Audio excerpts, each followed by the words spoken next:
Hello, how's it going? I'm back. I am back. I'm back after the rather hurried exit I made. So I was on popcorn, on pop, doing the tank, doing eggs, and I just looked and it was like 1 minute till the servers closed down for the reset. I was like, I never saw any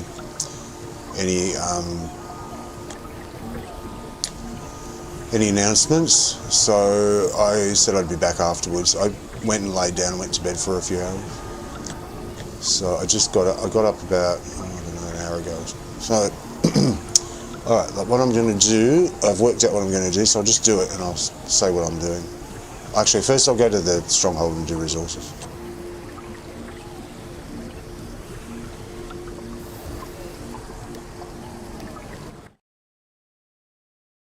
Just do those. It sort of sets me up for the rest of the hours. Does that make any sense? I'm half asleep. I need to wake up. So I figured I can wake up and do eggs. That's the first thing I'm going to do. Continue doing what I was doing. These foes aren't worthy of our spear.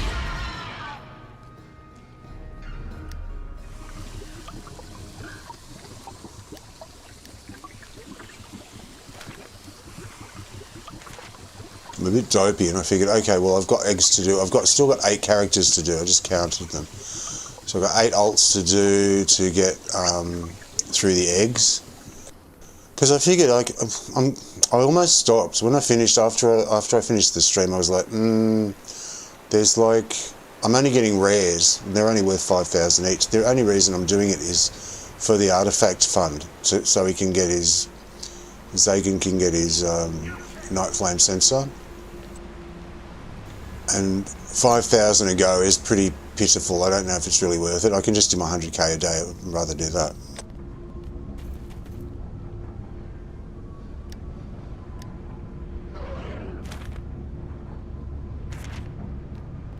Yeah, they're full, so that's good. I'm checking. So I was like, oh, I won't do it. But then I thought, well, they're getting currency anyway. Like, I'm thinking of the eggs as currency.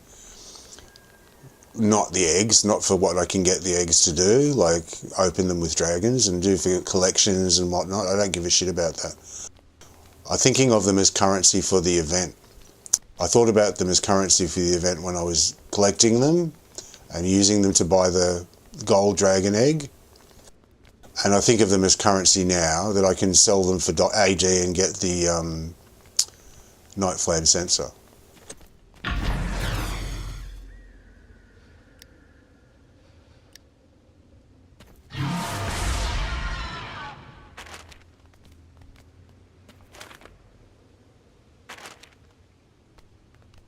So I'm clicking all sorts of wrong things, hitting the wrong buttons. So I thought, well, it's still currency to me. So I was only dropping the rare ones, and I was like,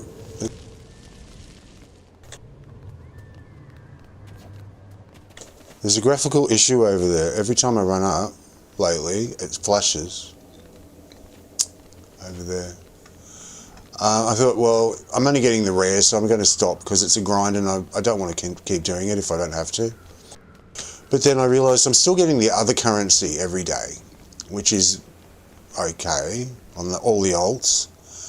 There's a title I don't want and I would never use, but that's not the point. The point is the currency that I'm getting on the other alts. And the reason is, hang on. The reason it's important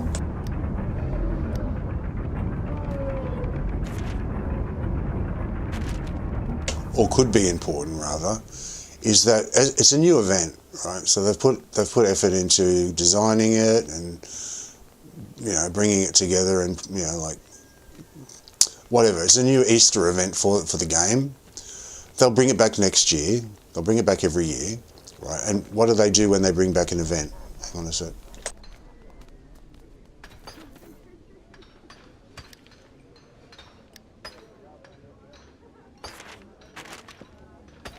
What do they do when they bring back an event? They add items to keep it fresh. They have the same event, but they'll add new things in the event merchant. So I might as well just keep doing it for the eggs to do the artifact to see if I can get an epic drop or a ledge drop, just as a chance. Good day, adventurer. It's done? Oh, hi, adventurer.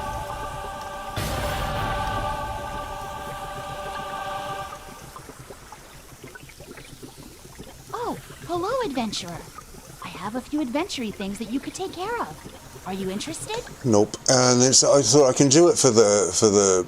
I don't think I'm going to get any more ledges. I got so many epics and ledges before. I'm only just getting rares now, but I can still have a chance at it. So, but I'm getting that other currency as well. So I'm going to keep going through all the others, the other characters, and do the eggs. Wake up so that I've got my brain going again. Then I want Zagan to go to Wildspace and finish his... What's that? That question mark. Oh.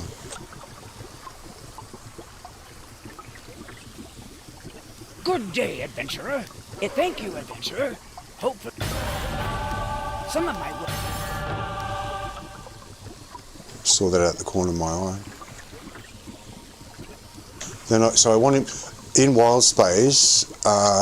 He's I think it's 75 up. He's got 25. He's just short of the 100.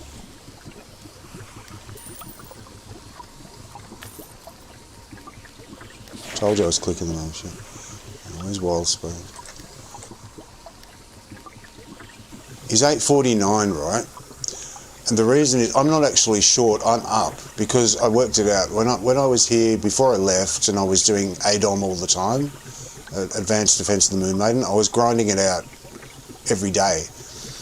And I did a little bit of campaign stuff, but not much. I just couldn't be asked at the time. So I must have just done, I don't know how I got a 9 though, but I ended up getting a 9. I don't know how I got like the one short of the round number.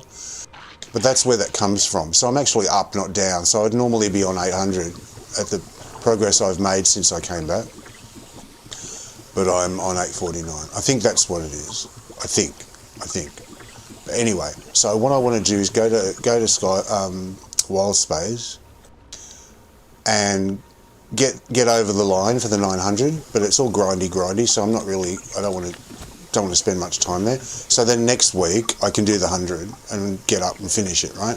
But then I've already finished the other two campaigns that I was... all my words are getting mixed up. I've finished the other two because I'm half asleep.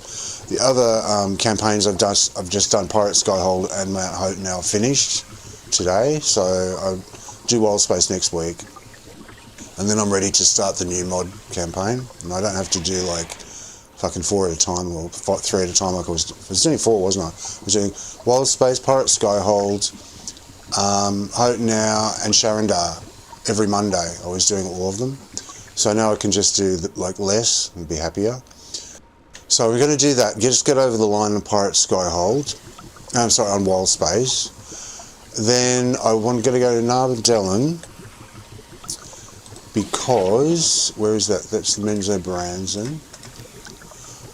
Oh no, it's not. It's the other one. Demon Web Pits. This one here.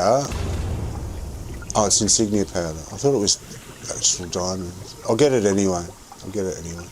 So I need to go up there and do whatever some currency I need to try and get this done, because you can only do this once a week as well, this task, right? So then after I've gone to Narbondellyn and done that, I'm going to go to Pirate Skyhold and grind through the 3 mini bosses backwards and forwards and get the currency. I can only get 50 a week, so I want to do the max currency for this week. For the weapons I'm going to do yours weapons first, the blood brass weapons, because I just worked out the other day, didn't I, that you can get old. It's like the dragon stuff that I was doing on Pop when I took Pop to go to the to tank for the dragons. He was getting gear for everyone else. I can do that with Zagan and Pirate Skyhold on the weapons. Just have to grind out those mini bosses. So that's what I'm planning to do, and anything after that's just a bonus, I don't know, but I want to do all that. So first let's just go and do all the eggs for the alts that are remaining, and I can wake up. that's the day. So it was on Pop, so now I'm up to Jet. I have to put the music back on.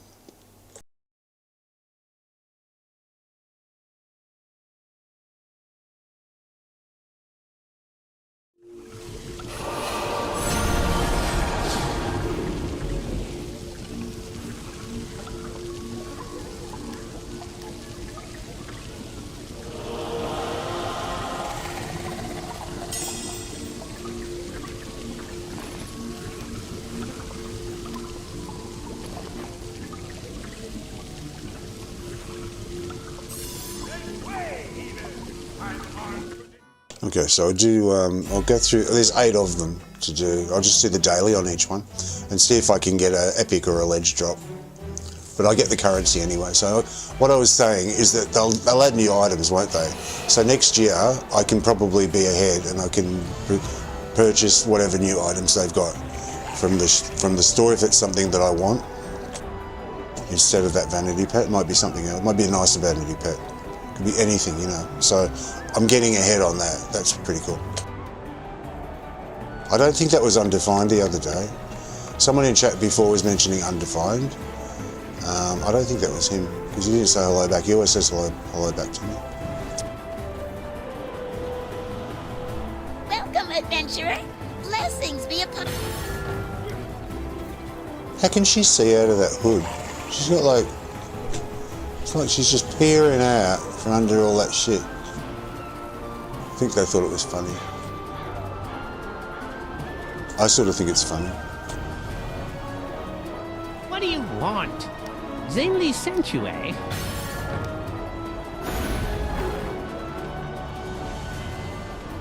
I do like you on this mount, Jet. Very nice. My hat doesn't work too well when it's wet. Okay, so I'll just continue where I left off, because I was on a bit of a groove getting through it.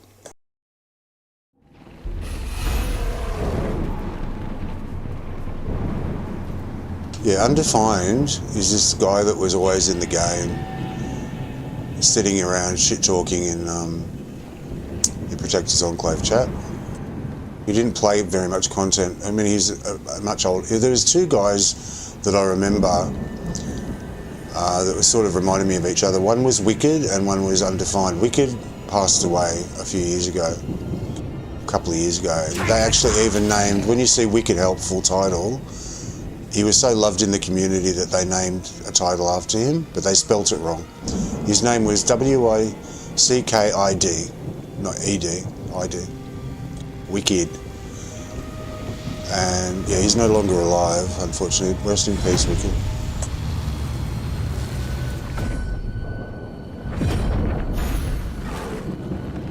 He actually made the guild Loving Life.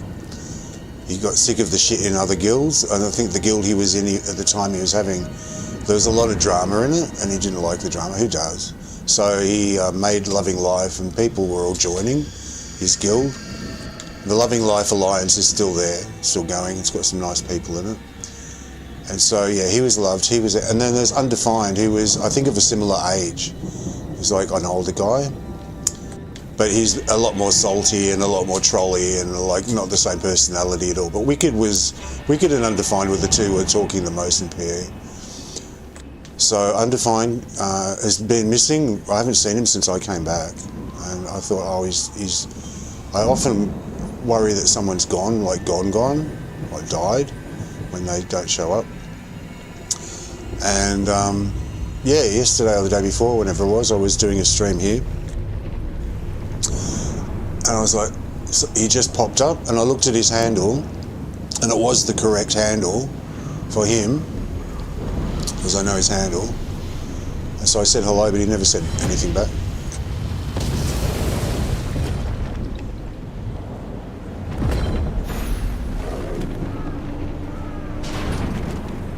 So there's a couple of possibilities. One is he didn't see my comment, or he logged out, or looked away, or whatever. That could always be the case. There's always a possibility, as I said at the time, that it's a son or a daughter or a relative of his that's in his account, and it's not actually him because he's dead. I don't want to say that he's dead because I hope he's not.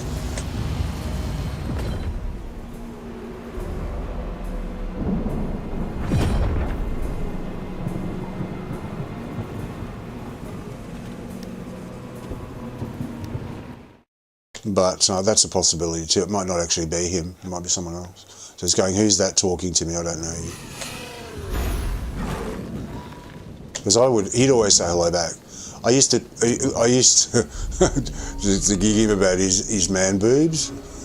Because he said once he had man boobs, and so I was like, I said, pokes undefined in the moobs, and he go, oh, you leave my moobs alone. Like this. So yeah, we had a little bit of banter, not a lot, but a little bit of banter. So we would normally say hello back if I said, oh, because I said, I see it, but I don't believe it. How are you, undefined? And he would have said something back, I'm pretty sure. Unless he's really sick, I don't know. I always think the worst, don't I? So anyway, I don't know if it was him or not. So, but I saw his name mentioned before as being one of the biggest trolls in the game. I mean, he's not really. He's really nice.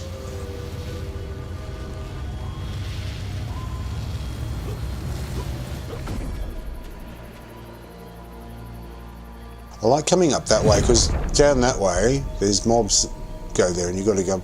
People come up this little ramp here, but there's mobs down there. I'd rather come up that way.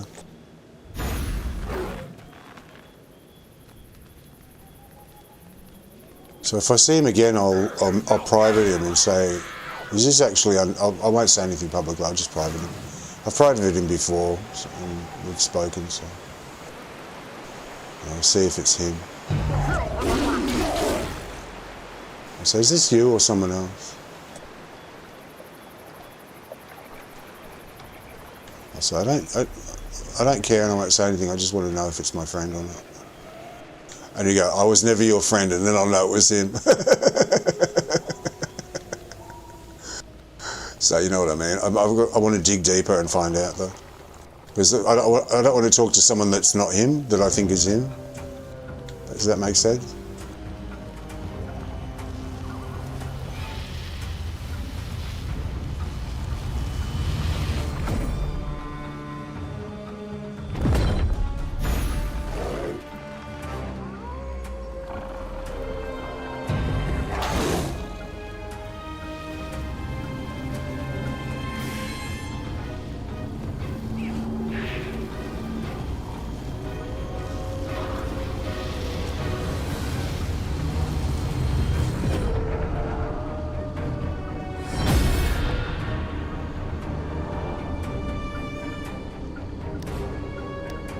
But each time they do one, they get currency, don't they? So they can build up for next year. Whatever it is that they're selling next year that's different to this year.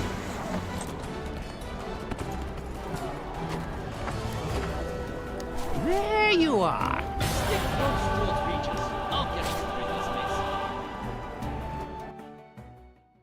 Because they might have something that I like next year, like a better vanity pet or something. Or a new egg, who knows. Could be a different kind of egg. Just what I need. A colossal red dragon getting in the way. Calador, help us! The shot is going to ruin the feast!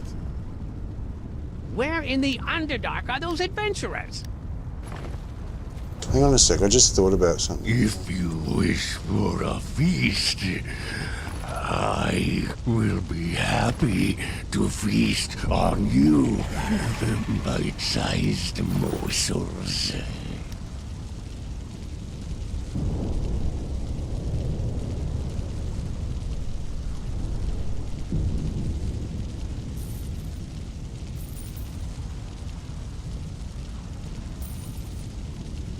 Because I don't use those, I don't use these ranked 10s, right, that I get free with VIP. I don't use them. I get 5 a day or whatever it is, 10 a day, 5 a day.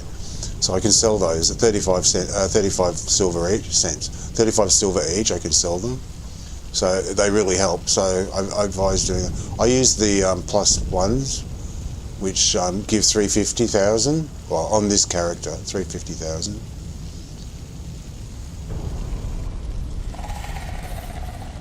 These ones give 300. So the plus ones give 50,000 more. They give a good boost more. They're worth doing. So I won't use those either. Oh, I can use the power one. I can use that one. Defense, I don't care. Okay. I'm trying to get my gold up just because.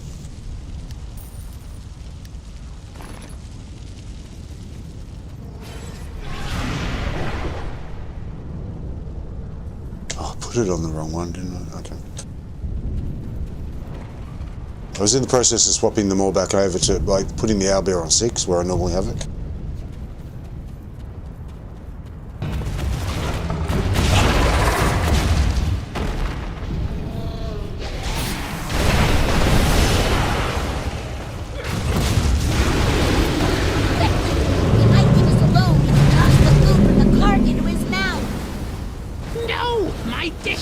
My lovingly prepared artisanal dishes.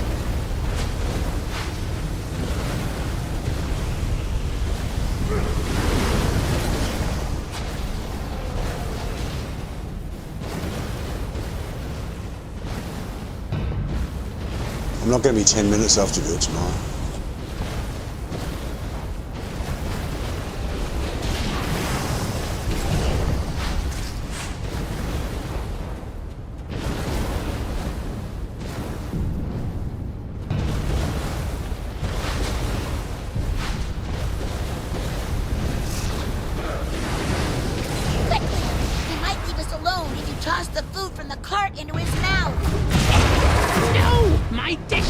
My lovingly prepared artisanal dishes.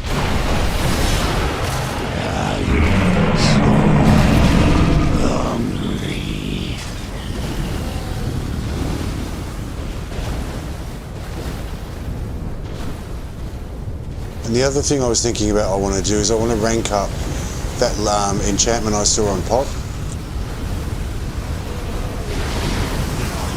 That I forgot he even had. The Fortified Nature. I got it to Legendary years ago. So I want to get that up to Mythic and I can put it on everyone else. Why would I want a Fortified Nature, you say, on everyone else when they're not tanks? Well, I respond that you will often have times, not often,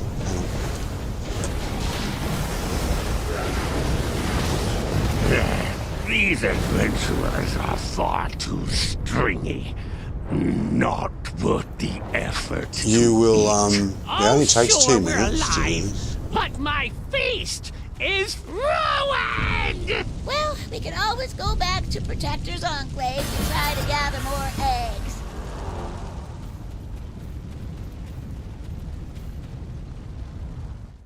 I like to have choices, right? So, Soul Forged, or Soul Shield, it's called now, but Soul Forged is the only one I've got which gives defense if I need a defense enchant for a particular situation. Welcome, adventurer. By Calidor and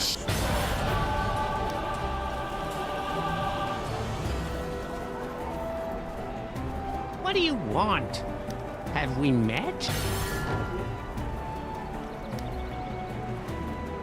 Oh, I just did the wrong thing. I wasn't focused. Hold on a sec.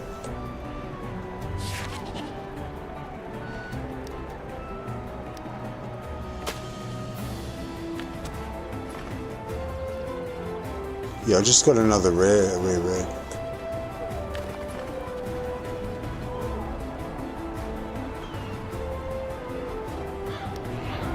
So, I like choices, right? So, if Zagan's running around as a DPS in a situation where he's really having trouble surviving, I want to put the maximum help that he can get on.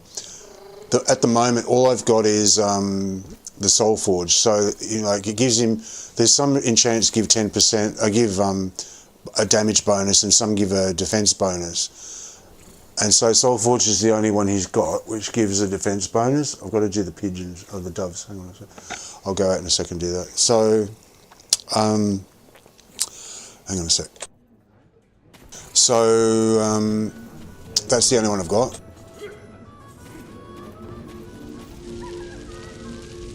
That's the only one I've got to do. But if I can use the Fortified Nature, it's actually got, let me have a look.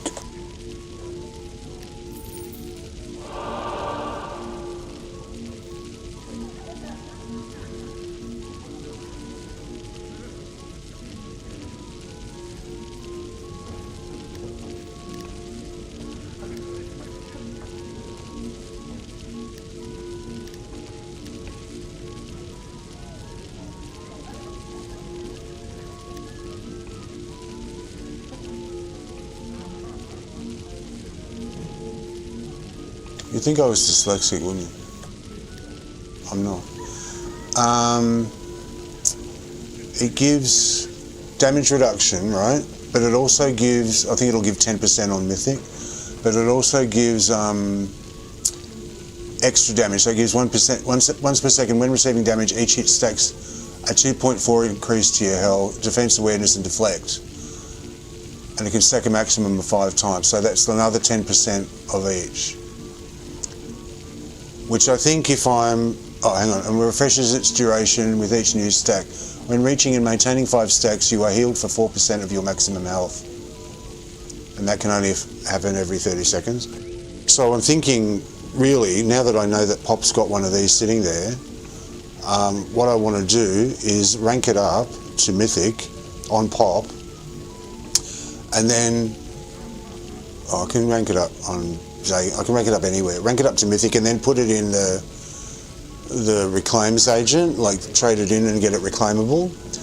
And then I can use it on, because I want it on Pop anyway. I want him as a tank, he really should be using it, but on Mythic. And then Zagan can have a copy of it, and anyone else can have a copy of it, so that when you really need that extra help, like you're really desperate for some proper defense, and like Soul Forge is all well and good, but it's going to bounce you back, and then if you're getting hit constantly, you're just going to die again. So it's good for its own situations. It's good to jump back again and get out of the way. But if I'm really putting an enchant on for pure defense, which I would never put. Anyway, just let me say that if I was putting an enchant on for pure defense, I'd prefer this one, because this one's got like an extra layer of 10% damage, 10% what is it? Awareness and deflect. So awareness, if you've got mobs all around you, this negates their combat advantage. So that's the stat that's the opposite to combat advantage, and you get extra deflect as well. So you just become way tankier. So if I'm going to put one on, that's the one I'm going to want. So I'm going to rank that up as well. Just give me a second, because I'm not concentrating. I've got these doves that all come outside. They look like pigeons, but they're actually doves, spotted doves. And I've just got and some other birds and stuff. So I want to just stick out some bread and stuff for the other birds. Hang on a minute, I'll be about 5 minutes.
Was I really more than 10 minutes?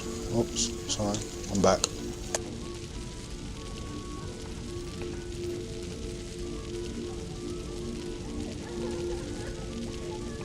Did the seeds, did the bread, changed the water. I've got like a big ceramic dish full of water for them to flop around in if they want.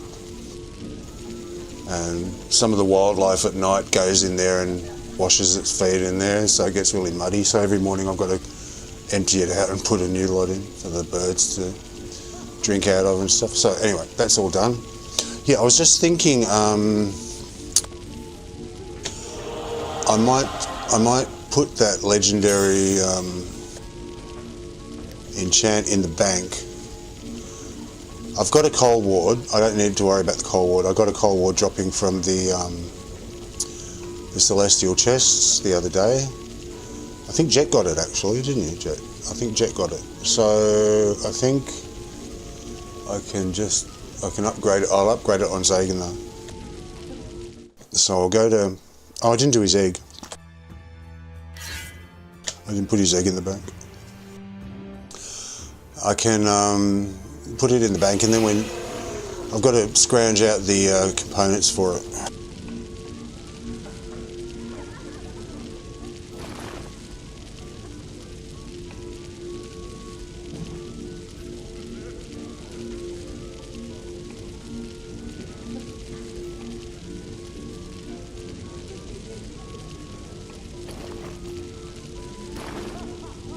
So I'll go back to Pop and get his ledge, enchant it out. Put that in the bank. I love it when the magpies come. They're right outside my window, right outside my window here. When the magpies, and it's like a floor-to-ceiling window. When the magpies turn up, they all fly off. Like 40 of them will fly off at once. And it's the most majestic sound of all their wings going at the same time.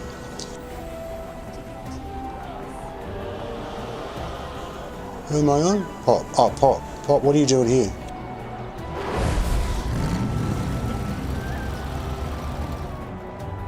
That's right. So, Pop, you were, when I got cut off, I had to leave quick because of the reset. Did I do the bank?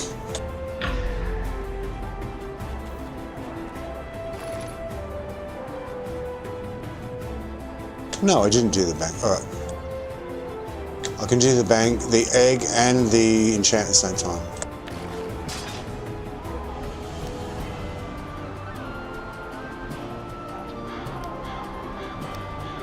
Our courage lights our path.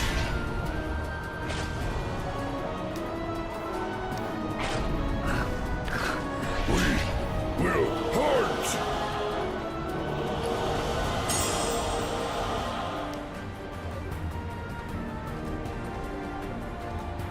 Yeah, so when the magpies come down, they all fly off at once. Like there'll be 40 of them or 30 of them all eating seeds and bread and whatnot right next to my window. And then the magpie shows up and there's this huge noise of this, I can't describe it, just all their wings at once. Like they're literally, 8 feet away from me. And they're all back again, they're all eating on the ground. They're so sweet, love them. I can see why people like pigeons, they're great. They're so adorable. So where I'll put his. Let me get the bank.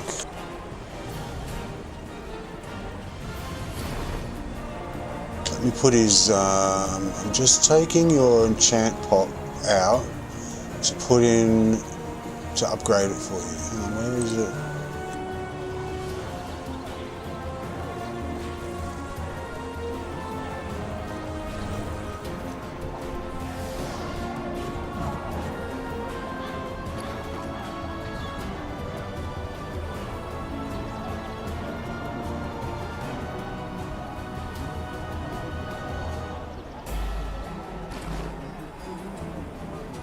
Got 3 red ones. Okay, so now we're on to Fade. I forgot he even had that legendary Fortified nature. I forgot he just wasn't using it because I wasn't playing him anymore. So I can use that on everyone else and get it ranked up for him as well. So 2 things at once.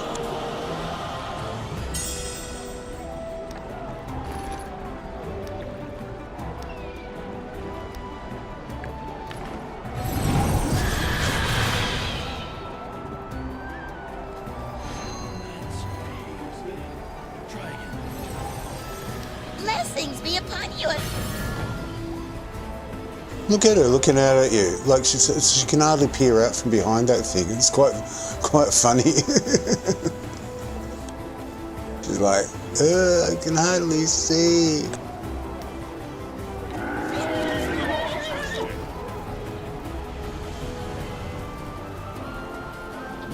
Zainly sent you, eh? Well,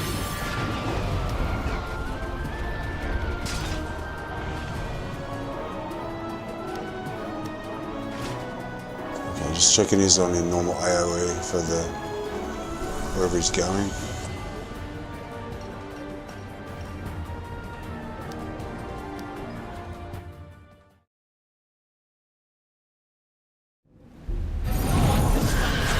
Yeah, the sound of 100 wings all going at once, well not 100, but if there's 40 of them, 80 wings all going at once, right next to you, is pretty impressive actually. When I hear it, it's like the most amazing sound that they take off. It's very majestic sound, because they're all like right next to each other, all in a big group. Because my backyard's not very big. It's like a courtyard, so it's like half full of birds, and then they all take off right outside my window. They go whoosh. Go, oh wow, the magpie's here. It's my alarm that the magpie's here. Then I can, when the magpie turns up, I can give them peanuts. Because the doves eat the peanuts as well. The doves love the peanuts. They all love the peanut.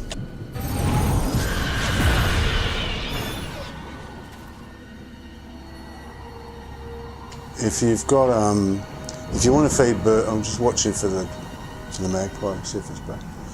For Olivia. The one-legged magpie. If you've got birds and you want to feed birds, you can give them peanuts. They really like them.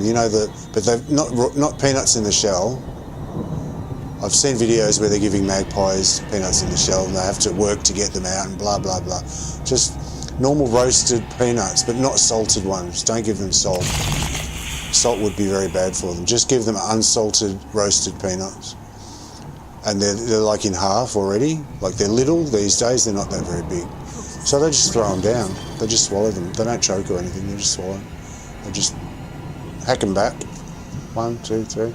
And then 6 of those, I keep counting. Every now and then I have a look and I think, how many is one eating before they piss off? They have about 6 half peanuts. So about 3 full peanuts, and then they fly off, they're full. Rather than pecking tiny seeds for about 20 minutes.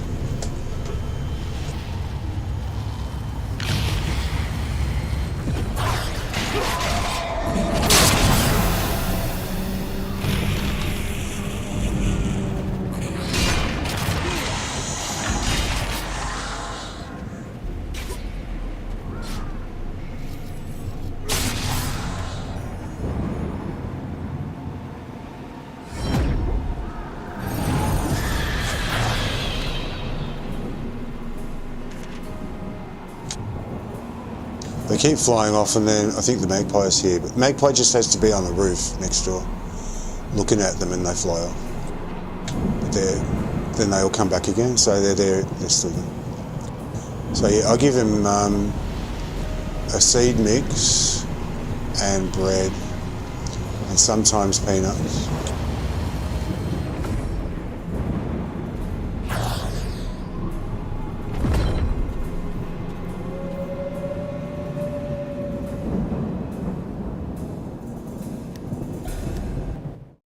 But I was looking at the, I was buying this seed mix that was about $10 for 5 kilos.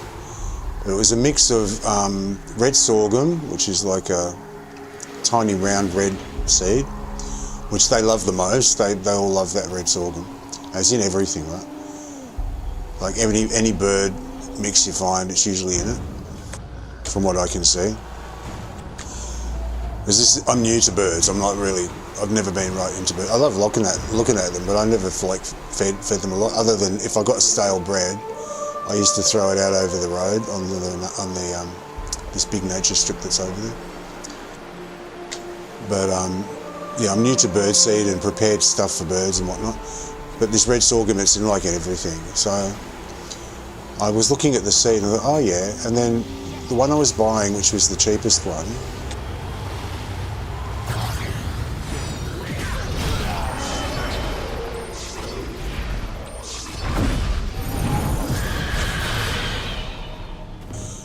it had a mix of like these long white ones, like more of the light white ones than the other ones. So they got corn in them and sunflower seeds and all sorts of stuff.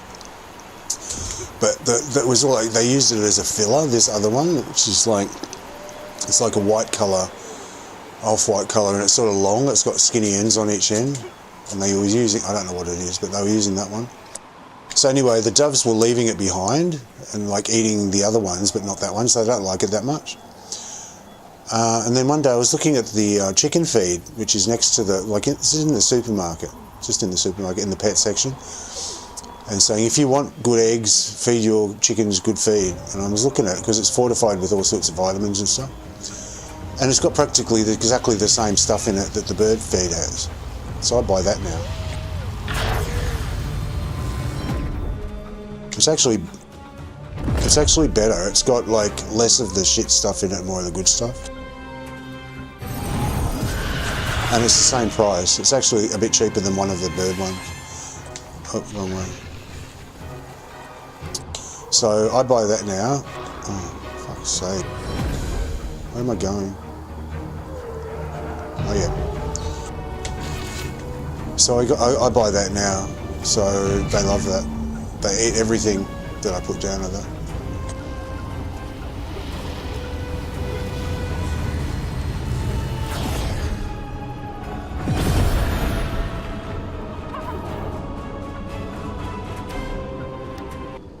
So I've got like a plastic tray, like a storage tray, like it's about 6 inches deep or whatever, about a foot long, 8 inches wide, you know, one of those plastic tubs, like rectangular. So I put that like half full of seeds and they all perch on the edges of the tub. There you are. They can fit about 6 or 7 or about 6 normally without starting to flap each other's. And actually, doves are really aggressive. You know, they pull each other's feathers out if they're in each other's way. And when they raise their wings to sort of say go away, they whack each other in the head with their wings. Like they smack each other with their wings to fight. Or they body slam each other. Actually, some of them are aggressive. They're all different. Some are really, some are, because I watched them right there. And there's like, 30 of them, and I see they're all different. They're all behaving differently. Some are shy, some are very polite, some share with others, some just get aggressive and chase the others away. They're all different. Oh, great. Just what I need. A colossal red dragon getting in the way. Calidor, help us! The Mershot is going to ruin the feast! Where in the Underdark are those adventurers? If you wish for a feast, I will be happy to feast on you.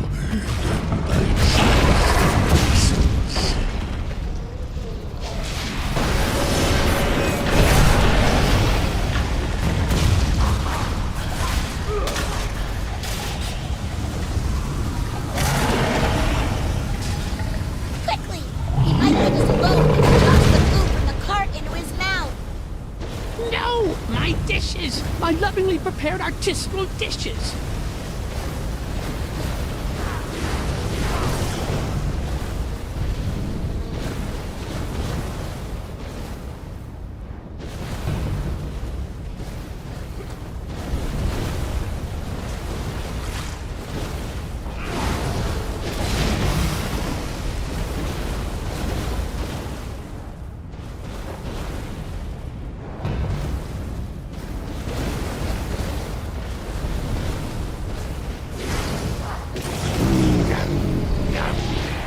Those snacks were quite tasty.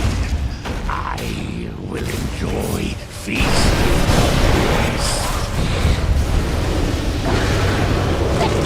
He might leave us alone if he tossed the food from the cart into his mouth. No! My dishes! My lovingly prepared artisanal dishes!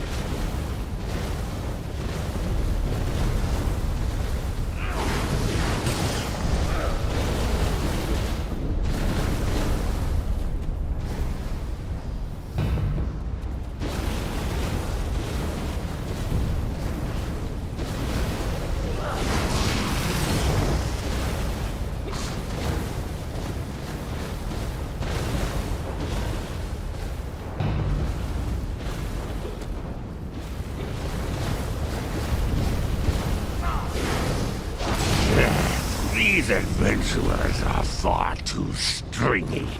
Not worth the effort to eat. Oh, sure, we're alive, but my feast is ruined! Well, we can always go back to Protector's Enclave and try to gather more eggs.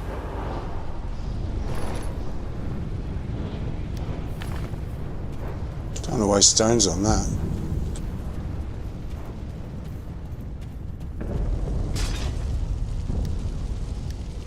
Stick close toward region. I'll get us through this mess. So they sit on the edge of the tub. The lip on the tub is just really nice for their feet just to grip onto. So they perch on the end. Some of them get in there and just sit in there and eat, just peck around in there. So you get like a bunch of them around there, but I also spread it around like on the ground as well. So they're all over the place. Welcome, adventurer. Like Halidor and They're just getting rares, eh?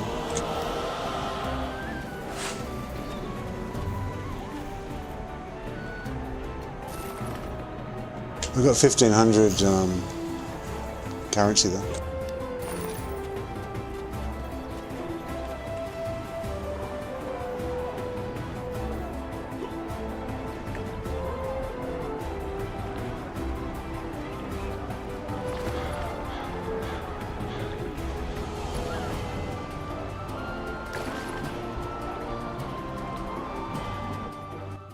Who next? Who next? Oh, Granny, okay. So, and then yeah, I also put bread outside the door as well. Like I chop it up. But don't give them, if you're going to give birds bread, don't give them white bread, it's pointless. It's just sugar. It just turns into sugar in their blood. Give them something that's like a little bit low glycemic index.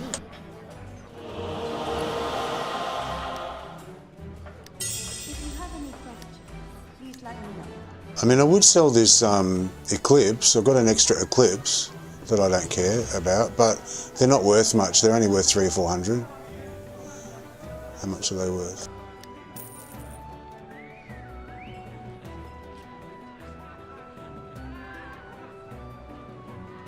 Yeah, they're only worth 273. I mean, 274.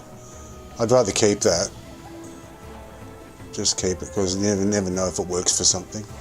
It's a handy one to have. Like Pop's got one in. He's wearing one. It's good. It's a nice subtle one for some. For some looks, it's really subtle. It's got okay. It's not one that you want to stand out with. It doesn't. You don't stand out with it. Sometimes they go the wrong way and they bang into the window.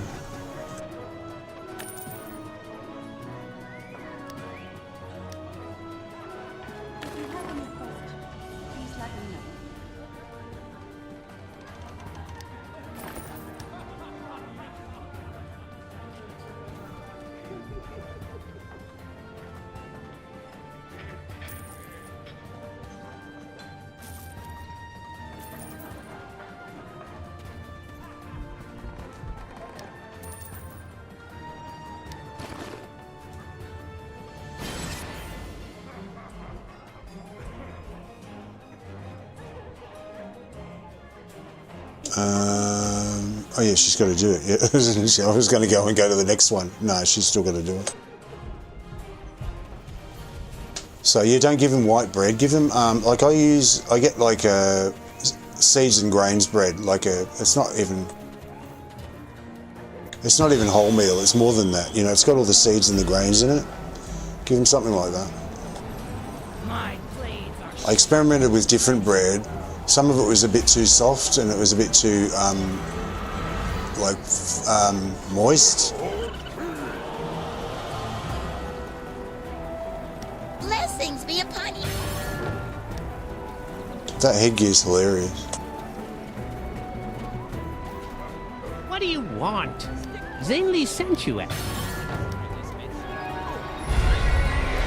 Because what they like to do, they like to peck at the bread and it breaks up into crumbs and then they can eat it.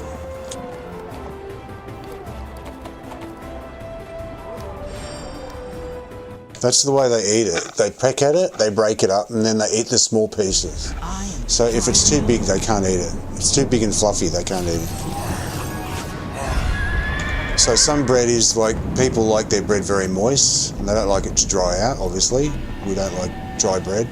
So they put a lot of moisture in it and other stuff that makes it sort of stay. So if it's too dry, too moist, it sort of, when they peck at it, nothing happens. It sort of just stays in.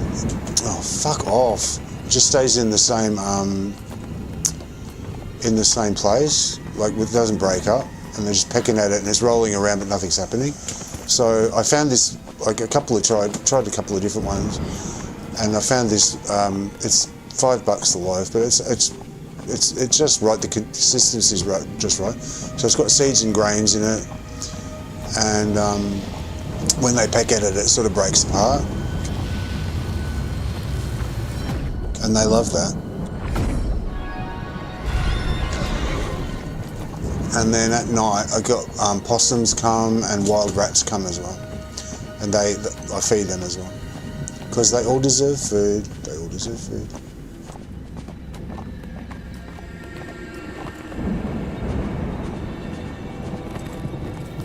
So I put almonds out for them, and peanuts and bread,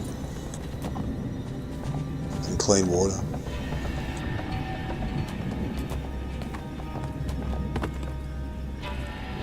I love rats, they're so sweet. They're the most sweetest little things.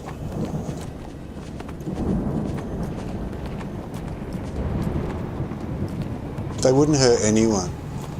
I watch them, they wouldn't hurt anyone. And they're so funny, they just play with each other and they jump up in the air when they're chasing each other around. They're so funny.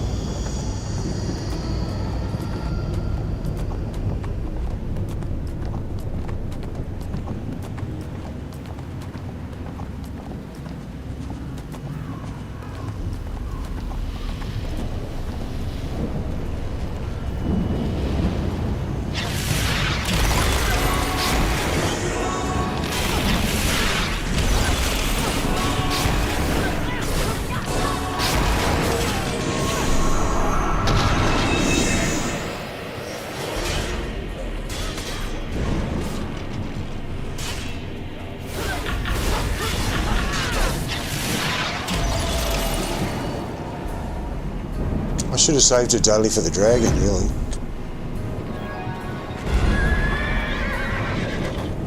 Sorry, Granny. Yeah, I love them all. I've got a little, I keep attracting different birds and stuff coming back. And they know it's safe. Because I used to have 2 cats. My 2 cats that I talked about the other day, that I miss so much. They would like eat birds, rats, possums, they'd eat everything. They were really good hunters.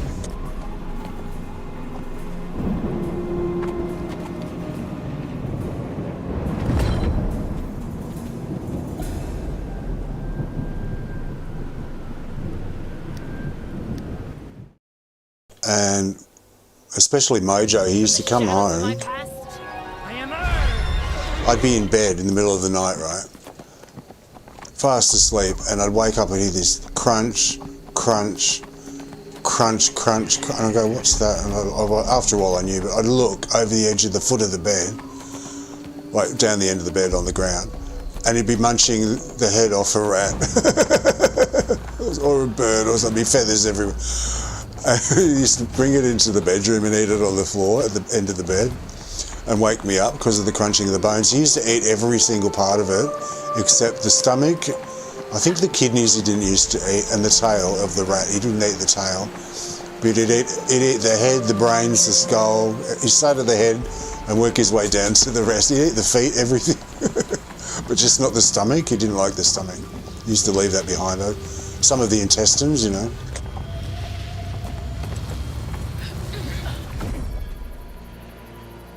Because rats, even though they're so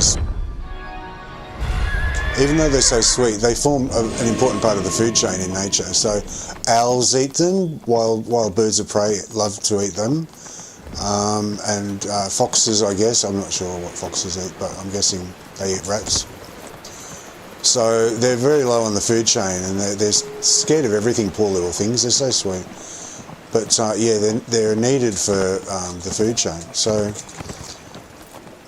yeah, my boys used to eat rats and possums and stuff, and yeah, they're gone. They'd been dead for a couple of years now.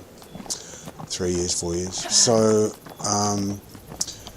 now that they're not around, my backyard was always not very safe for anything because the back door was always open in the old days. I don't leave it open now. It used to be open, a crack for them to get in and out. And so, yeah. It's probably the last place a bird wanted to be, in my backyard. But now they know it's safe, it's a bit of a sanctuary. So, and it's also a way for me to say sorry for all those years that they ate your relatives, your ancestors. Oh, wrong way. Keep doing that. It's when I'm talking, I keep going the wrong way. It's hard to see this one.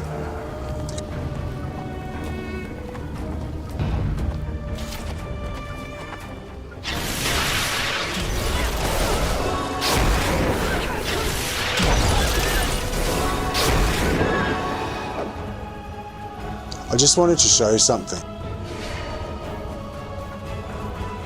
This is typical Neverwinter. This is old school Neverwinter from the old days. And this is a map from the original Neverwinter, right? See how, and they do it in places, they do it in Whispering Caverns as well and other places, but they used to do it all the time.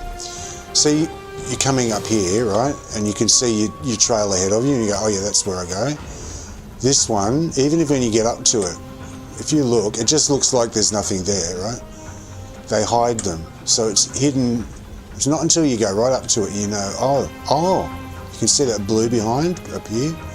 They were very clever with that. They love to design secret little pathways that you miss to keep you busy, or things that when you go past, you then notice them coming backwards. They also did it in Undermountain as well. You know, in Undermountain in the Master Expeditions, they hide the relics that you have to collect behind stuff, and when you're going forward you can't really see it, but when you're coming backwards you can see it more easily. So this is a good example. Like here it sort of looks like a bit of an entrance, but you'd be coming from here, from that guy, la. You look to your left as you're riding past, it just looks like rocks. It doesn't look like anything really. You go, oh, I'll go that way. In fact, this looks more like a path on the right when you go back here. That looks more like a path going to the right than that does. It looks like just nothing.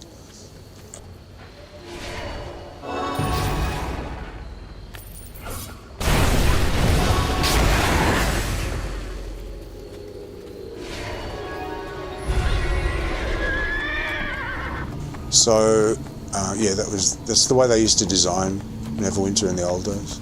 They put these nice little hidden pathways in to trick you, little optical illusions.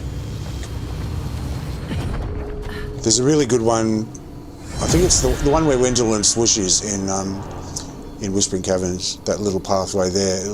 Until you ride on it, you don't know it's there.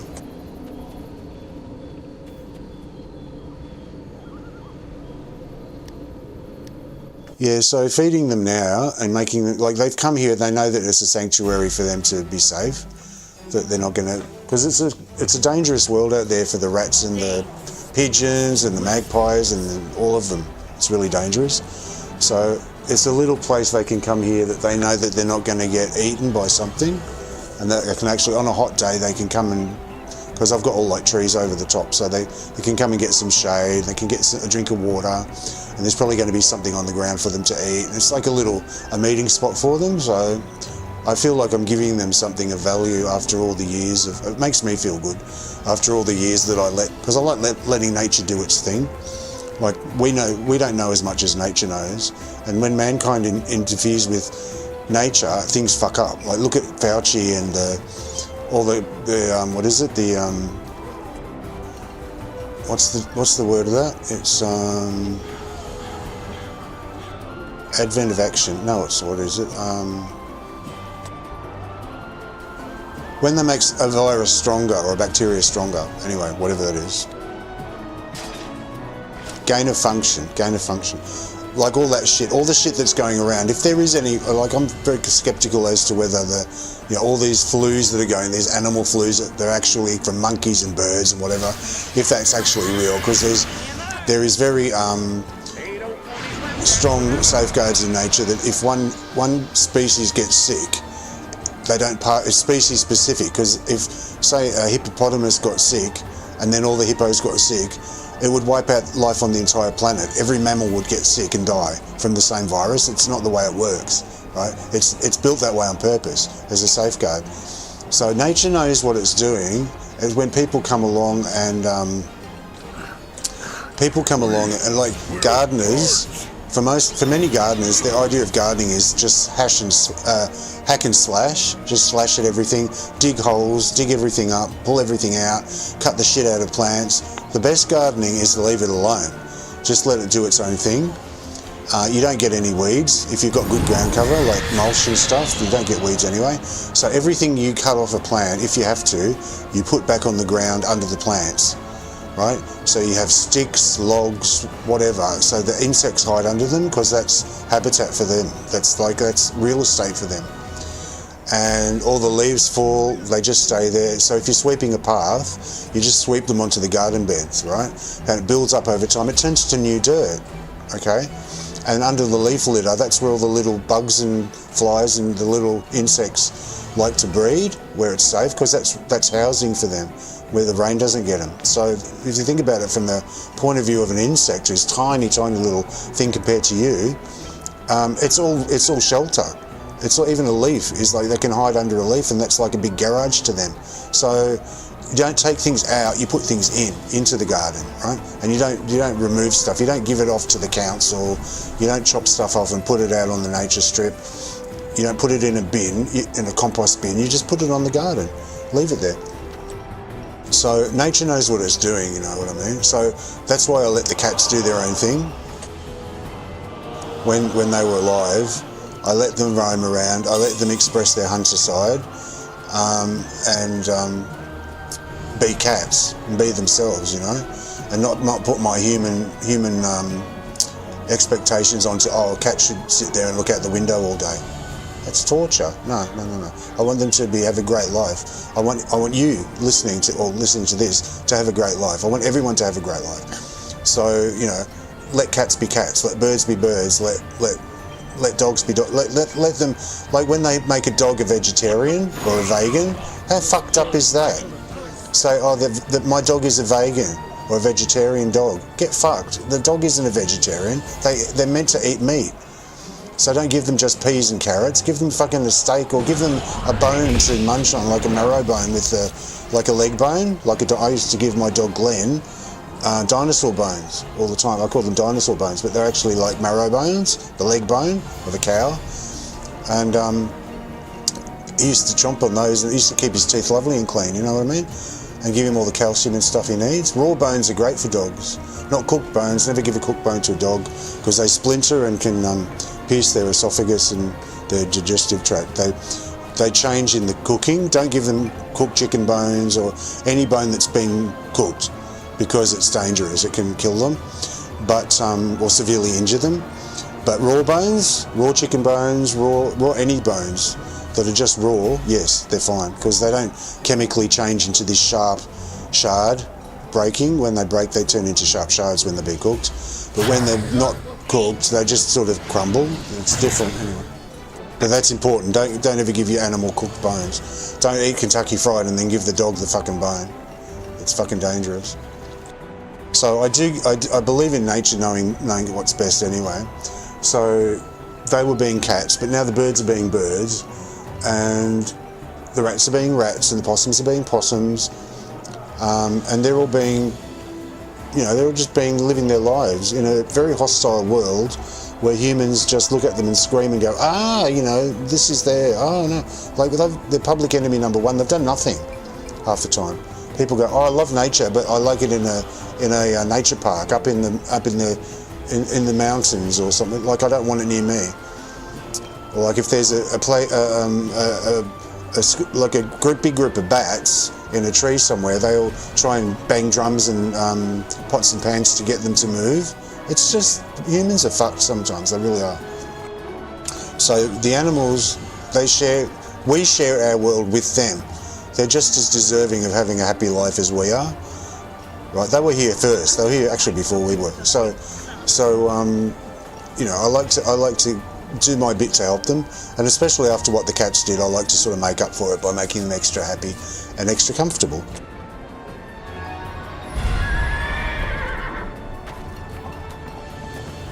Make them extra comfy.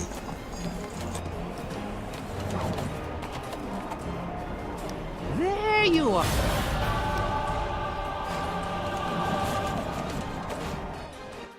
So I give the birds seeds, bread, and sometimes if I'm in the mood, peanuts.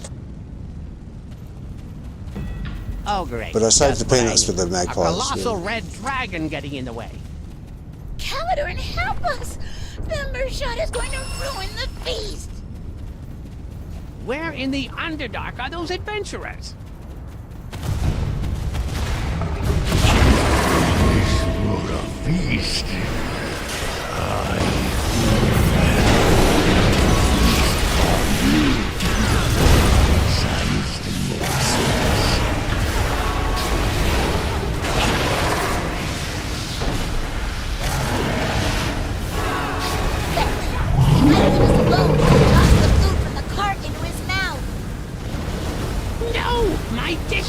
My lovingly prepared artisanal dishes.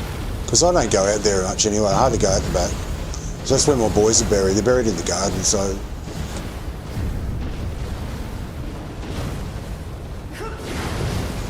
My two boys and my dog Glenn, he's out there as well. They're all three of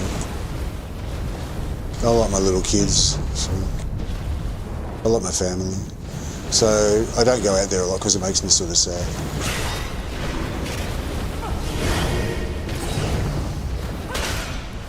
So I know there's rats running around on their graves, dancing on their graves.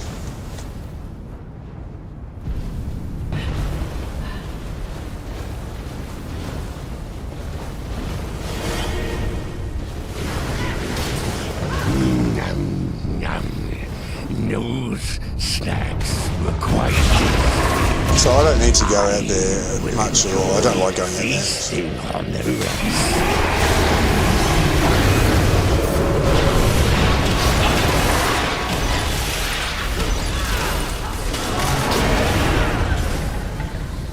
So, but I can see it right through the window where I'm sitting here. I can see everything there through the window. My dishes, my lovingly prepared artisanal dishes. So I just make it a little place for everyone out there. And with nature, the less you disturb it, the more happy they are. I'll explain that in a minute. Can't do both at the same time.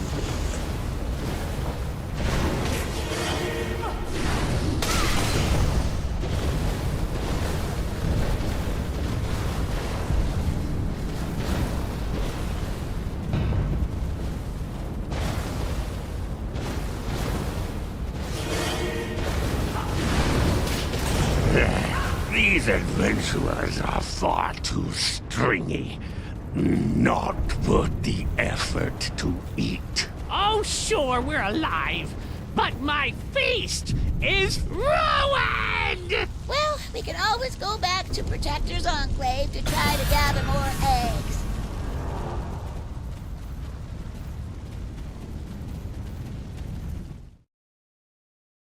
I'll explain that in a sec, what I mean.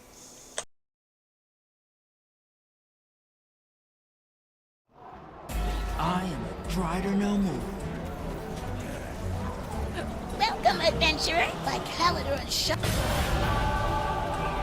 Okay, I got an epic. Good. Thank you. They're still dropping. That's good. With nature, right? Animals and beings generally, non-humans, are very scared of humans because humans are very aggressive and very dangerous. They will, and they've been bred over thousands of years. They know wherever humans are, death follows them. Right, so they know that, right? Let me put that egg away.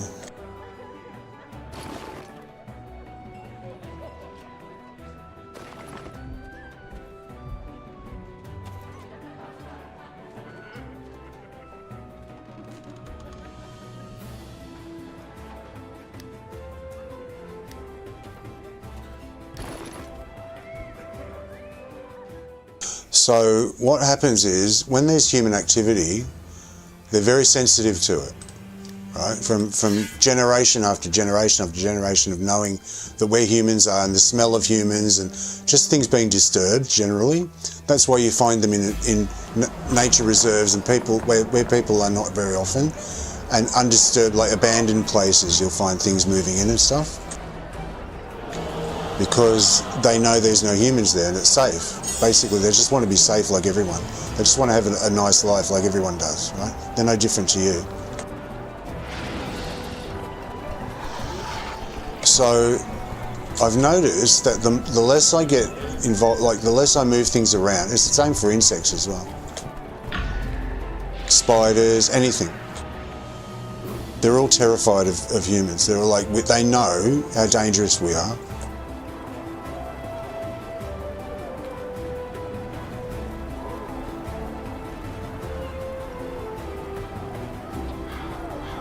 Hang on, Olivia's there, my one-legged magpie. Hang on a sec, I'll just give her some peanuts.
Roll for initiative.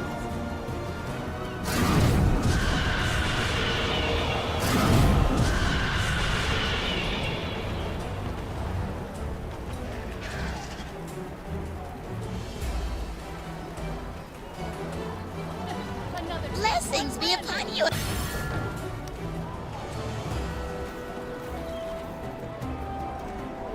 What do you want? Zingli sent you, eh?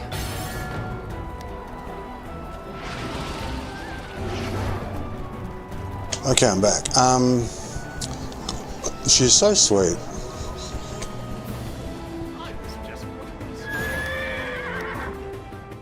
They're like, they won't come right up to me. The father one, the male father one, if I'm putting peanuts out on the plate outside the door, he'll come up, like, get close, like, he'll approach while I'm still doing it, because he knows I'm not going to hurt him. The mother one flies off. She doesn't like it. She's learning. But Olivia, we've got this little thing going where, because she wants to be safe. I know she wants to be safe. That's understandable, right? And I want her to feel safe. So she comes down, and she was just eating some bread there. What I do is I say through the window, so she can actually hear me through the window, and I go, "Do you want some peanuts? Do you want some peanuts?" And she flies up and sits on the washing line, right? And she just waits for me there, and then I open the door, and I just lean out and put the peanuts on the plate. I close the door, and as I'm still closing it, then she flies down, and then she comes up to the plate. So we've got this little habit now, where because apparently magpies are very, very smart, right? Humans say that they're smart, that they will, they're all smart in their own way, but humans they have a reputation amongst humans as being smart. They will remember someone that feeds them for years and years. Like magpies live like 20 years long, apparently about 20 years. But they'll remember the face of someone that helps them, and they won't ever attack them. They only attack someone they don't recognise. They recognise human faces. So anyway, she comes down. I say to her through the window, "Do you want some peanuts?" She flies up and waits while I put them out, and then she just pops back down and has a few. So that's our little thing we've got going. I don't know if you didn't hear in another stream, but I call her Olivia because I had this friend, my best friend Trevor, who used to say, only one. Like, he had this thing about Olivia Newton-John. He used to love Olivia Newton-John.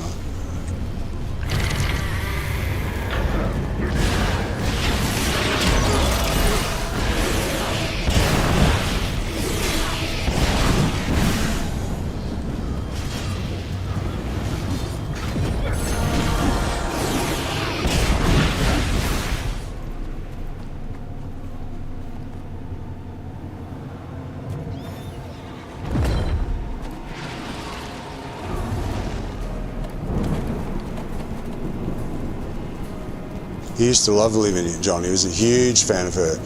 When she had the breast cancer, she had one breast removed. He had a really wicked sense of humour. So he used to go, he used to say, because she only had one breast. So anytime he saw something, I mean, get it right, he loved her. Right, he wasn't making fun of her. He loved her so much, right?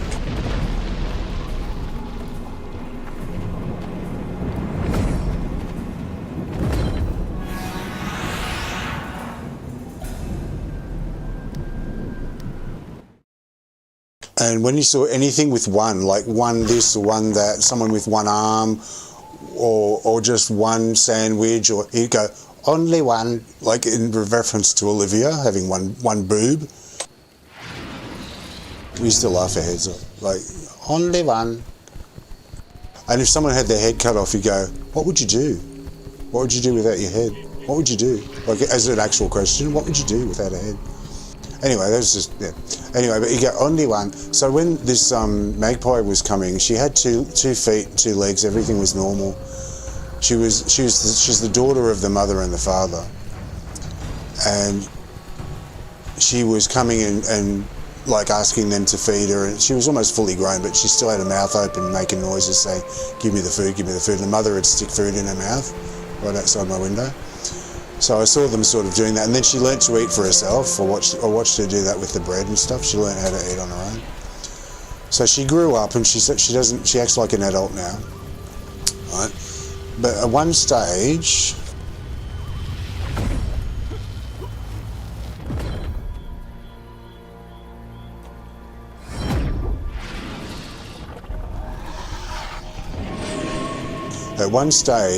she started lifting one of her legs up and holding it up a little bit, and just standing on one leg, and I thought she was just resting or something. She's standing like a stork, you know, on one leg. I was like, what's the matter with her? And so she did it more and more until the leg was getting higher and higher. But she had 2 feet, she had 2 legs, everything was normal. She used to walk around, she'd come down and then chase all the doves away. So she was fine, she's like run around. And then one day, because she had it up, one day, like she just started hopping around all the time, she wasn't walking. And I couldn't work out where her leg gone, I thought she'd lost her whole leg. And then one day her leg sort of came down and she's missing, the whole foot's gone. But I think it was some natural causes. I think it was something that just withered away. I don't know. Because there was something that led up to it over many, many, many weeks. Her leg was getting higher and higher and she was not wanting to put any weight on it. It wasn't like she got it bitten off or anything like that.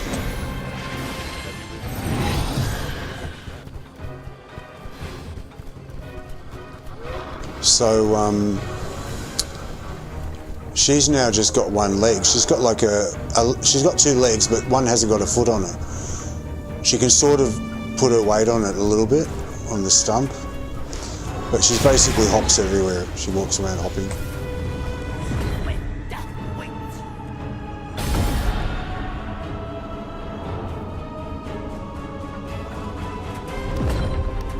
She's just happy. She's a real inspiration to me because she just gets on with life. She doesn't care about her disability. She doesn't care about her having one leg. She just pretends. She acts like she's fine, you know. She's as happy as anything.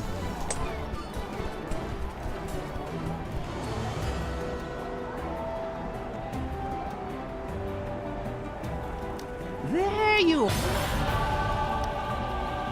That was a bit of a lag between, yeah, it was a bit of a lag there. I love that mount.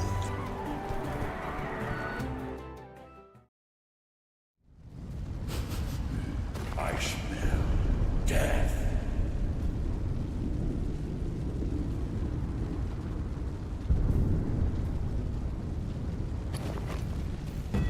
Oh, great. Just what I need. A colossal red dragon getting in the way. So that's who just came to the door. The Mershot is going to ruin the feast. That's who I just gave the peanuts to, Olivia. Where in the Underdark are those adventurers?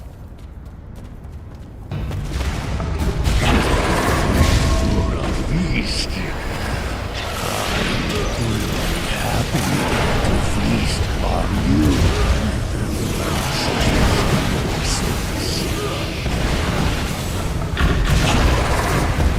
I didn't put the pseudo dragon on them, did I?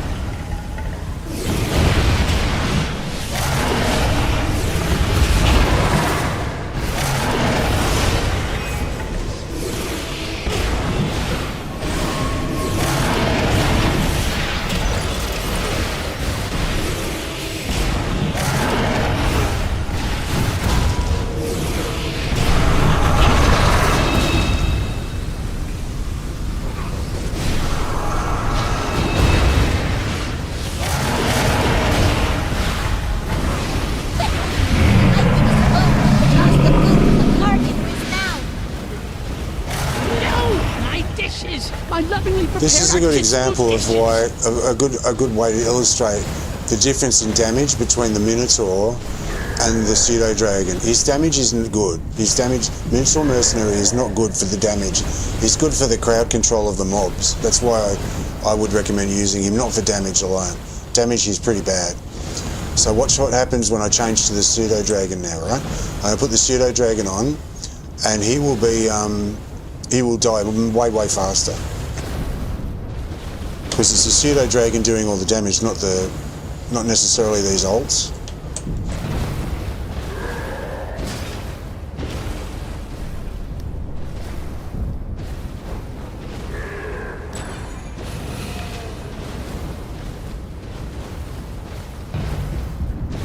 So you watch now when I attack him again, he'll die way faster.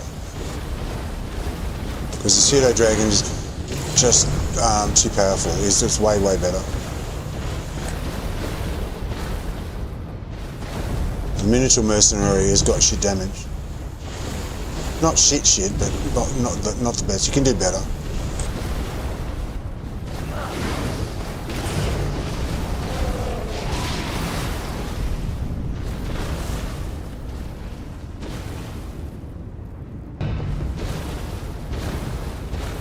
Have a look, watch what happens.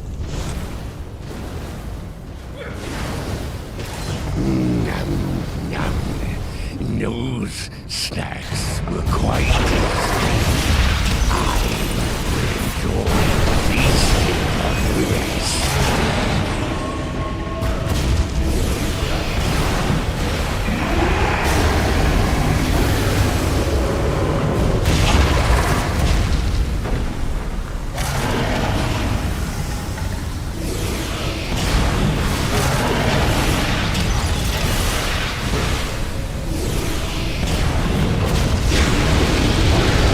A bit quicker. Exactly. He might leave us alone.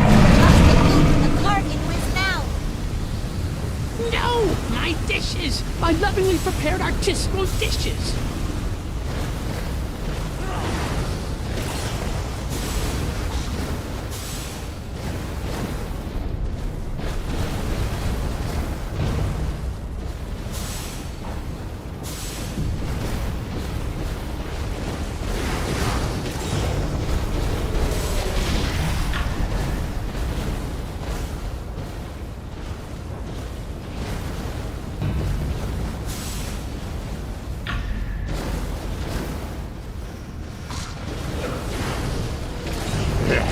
These adventurers are far too stringy. Not worth the effort to eat. Oh, sure, we're alive, but my feast is ruined! Well, we can always go back to Protector's Enclave to try to gather more eggs.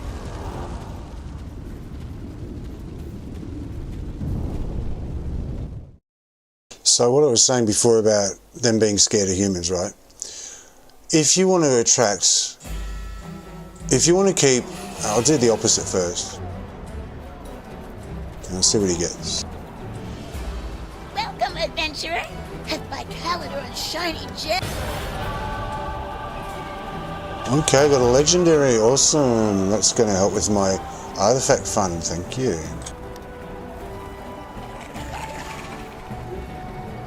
Thank you, Grandpa. You can stay with the pseudo dragon.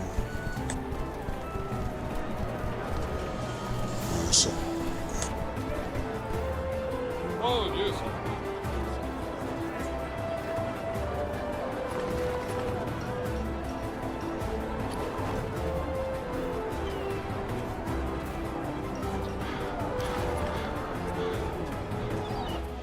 So I'll say it the other way around first. If you want to, I did do granny, didn't I? Let me check. If you want to keep things away from your garden, like rats or possums or whatever it is you don't want, the best way to do it isn't putting bait down and poison and traps and all that stuff. The best way is just to keep disturbing it. Just go and use it. Use that area. Like just keep going there and moving things around and stuff. They don't like it. That's enough. You don't need to poison them and kill them and stuff. They won't stay where there's humans disturbing shit all the time, right? So, hang on, she got the egg? I think I got put it in the bank, didn't I?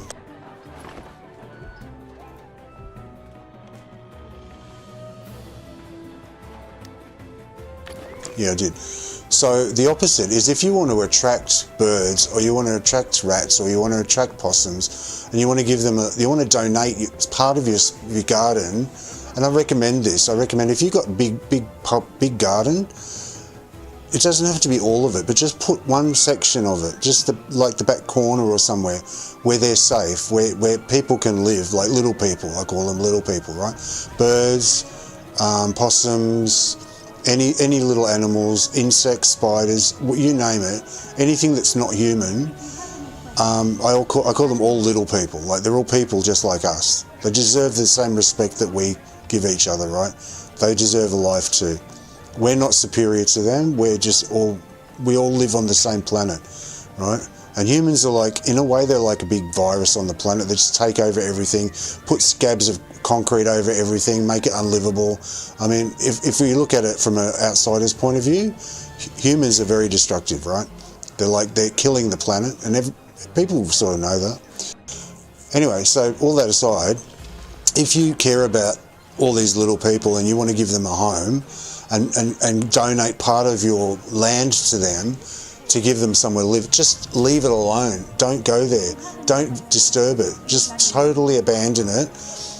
And if you need to cut a plant or something, only cut a plant because it's in the way of you getting around, or if there's a neighbour on the other side that doesn't like things hanging over, chop it off so it doesn't overhang the fence. Stuff like that.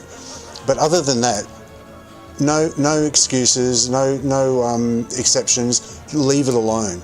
Don't go there. Leave it alone. And they will sense that energy. They're very sensitive to energy. Spiders, all the insects, all the animals, all the birds, they sense when the humans aren't around, and they will go there and they will use the area, the trees, the bushes, the building, whatever it is, they will make use of it. So, but you don't go there looking around, poking around, because they'll sense that and they'll piss off. Okay, so it's that simple, really. Nature is best when the humans aren't interfering in it. So our job is, and it's said in the Bible, I'm not really like traditionally religious, but it says in the Bible, you know, Adam was created to tend to the Garden of Eden, right? So I think what they were meaning was that we like, if I was the only person on the planet and the only person left and all the humans were gone, what would I be best doing? I'd be best sort of helping, you know? So pretty much leave everything alone, but if someone needs help that I can help, like as my human brain knows how to do things they can't, offer that and help them, or, you know, like help fix a broken this or a sick that or whatever. Help it if the water's polluted, change it, and all that sort of stuff, right?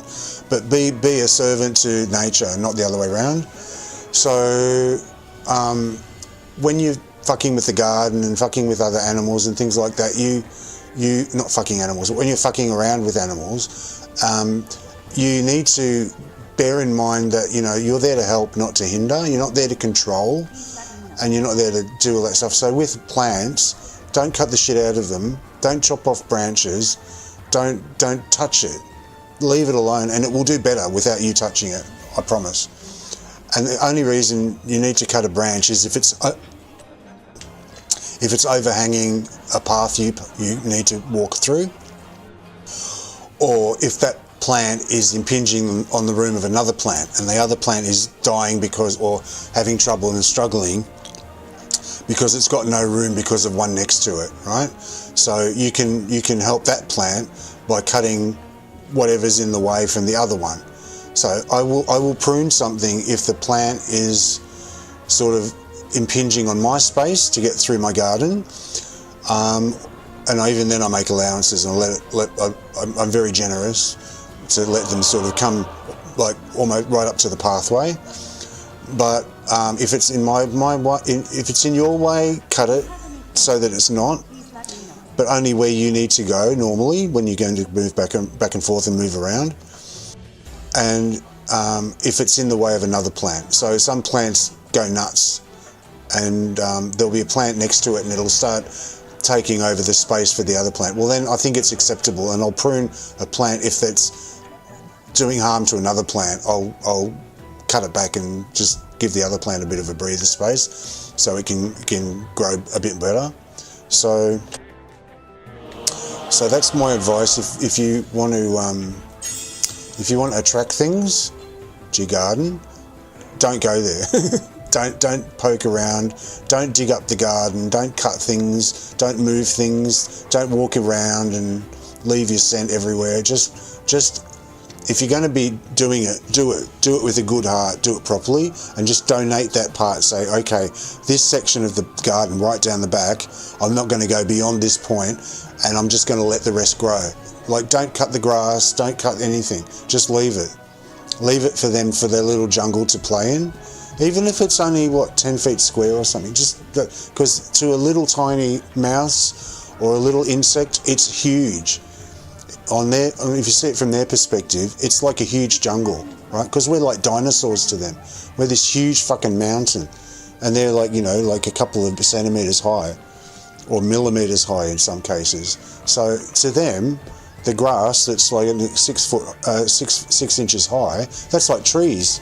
So they've got like a little jungle to run around in. That's their home. That's their habitat. So humans just need to be a little bit more sensitive to that stuff, and they're not. But I can tell you, humans are feared by like everything. I know they are. So if you want to attract them, just leave it alone. So that's what I do in my backyard. I don't go out there very often. I try and leave it as untouched as I can. And I don't have weeds or anything like that. I've just got like, there's loads of leaf litter on the ground, some dead branches from when I had to cut because of the neighbours and stuff. And they're just all out there, and just, they know they can come there every day and they're safe.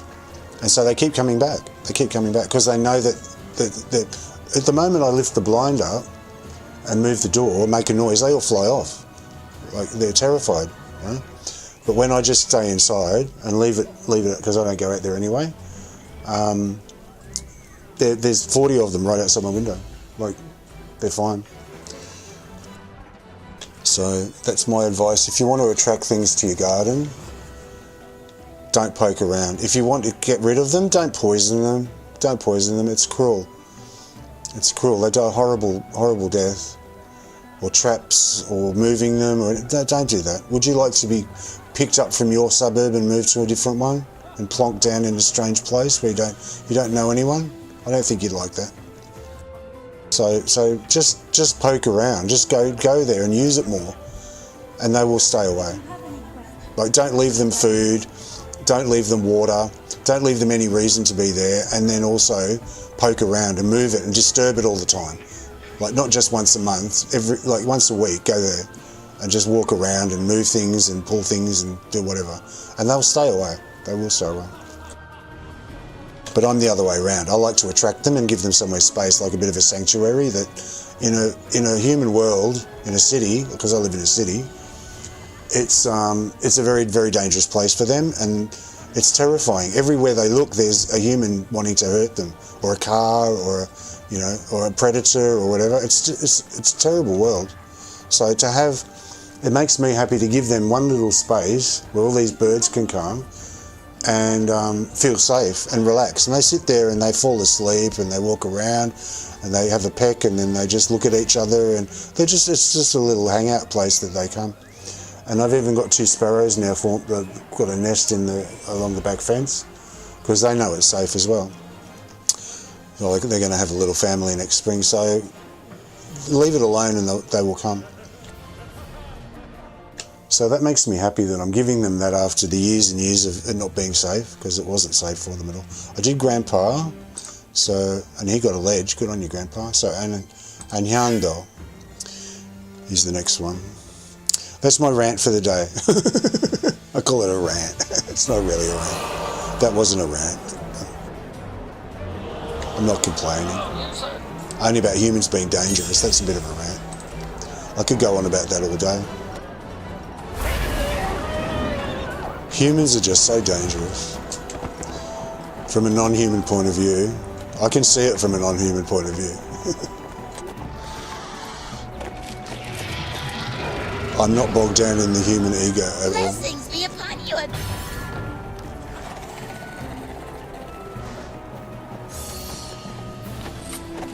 I got rid of my ego many years ago. Zingli sent you, eh?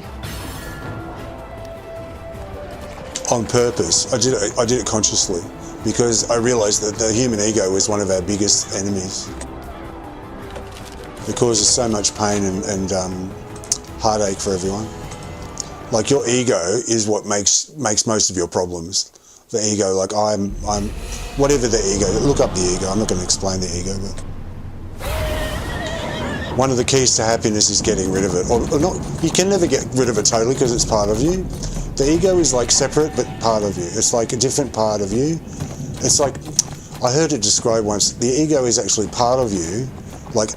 But it's also it's a separate entity as well inside you. It's like you're possessed by it, but it's part of you at the same time.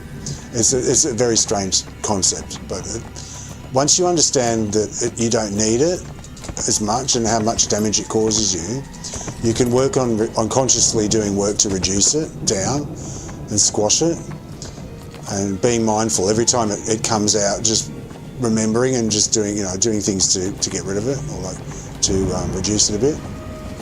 So when you do that, you can see things from the other point of view,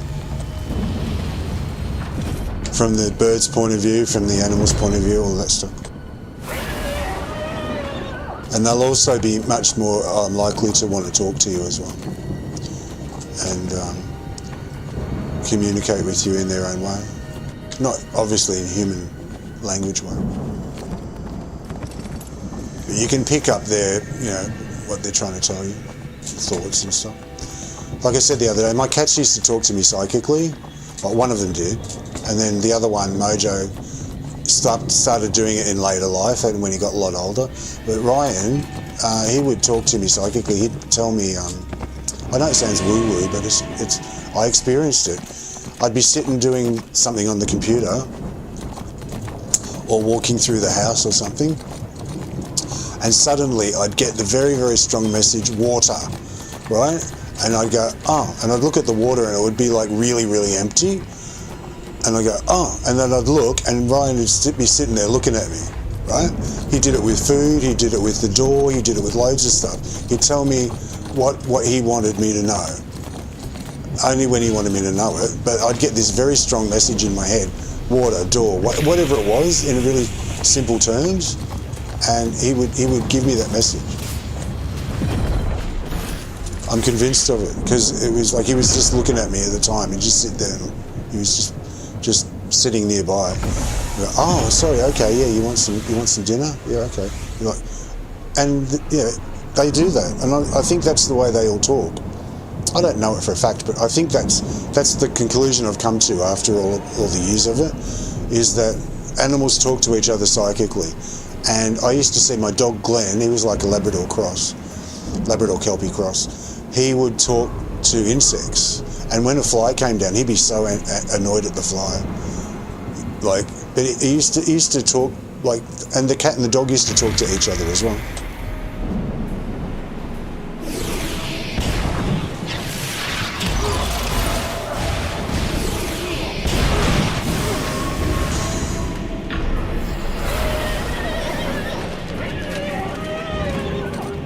I've seen different species talk to each other in the years of, I have personally seen different things talking to each other, and they're not even related to each other, but they sort of like they communicate with each other. But it seems that humans are the one species that can't do it.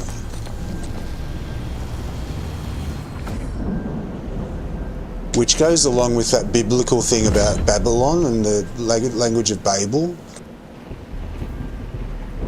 I don't know if you know that story.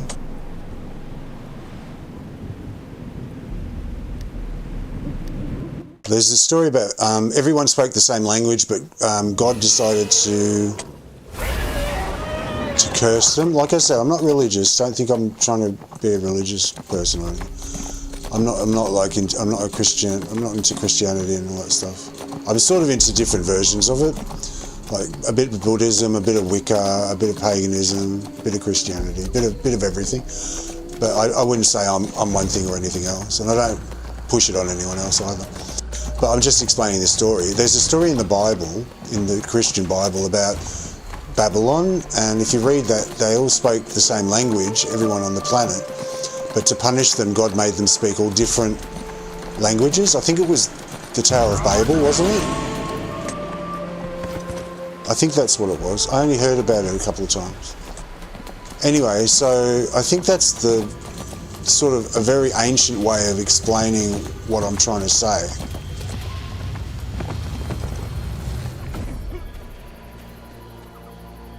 Or what I suspect is the case, rather. Which is humans are the one species that can't understand all the other ones mentally, like psychically. And with our ego, which is, I'm talking about the ego before, the ego comes into it where we think everything should be like humans. Like unless it compares to us, it's unimportant and has no value. That's the human ego talking. And so when humans say, oh, a chimpanzee is intelligent, it's because they recognise humanity in it. Because they say it's like me, so therefore it's intelligent. If they say something is intelligent because it has a big brain, it's because humans have one of the biggest brains. So we're all humans base it on their own selves and saying I'm at the top of the chain and I'm the most important. Well, that's just ego talking. No one's more important than anyone else. Animals are just as important as you are. Just they're different. That's all. They're just different. I like to do this. I like to say, all right, what are the differences and what are the similarities between me and whatever it is I'm looking at? The similarities will be way, way, way more than the differences. And I'll give you an example. Hang on a second.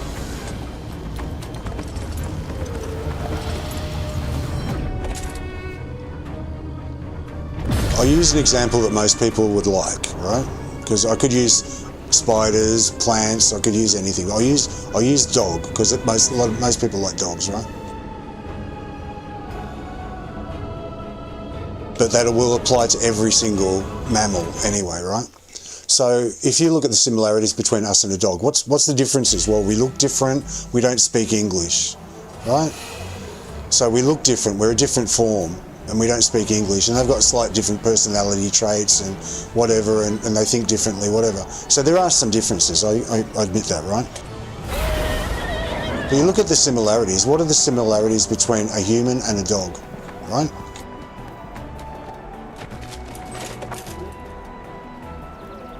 There you are. Okay, you've got skin, you've got hair, we've both got skin, we've both got hair, we've both got bones, we've got blood, we've got veins, we've got a heart, we've got the same organs, we've got kidneys, livers, we've got a tongue, we've got eyes, a nose, hair, ears, legs, bones, you know, whatever. We both dream, we both sleep, we both eat, we both fart, we're both scared of things, we have emotions, we have children, we piss and shit, we fart, I said that. Like, there's so many similarities between us, humans and dogs, right? And that goes for every animal, that goes for cats, birds. You think about it, you think of all the similarities between humans and what you see as the other. So insects, spiders, snakes, plants are different again, but they still have their own. I love plants, and plants have their own dignity and their own, you know, they deserve their own respect. Without plants, there'd be no life on planet, basically. It would be lifeless. Everything relies on plants as a base to form everything that forms life. So you should be appreciative of plants. And they can't run away. They can't get up and go because you're making life difficult. They're very peaceful and very at peace with nature, and they are nature, really, aren't they? So you've got to respect plants, but that's not what I'm talking about. I'm talking about animals and the similarities and the human ego, right? So the human ego looks at even other humans and goes, well, you're black, or you're white, or you're Asian, or you're this, or you're Indian, or whatever. You're not like me, so you don't matter. And then they take it a step further and say, you're not in my family, you're not in the same suburb as I am, so you don't matter. Or you don't barrack for the same football team, or the same ball team, or the same whatever team as I do, so you matter less. And they say, you're not in my family, so you don't matter. They do these stages of importance. So when it gets to other animals, like the dog, the cat, the birds, it's like they don't matter at all. People don't even see them as equal. They see them as this other thing, right? But what I'm saying is that's the human ego talking, right? Saying I'm more important than you are, type thing, which is bullshit. Everybody is equal. Everybody's got good points, everyone's got bad points, everyone's suffering, everyone's born here, they don't know why, everyone's going to die, everyone's the same, right? But everyone's the same, right? So, and that includes animals, it includes insects, animals, everything. We've got legs, we've got eyes, we think, we're scared of stuff, we need roof over our heads, we're all the same. So I like to see it that way, we're all the same. So yeah, ego, if you can get rid of your ego, it's one way to achieve some sort of peace in your life, because ego, you will find drives a lot, almost all of your unhappy behaviour that you don't like asking for approval, wanting people to like you, all the things you do surgically to enhance your body and face if you do that, all these things that really demand so much out of your life. It's all based on your ego, what you have to own, how you present yourself to the rest of the world. There's a healthy ego. I'm not saying get rid of it completely, because you can't get rid of your ego completely, but you can have a healthy ego which is very low, which says, all right, I'm not going to go out of the house smelling like a farm, and I'm not going to go out with my hair all a mess and with shit all over my body and go to the supermarket like that, because it's not acceptable to other people, right? But my own ego will say, I don't want to be seen like that. That's ego, right? That's healthy ego. But an unhealthy ego is one that says, that thing isn't important, you're not important, you're a piece of shit to me, I will use you, I will abuse you, I'll make your life miserable because I get something out of it and I'm more important than you are. That's an unhealthy ego, right? So when I see these people in these dungeons running ahead, getting all the points to be on top of the leaderboard, that's the ego getting out of hand, right? When I stay back, and I'm not saying I'm better or worse than other people, I'm just saying as an example, when I stay back on Zagan and I just hit from a distance and let them have their hits and let everybody do their role, that's my ego in the right place. I'm not making it all about me, I'm making it about everybody's experience, So yeah, the ego is a very out of control thing, and it's one of the keys to happiness in human life. If you can put a lid on it and bring it right down to a healthy level, you'll find a lot of your problems just disappear altogether. Because the ego is what drives all that behaviour that you don't like in yourself. Getting in the way. Caladoran, help us! The Mershot is going to ruin the feast! Where in the Underdark are those adventurers? Yeah, so If you wish for a feast, I will be happy to feast on you, bite-sized morsels. if the voiceover covered that up, I said the ego out of control is the driver of a lot of the behaviour that you don't like about your life and yourself. The ego is what's fueling it and what's behind it. So if you can, rather than looking at all those things individually and saying, I've got to fix this, I've got to fix that, I've got to fix this, I've got to fix that, if you look at the underlying reason and attack that and sort of like fix that. So you say, well, if my ego's too much, that's where it's coming from. Just be conscious of that and bring it down to a healthy level where, you're looking after yourself and you want yourself to be seen to be, appreciate, you want other people to like you and whatever, that's fine, but it's got to be a healthy level. It's like at some point you go, I don't care what people think. It doesn't matter.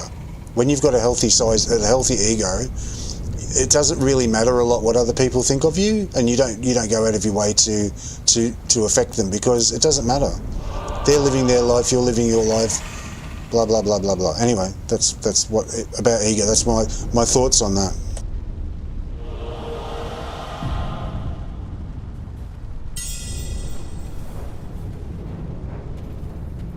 And the birds and the animals, they sense that. And that's why people like animals, because they have no ego.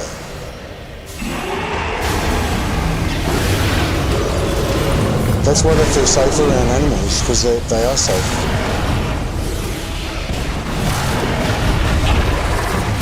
And I can hear someone going, oh, you don't know.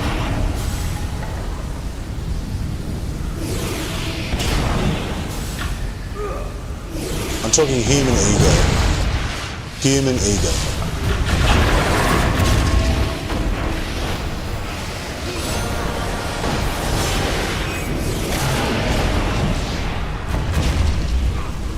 I should concentrate, shouldn't I? Quickly! The ice was alone and tossed the food from the cart into his mouth. But that's why people like animals, because they don't have the human ego, and you can sense that. They just love you. They're very simple. They just love you and trust you, and they're like little children. And as a human, you're sort of like the parent, you know better. And I think that's what it meant in the Bible. When it talked about Adam looking after the Garden of Eden and tending that, he knew more than they did. And he was given, by the Creator, he was given abilities that animals generally don't. He was given special abilities.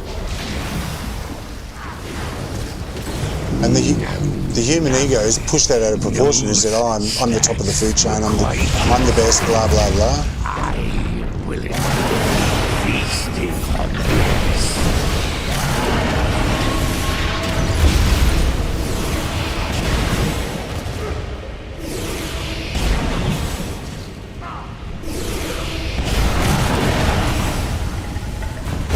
The human ego has taken and run with that and go, oh, well, I'm the top of the food chain, I'm the best, you know, I'm the only one that matters. My lovingly prepared artisanal I'm the only one that dishes. matters. And I think it's more a case of, you know, we've got something special.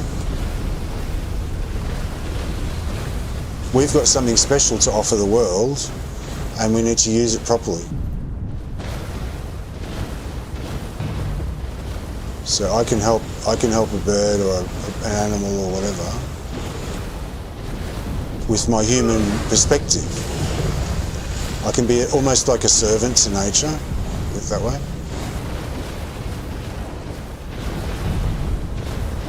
But you know, I think humans would be really, do really well to see themselves as servants to each other more than they do. Serve the Creator. If you're into God, serve God. If whatever you're into, serve the higher power. Make yourself useful. Far too stringy. Don't just be here for yourself. Be here for other people. Effort to eat. Other humans, other animals. God our Father, everyone. Is ruined! Well, we can always go back to Protector's Enclave to try to gather more eggs.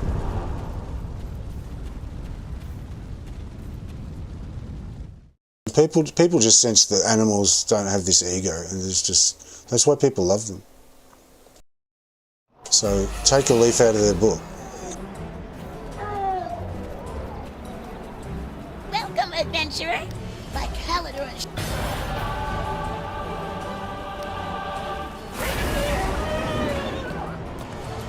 So what was I saying about that? I forget. Oh, the ego. Yeah, just lower the ego down, and you'll find a lot of your problems just disappear, and you're much happier, much more at peace.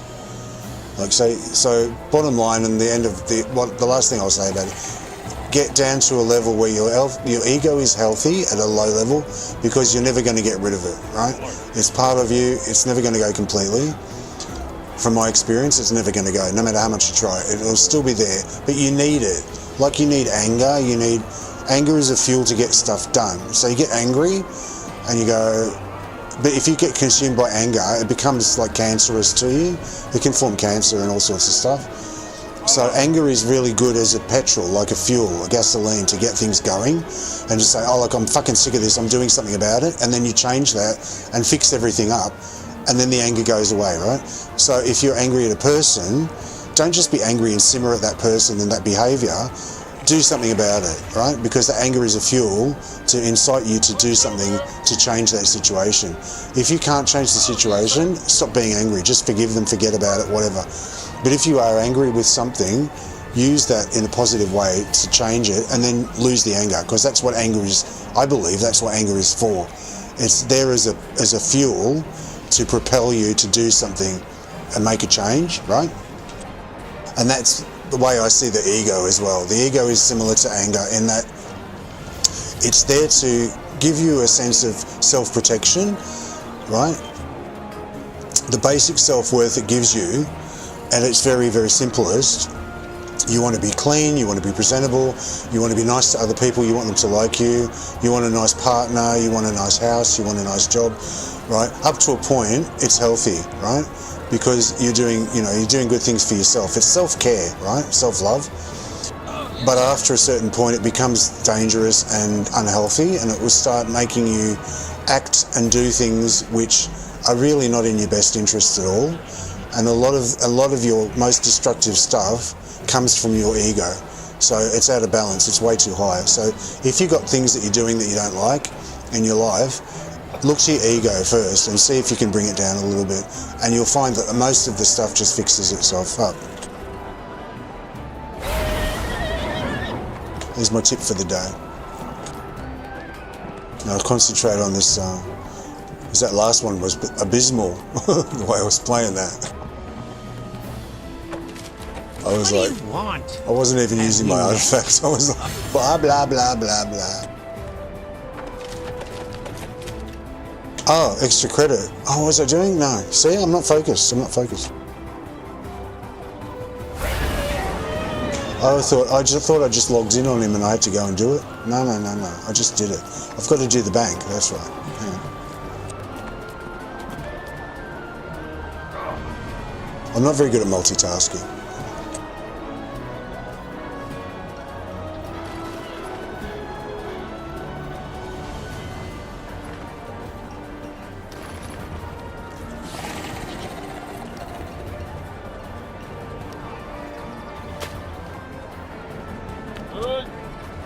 Okay, on to the next one. Yeah, I'm terrible at multitasking. I can only focus on one thing at a time. I don't know what's wrong with me mentally. I've got this. I've always been a little bit different from other people. I don't know what it is.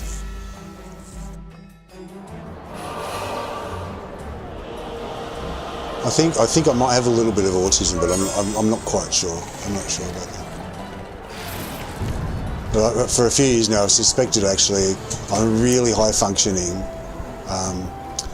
Not autistic. I wouldn't call myself autistic, but I think I've got some sort of traits of that.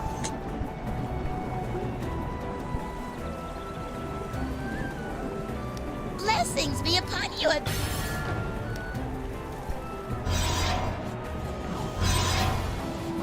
Zainly sent you. I mean, I don't label myself. I'm just me. I don't say I'm this, I'm that, I'm whatever. That's ego. I don't give a shit. I'm just me, just the way I am. Whatever I am, that's who I am. But I think when I hear people talk about autism, because there's lots of channels on YouTube now, autistic people doing channels and stuff, and people talk about it in articles and videos and whatnot. I've never ever spoken to anyone professionally about like, do I think I am? Because what would it achieve? It wouldn't achieve anything.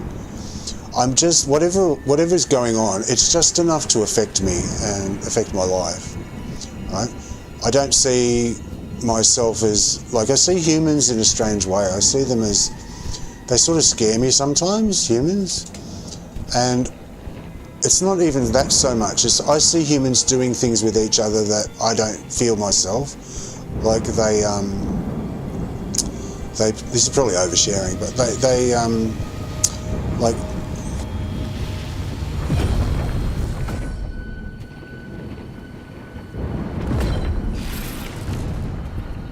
autistic people will often say that they don't have something that other people have. Like there's something missing, right? They don't see emotions on faces and stuff like that. With me, it's just I see other people knowing each other, what they all have between each other. Oh, I can't explain it really. It's like they sympathise with each other in a way that I can't. I don't know. I don't understand it. I feel like they're close. Look, best way to put it, they're closer to each other. Humans are closer to each other than I am with them. I feel like an outsider. I don't feel like I feel like a visitor. I don't feel like I'm actually part of the human race sometimes. I feel like I'm human, but I feel like I'm slightly apart from everything, if that makes any sense. I don't hate humans or anything. I love everyone, but I think I just feel slightly different. So when I hear autistic people talking about that, I can relate to that and I go, oh yeah, it sounds a little bit like me. There's a couple of things that sort of sound like they fit. But it's really, really slight with me. It's not hardly anything in it.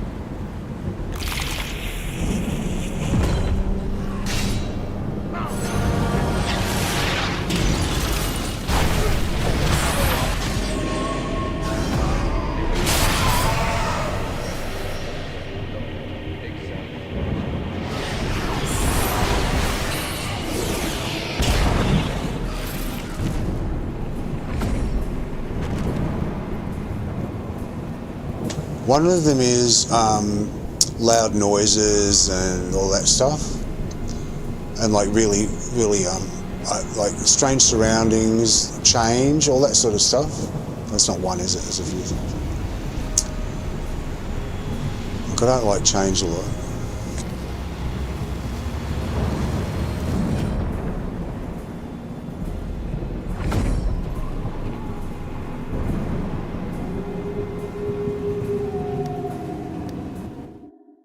I'll just leave it at the fact that I've sort of suspected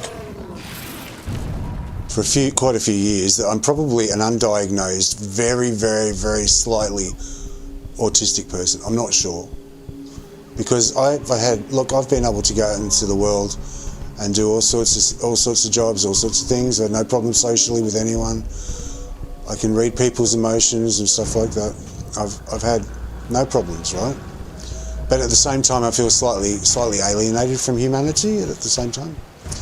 And I've got some personality traits that have come out more as I've got older that remind me of a lot of the things autistic people do. Like, I don't like loud noises, I don't like change.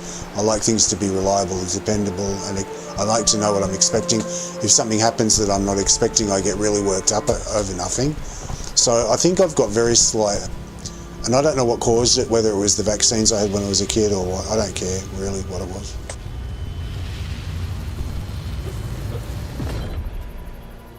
Or even if it's true or not, I don't give a shit, you know. I don't think about it very often. I just get on with life. That's all. Just get on with everything. But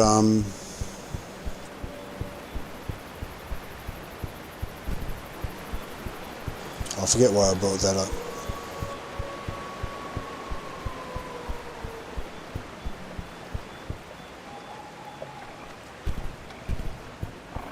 It's a little bit of oversharing, I think, but whatever. Someone might find it useful. Like, I don't like to label myself as anything, really. I'm just a person. So I don't wear a label and say, oh, this is my identity, like many people do, you know, like whether it's LGBT or political stuff or, you know, whatever it is they say, this is who I am. No. You're much more. You're much more than that. You like it, it's part of you. It's part of your life, but it's not everything. It's not who you are. Who you are is what you do in a bad situation. Like, people show their true natures in a stressful situation, how their real personality comes out. Make no mistake.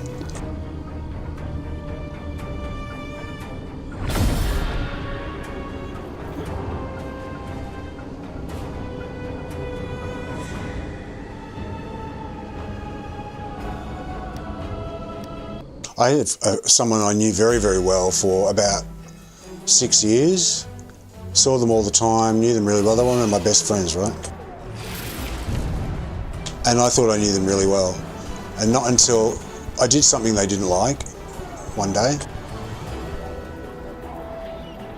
Like, I was the model person to know. I would, like, always make everyone comfortable, happy, and I was like, never do anything controversial in their lives, never expect, you know, I don't upset anyone, right? So I was around this person for years and we were fine. Like, I got on with them, spent loads of time with them all the time, thought I knew them really, really well. And then I did something that they didn't like after about 6 years or something. And they turned on me bad, they turned really nasty. And they did things I never thought they were capable of doing. They slagged me off on social media. Just this one thing they didn't like. So I saw that I never really knew that person. So you never really know someone until I decided the way that you can find out someone's nature and get a better idea is how they behave in a stressful situation, how they react under stress, how they react when times get tough. Like what do they do? So if they lost everything, would they start stealing and robbing people to survive, or would they be inventive and make a new business and drag themselves out from the ashes, or would they go to a homeless shelter and be really passive, or what would they do, in those situations, like what sort of person they are. I've seen that in my own life as well. When things have been really bad, how did I behave? How did I react? How did I deal with it? And that gives me some idea of my true nature. So when you're dealing with people, that's the best way to find out like what they're like in a sticky situation. Their nature will come out. Their true nature will come out. And you'll see who you're dealing with. Just what I need. A colossal red dragon getting in. Because they'll say all the things that you want to hear when things are good, in good times, and they'll make you think that they're A, B, and C. But when the bad times come along, they'll if they just disappear, you'll know what sort of person they are, basically. I think we've all known someone like that. Feast, I will be happy to feast on you, bite-sized morsels. Okay, focus.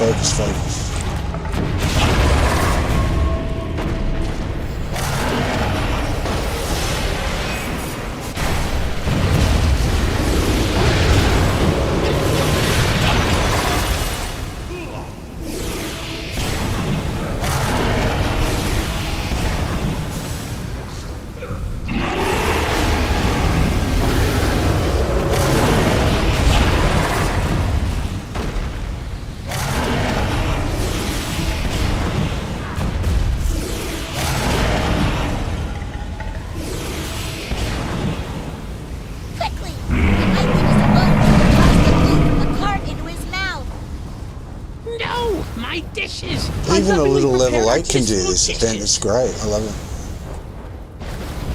It's very inclusive.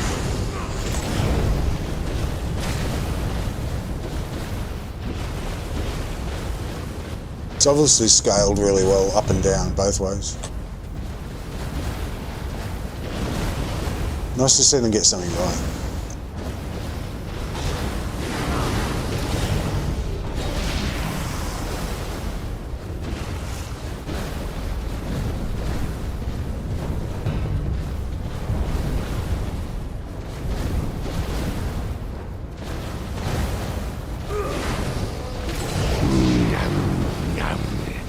Those snacks will quite me.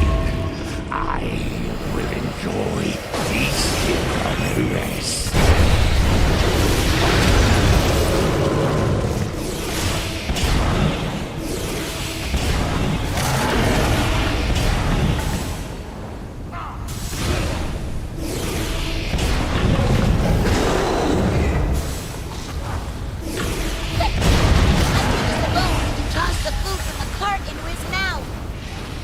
See, when you concentrate, things always get better.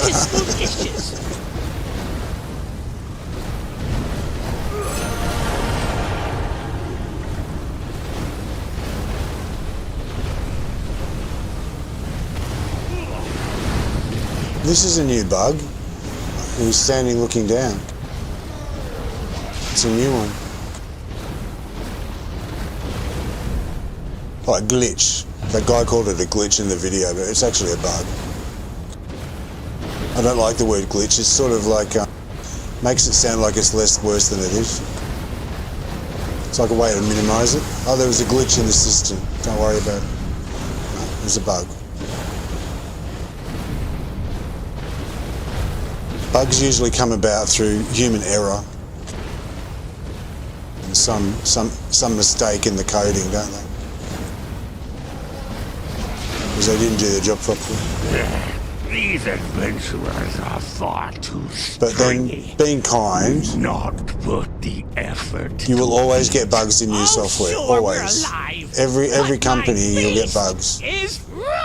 Antivirus. Well, we can always go back Antivirus, GPU, software, drivers, they all get bugs. Operating software, it's just the nature of digital. But it's still human error because they didn't get it right in the first place. So both are true. Both are true. But yeah, that's a new bug there. Okay, so I got a ledge before. That was good. So I'm still getting them. That goes towards the artifact fund. Zagan's artifact. Welcome, adventurer. By Calendar and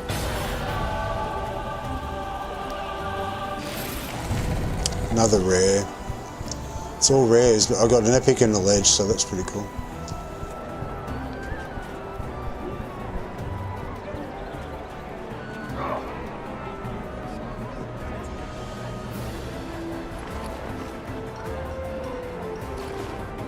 I'm wondering what will happen to the prices, because the prices all went down because everyone was on all these eggs, but at some point they're going to get sick of it and they're going to stop grinding it and the prices are going to go back up again, aren't they? So I have to keep an eye on that because that legendary one's good and this epic one's good. It might go back up to 50 or something, and this might go up to like 120, 150 or something. So it's like 200. I only need 1 million more. I only need refinement point. Oh, because he's level 8.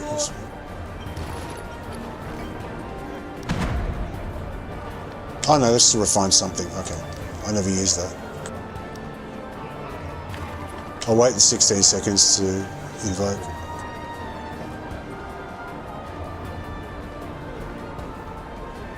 Five, 4, 3, 2, 1. Oh!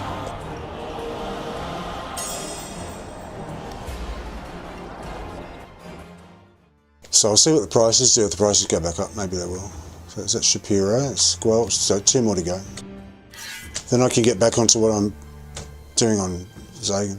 This is such a distraction. It's like, but it makes sense to do it. Like I've had so many times in the past where I've had events that I haven't done, and then they've got really cool stuff out of them, and I've gone, I wish I'd done that event. Or people have extra currency and they get the stuff early, so I'm just learning from my mistakes in that respect. I'm just thinking, well, you know, I could get something out of it, but it might work out well for the artifact, for Zagan's artifacts.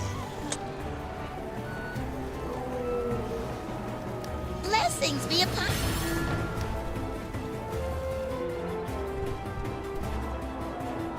What do you want? Zainly sent you.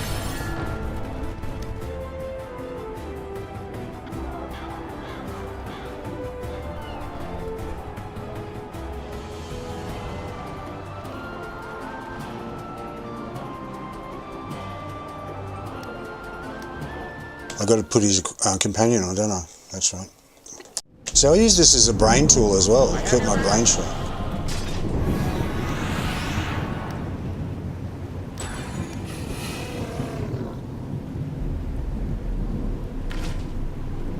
My mother used to use crosswords all her life. Like I always remember her, no matter what age she was, because I was an only child, and I'd be sitting there with my mother, and when we were at home together, she'd be in the kitchen, or the kitchen area, at her table, smoking cigarettes, doing crosswords, right? And she didn't really want me around. She'd go and play outside, go and watch TV, go to bed, whatever. I was always like, go away, go away, go away. I said, okay. And I didn't have any brothers or sisters, so I learned to amuse myself. But anyway, that's beside the point. She used to do crosswords all the time, and she told me she did it because it kept her brain active. It was mental exercise to solve them all. She used to read mystery novels as well. She used to love reading stuff. Like Agatha Christie novels, she used to love those. Like whodunits, murder mysteries and stuff like that. But she did her crosswords every single day. She'd be there doing a crossword, working them out.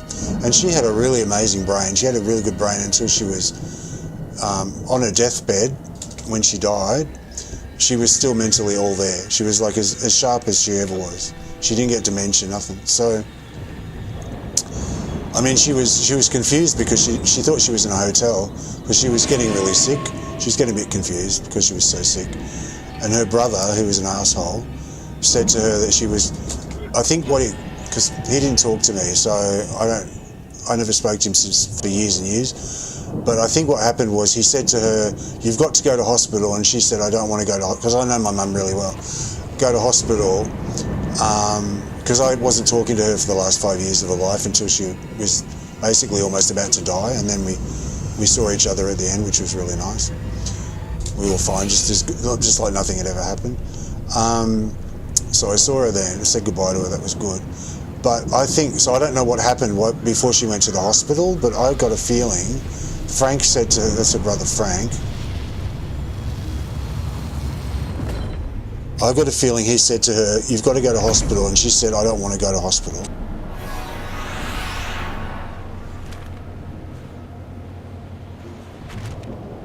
And he said something to her like, "It'll be just like going to a hotel. It'll be really nice, like a hotel." Because when I saw her, she was confused, and she said, "I don't know where I am. Where am I?" I said, "You're in a hospital." She goes, "No, I'm in a hotel." I go, "No, you're not in a hotel. You're in a fucking hospital." I didn't say fuck, but I said, she didn't like me swearing. But I said, "You're in a hospital." She said, "Am I?" I go, "Yeah." She thought she was in a private room in a hotel, like that was looking after her medically. I said, "No, you're in the hospital. The so-and-so hospital that she was in."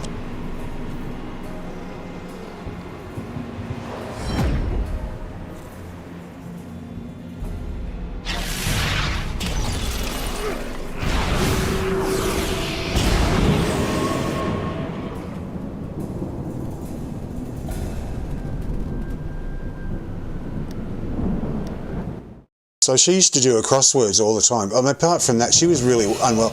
Basically, when I got to see her in the hospital, she looked like a corpse. She looked like she was she looked like she was almost already dead. When I walked into that room, I thought I'd missed her. I thought she died, and I missed her. But she was alive. But she looked really like, someone who's almost close to death looks, like a shell of themselves. It was horrible, really awful. I've seen her like that. And then I sat by her bed and I held her hand, and she sort of came to and woke up, and she said she wanted a drink because she was really dry. So I think what happened was that they'd basically given up on her. They'd stopped feeding her, they stopped giving her fluids. They were giving her morphine. After that, they gave her morphine for pain. But all her organs were shutting down. Because of all the medication that the doctors put her on for all those years, she got sicker and sicker and sicker. It was the doctors that killed her, I think.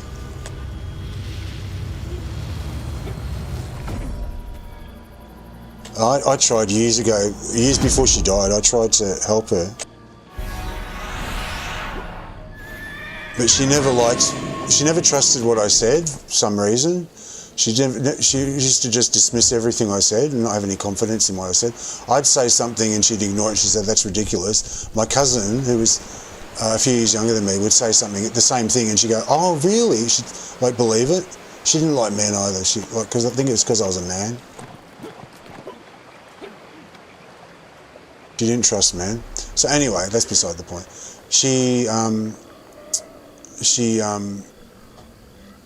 What was I saying? She was in hospital. They stopped feeding. Oh yeah, I tried to help her with the doctor, and because she was on all this medication, and one stage she was really unwell, and I said, "You need vitamin C," and she said, "I can't take that." I said, "Well, why can't you take vitamin C? It's like a fundamental to life." Like vitamin C is necessary to so many things. It's really important to have vitamin C. And it's a basic one. It's a really basic one. Everybody needs it. Everybody has it.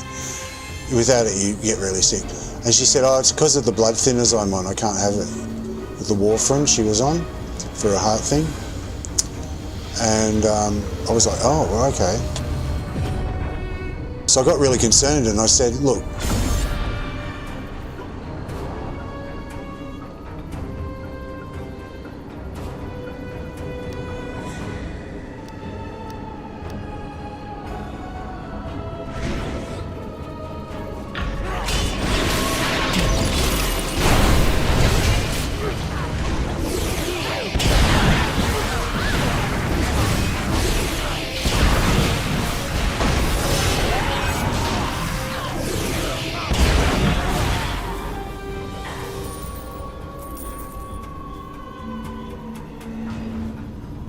I got really concerned and I said, can I talk to your doctor, please? Because she changed to a different doctor. So the doctor that she was at, she was on like, I think about 5 or 6 medications, because she had a heart operation, she had arthritis, she had all sorts of different shit going on. And she was on all this medication for it. And of course, one medication will cause a side effect, and then they'll prescribe a new medication for that. So each medication causes body issues of its own and disrupts the body system in itself. So it's not good to take loads of medication all the time and just keep adding them, because your system needs certain processes, and one drug, it won't just do one thing, it'll do several things. But it's got one effect that you want, but it's got other effects that you're not even aware of it's doing, that it's affecting knock-on effects, that what it's stopping is stopping other processes as well, put it that way. Downstream, like downstream effects it's having on other things that are going on. I won't go into all the biology of it, but it's having effects on other stuff as well.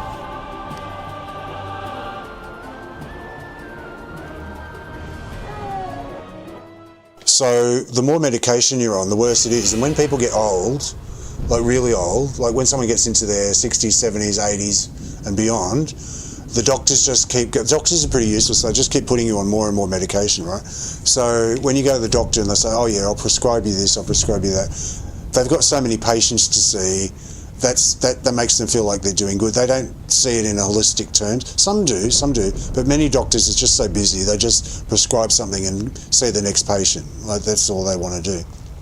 So she had all these medications she was taking, and I said, she just changed to a new doctor, and I said, and the new doctor put her on something else, and I said, what does he think about your old ones? And she said, oh, I never asked him about those. Yeah. So she came from the era when you just, you worship doctors, you worship judges, you worship politicians. They're all university graduates and they all knew what they were doing, and everyone else was just the common man type thing. That's what her view was. So she came from this old view, and I question everything. So like I question doctors. I say like, and especially now I've got the internet, I can look up whatever I need to, and you can go into a doctor and be armed with information that only they only used to know, basically. And you can find stuff now and say, well, what about this effect and that effect? And if you're smart enough, you can interpret it as well. So your IQ might be as high as the doctors, just that you haven't got the training they've got, right? But if you're taking a particular drug, or if you've got a particular issue, I always advise you, anyone, to go online, do all your research, so that when you go and see your doctor, see them as an equal more than a superior, right? Have respect for the fact that they do know more than you, right? But at the same time, you can have an adult backwards and forwards conversation with another adult and say, well, what about this? I read this, what about that? And then they say, well, that's nothing because it's so-and-so. And you go, oh, okay, what about this? Oh, I've said things to my doctor many times. He goes, I didn't know that. I was like, I know things my doctor doesn't know about stuff, right? So I'll go in for a blood test or a checkup or something like that, and I'll go, because I go to the doctor sort of every 6 months or so for whatever is going on with me. And I'll say, oh, I read about so-and-so for like diet stuff and chemical stuff, like a particular supplement that does something for your liver or your kidneys or whatever. I said, did you know da-da-da-da? And you go, no, I didn't know that. It's like, so it pays for you, but people will joke and say, or they'll pick on you and they go, oh yeah, trust Dr. Google, whatever. Don't take any notice of those people, because information doesn't have, it's just information. Information is information. And don't believe everything you read. Like, don't read one web page and go, because they're saying Dr. Google because they think everyone's too stupid to cross-reference stuff and double-check stuff. Don't read one page and go, oh, that must be true. Like, read 6 pages on the same thing from 6 different sources. Go to a government source, go to a blog, go to Reddit, go anywhere, see what people's experiences are in the real world with it and what they think. Go and say what there's a site called Medscape or something, that do stuff on medications and drugs or whatever. Drugs.com is another one. Go and they cite sources and studies and whatever. See what they say, but then bear in mind that they're biased towards the establishment, so you keep that in mind, but you don't put too much credit on it all the time. Then go to a different one and just check them all and see what. And usually when you check sources, you'll see if it's true, it'll keep coming up again and again and again. It'll keep appearing the same way, and you go, oh, well, that's pretty true, because from all these different directions, everyone's saying the same thing. So you can pretty sure then that you've cross-referenced it yourself. Because I like doing journalism as well. So, like, just online journalism. I like to report on stuff. But you've got to cross-reference it with other things. You can't just take the word of one person and say that's true. No, it's true if it's true. So go to this source, that source, check it from at least 3 or 4 different places at least, and see what they all say, and then make up your mind if you think it's true or not. Use your own judgment. So yeah, but in her day, she just believed whatever the doctor said. And what the doctors do is they leave you on a medication, and they don't take you off it, and so you get side effects from that, and they build up, and then you need a new drug, and it just compounds itself, and you get sicker and sicker. And that's what happened to her. She got sicker and sicker and sicker, and she changed doctors, and he just added a new one, and then I said to her, I want to talk to your doctor. What's his name? And she said, I don't want you to talk to the doctor. I don't want your help. No, it's okay. So I just gave up. I said, all right, well, whatever. I tried. So by the time she ended up in hospital, she was really fucking sick. All her organs were shutting down and everything from all the medication she had. The shot is going to ruin the feast. So she wasn't well at all.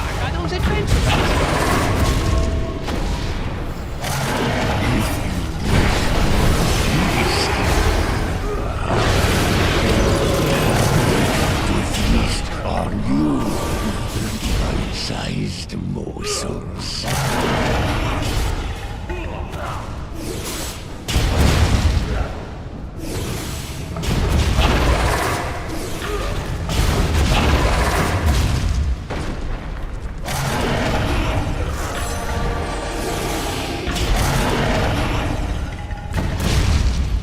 Quickly!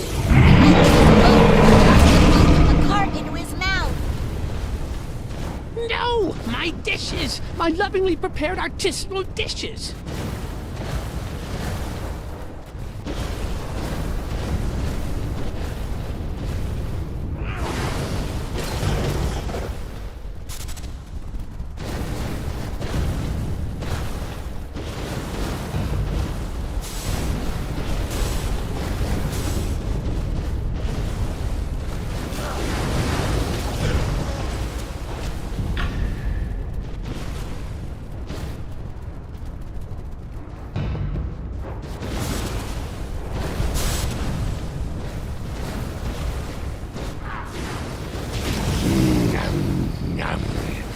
Those snacks were quite tasty. I will enjoy feasting on this.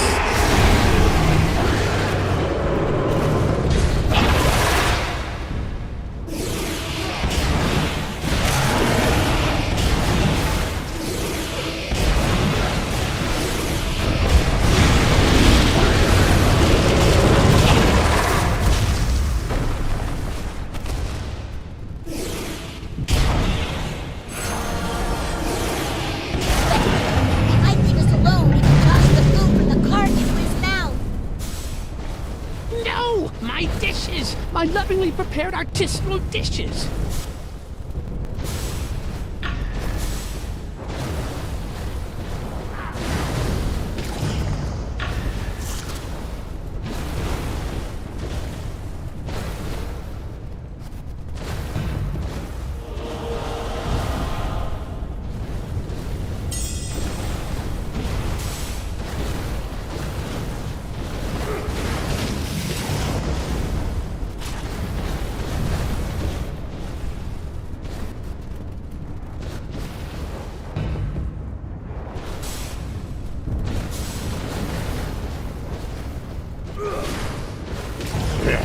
These adventurers are far too stringy.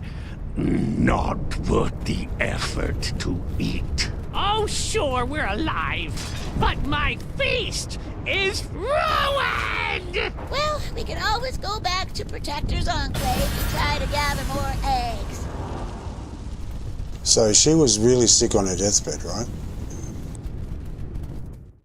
And they were basically letting her die. They said no food, no water, no... So when she came to, when I held her hand, it was like she wanted to live again.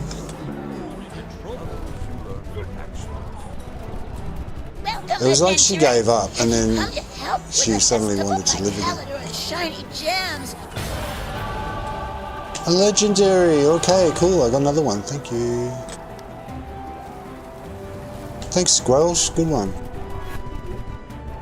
Very nice. That'll help with the artifact fund.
Hang on a sec.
Anyway, so she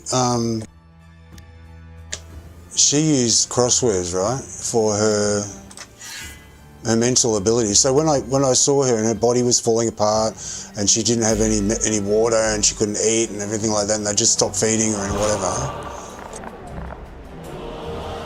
she was mentally still there. As like she lasted for another few weeks after that, and then she ended up just like, said, "Don't come back. I don't want to see you anymore. I want to die."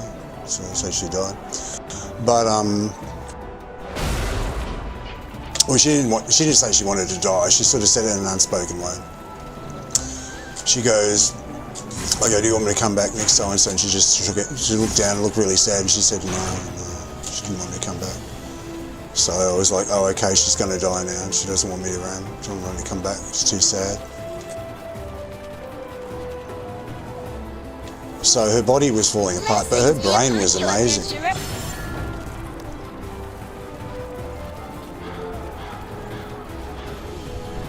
What do you want? Zingli sent you, eh? Her brain was amazing. And she used to use crosswords all her life, as I said, to keep her brain active. That's what she told me. She said, "I'm doing it to get my brain active." I go, okay. So I don't like crosswords. I do not like crosswords at all.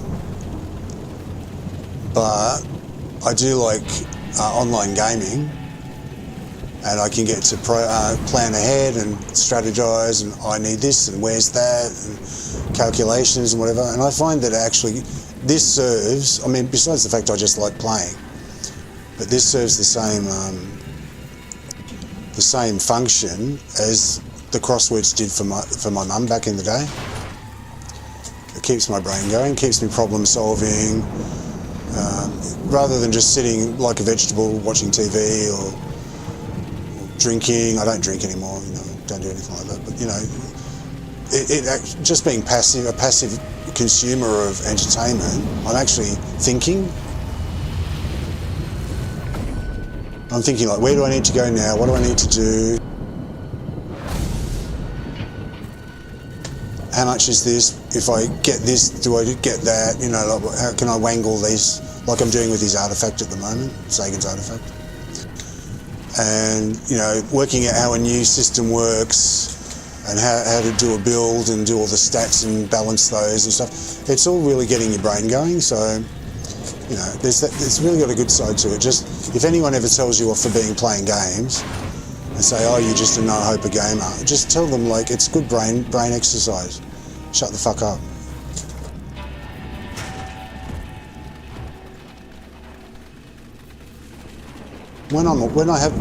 Sometimes I spit the dummy and leave, right? I'm not going to do that now, but in the past I have done, and I'll leave for a year or two, 6 months or something like that. And I miss it when I'm not here. Besides the actual place itself, I miss the exercise, the mental exercise it gives me.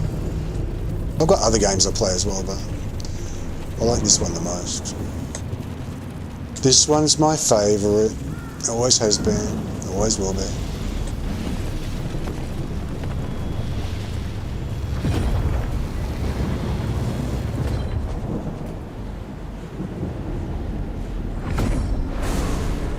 That's a good name for a guild, actually. Neverwinter Tragics. Is there one called Neverwinter Tragics? I bet there isn't.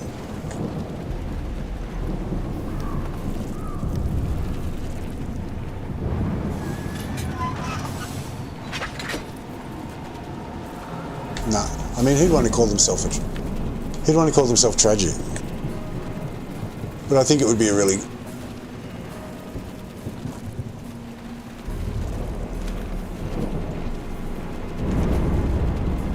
I think it would be a good name for a guild. Like, you get your grindy guilds and all these different things in the guilds, like Neverwinter Tragics. Maybe not. Maybe that's why they haven't got one already, because it's not a good name.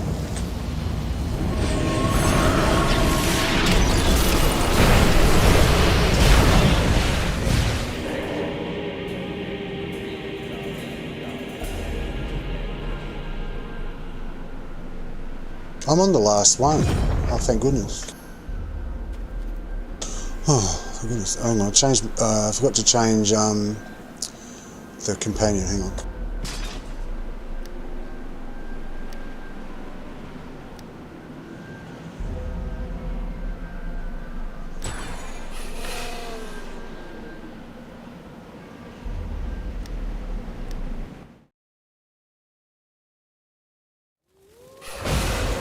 Yeah, Velosk is easy.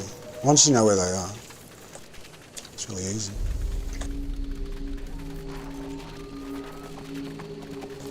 You go in, you go down. There's only one way to get in, really. Then you come to here. Basically, you can just do it by going straight through this arch if you want to.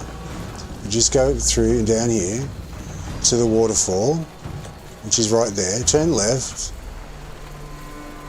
Go down the end to the bridge, cross the bridge, and go down the end and it's right there. It's easy. Over the bridge, go down the end.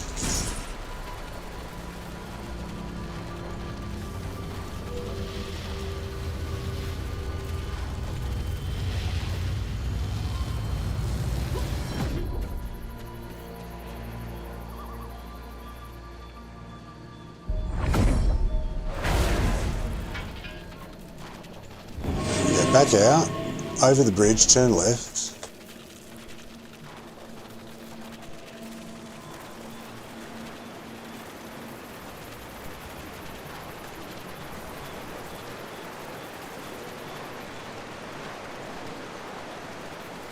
Turn left at the 3 stones. Before the waterfall, go straight ahead. Just follow the path all the way up to Dying Howl. There's a quest. Everybody should know this quest, the Dying Howl, from the very first leveling thing they go through. Should be still fresh in their minds, really, after the recent changes they made. So go up here, go up to where Dying Howl is, and it's right there, right in front of you. Dying Howl's up there. There he's standing there. Green. Blue, green, whatever.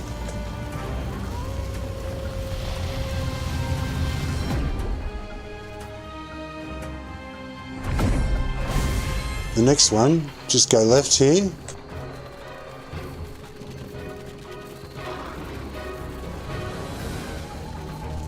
Then go left down here. And it's just in front of you, just here.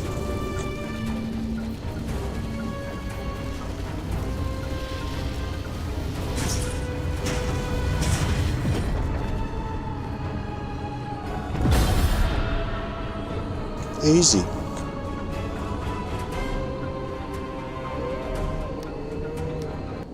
It's easy when you know where they are. It's not easy when you don't know. It's like, oh, where the fuck is it? But if you're methodical, if you open the map and you click around the edges of the map and go all around the edges of the map and go to all the areas, you'll find it sooner or later. And then after that, you know where it is. You can work it out.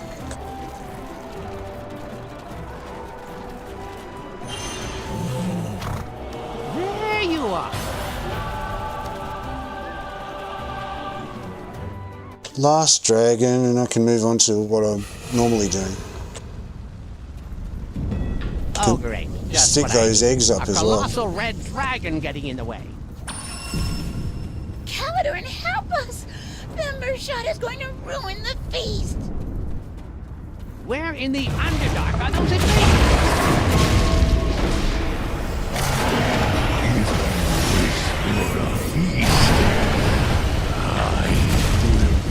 Happy to feast on you.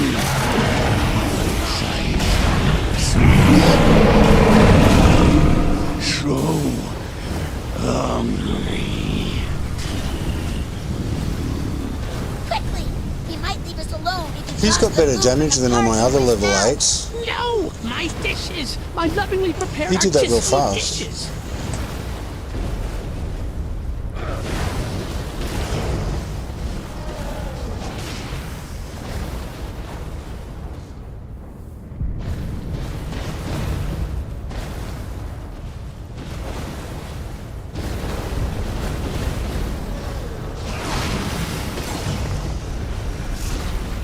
I think it's in the role, in the original role. Like when you've got your scores that you get. He's only level 8. I think he just got a really good magical damage boost to start with. Like int, I think it was really high. If you're doing anything, like anything with magical damage, you want as high as you can get. I will enjoy feasting on this.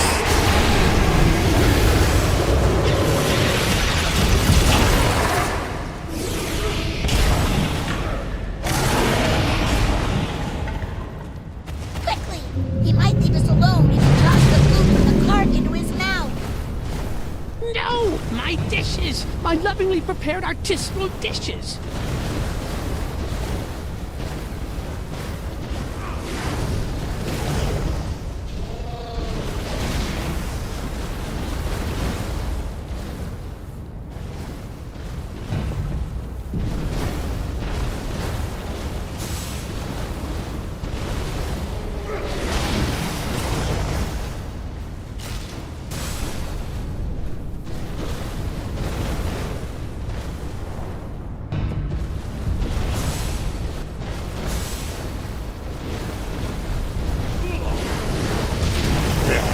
These adventurers are far too stringy. Not worth the effort to eat. Oh, sure, we're alive, but my feast is ruined! Well, we can always go back to Protector's Enclave to try to gather more eggs. Okay, that's all the alts done. Thank goodness.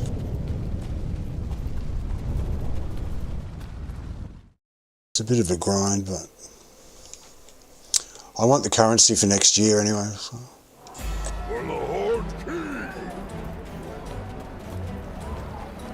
Welcome, adventurer. By Calidor and So that's another rare one, but you know, you got those ledgers. I've got a couple of ledgers and an epic, so that was good.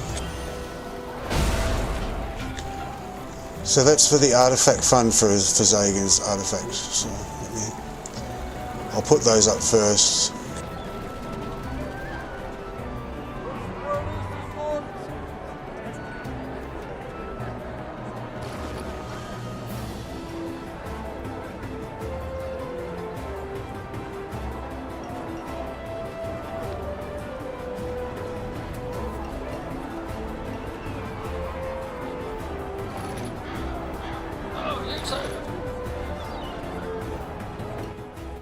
Okay, now let's go and have a squiz.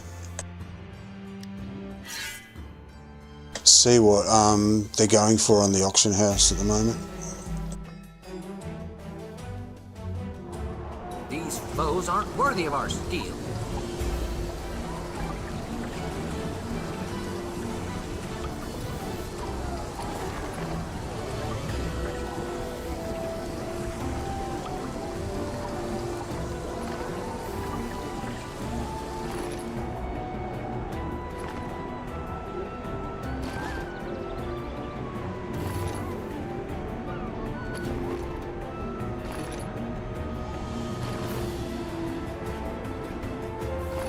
I keep forgetting they stack.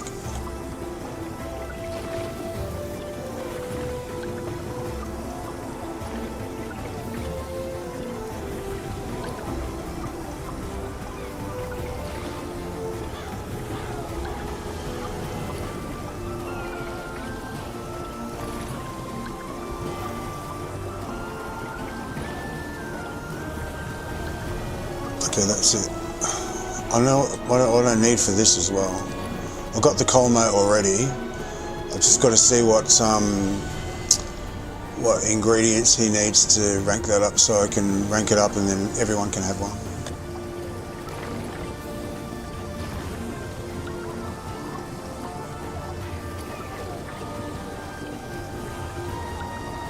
The first thing I'll do is just check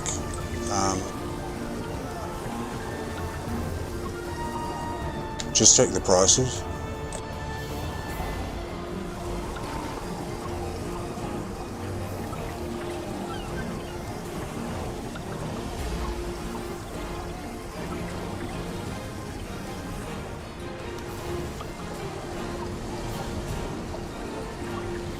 So the prices on those are up a bit. They went down to 4 something, was it 4999?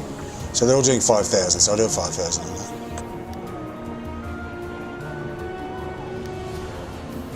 I could do a 2-for-1 deal, but I think people are more likely to just buy singles, so.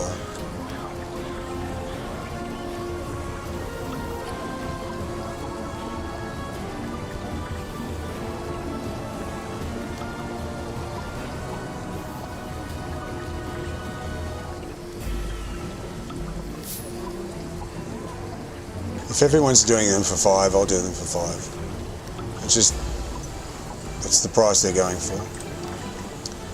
It's better that way. At that point, you don't want them any less than 5. It's not really worth it anyway.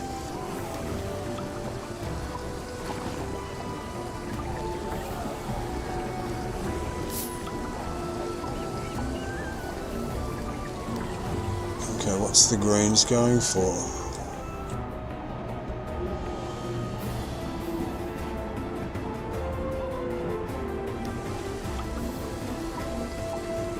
They're 4.9. They've gone down 4.937. I'm not going to go under that. I'll just do 4.999. I've got 3.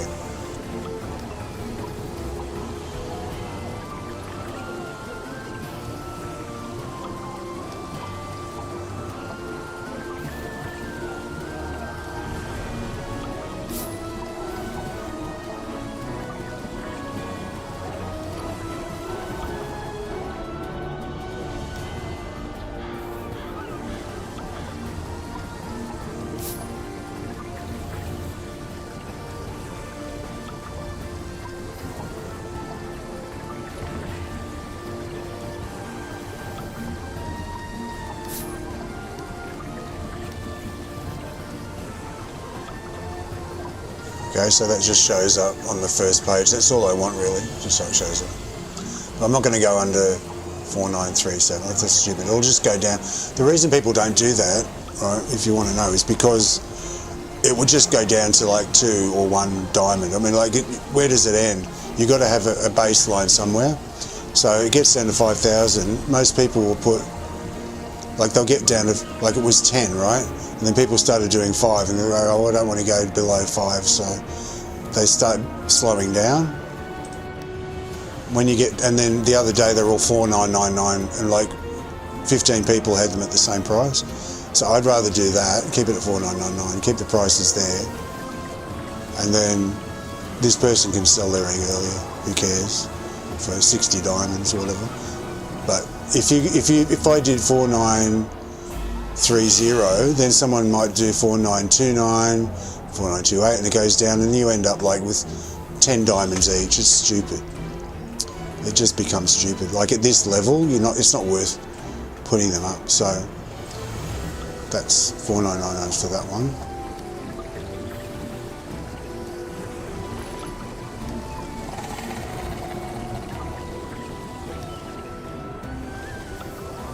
These ones are really cheap. Red ones. That's 3.599. Wow. 3.5, 3.6, 3.7. They've all done them in the last few minutes. I think I'll do 3.7 and leave it at that.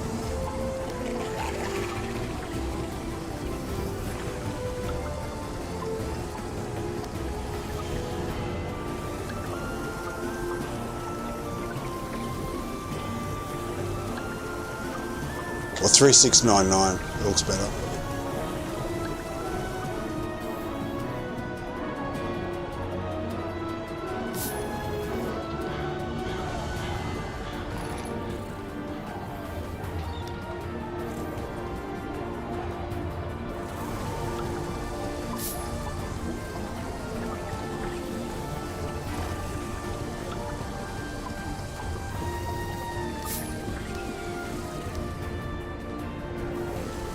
As long as I'm on the front page, the first page, I'm happy. You know what I mean? So that's fine. And as I said yesterday, I don't know if anyone's ever watching this in the future, or now or whenever, never ever put on auction house stuff, never ever put your high bid, because it's locked in. If someone bids on it, it's stuck. You can't take it down again. if you don't have VIP, you have to pay every time you put it up. But if you have VIP certain level, I forget which level it is. It's, hang on, which rank is it?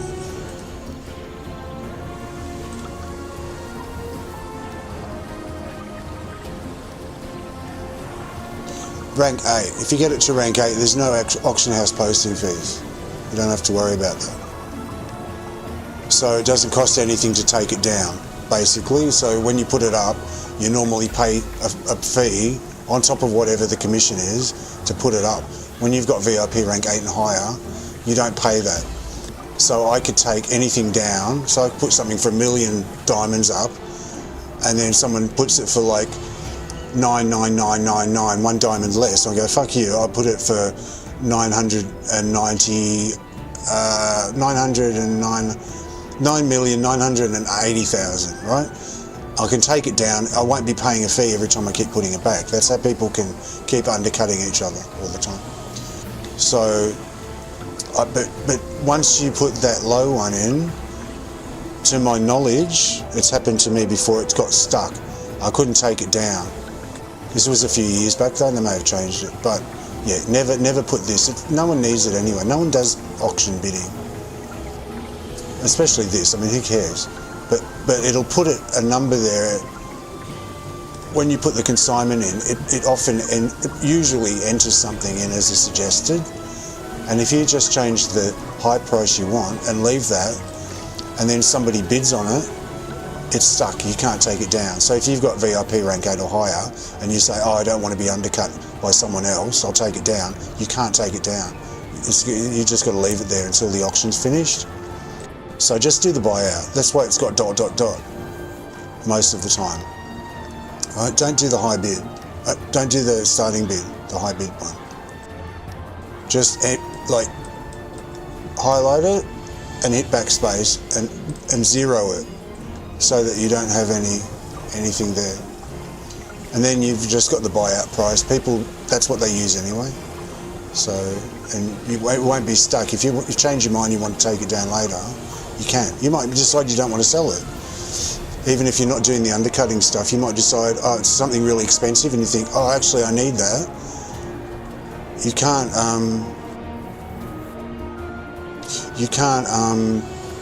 take it down and go, I'll use it now, because it's stuck.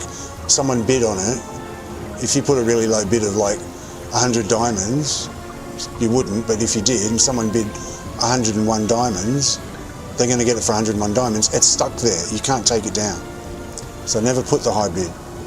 Don't do that.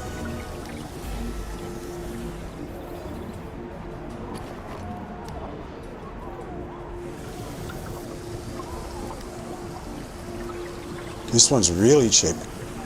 This one's really cheap. Look, 2,000. Oh my goodness. I will do 4. I think that's where it should, no lower than 4.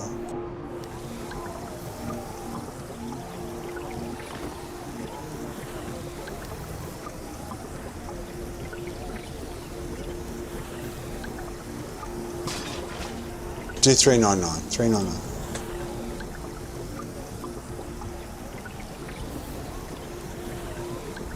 You see here, it's got 4,000. Just highlight it once, click it, and then delete it. And click out of it. Just delete it. So it's only got the buyout price.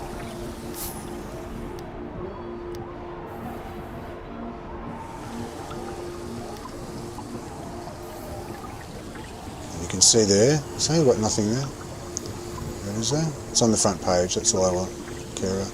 If you can get on the first page, that's the best place to be.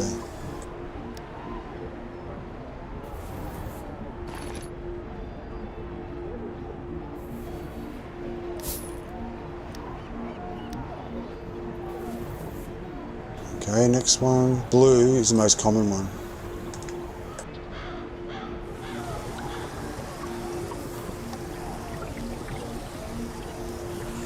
I'll do 5,000 on that.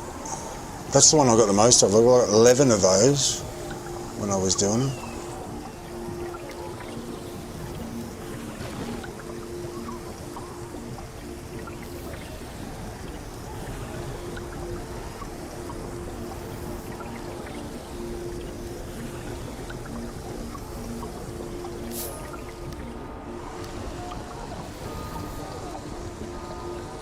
Just leave it at 5.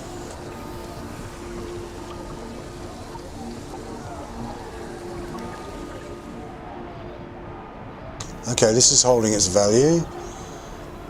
68, so I'll do 68 2. 68 280. 270. I'll do 66.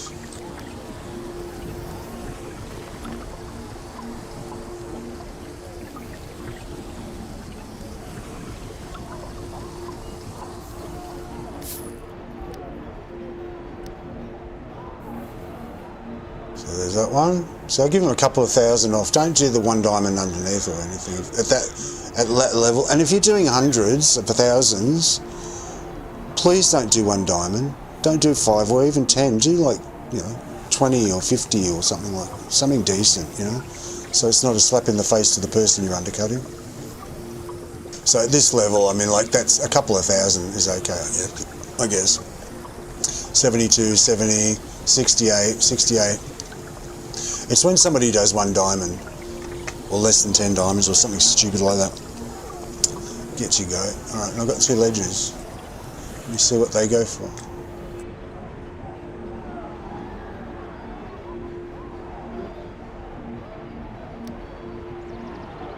Okay, 115. That's pretty low. They put that up really low. They want to sell desperately. 159, 158, then went to 150. I think 149 probably is a fair price at the moment, so I'll do that.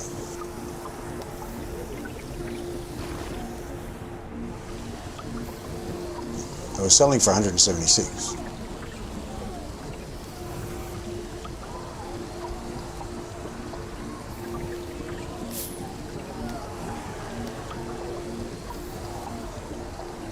Okay, so I'm on the front page, that's all I care about, 149. Let them sell, because they want to sell fast. This is auction etiquette, right? Go back and look at the prices of what it was, even this long ago, 185, they were going, okay, well, I'm going to get 185, right? This person did the right thing, they go, okay, look at this idiot. This person did the right thing, they did 20,000 less to give them a bit of a discount, right? So 20,000 less. Then the next person comes along a few hours later and they do it for like 11 diamonds less. Go fuck yourself, right? That's terrible. This is the shit behaviour, right? Then this person's come along pretty much at the same time and they've gone 159, but they took off a couple of hundred. Well, that's better than, this person did a better job than this person, right? A couple of hundred cheaper. But I'm looking at the prices going down anyway to get a gauge of exactly where they've been. 159, 59, even. This person did, so hang on, 59.7. So this person took 700 off, whoop-de-doo. This person took 1 off. Asshole. This person took almost 9,000 off, so they did the right thing. They weren't like, that went down to the even 150. That's nice. This person's another idiot, 149,990. They took 10 off. Right? 1,000. I've decided this is where I'm going to sit, right? But then they did 130, right? I'm not taking my own advice, am I? I took 1,000 off, right? I could have put it for 149,900 and just taken 100. No, I'd take 1,000 off, right? 150. They were doing 158, 150. This is where I want to sit, about the 150 mark. So I was okay, I'll do that. But I'm talking about when they undercut, right? So on 130. That's 10 down. Actually, it's 20 down. So that they did a really good thing, right? They did the same thing. They did 115, so that's like 15 down. So that's a decent discount, 15,000 diamonds. Then this one did 1,000, which is okay. Not good, but it's okay. So I just put it here, right? because I think 150,000 is probably the good baseline to keep them at. I just want to be 149, just under this person here. And start, you also want to be on the first page, but not 1 diamond. Don't use just 1 diamond. So this one's similar. This is going for a little higher. So 160, 170, 190, 175, 170. I'll do 169 on that one.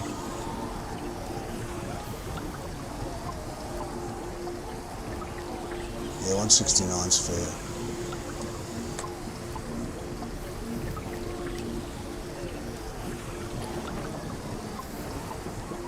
They were going for 197.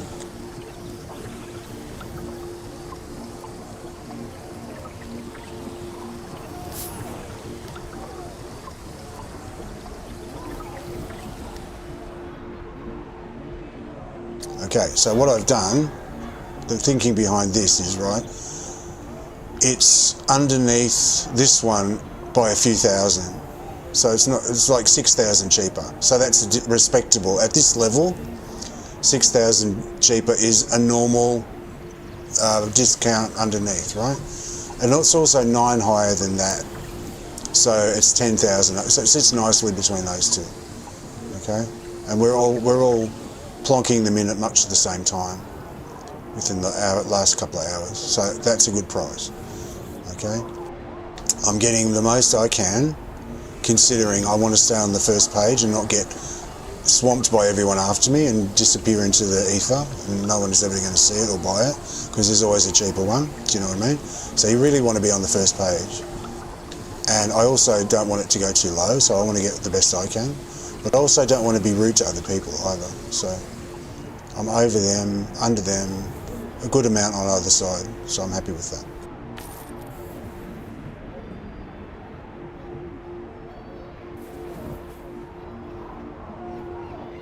Okay, I'll just do some bag management.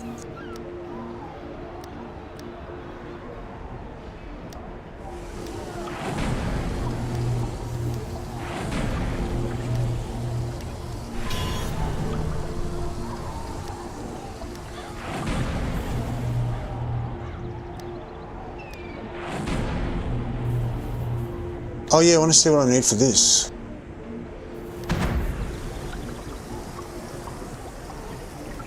One glyph of potency, that's all I need. I'll just do it now. Easy. One glyph of potency. I can get that from Sabella.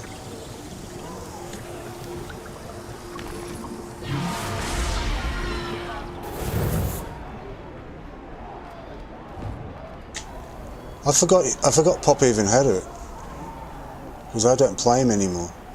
He's the tanker that I use when I need a tank. I will use Pop, and I bought it and upgraded it years ago, and I forgot all about it, so I might as well use it. What can I do for you, adventurer? Is there anything else?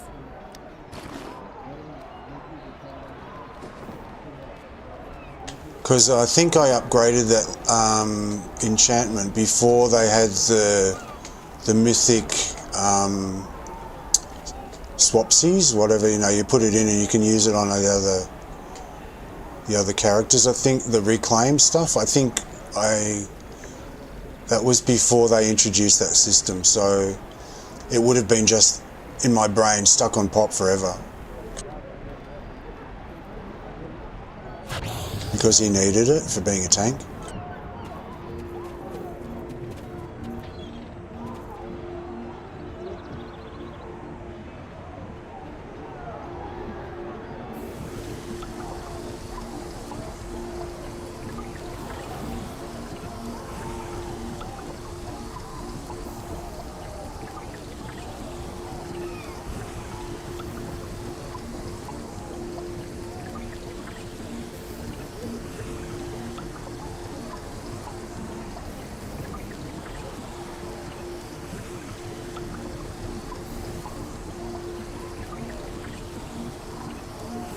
I shouldn't jump in conversations that I don't know what they're talking about, should I?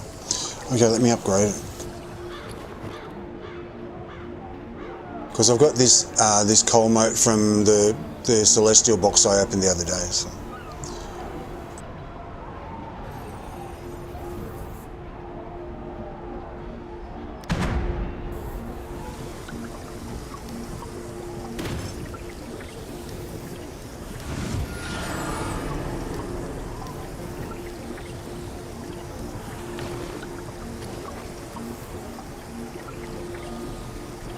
So what does it give? It gives a new damage reduction by 10% because that's what the Soul Forge does at Mythic.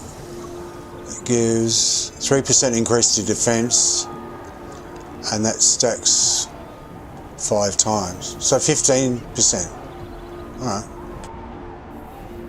15 defense, awareness, and deflect for 3 seconds. Can stack a maximum of 5 times, so you can get a maximum of 15%. Well, that's up from 10. So that's alright. When reaching and maintaining 5 stacks, you are healed for 5% of your maximum health. So that's gone up a bit as well. Yeah, that's okay, good. Alright. So what I do now is I'll take that to the well, I don't need to do it, I can do it here.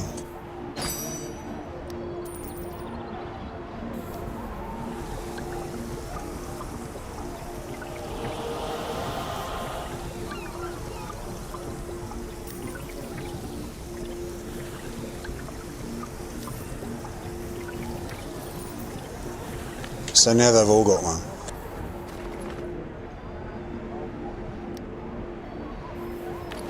So now I can if Zagan is in a situation where I've got to upgrade it still, don't I? Oh fuck, I forgot about that. But I was just thinking I can or when I get another coal ward I'll upgrade it because I'm not using it anyway at the moment. But it was only ledge anyway. So hang on, let me put it back on pop.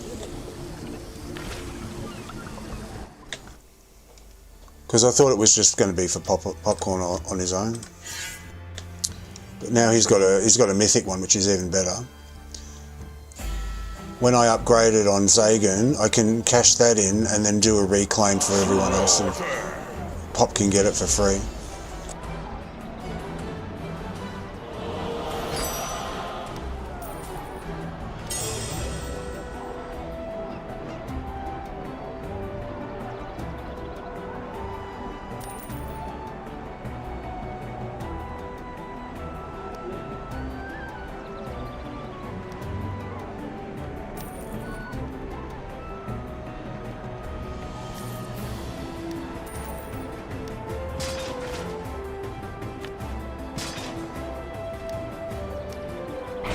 We can do better.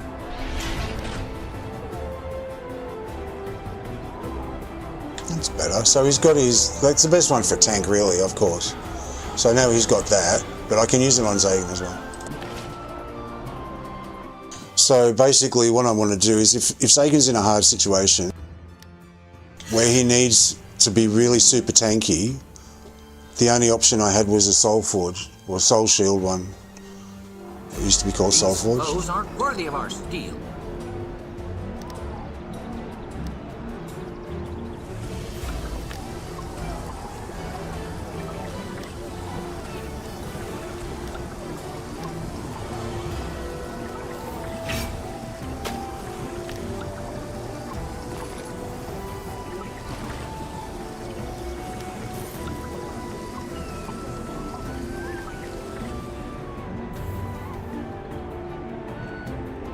Well, they're coming down. There's been a few more put up. 4 or 5 at the moment. It's good. I've got a bit to go though. A few days to go until I get that ready. So basically, if I'm in a situation where I'm like finding it really hard to survive and I really need to be super tanky as a DPS, I want to put on an enchant. I want options. I want, like, I might not do it, but I want the options. So, you know, I've got like a better companion for it, and I've got a healer, and I've got this, and I've got that. So if I really need to find content, if I'm in content that I'm finding it really challenging on my own as a solo player, then I've got that option. I can put on that that enchantment. I've got lightning flash. I don't like it because I've already got the accuracy stat anyway from a piece of gear I've got. This gear, it'll get superseded eventually, but because item level will be too low, but it gives me 10,000 accuracy anyway. So this one is not really pointless. There's no point to it. I get better results off my cursed burn because it's giving me extra damage. The ticks of damage, they're like 1,000 or 2,000 each time, so I'm getting really good value out of the cursed burn rather. Especially when you're a wizard and you're doing multis and you're doing AOE on everything, it's all ticking off and really adding up. So I like this. I like the cursed burn. It does. So you still get the extra damage, the same as the other ones. Like lightning flash increases damage by 10, but yeah, that's mythic. When that goes up to celestial, it'll go up to 12, like everything does. So that's the same. It does make them explode sometimes, which is kind of fun. But basically, it will do magnitude 18 damage is poison damage to people, and so you're getting. If you look on the logs, it's got your cursed burn deals and it's like 1,000, 2,000, 3,000, 1,000, 2,000. It's like constantly going off, like all the fucking time. So they all add up. So I use that. But for tankiness, all I've had is Soul Shield. And it gives me the 12% damage reduction, but then it pops me back to health. It doesn't do as much as the Fortified Nature would do. And I would only use this. I'd use this in a niche situation if I was in a really difficult section of Reapers that had no revives, because it only triggers 50% of the time. Sometimes it works, sometimes it doesn't. So you can't rely on it if you're using Soul Shield to get around the Reapers no revives. But sometimes it does, and people do wear it for that reason. But half of the time it doesn't go off. So half the time you die anyway. But it's a chance you take. So that's the situation for that. And that's the only reason I've got it there. But the Fortified Nature is better because it gives me that extra 15% defense, awareness and deflect on top. The more I get hit, I get a little bit more tanky. So I will upgrade that and have that just for those niche situations. It might not even happen, but those situations where I'm in difficult content and I'm finding that, you know, I'm not surviving enough to heal myself up and I'm dying too often, I can switch to this and just forsake a little bit extra damage just to get through it, to mainly solo stuff. If I've got solo stuff that I'm having trouble with. In a party, I probably just want to be DPS and get healed up by the healer. You know, hopefully they're doing their job. But I solo a lot, so the solo stuff, if I'm having trouble, I can whack that on and get help with that. So that's that done. I want to go to, let me see, let me have a think.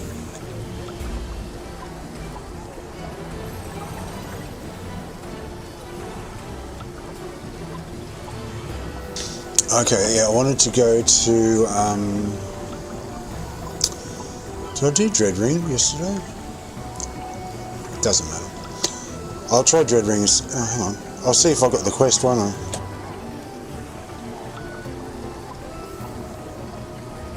Try and get an epic enchant.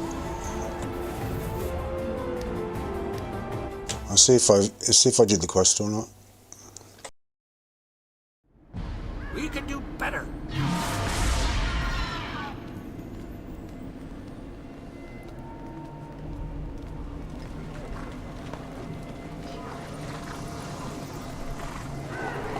Valindra ends here. The cultists in the Dread Spire.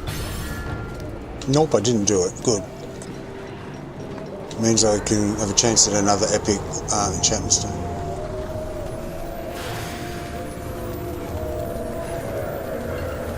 It's bugged out. Look at the axe floating in the air there.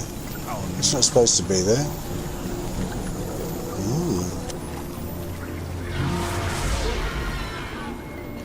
The hoppers off. Okay, it's nice to be back on you, Zagan. I can just do our shit again. The ults are fun, but they can't really do much damage.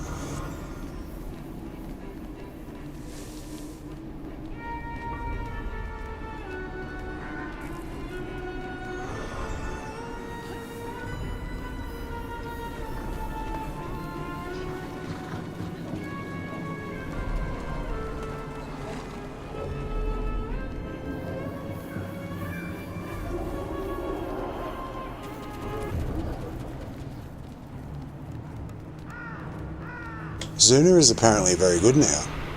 She was another one, like the Mirage set, nerfed buff, nerfed buff, nerfed buff.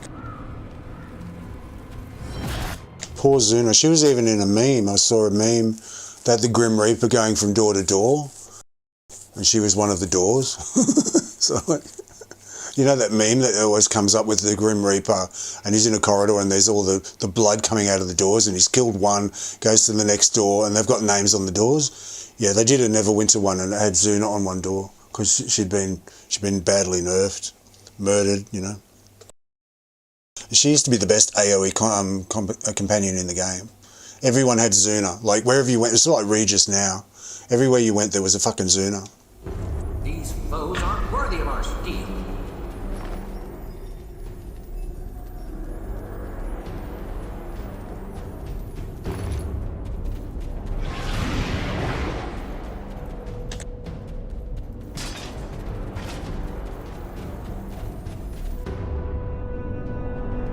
We can do better.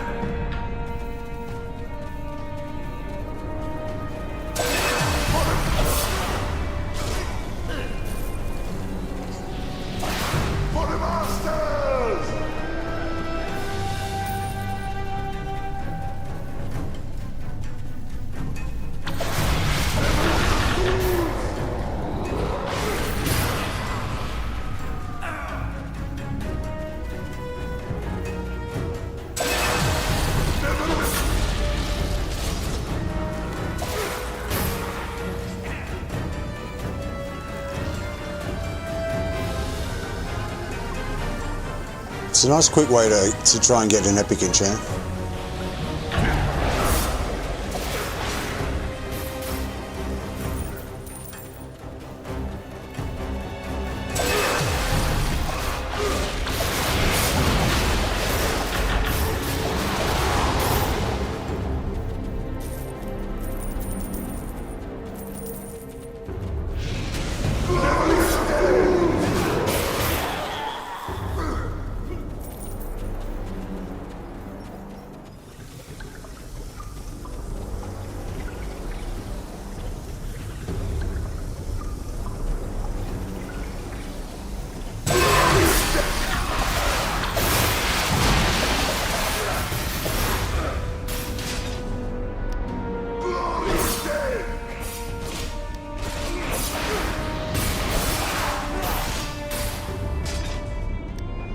I forgot. I always use Vortex in this because it just finishes them off at the end really, really fast.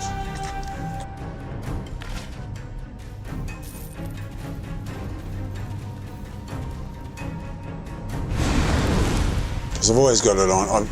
I've only just, as you know, just changed to the new one.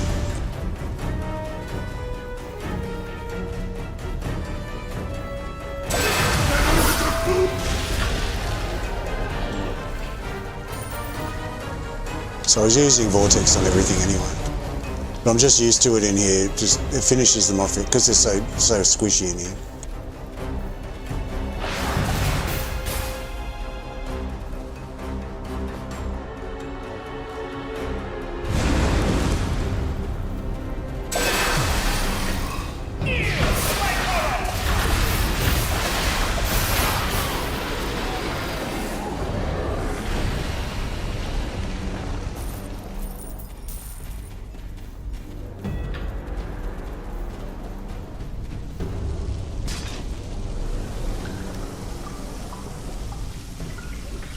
Just check my, like, see if I've got the right one on the others.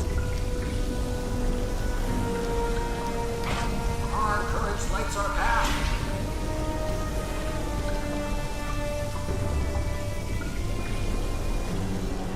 What's it called? Luna something. Luna, forget, Luna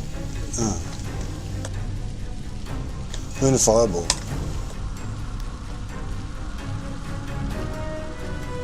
I think the best thing for me to do, because it's a new one I'm using, and I'm not using Vortex all the time anymore, it's only on AoE though. I'll just leave that on AoE all the time, and then when I do a dungeon I'll swap it manually over, but I'll get used to just the habit of swapping it back so that when I'm soloing I've got it on. But for this one I want to actually have Vortex. Those aren't worthy of our steel. I want Vortex on for this. Just for the Dread Ring ones I like it. So I let it off. I put and throw down Arcane Singularity and then use that and they're all dead.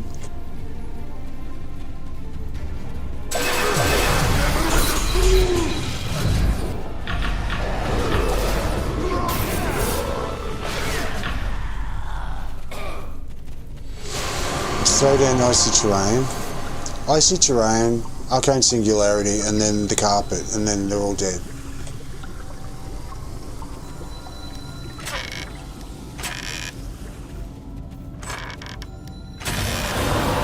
Not today, not to worry. But it's worth a try. It's worth a try. I defend the weak.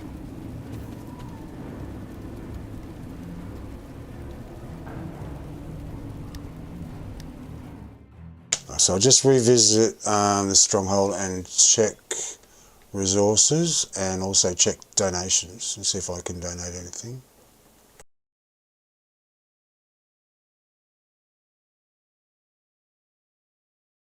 And then I've got to, what was it I was going to do? I'm going to go to Wildspace, that's right. Do a couple of weeklies there. And just get over the lines up to the 100, that's right. So next week I can finish it. So it's too grindy. It's like grindy. It's like going back and getting 5 tokens per quest, and I think now they're better. They've got a better system now with the Pirate Skyhold and Hote now. You can do like they've changed it now. Hang on a sec.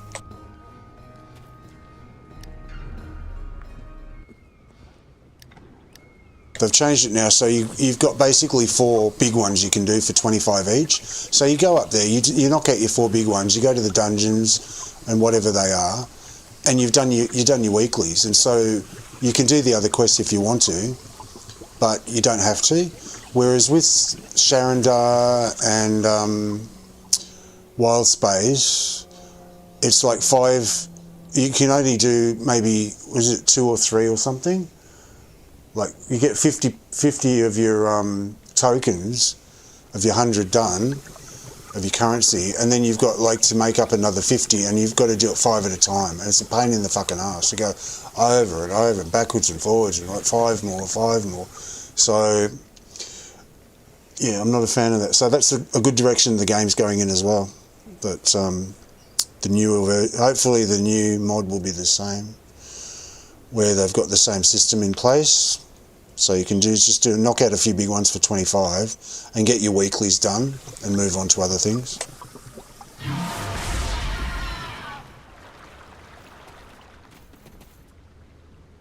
Oh, hello, adventurer. What was the Dread Ring? Hey there, adventurer. Hi. The steward has... Actually, I might. I've got to do heroics for myself, don't I? Let me have a look.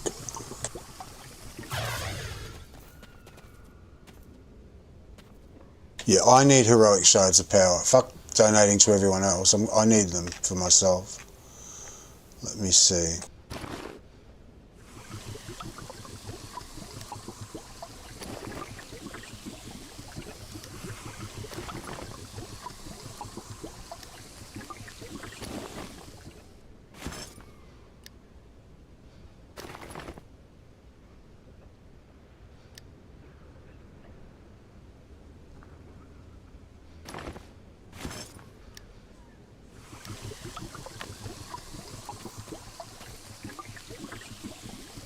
Let me change to single target.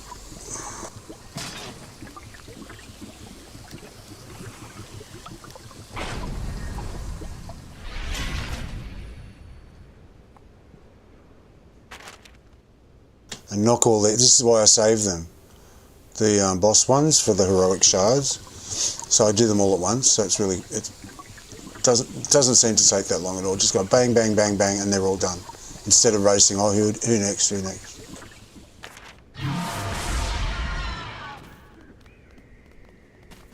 So I'll go and do those quick.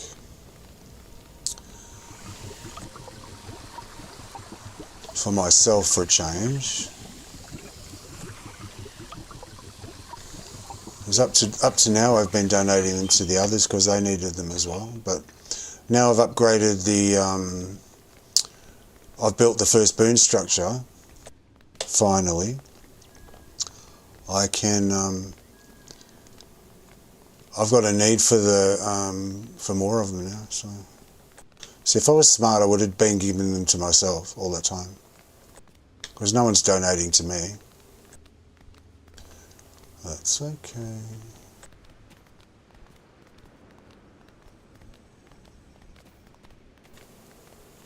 So I need them anyway. When I need them, I'll quite happily donate them to myself.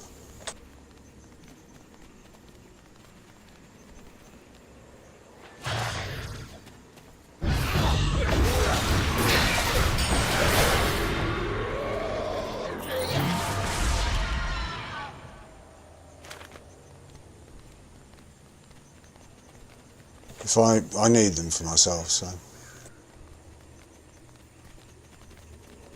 Sort of an as-needed basis. That's the way I do the donations anyway. If I don't need it at that time and I see that another guild in the Alliance does, I'm like, okay, well, I can help.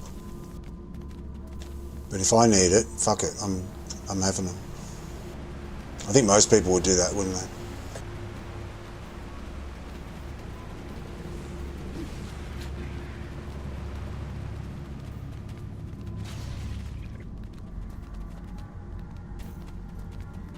Kind of hungry again.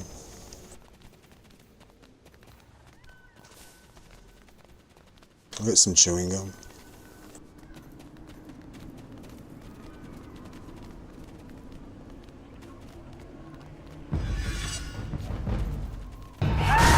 After I've done these bosses, I'll go and get some chewing gum. Mini bosses.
What does the chest give? Does it give heroic? I think that gives heroics too, doesn't it?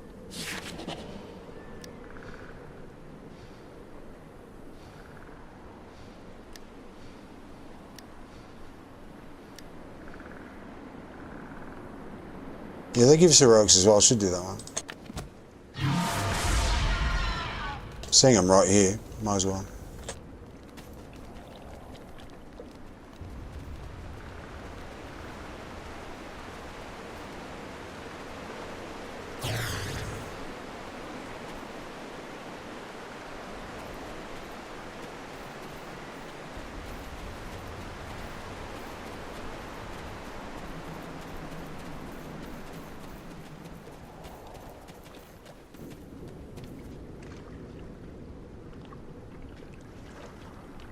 slowly disappear there.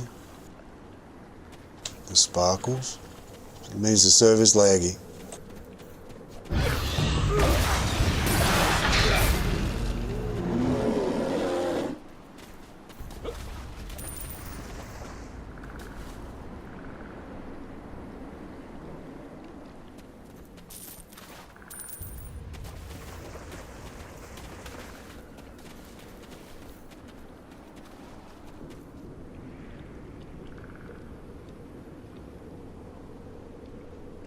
Yeah, it's quite slow, that.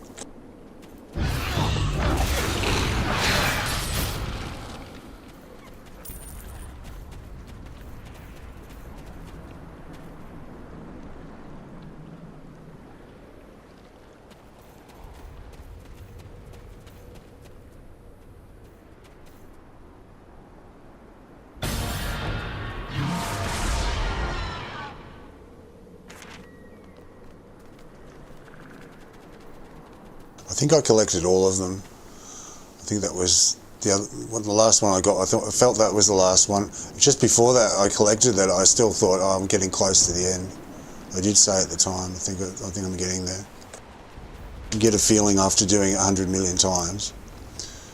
It sort of comes naturally, like, oh yeah, I think I'm getting close. I like to do them all at once. Just do them in a nice, neat lump.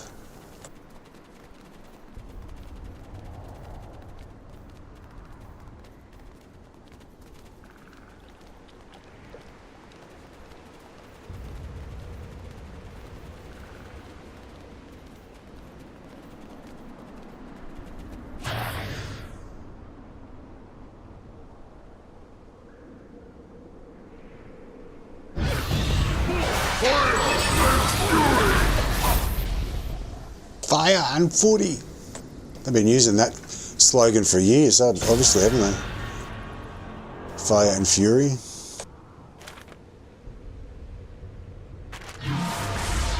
If it's in the Stronghold here, it's from years ago. Using it in Hotenow now.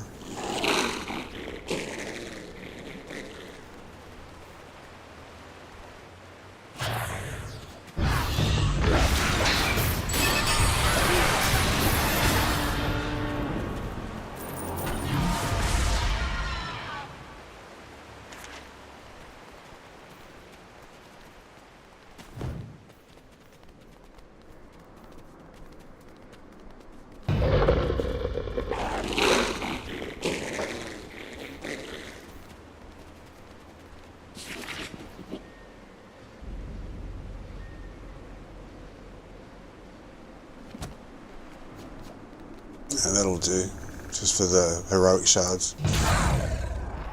And I'll just let them accumulate again.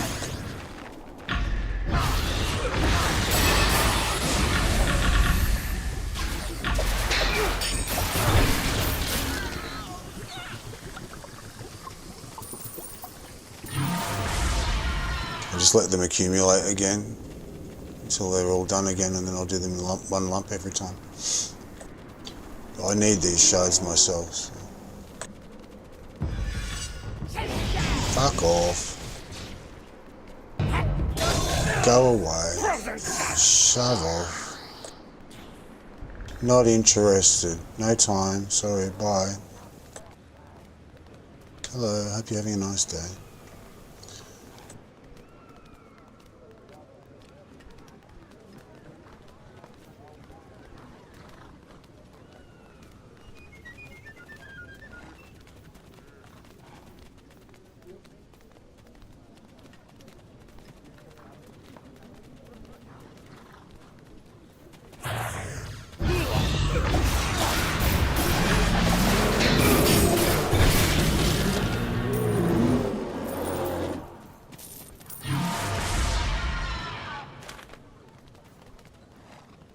Okay, that's done. I'm getting cold again. I'm going to put the heater back on. I'll get a chewing gum and put the heater on, and it'll take me literally 2 minutes, and then I will go up to Wildspace and do some weeklies to get my 100, well, over the 100, so that next week I can do the 100. I'm stuck on 49. I don't know why. It's because I only did a few before I started.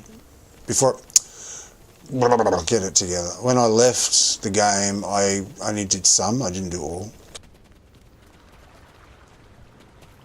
Good day, adventurer.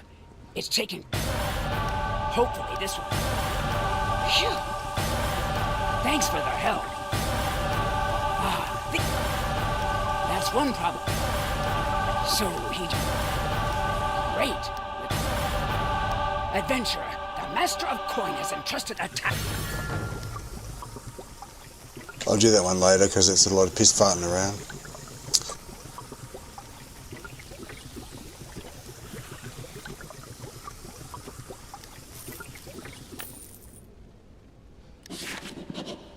In the Wildspace, I've got 849. I don't know why I've got 849, but I do my 100 every week. But I think it's because before I left and I was doing Attack of the Advanced Defense of the Moon Maiden, I was grinding that every day, and I did I did only a little bit of the campaign. I wasn't sure. I'm not sure, but I think I was only doing here and there. I didn't give us stuff about it really. So I think that's what, but I don't know why it's 49. It shouldn't be 49. That's a funny number. So I'll just get this over the 900 and then leave it. So I just need to do two big ones, if they've got one. And then I'll leave it, and then the next week I can do the 100 and I'll finish it. And I'll be done with that.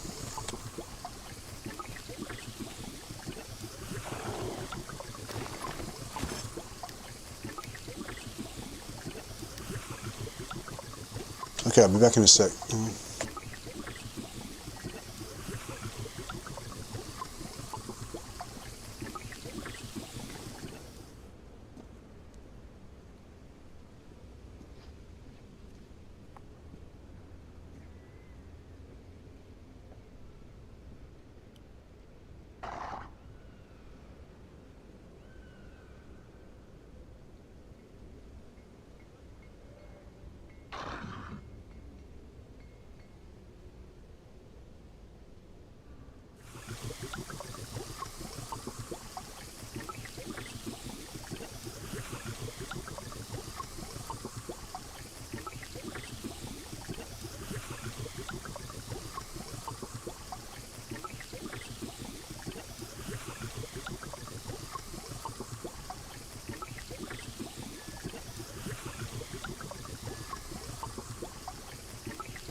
Okay, I'm back.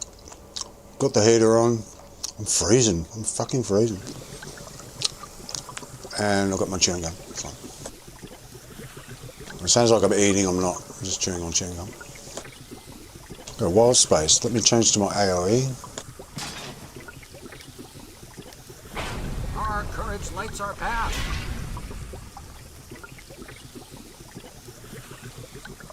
I've only got 11 minutes of that. I might get rid of that one.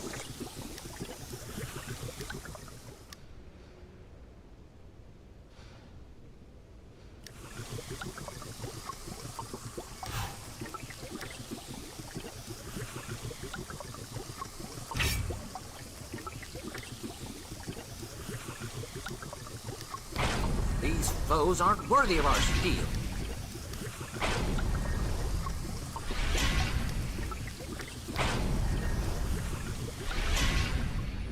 Why have I got that in? It should be there.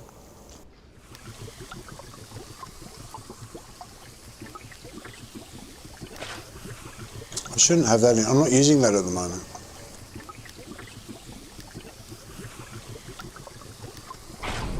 I want red in everything. I defend the weak. We can do better. I'm not using. I want to save it. Like, they're too expensive, and I'm not getting the benefit out of it anyway. I'm getting better benefit out of these ones because they just do extra damage. 600 additional damage is fire damage. An extra crit save, which you can't easily cap that anyway. So I'd rather have the critical severity and extra damage, to be honest, than the extra crit.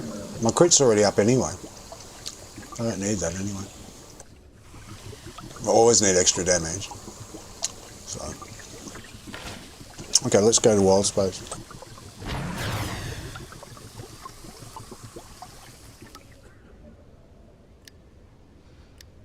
I quite like Wildspace. I think it's good. I didn't like it when I first started. I slagged it off endlessly to myself. I was like, I think it's space. Just put Bateries there and call them space Bateries. It's so lazy. Hang on, I'll put the music back on.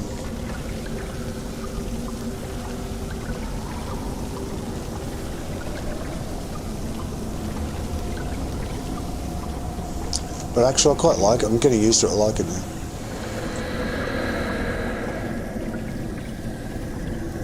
Do not step into your... We shall go... Let us embark on another expedition through your chronicles. So those ones on their own should be enough, I think. Into a moment where your clandestine mission involved in... I sense you have big, peaceful planets. Captain Sarthel has asked me to share her thoughts. As if I could stop sharing them. She wishes all adventurers work towards filling the Moon Dancer's treasure hole.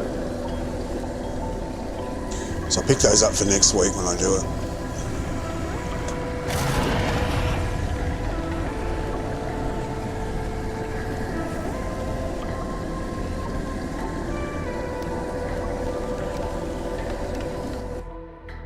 So I can just knock these ones out. I'll knock a couple of these out. I should be up over the 900. We stand against the dark. We're under attack? Zorlar knew we were coming. Defend the ship and get that raid!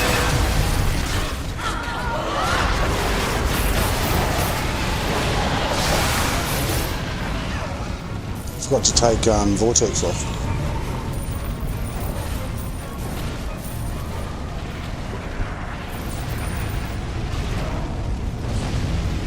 Put it back on.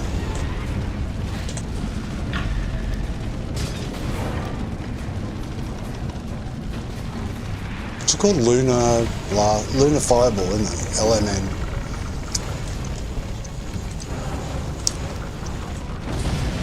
Just does such good damage to the main target. I love it.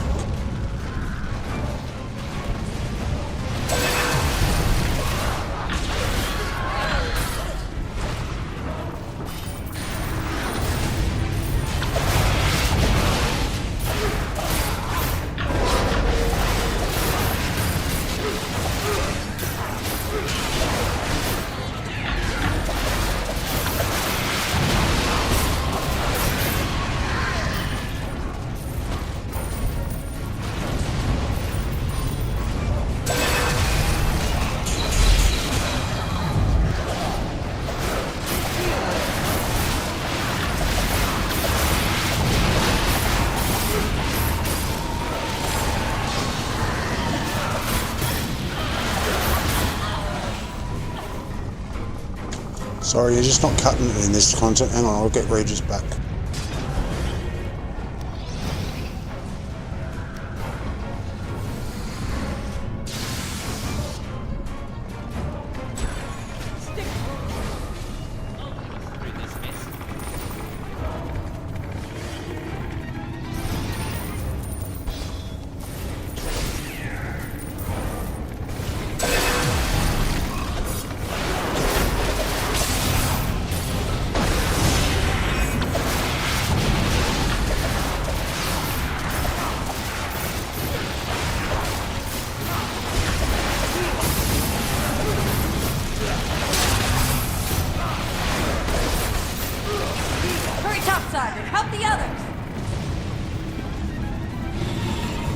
I need him for the mobs.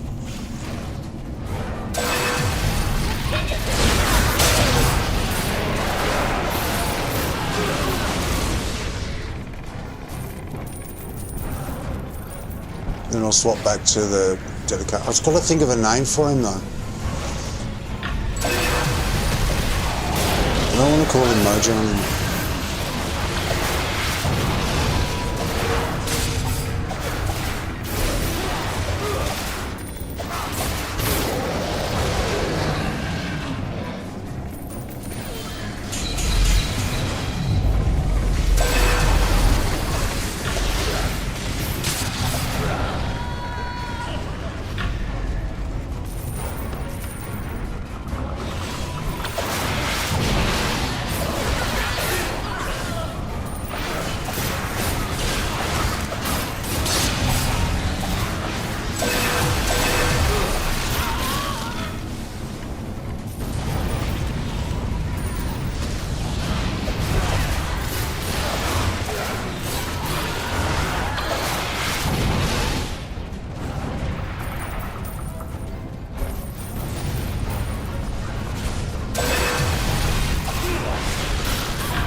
Use the catapult! Take that ship down!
Plus, I will retreat for now.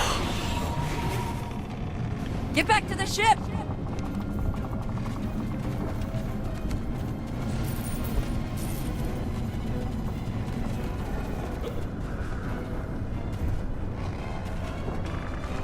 Well done! Let's get out of here! One down.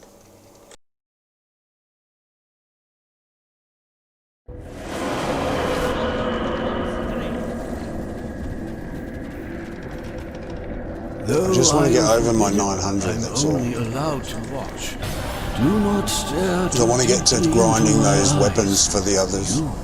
Become lost in time. That's what I really want to get started. A piece of your history.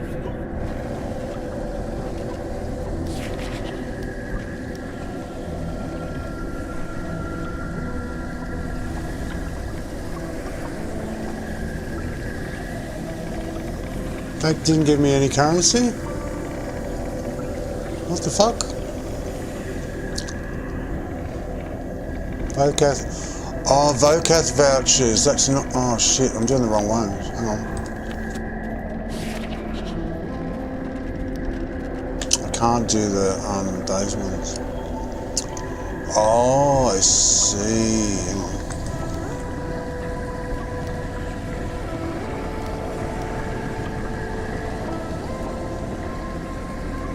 That one gives it. Just that one I chose doesn't.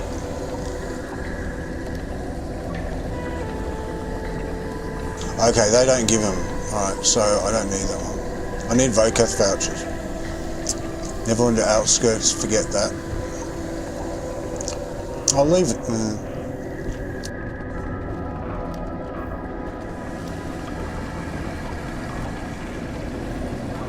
Okay, I might just abandon these ones so I know which ones I'm doing. I don't get confused.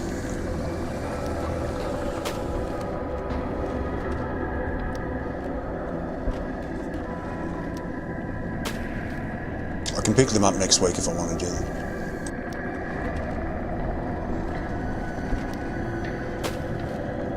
When I look at the list, I want to see what I've got to do, like a to-do list.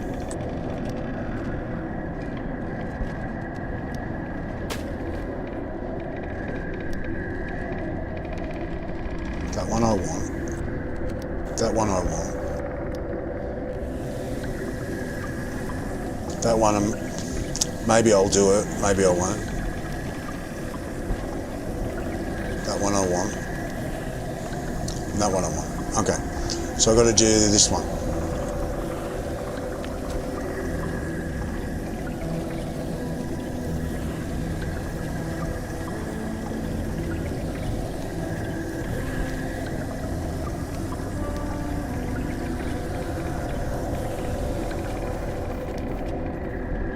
Where do I find it? I forget.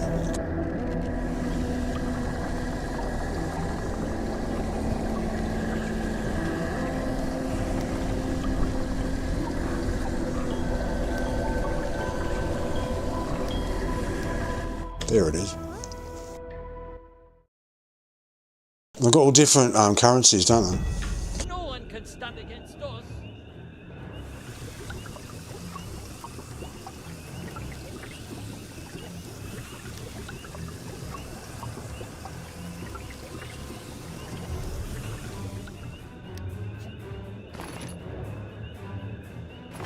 My mind's going in 3 different directions at once.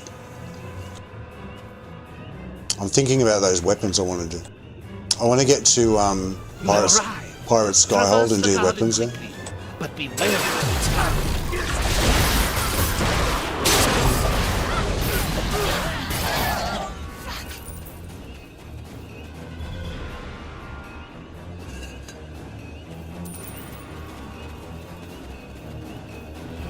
I love they've got the Tower District music, like the old music for this new place.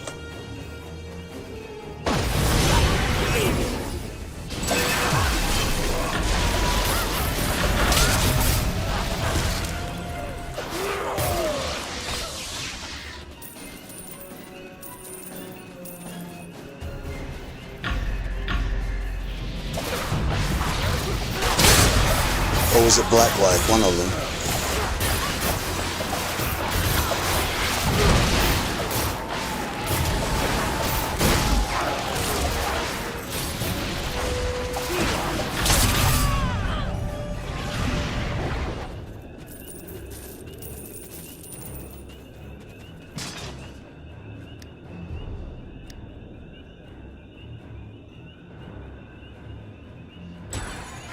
We can do better. Yes, we can.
done. Now give me the ring so I can open the teleportation circles.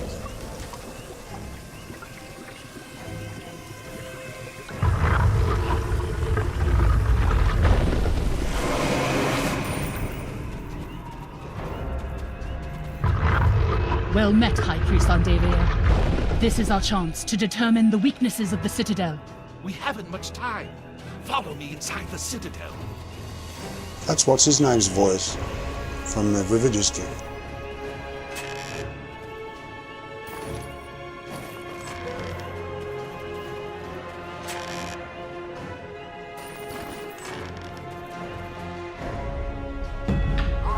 Kavatos. That's the actor that does his voice.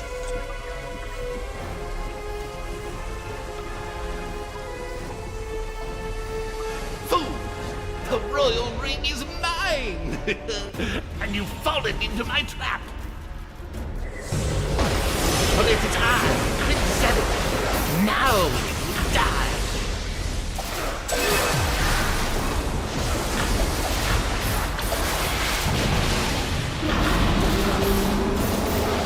It should be on single target, shouldn't it really?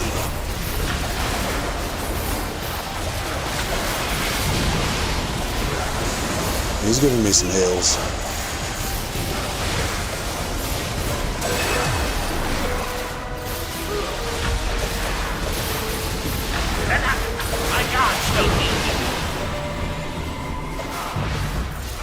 Adventurer, I can conjure a portal to escape.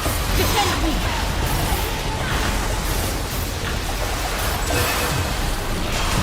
Maybe not.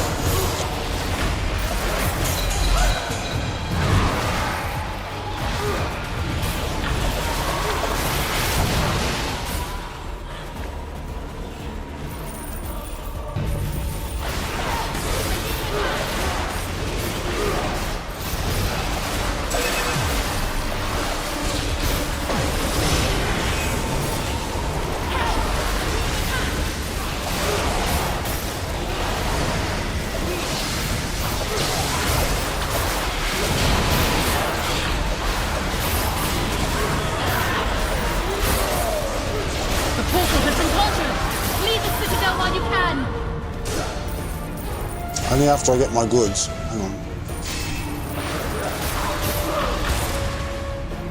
Only after I get all my coins and stuff. Hang on.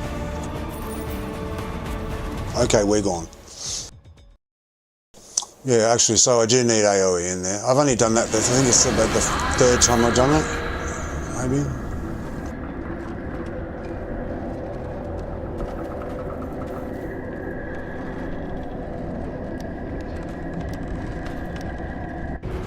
How long has it got to go?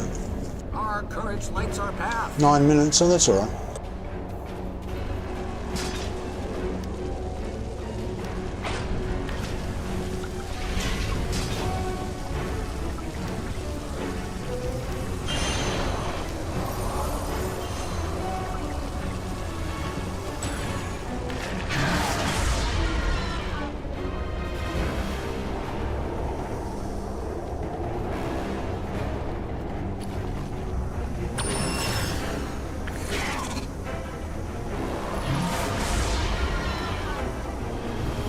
Help out.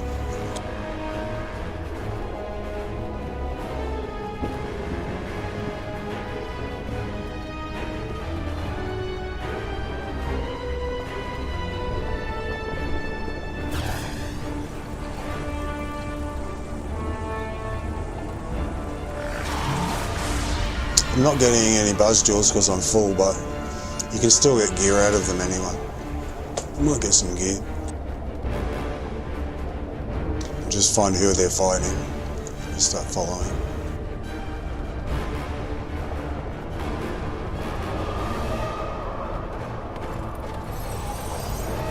I love these invasions, they're so much fun.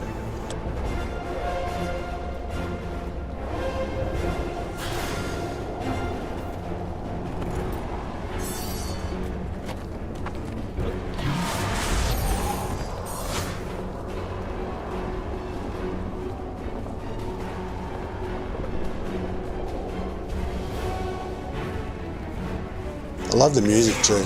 It's really good.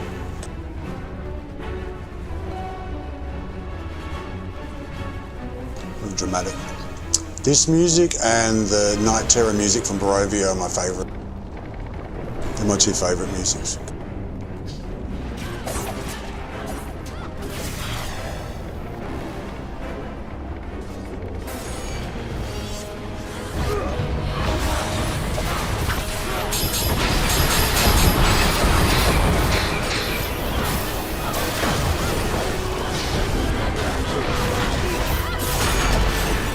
What's he fucking doing up there?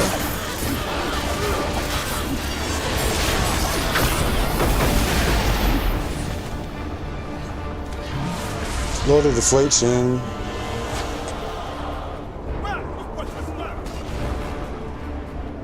He's very hard, but he's worth doing. Come on.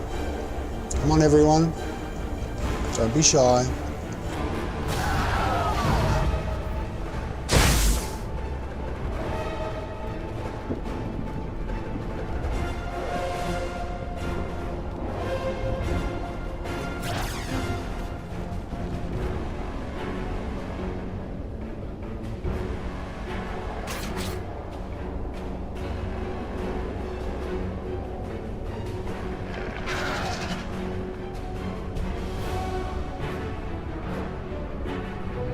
Isn't there a bunch of people back there? Where are they?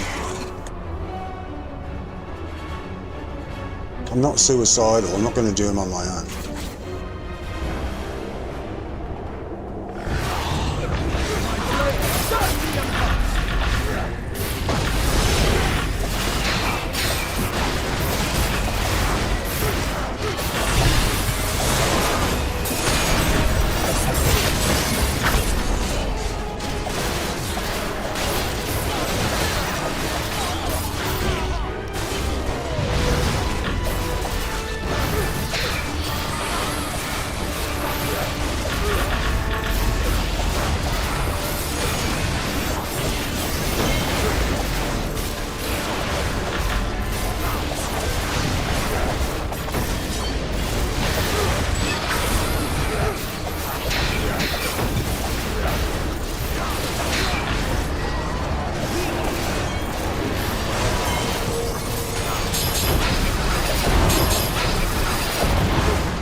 I mean, two people can do him if they're really patient, but he'll keep killing you over and over again. You need scrolls for him.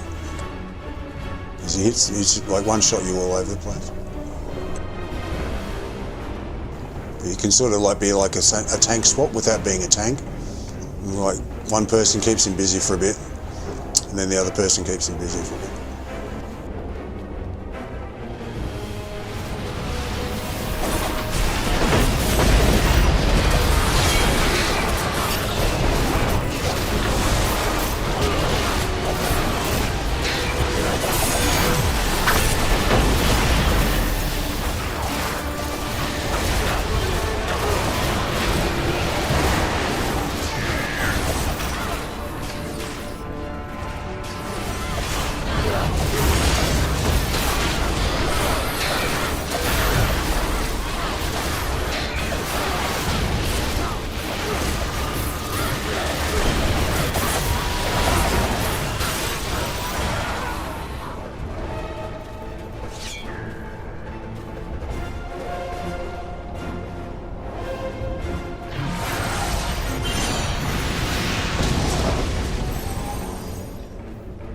It's a lot of fun. You just keep killing commanders.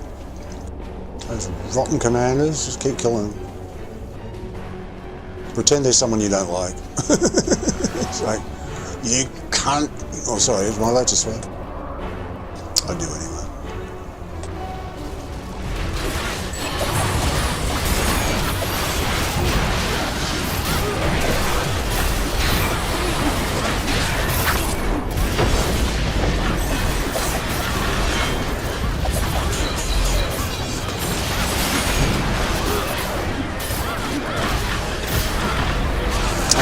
the C word.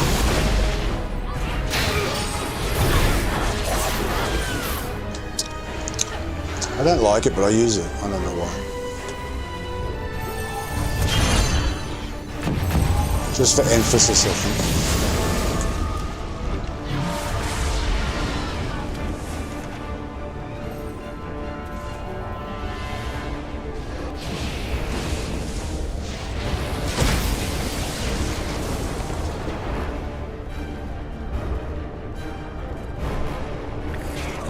But in Australia, you can use it for a fond word as well, like, ah, you silly cunt. It's like it's a happy thing.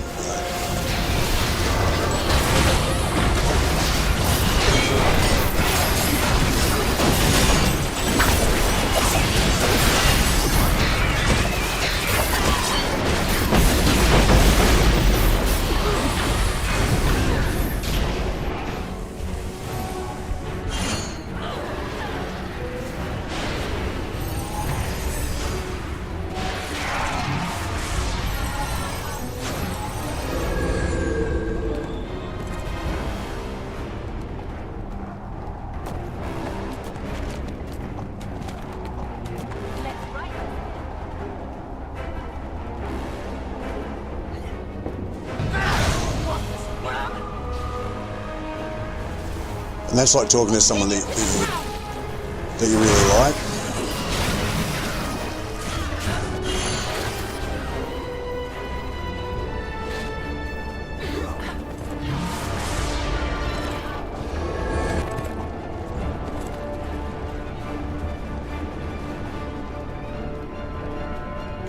Go back to the campfire.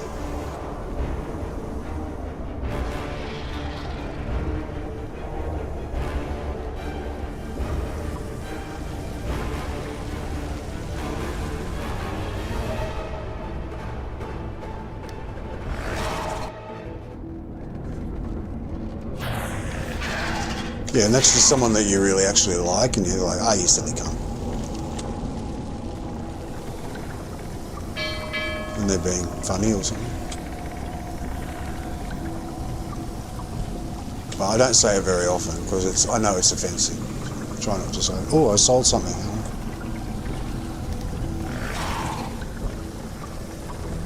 So one of the legendary ones, that's good.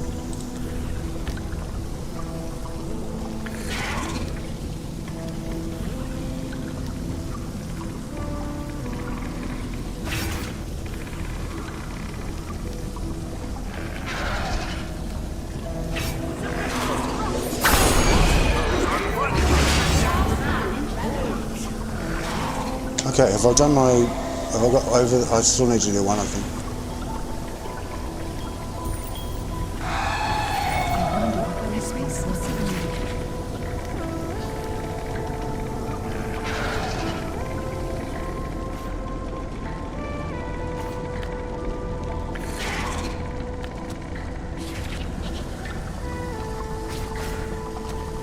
Help if I handed it in, wouldn't it?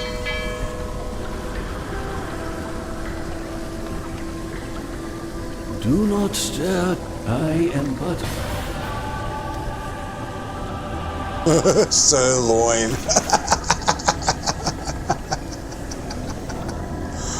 What a good name. I love that one. I like their steak, I guess.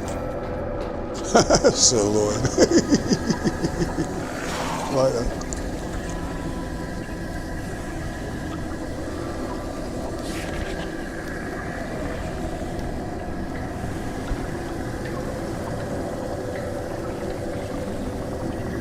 Okay, so I've got like, I think 125er and another one quest to go. So I better go to Vokath's.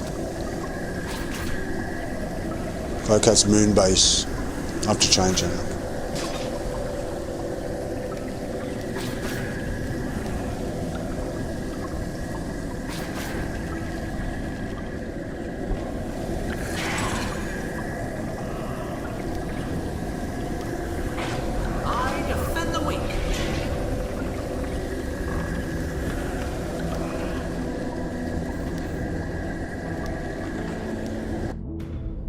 I only use Spiky the Scorpion for some stuff.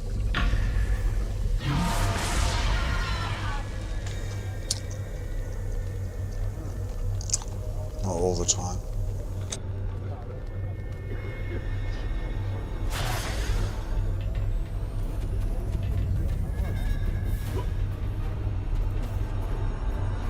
My fleet isn't just you've written.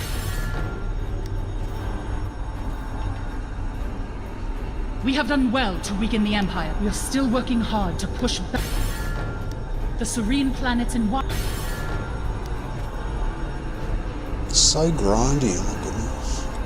So I'm going to have to do this arena and then maybe just a couple of extra quests, and that will push me over the 900, so I can just relax and do it next week.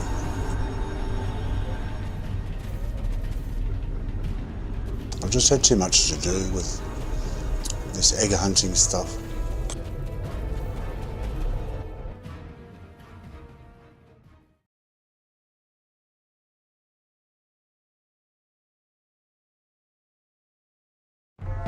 I defend the weak.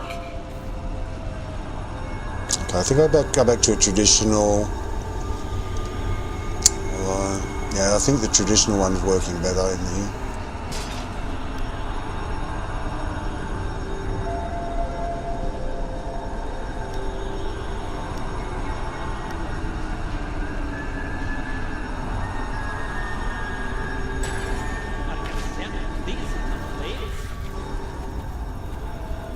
The Arena of Blood is just excellent. I'll send you in right away. Let's see what you Wildspace creatures are made of.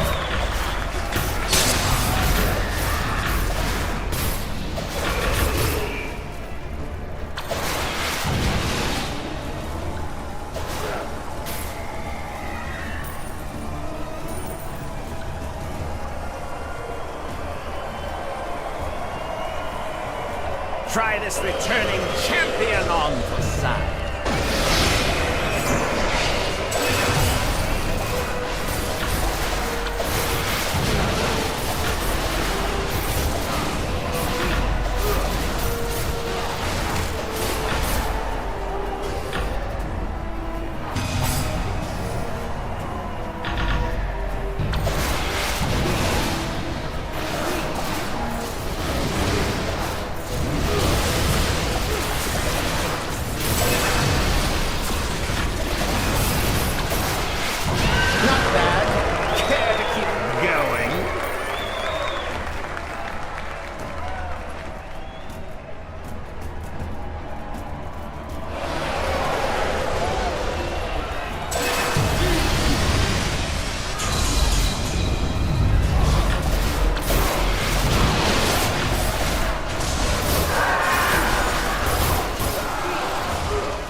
Try this returning champion on.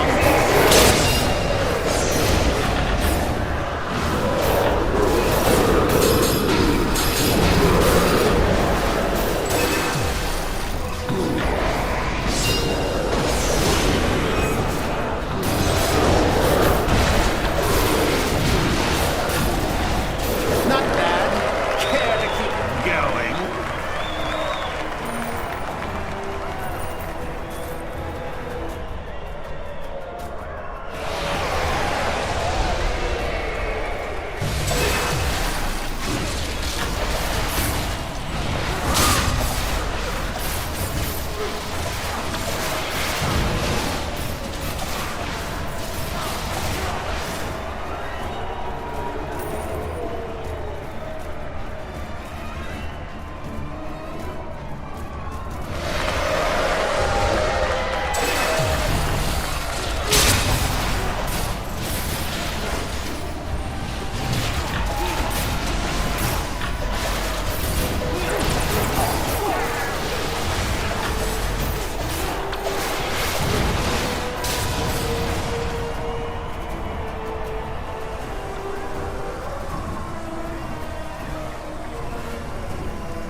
Try this returning champion on for sight.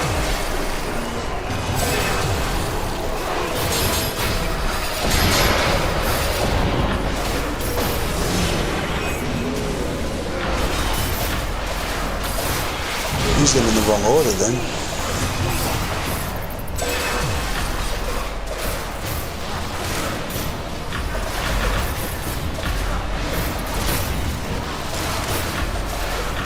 Not bad. I should have used the artifact first to debuff him, and then I increased my damage with the the owlbear's damage would have been increased. Yeah.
Try this returning champion on the side.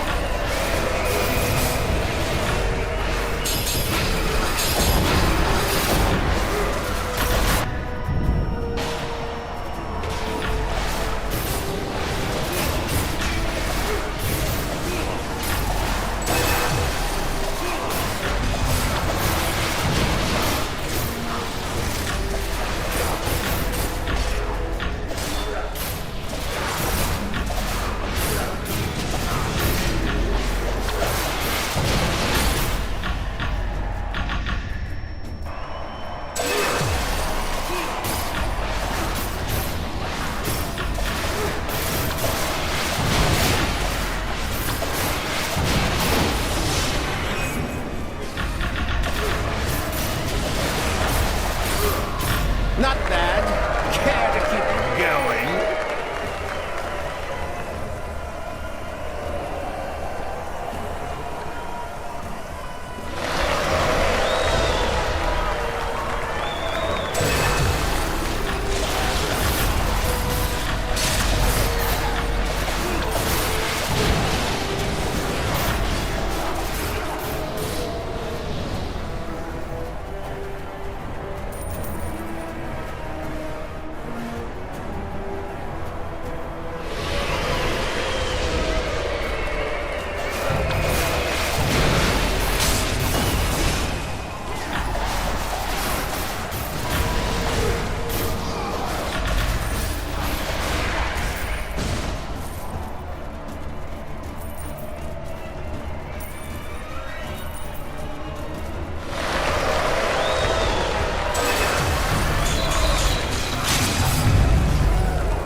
Try this returning champion on the side.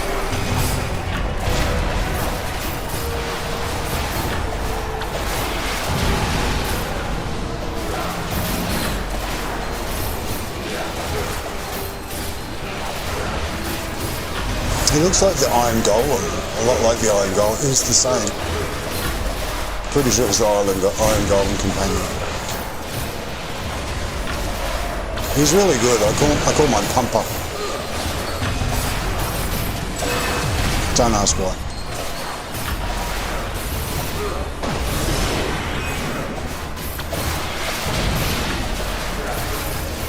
He's really good. He stuns all the mobs. Hits the ground and they all go ooh, ooh, ooh.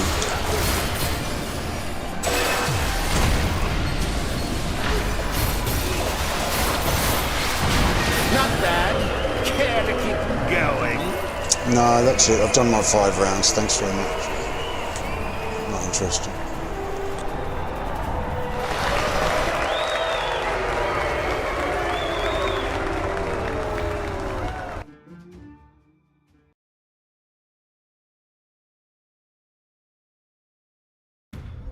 Stick close to old Regis. I'll get us through this mess.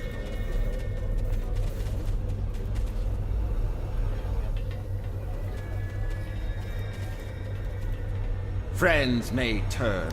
Your skill in battle. My fleet isn't just ships. They're pawns in the celestial game. Each one a...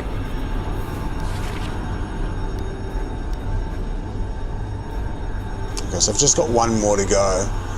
See, I'll be behind. Even if I just don't do that one, the next week I won't finish it. I'll be 1 behind because you can only do 100. So I have to do another one. I have to do 1 quest.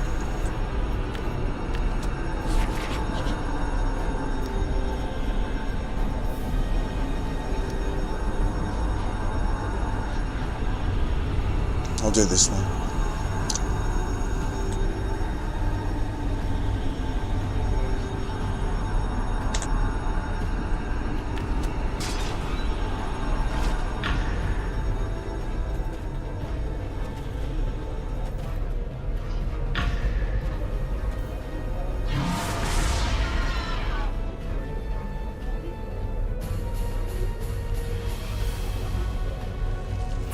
Yeah, the Iron Golem's great. He's a very good companion. He stomps around and like bangs the ground, and all the little mobs, they all go like woo woo for a fair while as well. I think it's about 4 seconds, 5 seconds, something like that. It's pretty good. Very handy when you got loads of mobs. It doesn't do the best damage, but he's good at disabling.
Against the dark.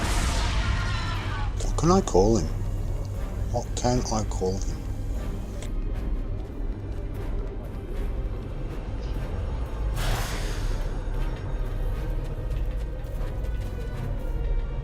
I look to the future. The defeat of those my brother will be stopped.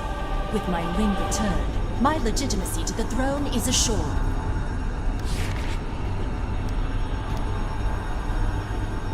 Okay, so now I'm over the 900. Okay. I need peanuts. I'm over the 900. So next week, I'm not going to bother anymore.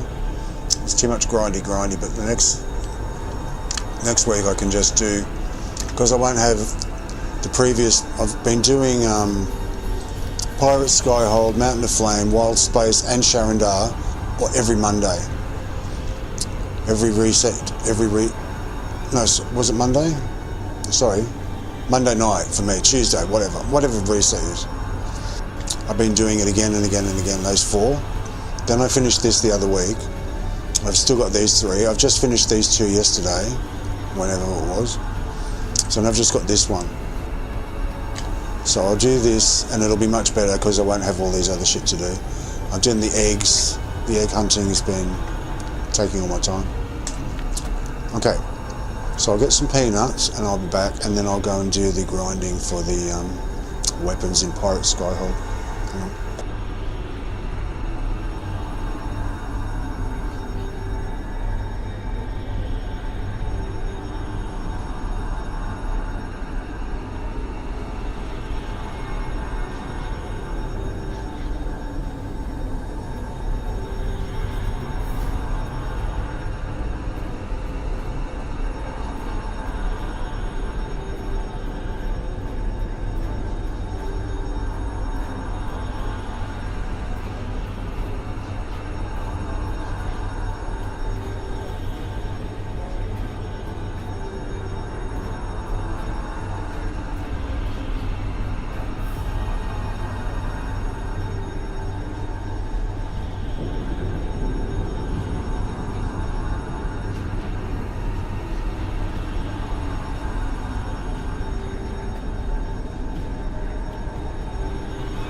I'm back. I just realised, of course I forgot.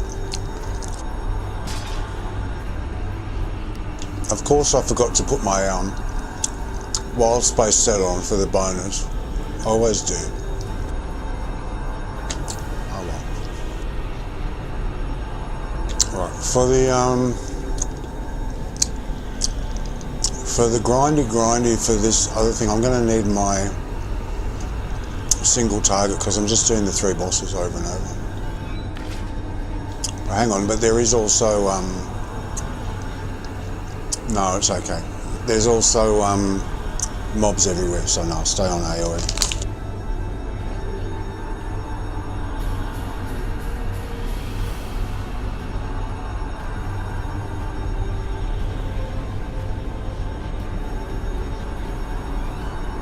I'll just eat these peanuts for a second. I'm so hungry.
When I stuffed my mouth, I really stuffed my mouth. Oh my goodness.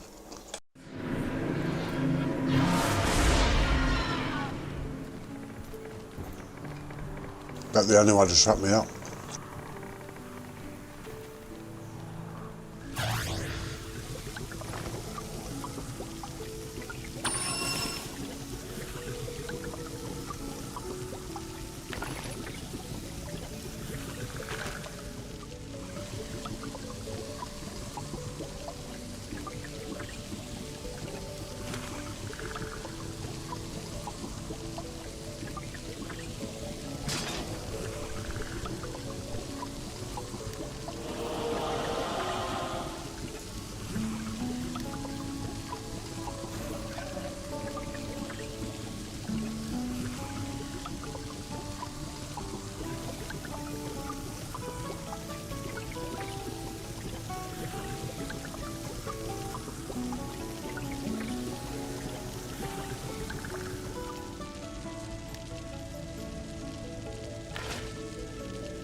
And I sold the other one, that's good. Okay.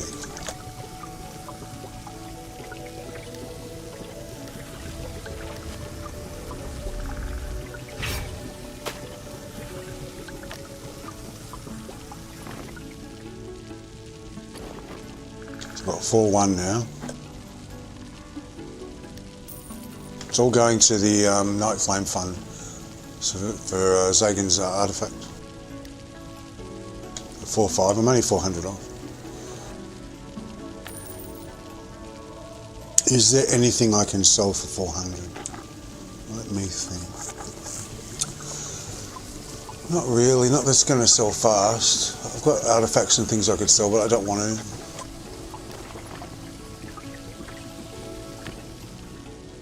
I've got like,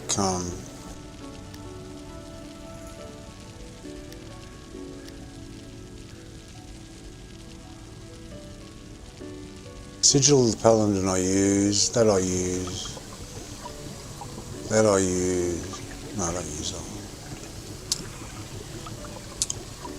Staff of Flowers, it's been superseded. This one I could sell, I don't need that. But I can use it on an alternate character anyway, can't I?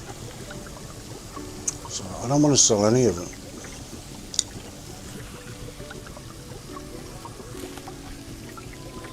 I like to collect them, I like to sell them. I have the giant worth a bit. That's a really fun one.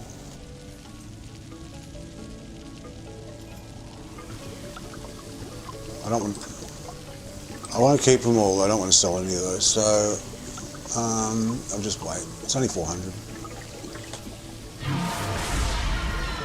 Okay, so what I'm doing, I found out that like with dragon stuff, you could get gear for your alts by doing the dragons.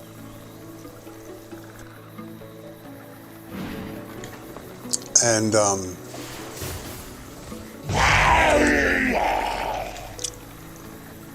so I got Pop, the tank, and put him on dragons, and I just kept queuing for dragons and doing them over and over and over, and getting the currency to get the gear for everyone else. So for my main DPS and my main healer and all that, he did all the hard lifting for that. So because Zagan's here, I found out that you can actually get the blood brass set for everyone from here. You can get them for your different, they're account bound, but for your alternate characters. Oh, I'm here already. Where am I?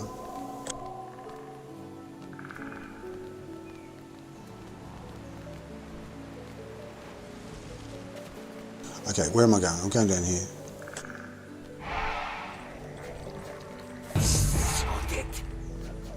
It's over!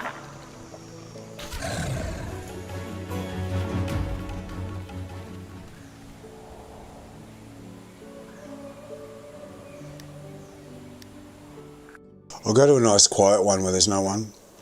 Hopefully, hardly anyone.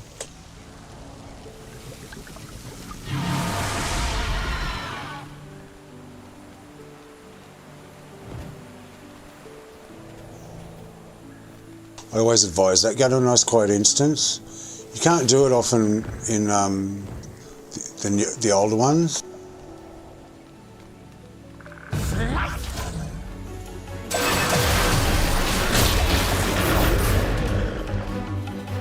But when it's populated enough, you can do it. You just find one with no one in it.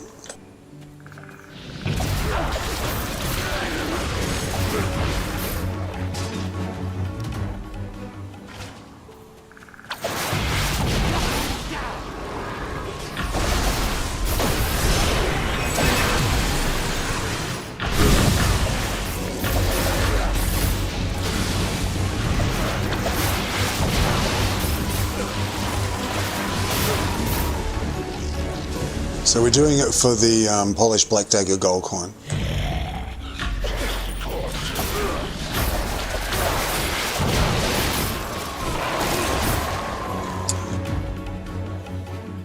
Which you can see down here I've got pinned, polished black dagger gold coin. So I need 50 of these per week. You can only do a maximum of 50.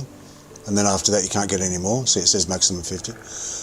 And each piece is 50. So I can get one piece 1 week and then the next week. I'm just starting now. So I do one piece 1 week, the other piece the other week, the offhand, the main hand, the offhand, for each character. So it'll take 2 weeks per character to do.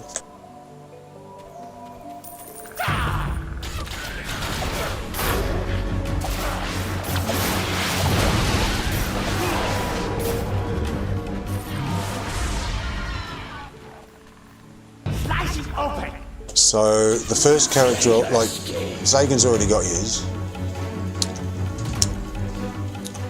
We've got ours already. So, because he's the only character that's come here. So I need it.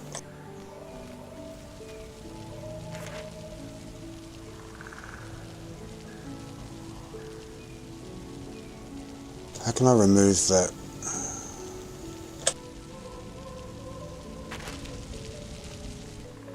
I want to get rid of that pathway. Oh, I'll just turn it off.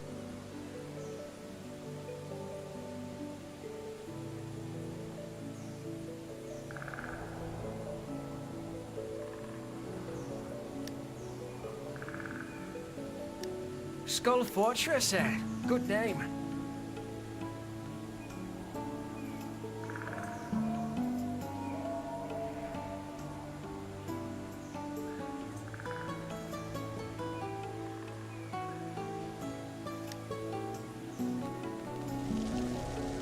Why wasn't that still Z? It's supposed to be Z.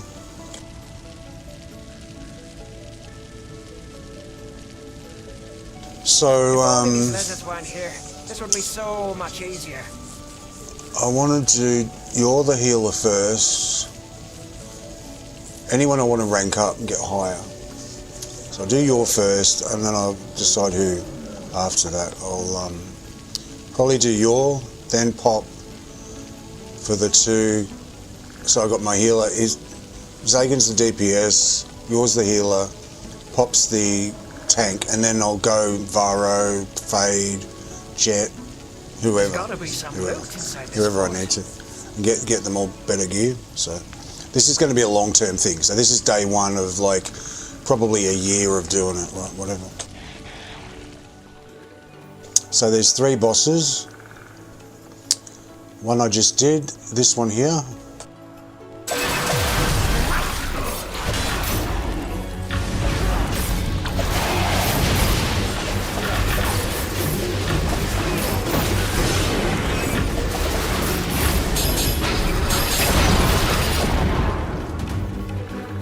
And another one around the corner.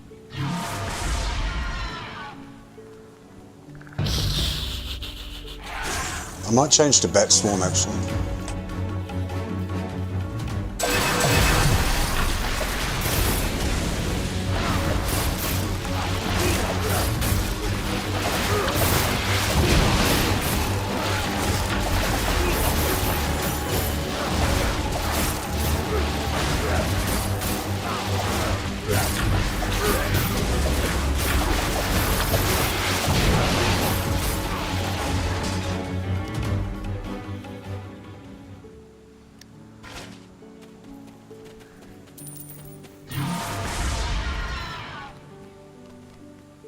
So you just go back and forwards between them. And by the time you get to the end, you go back, the first ones come back again. But I've got to stay in sort of mostly AoE mode because there's mobs that I need to deal with as well.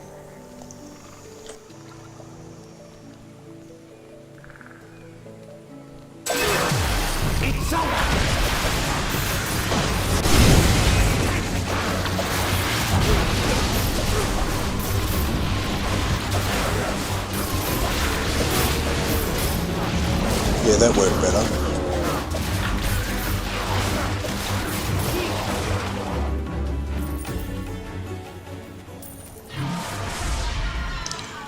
That swan worked better on that.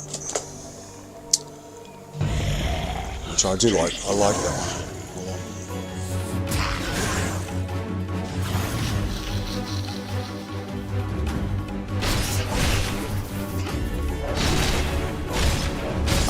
Leave me alone. Just leave me alone. I don't want to fight you. I'm a peaceful person.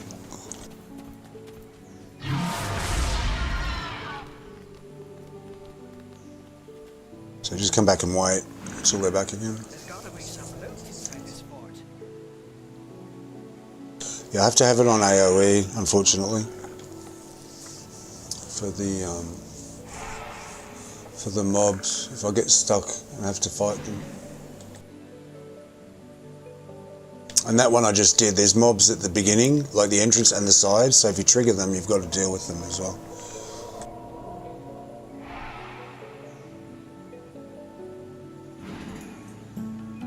So I'll get my 50. I've got 4. I'll get my 50, and then I'll get his first piece.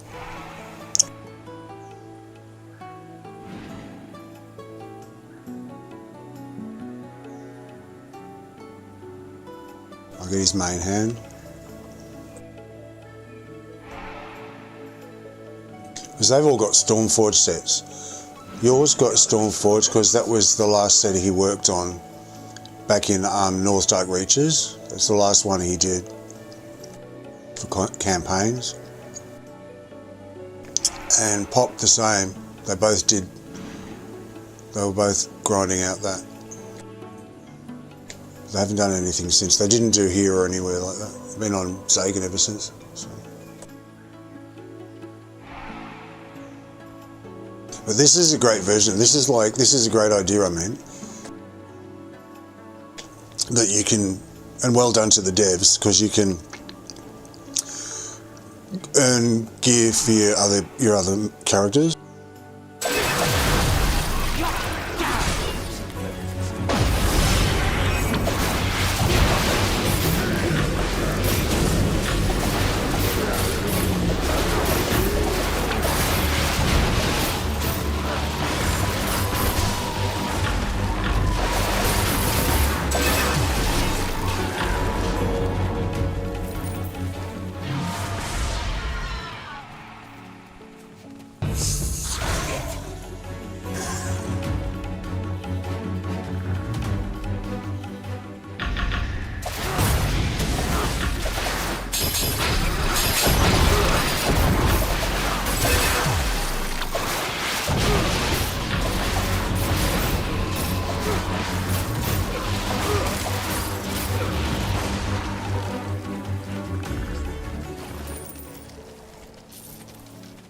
Those rings are good for alts as well. I think they're account bound.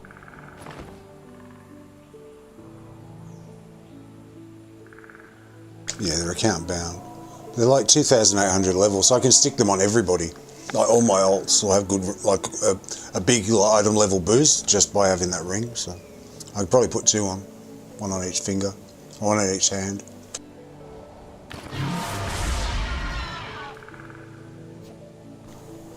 Yeah, so I had Pop on the dragons because it was the same system. It's a really good system. They were stupid for a while and they started having it like it was bound to character all the time. So you've got to have that character going through everything and doing all the content so that they can get strong enough to do that, whatever it is, to get that gear. But this way you can gear your ults up.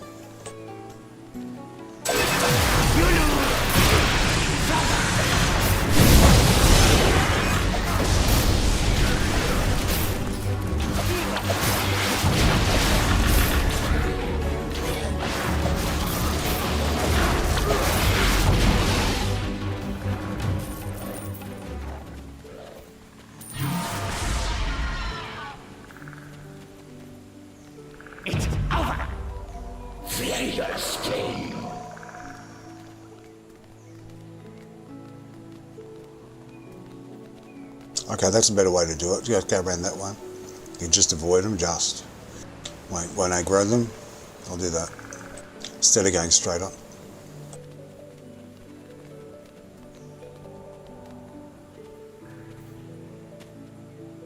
So on pop, I did dragon after dragon, because they're easy to get queues for tanks. Everyone needs a tank. And he's a guardian fighter, so I was like, okay, pop can do them all. Because you can transfer them between characters. So I got, you know, like, pretty good gear for all of them.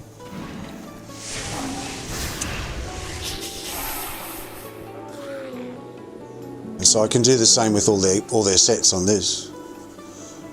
I mean, it doesn't matter, because the best gear is from the master dungeons anyway, the master versions of the dungeons and advanced versions and all that sort of stuff, the higher item level. So it makes sense that you should. It's not like you're getting something like it's good gear, and it'll give you good item level boost on your alternate characters. But you know, no one's missing out for like not having to do that content.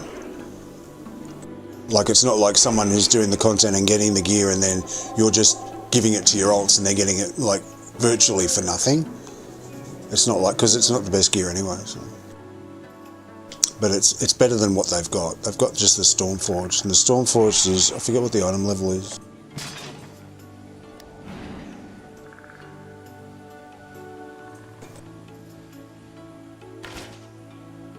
I forget what it is. It's in the bank, I think.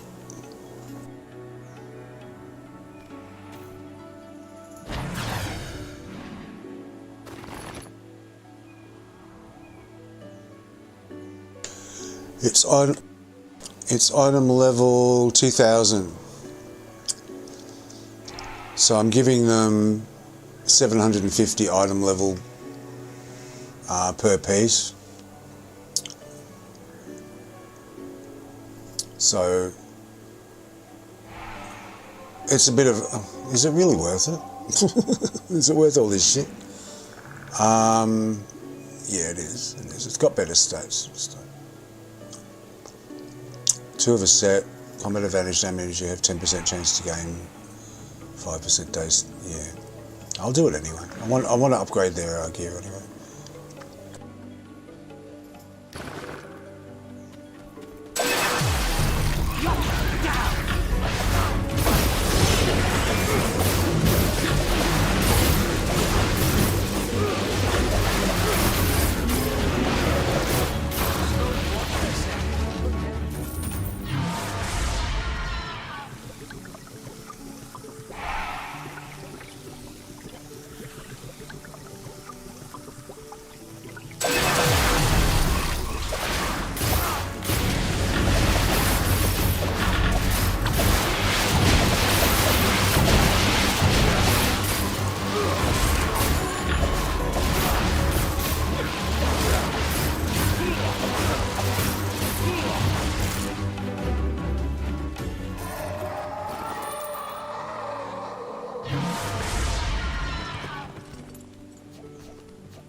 And that's only Pop and Yor anyway who have got the Stormforged sets. Everybody else, like Fade, Jet, all of them, they haven't got them. I've just got Mirage sets and whatever I did put on them. So here's someone to join for a train. Cool. It's over!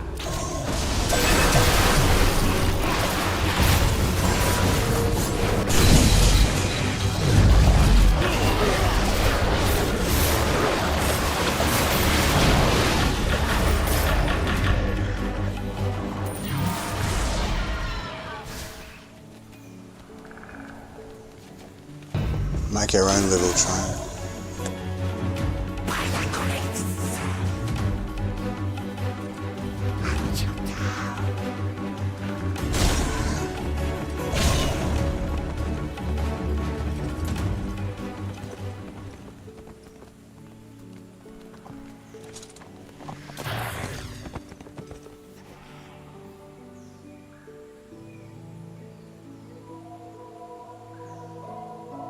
It's not back yet.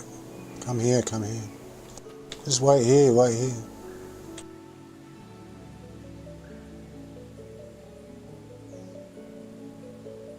Did it come back, did it?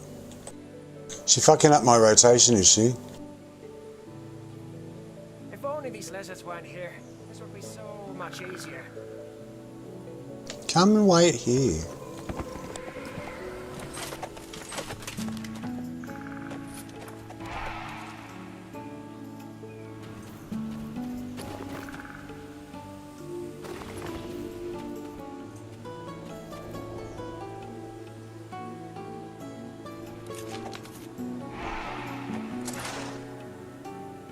It's a nice little vanity pet. What's that? That's pretty cool. I like the effect on it.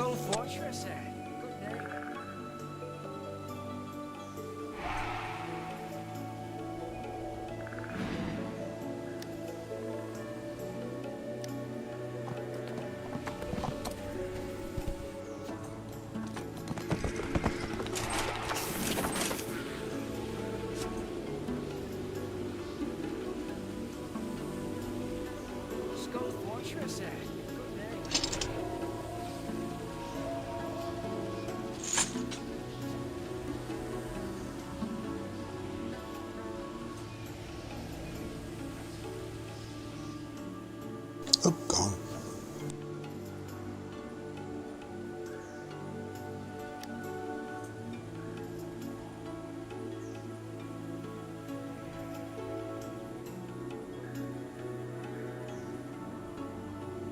If only these lizards.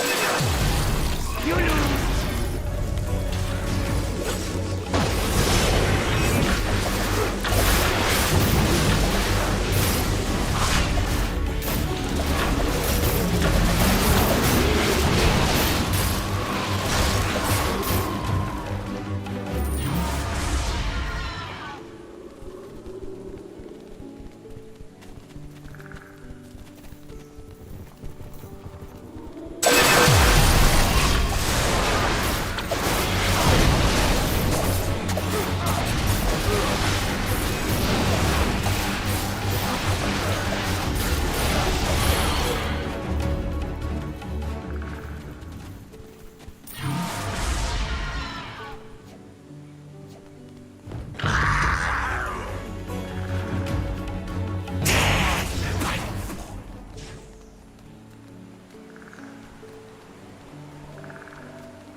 Yeah, that's better. Just come around the corner like that and they don't actually get aggroed at all.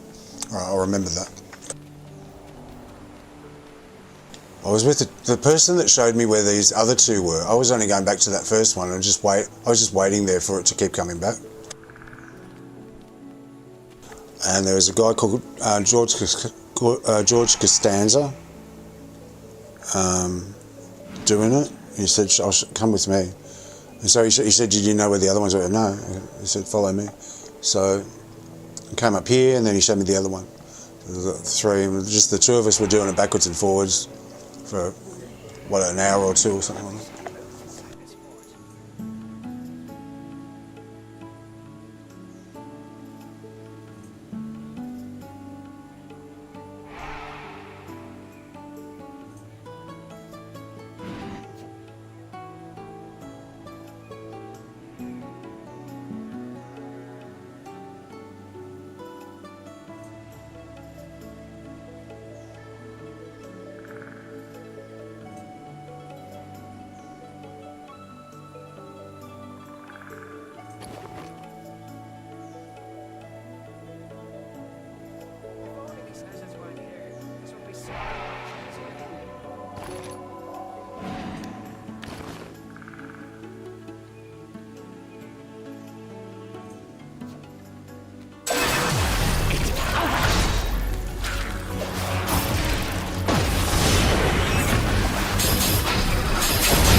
Yeah, it's better than getting knocked off your mount on the way up the hill. Tell them to fuck off. Leave me alone. It works out way better.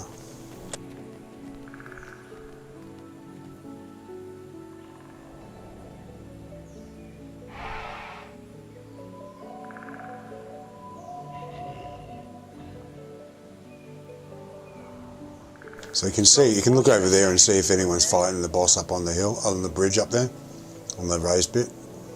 Have a look. See if anyone's fucking your rotation. If they did, I just asked them, do you want to join me? And we can let's just go backwards and forwards with 2 people, because it's quicker that way. A little bit quicker.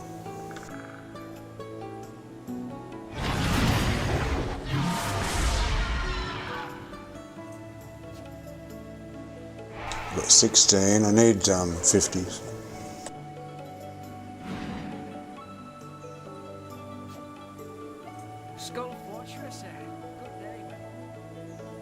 When I get to 50, I'll go and check and I see what the bonuses are on the store. I'll look at it properly and see what the bonuses are that I've already got. Do they need another 700 item level, or is it better to do some of the others that haven't got better weapons yet? I don't know. Think about it, but I want to do them all anyway. That's 1,000 item level. So probably it's, I want to do it, yeah. Yeah, I'll do it.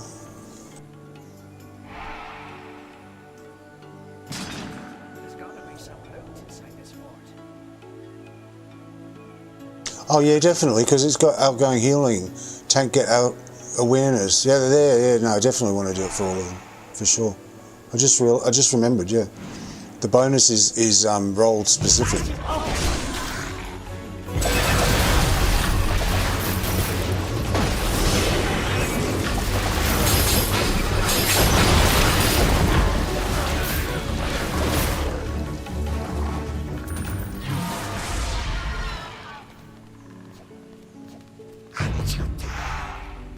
So I definitely want to do it for Yor and for Pop. Yeah, because it's specific. It gets outgoing healing on Yor and awareness for Pop. So yeah, definitely. So Yor will be the first one.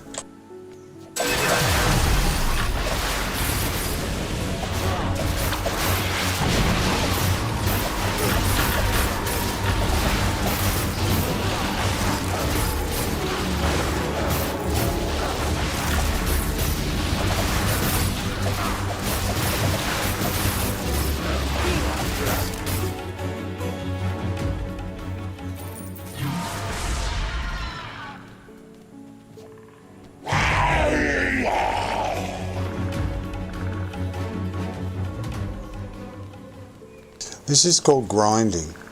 This is traditional grinding. Back and forth, back and forth. Farming, farming, farming. It's also called farming. Farming currency.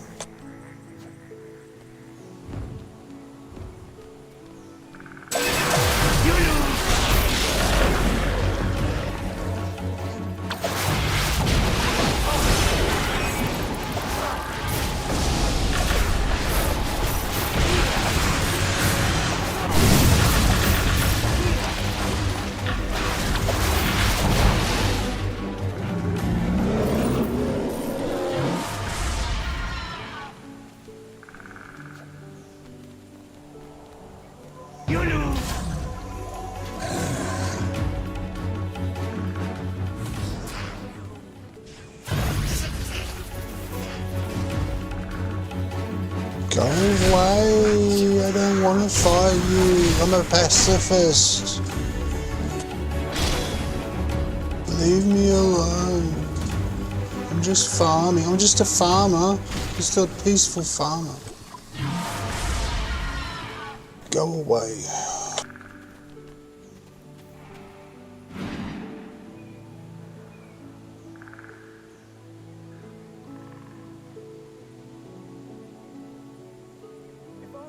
Yeah, because I was just doing the one. I was doing that guy down the hill we just did.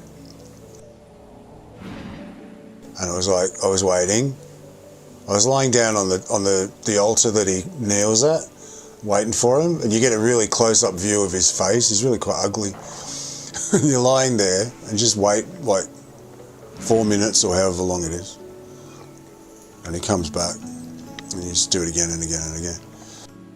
And then George Costanza comes along, and I was like, oh, there's more? Oh, okay. Because I know that there'll be more around the map, but I didn't know where they were. But this is a nice little trio here. And the timing's just right so that they sort of pretty much come back on each other. I think waiting here is the longest you need to wait, just in this spot. And by the time this is dead, you go up there and then he appears. And then by the time you get back to the first one, he's back again. So works out really well. 4, I think it'd be, I don't know if there's another one nearby, but the 3 is enough. 3 is enough.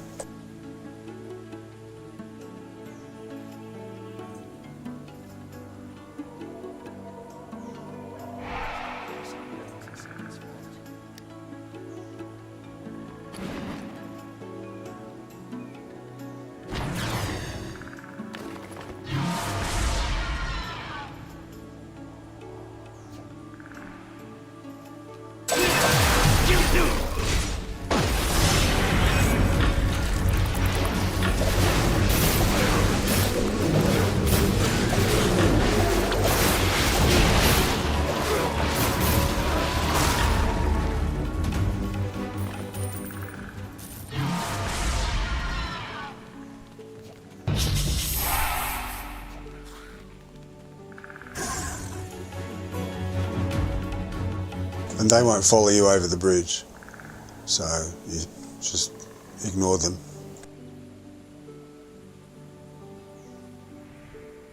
I think these ones do. I have seen them come over.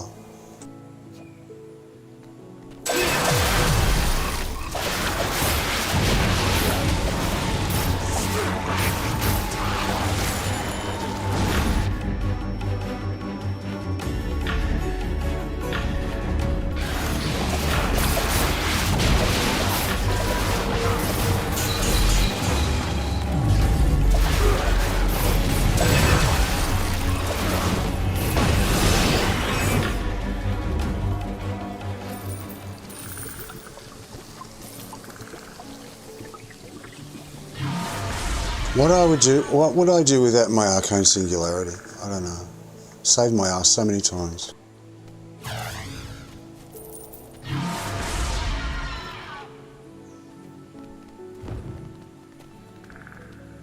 It's the best power.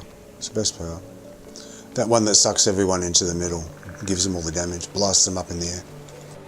I love it so much. It works with so many other powers too, like in harmony with them.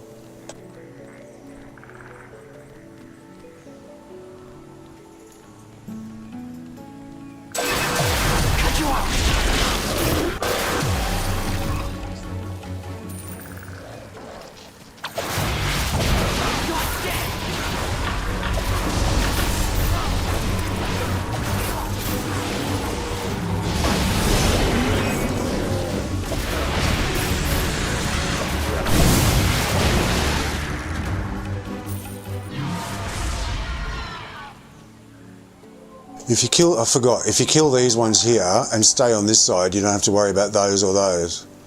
And just get these out of the way. Otherwise, if you're jumping around too much, you aggro both sides, and you saw before they get in, like it gets messy. So just do these little ones, these three, is it 3 of them or something? And then you've got this whole area that they don't even move. Time to die!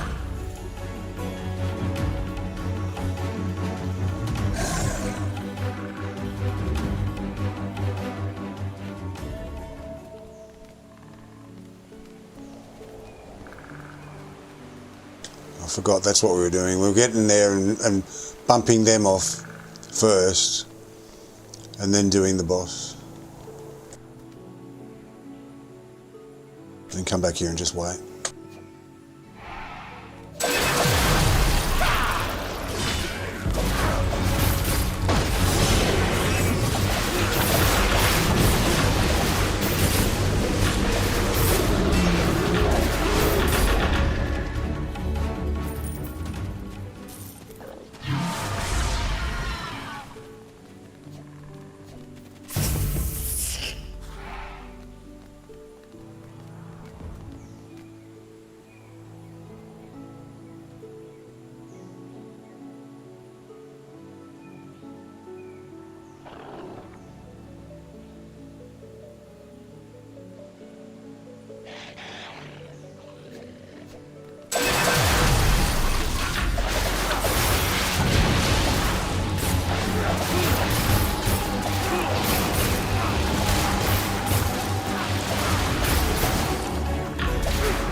I'm nearly halfway there.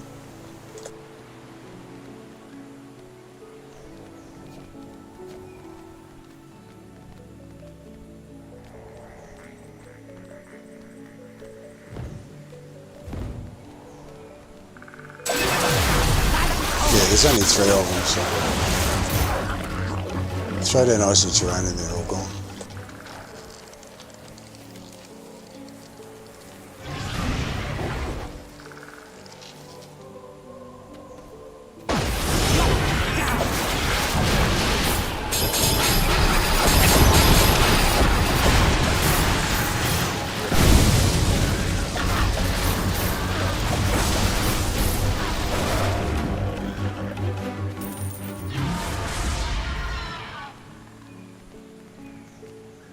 If I get back before he appears, I'll lie on the altar and you can see his face close up. It's quite horrible.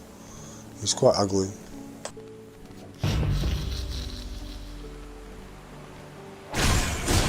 But only if he's not there.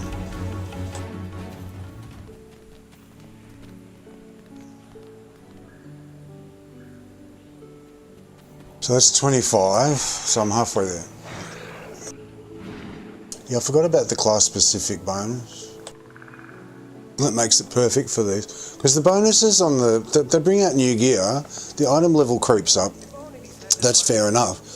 But the bonus that they come with is always hit and miss. Sometimes it's okay, sometimes it's crap. Sometimes it's just a rinse and repeat and carbon copy of something we've already had before on a lower level. So this one's not bad because it's class specific. It gives you a tank. Anything that's class specific is good. Class specific, like a tank gets something special to help them, the DPS and the heal, and they all get like different stuff depending on what role they're playing. So it's a really good. I think this will be, because it's fairly new, isn't it? So it'll be a pretty good set to grab for your alts for a good while to come. I think it'll be really good. So I can do this for everybody. It will keep me busy for a very long time. I can do it for every single alt I've got.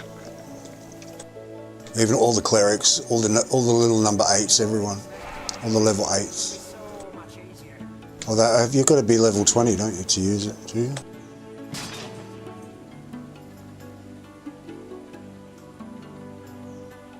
Minimum level 20, yeah, okay, so I can't give it to them.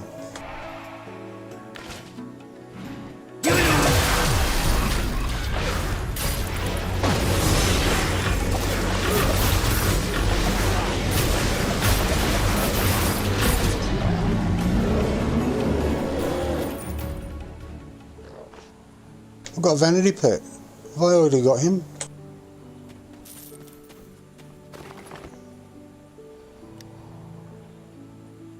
Skull Fortress, good name.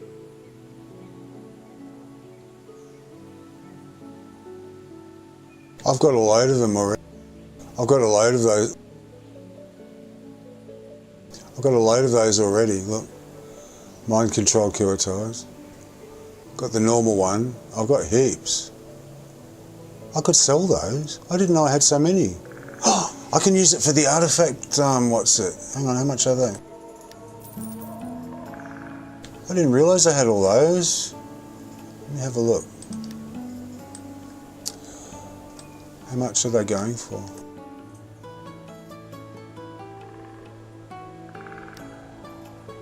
Skull Fortress, They're only going for 1,500. It's not worth it.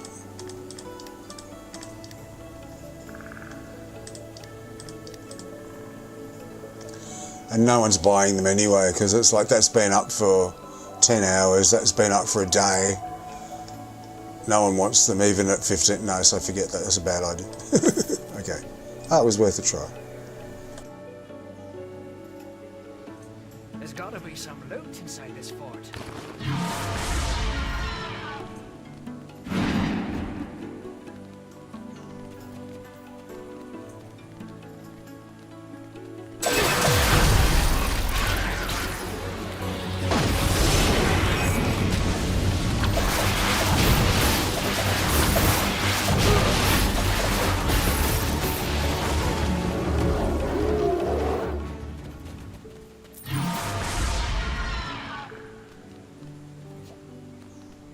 So not this time because he'll be there by now, but maybe the next time before he gets there. If I hurry up, I can just get there just before he shows up. I can do a messy one where I don't worry about the others. Take the chance.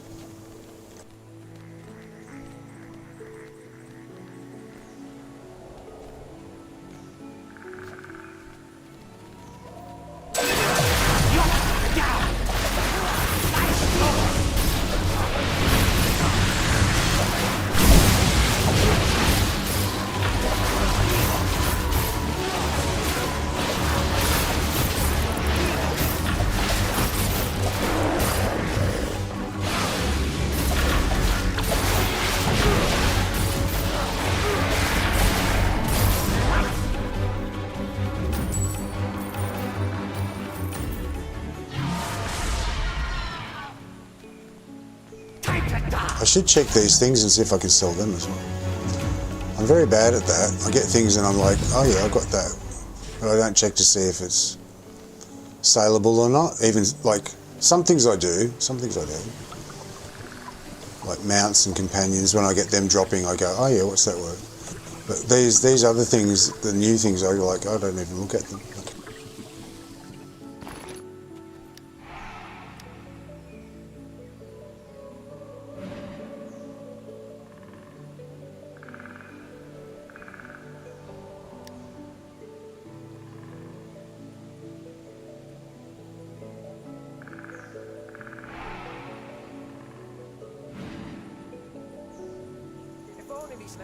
Oh, it's bound to account. So much easier.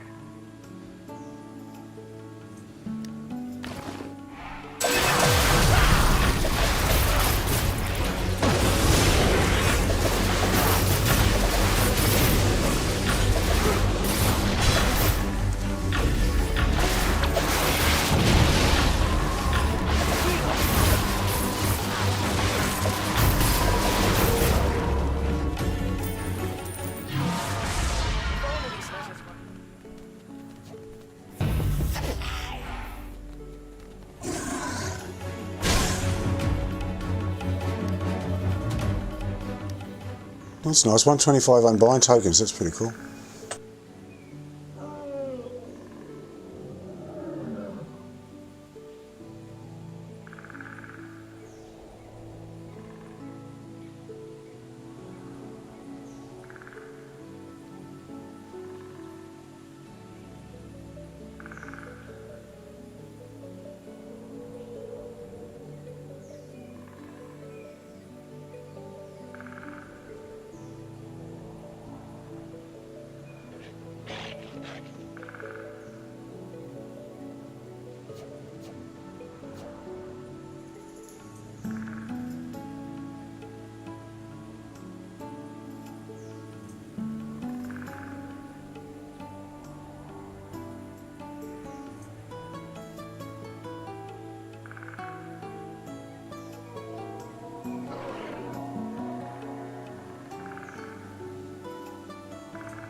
Bad. I can't do it.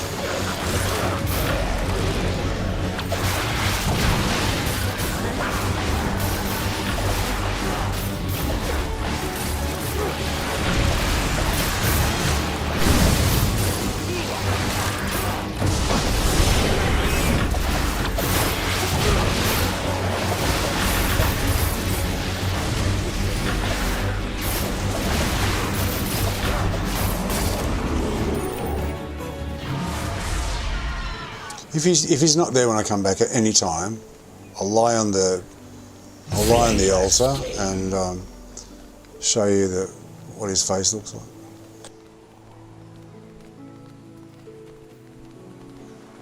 You get a really good close up of him because you can't see them normally because as soon as you go near them they start attacking you, so you don't get a chance to just like stare at them and look at them properly.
I think this is where I was, like in that position. Yeah, I'm pretty sure.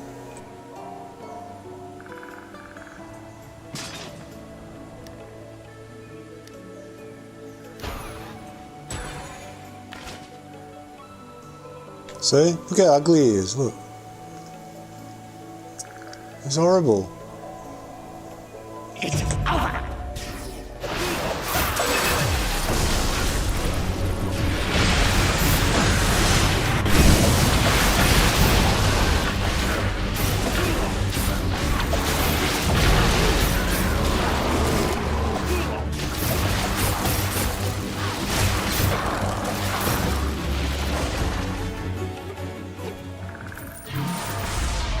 I'd just be lying there and waiting for him to come back. And it was like, kept getting this vision of him over my face like that, right in front of me.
Some loot inside this fort.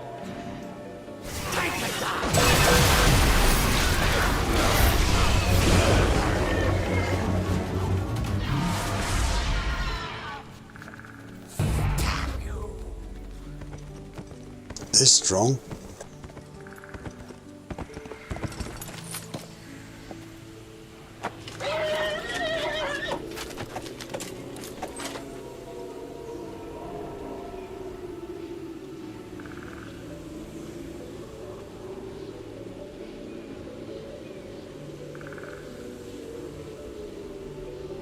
You've got to get a couple of hits in for the system to register that you've actually...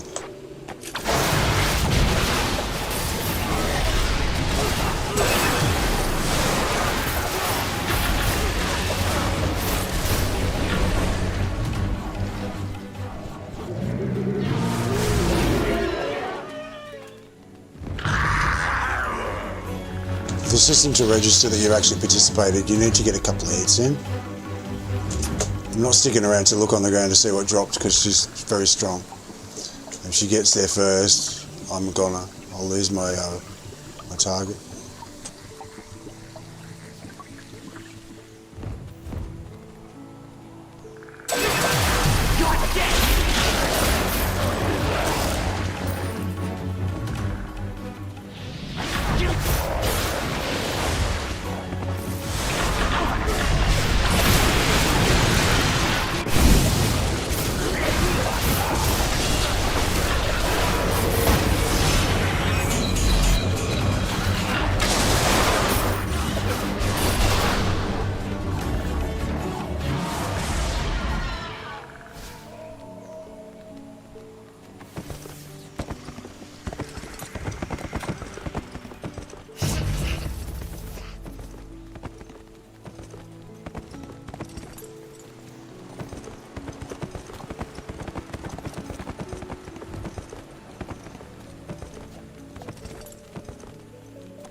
She got the Black Ice Warhorse, which I love. It's a great mount.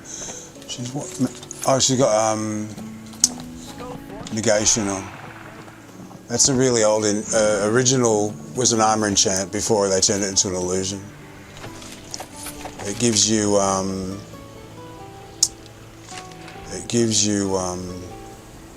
defense against damage. I had one. I used to wear it on my barbarian, on my great weapon fighter. But yeah, it's pretty full on. Luckily, I just had it on. I had his trousers on. I had no shirt on, so it was just on his pants. But I got bored with it real fast. I wore it for a while.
Someone just did him.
are they?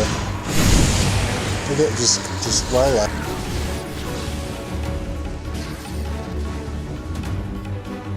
Here they come.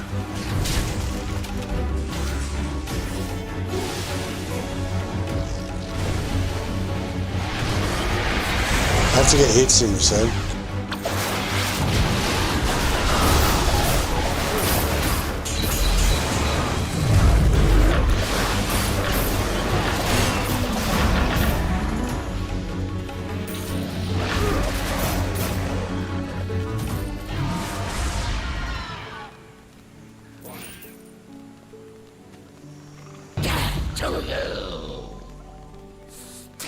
They may have got pulled off their mount by the lizards on the way or something. So I waited until they arrived. You got to get your little hit in, otherwise if you don't get a couple of hits in, the system, even if you maybe get just one, the system won't register you.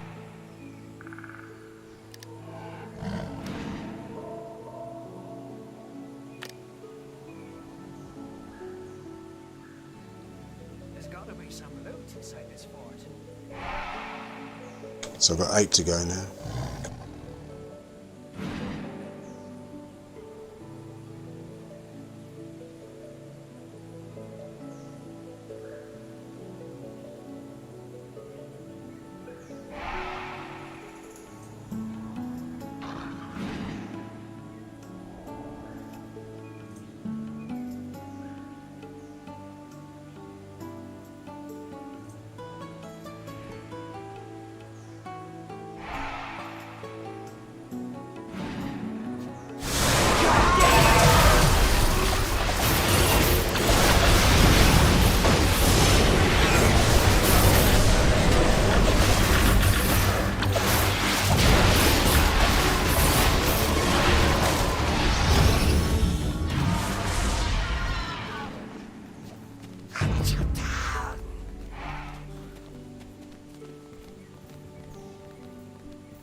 There's gotta be some loot inside this fort.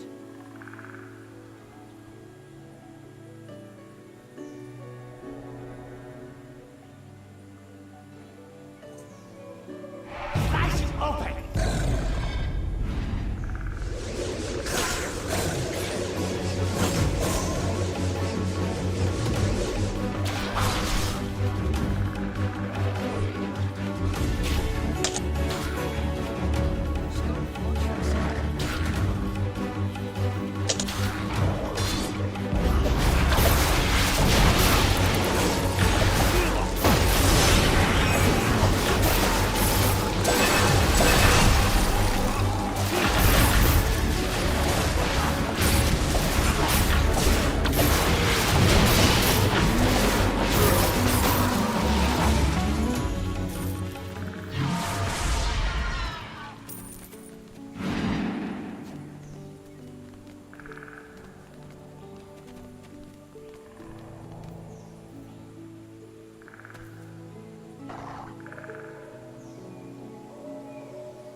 So they may not even come back, so I might as well just keep going.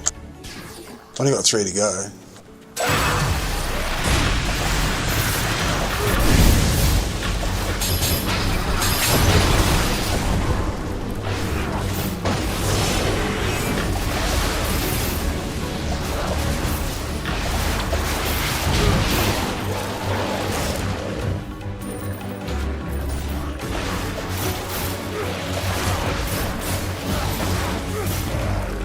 Oh, what's that one? Is that the good one? What's that one?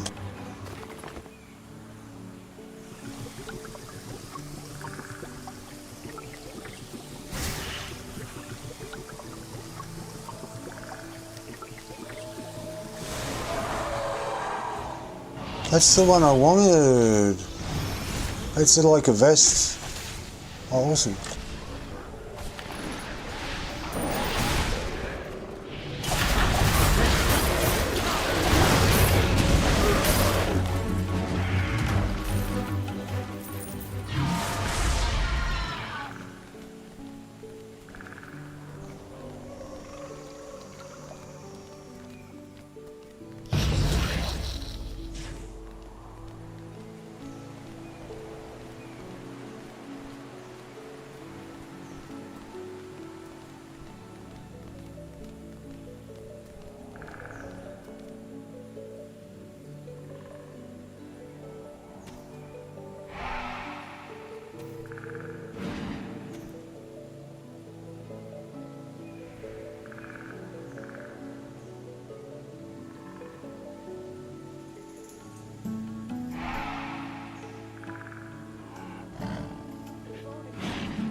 I think it matters where they are actually, which way you go.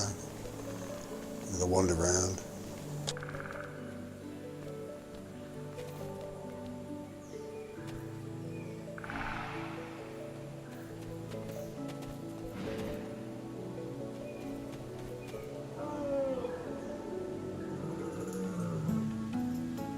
There's gotta be some loot inside this fort.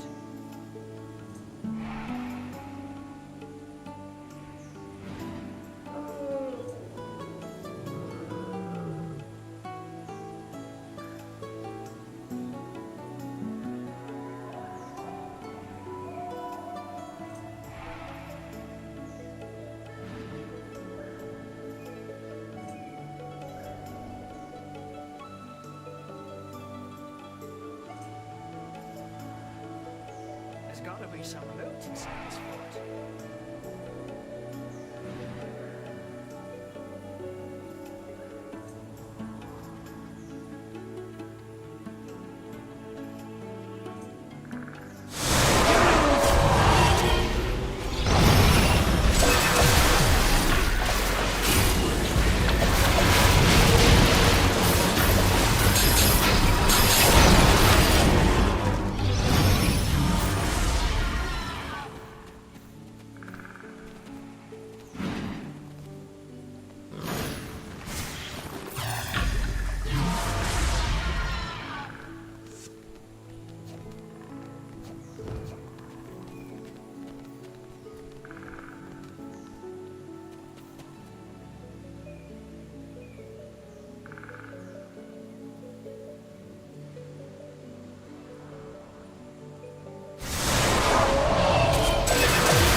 I hope you can still hear me. Just before, I was just waiting for the boss to come back. And I heard this wah, wah, wah, wah, and I haven't heard it for years. And it's one of the birds outside, like the native, the miners, the noisy miners. And they used to do it to my cats when my cats were around, because they knew that the cats were dangerous to the birds, and they used to make this particular cry. And I heard it, and I go, what's going on? I looked out, and there's a cat right outside my fucking window, looking around the backyard, like, uh-oh, no, you can't be here. So I opened the I jumped up so fucking fast, and my microphone went flying off my it's hanging off my t-shirt. It's my webcam, my Logicam with a mic on it. So I just hang the stand for it inside my t-shirt.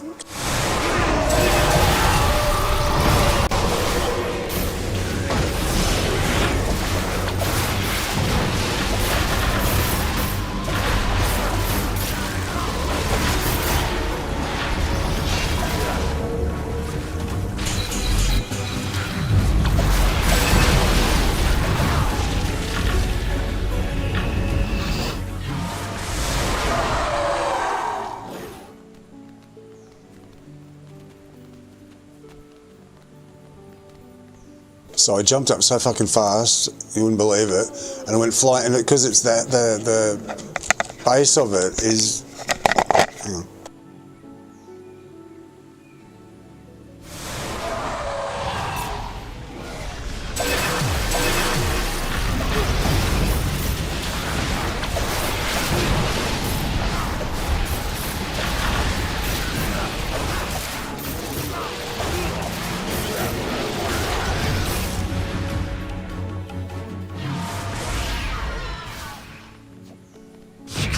The base of it's inside my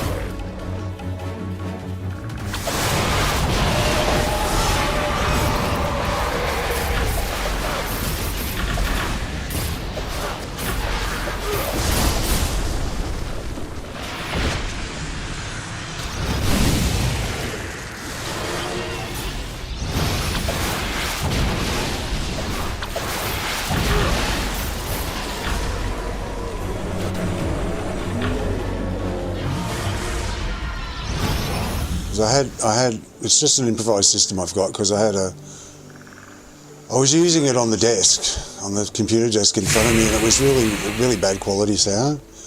I thought, I need one of those clip-on ones.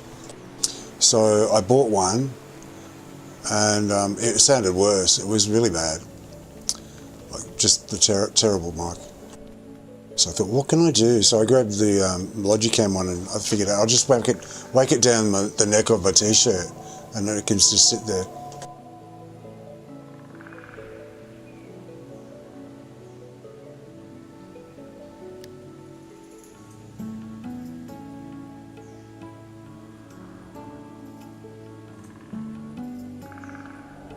If only these lizards weren't here, this would be so much easier.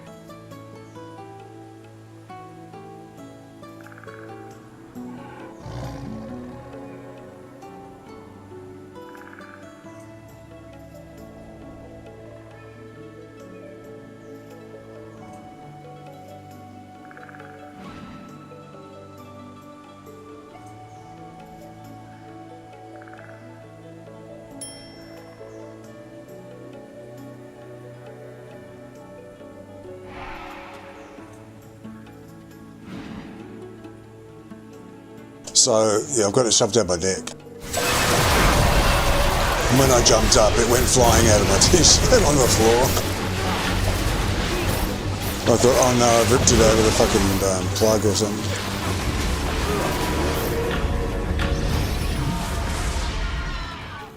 So hopefully I'm still audible. I think it's still plugged in, so I think it's okay.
I ran to the door and pull the blind, because I've got the blind half down, not up, because it glares on the screen otherwise. So the door's open at the moment. I've got the heater on and the door open. Stupid.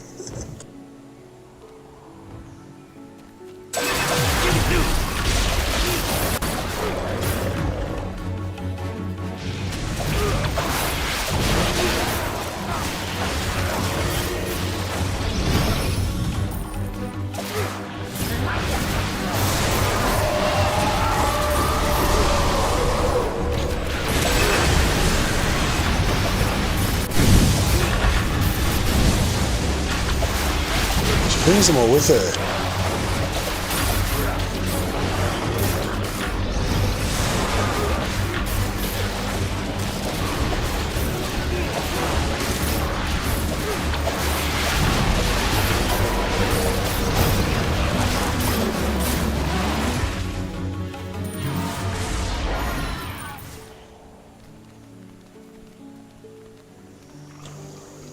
So yeah, I pulled the blind up, and the cat went running really for his life. It was like, oh well, fuck, there's someone there.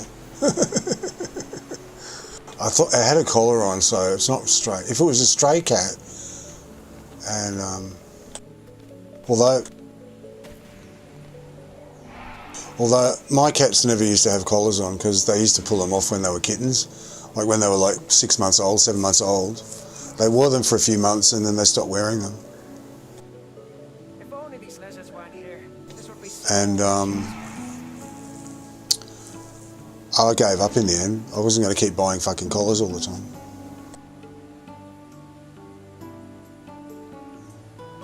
So I just left them without collars, and so I used to get pissed off when people thought that they were stray cats because they had no collars. So I guess I just did whatever other people do. I said, like, it's got a collar, so it's obviously not a stray cat, but people's cats can have no collars as well. It's just an assumption. And an incorrect one as well. Could be a stray cat and lost its owners and not have anywhere to go and have a collar on as well.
She's writing something.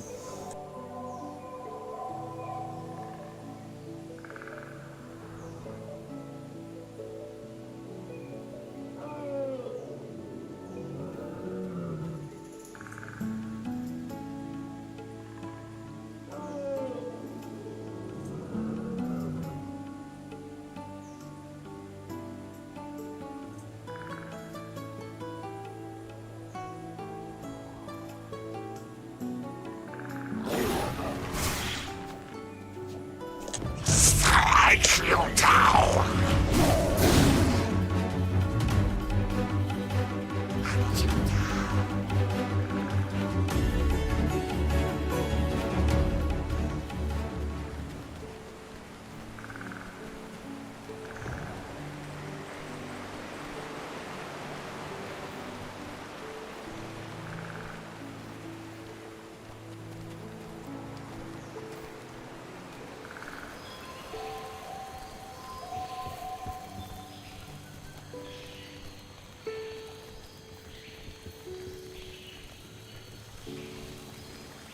They've been around for a while. They've got an old handle as well, so from the old days. I've probably met them once already.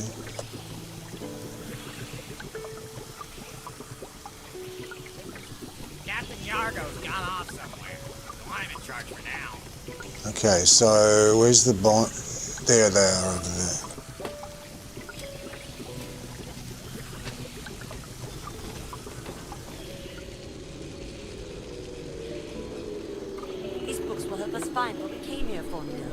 This isn't just any floating earth move.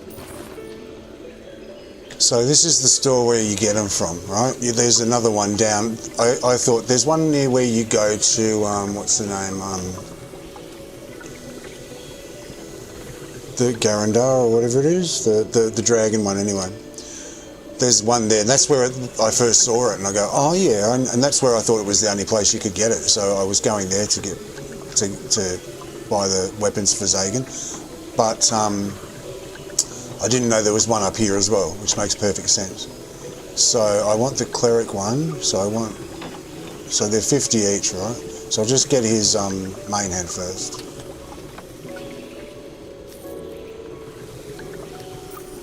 Because you can only do one a week. You can only do 50 a week.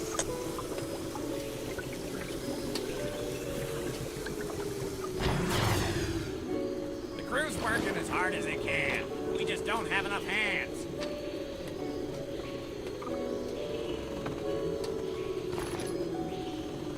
There has to be a reason why this swamp is so unnaturally toxic.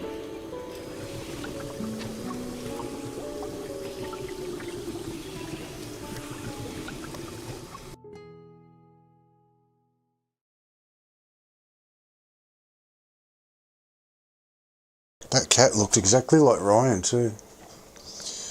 Because they both came from this, Ryan and Mojo just both came from this area where I live. I used to have, years ago I had some neighbours, and both of the neighbours, there's the next unit and the unit up. And Karina and, what was his name? Neville. And Karina and Neville went up to, they just came home with kittens one day, and they said, oh, we were walking past this house and they had kittens for free. So they grabbed one each, a boy and a girl. And, I got mail.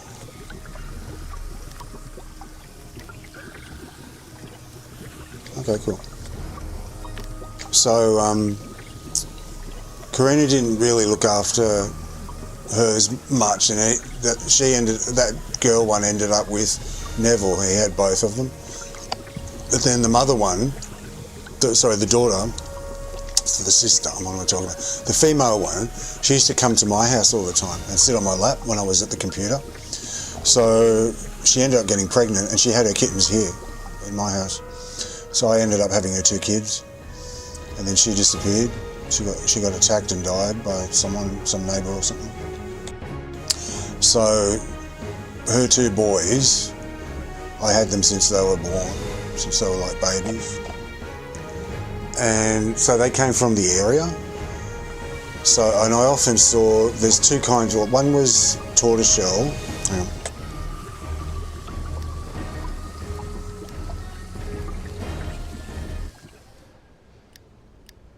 One was tortoiseshell, and one was like fluffy, and you know that sort of colour where they're white with black and ginger patches, with the black patch over the face, over half their face. Mojo looked like that, and Ryan looked like tortoiseshell with white feet and a white stomach. Or it's tortoiseshell? No, sorry, tabby. You know the stripes. You know the like the lynx, like the African one. So, but both of them, you see them in the area, like because there's a gene pool around here. So, and it was just the same size and looked just like Ryan. So, it's probably related to him. Just give me a sec. I need to close the door.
Okay, I'm back. I just want to check something. Hang on a sec.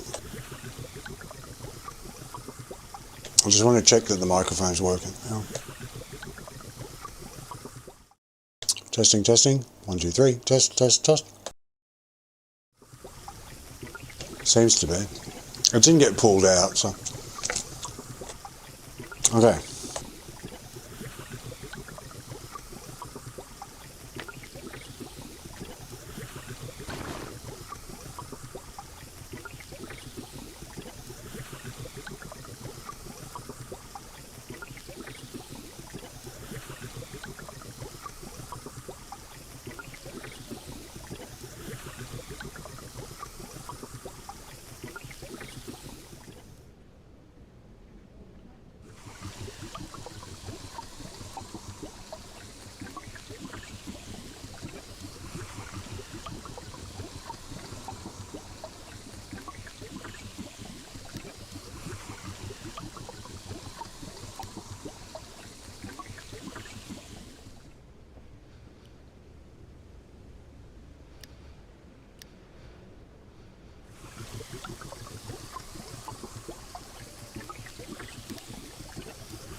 Can't find that thing I just got. Where is it?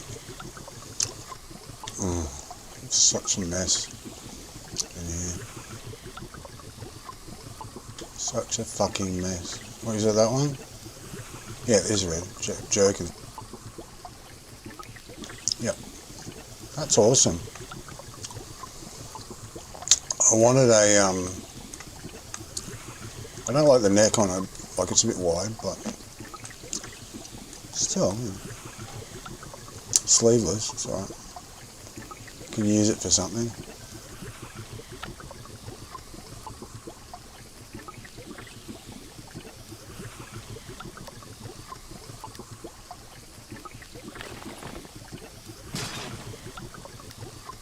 Because the only other one I've got is the summer vest. What is that?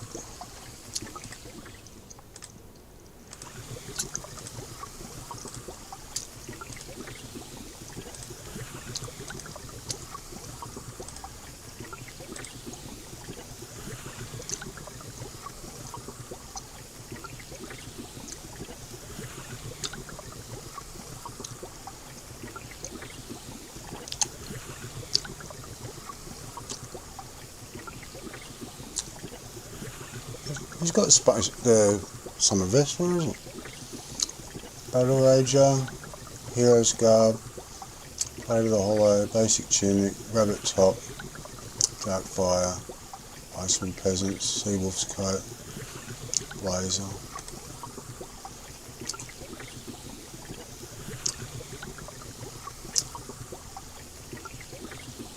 No, he doesn't have it. I thought he had it. Anyway, so I'm sure he had it. Is it no, it's fashion gear. Yeah, it's interesting. I thought he had it. Summary vest. Doesn't have it.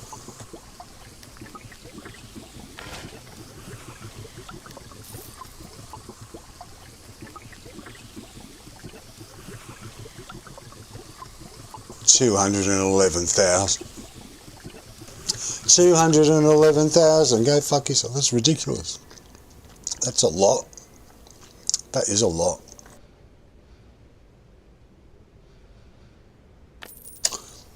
Used to go for 20 or 30,000. Okay, so how much is the artifact going for?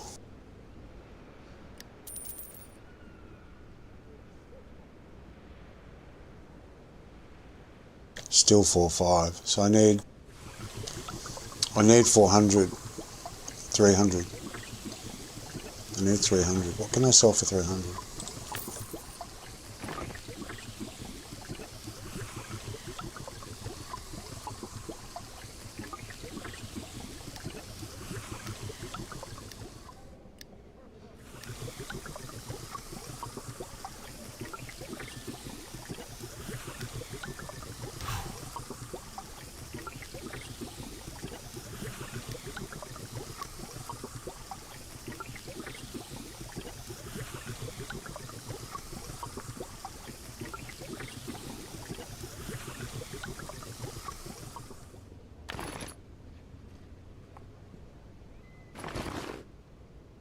Let me see. What have we got?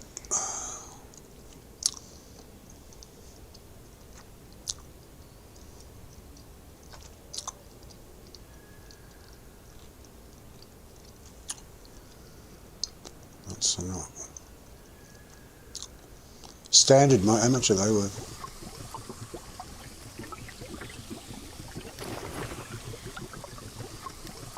I mean, I know they're not worth 300. I know that.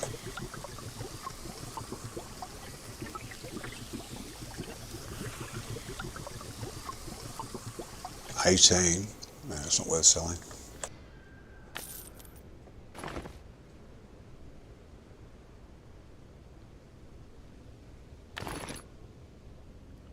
Let me have a look on Granny. She's got some stuff. Hang on.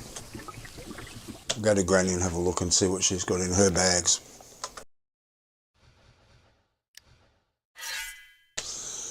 I've got a couple of companions and stuff. Maybe I can...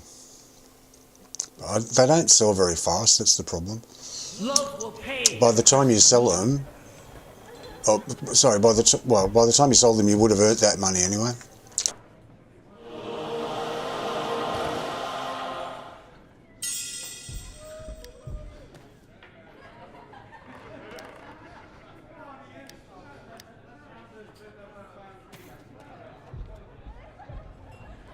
Okay, the basilisks. Let me have a look. Let me just slot them into the thing and have a look.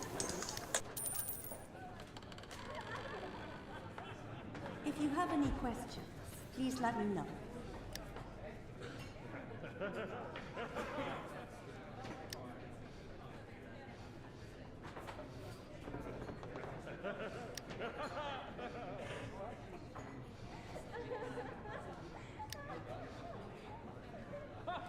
Oh, he's 8.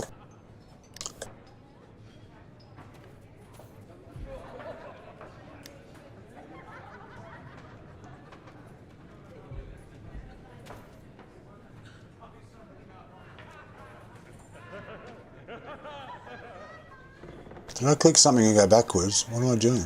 If you have any questions, please let me know. There you go, I did. Oh, I didn't know you could do that. I didn't know you could do that. Okay. I didn't know you could sort it like that. So $8.49 is the cheapest one. And they're all coming in relatively recently. So if I put that in for, say, $5.99, do you think it would sell?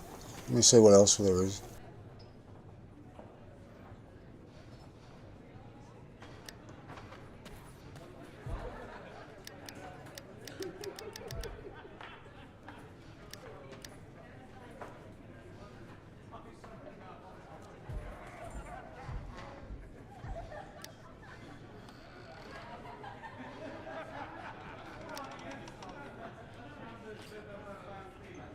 If you have any questions, please let me know. Destria. The Destria I bought heaps of. Oh, they've gone up. Look, Frodo's trying to get 50,000 for them. He probably saw this one and goes, "Oh yeah, I'll get a bucket for that." People put them for a few thousand.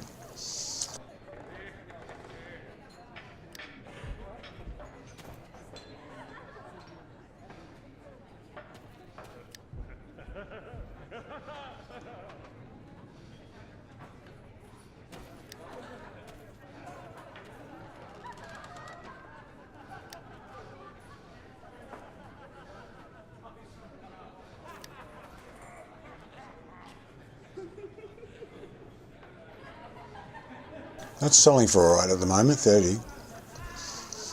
No, none of those. Maybe the basilisk. I might sell the basilisk. I'm pretty sure Zagan's got one already.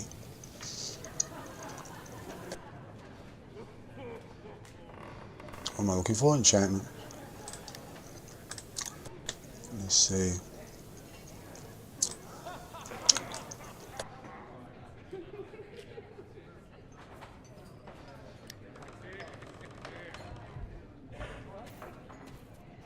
70. They're bound to account.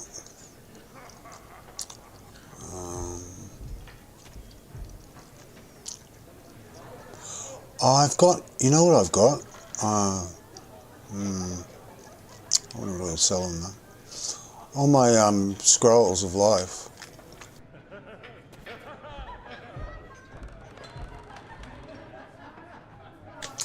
Let me have a look. So let me see if Zagan's got a basilisk first.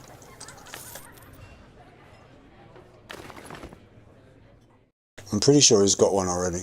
I got an extra one.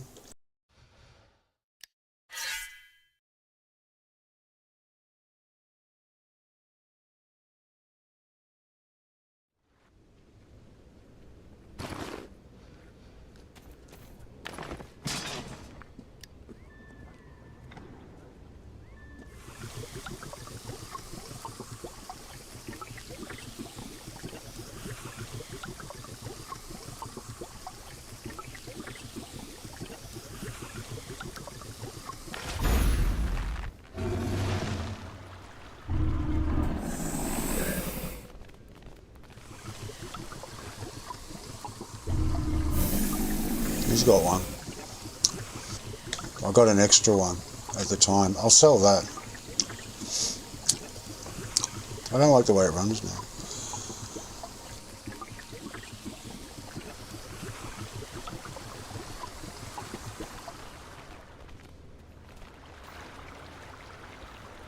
Yeah, let me sell that.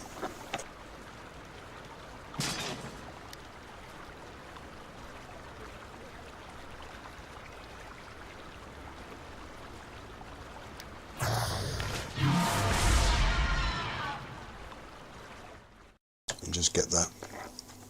Might work, might sell.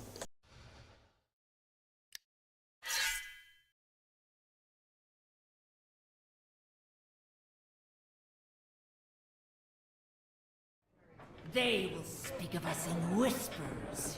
I got a Wiggins as well.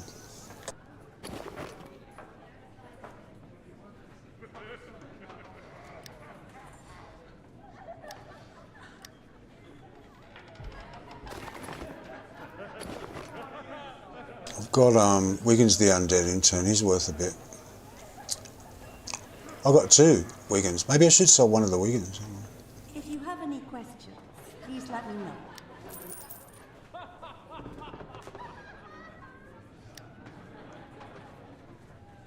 No, it's not worth as much. Wild Hunt Rider? No.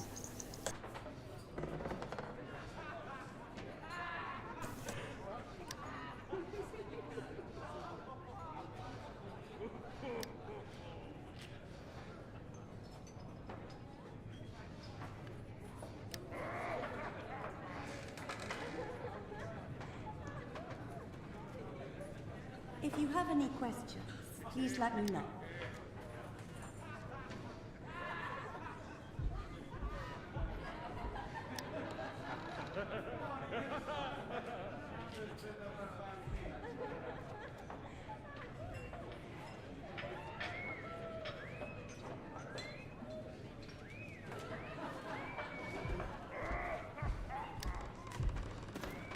No, it's all shit. I should do the basilisk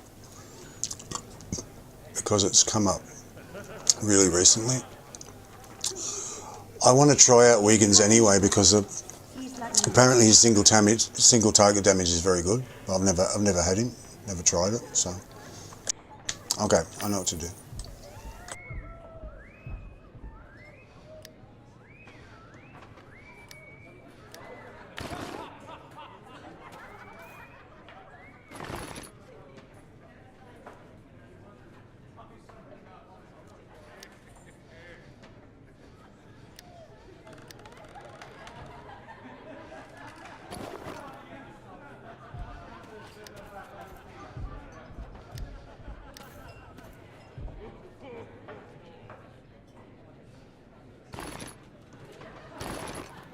Thanks, Granny. Okay, I'm gonna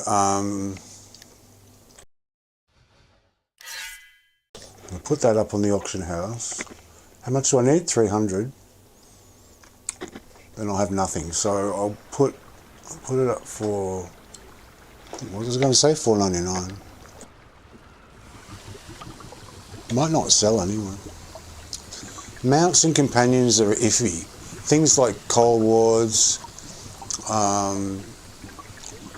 enchanting stones, that sort of thing, they sell really well. They sell fast. Enchantments, weapon enchantments, or armor enchantment, whatever, they all sell.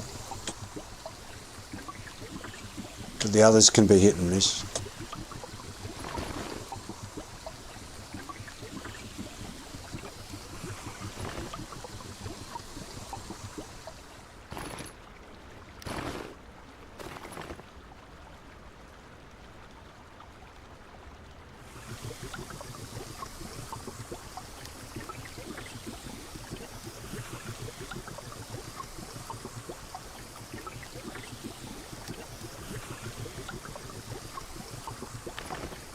Test him out, see what his damage is. I've got 2, so at one stage he was going for like, it was ridiculous. It was up like 400,000 or 500,000 or something like that.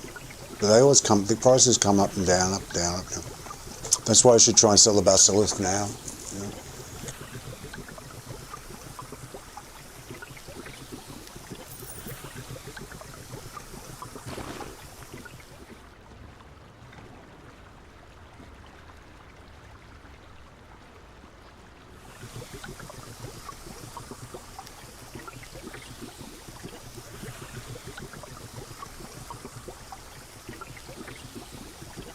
So what do I think is fair?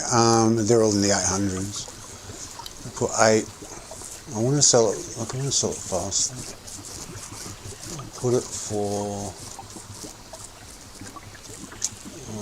Let's think.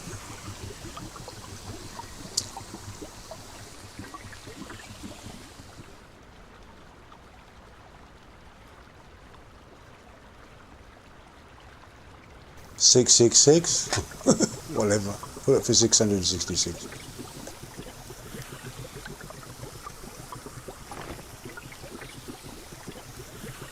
Oh my, look how much it's really worth.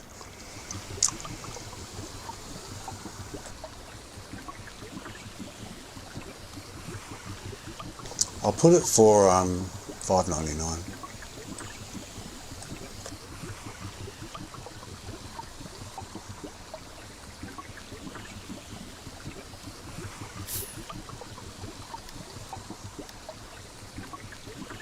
That's an offer someone can't refuse. I'll look at it and I'll go, wow, it's 300,000 cheaper. Alright. Someone will buy it. I hope so. So I need that 300,000. It just might be the incentive someone needs to see it and go, oh, quick, grab it while I can. Because they're all that much. They'll cost 800. Oh shit. I don't know how much they normally are. I don't think they're 5,000. I think they're probably more like 30, 40, 50, or 100 even maybe, but not 5. I think they're that cheap.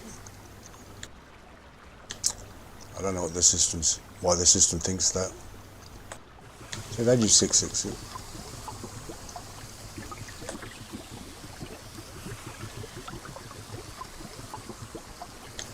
Okay, well, anyway, we'll see how that goes.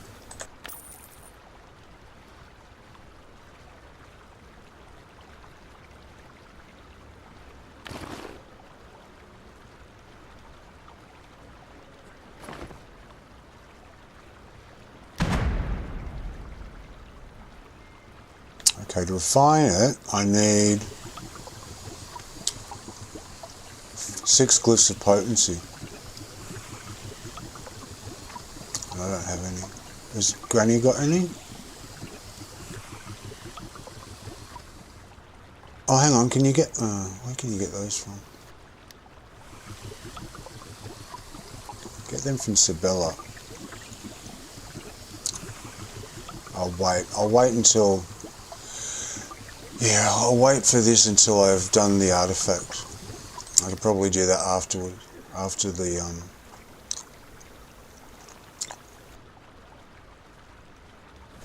after I've got the arty. Okay, so So what did I want to do next? I want to give I wanted to give Yor his weapon. Hang on.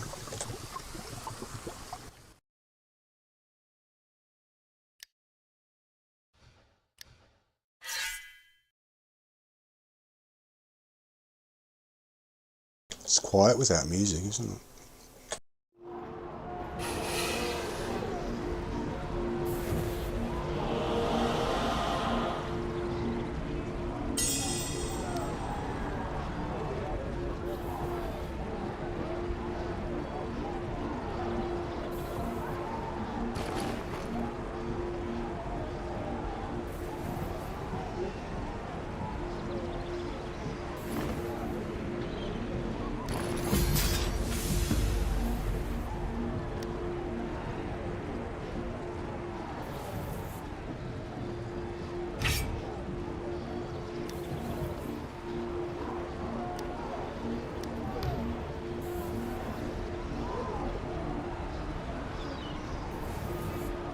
It's on cooldown, this is on cooldown. Oh wait, 4 minutes.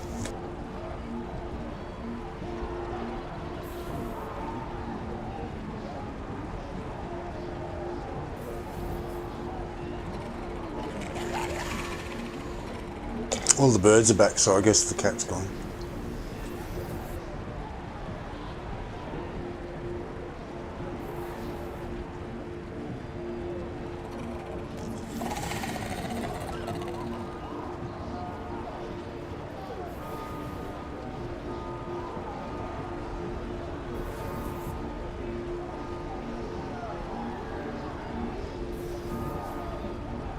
Nearly had a fit when I looked out. I thought it was my cat.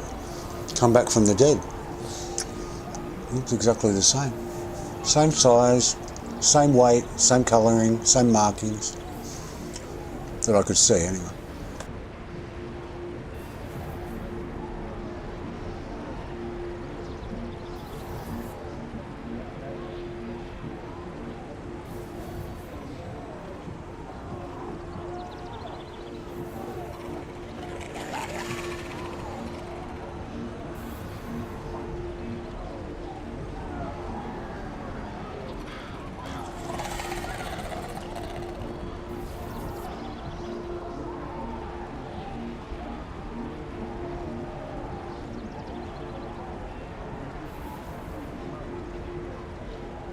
You're not alone. You're not alone.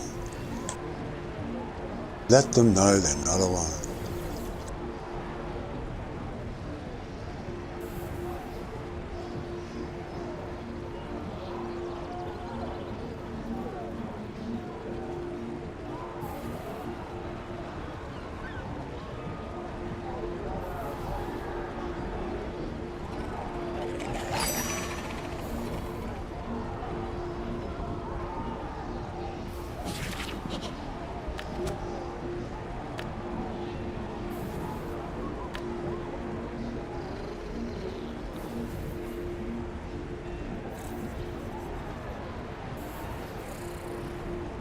I'll take it back. You're alone. You're alone.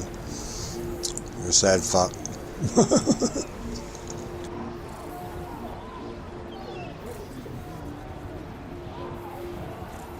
I was trying to be nice.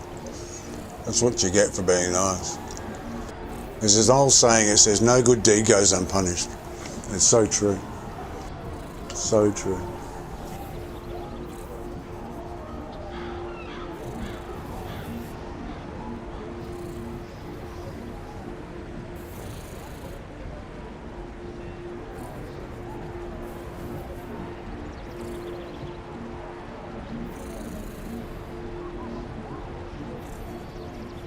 $15 or $16, $15, $14, 10 seconds to go.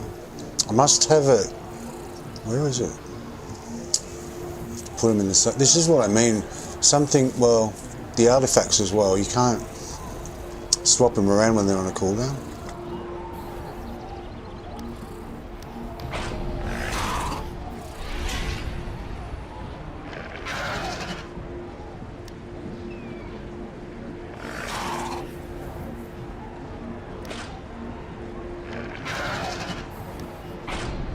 Foes aren't worthy of our steel. wasn't using that one there.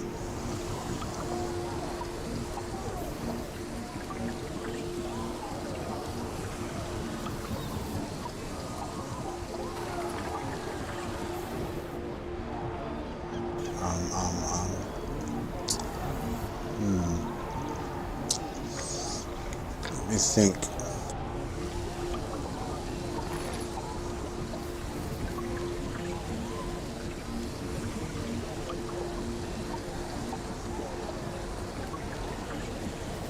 Okay, I'll just change that.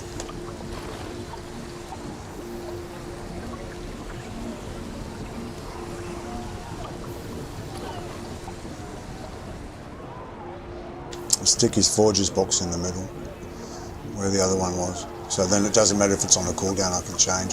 This is the pain. This is why it's such a pain. Anything in this section, the artifact or whatever, if it's on a cooldown, you can't change it. It's this little section here. Encounters, yes, you can change those if they're on cooldown, it doesn't matter. Gear, anything, but not here. Not this section. It's on a cooldown. This, and this. These four.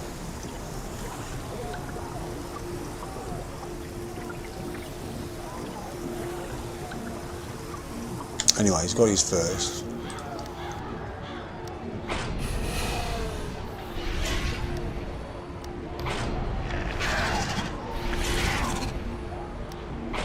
We could do better.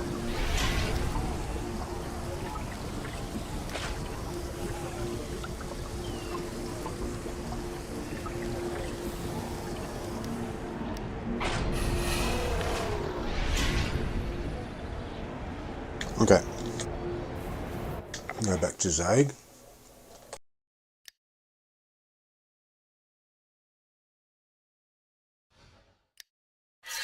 Alright, what was next on my list? I haven't done my randoms today, have I? Or I did. No, I did them. What else?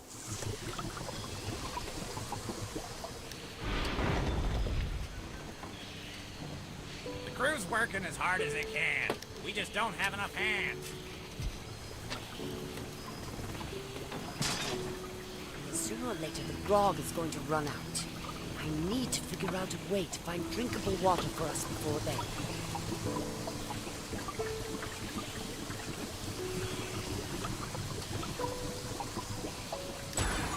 Our courage lights our path. Captain Yargo's gone off somewhere, so I'm in charge for now.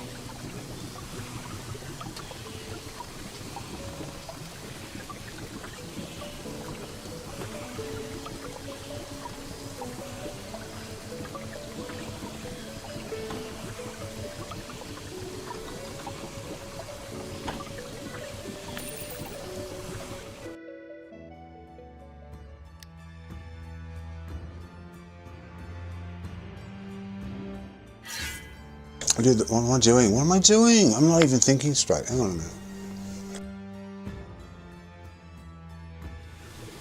These foes aren't worthy of our steel. I want to go to Protector's Enclave.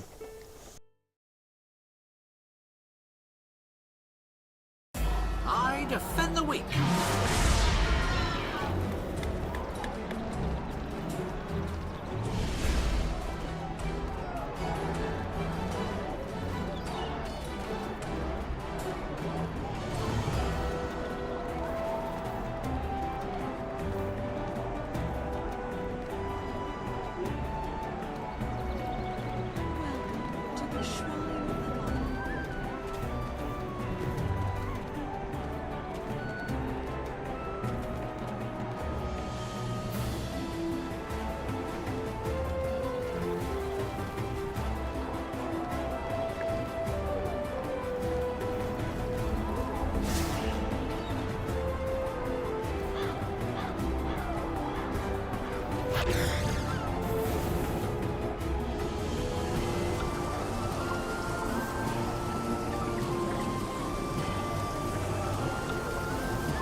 Oh, I'm going to think of a name now. What's his name going to be? Oh, I've got to settle on the name.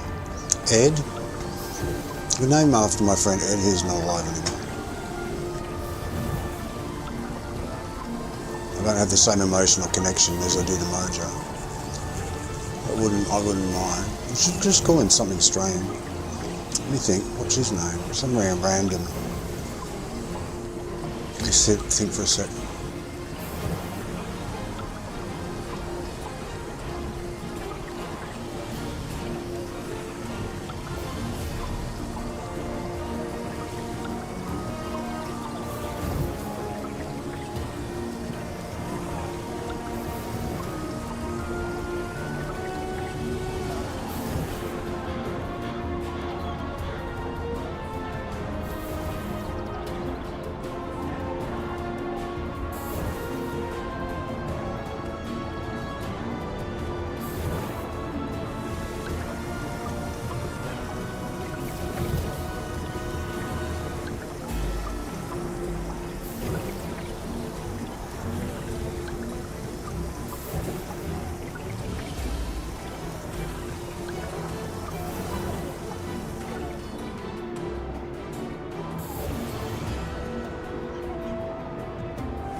I'm still thinking.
I think I'll call him Eddie.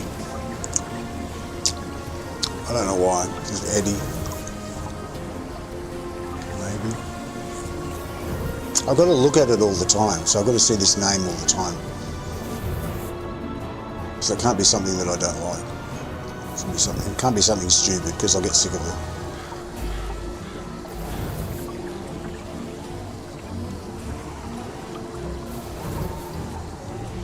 Something I can go, come on so-and-so, let's go fight him. I'll use Eddie. Eddie will do.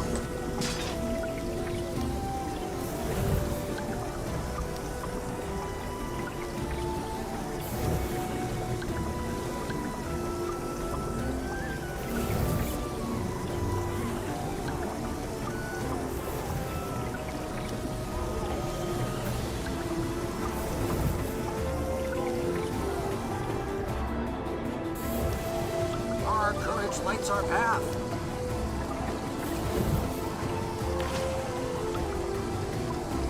That will do. That'll do. I can go, come on Eddie, let's go. I just don't feel right calling him Mojo, because I call them all Mojo and Ryan and whatever after my cats that are gone. But that's one thing to call something that you just have there and you just see it and you remember them, whatever. But when I've got my companion with me and I'm using him all the time, which I intend to use this one like most of the time, because I like the heal and stuff, and he's a good tank. Got a tanky side and a healy side and a damagey side. He's a bit of everything. I tend to talk to them. I go, come on so-and-so, let's go. And I don't feel right saying, come on Moj, let's go, because there's only one Moj.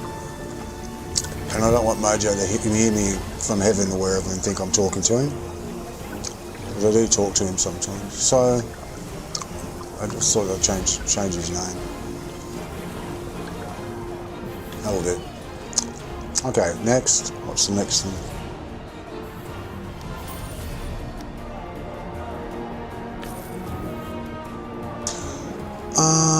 Let me think. Oh, I know. I've got to do the currency for Narbondellyn. That's right. Let me go do that.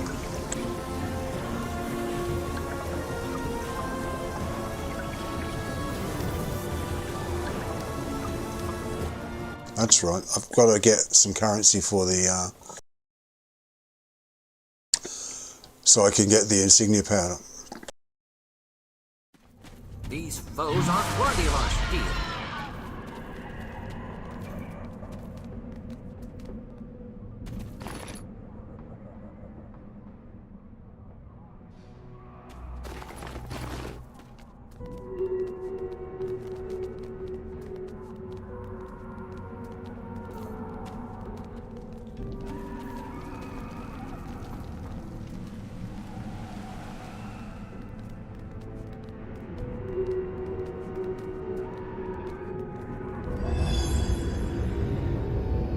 Here in House Faybranch, the scholars of Gromp Bainray. The Narbondellyn district is being overrun. While we work to deal with the abyssal magic in the region, House Faybranch has been spread.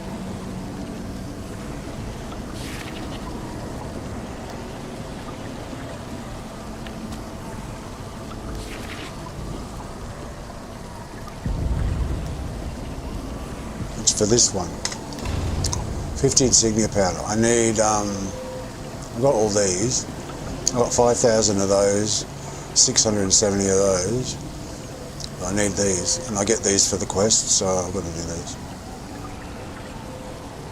And by completing missions. So I've got 269, I need 500. I can get 50 insignia powder.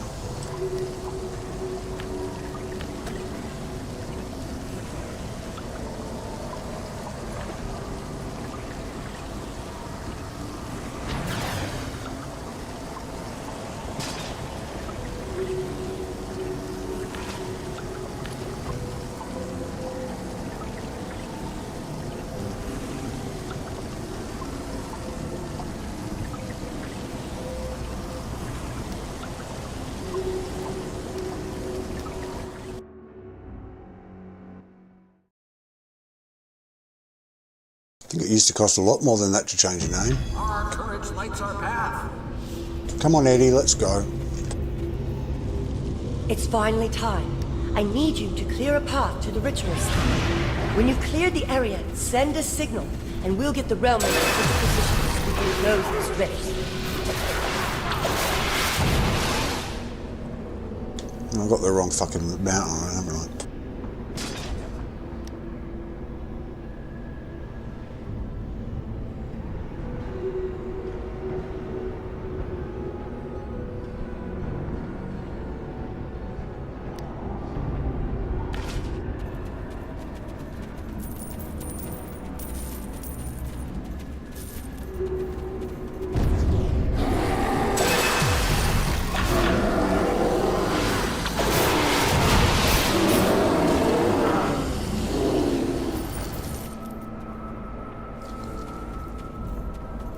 Am I happy with Eddie though?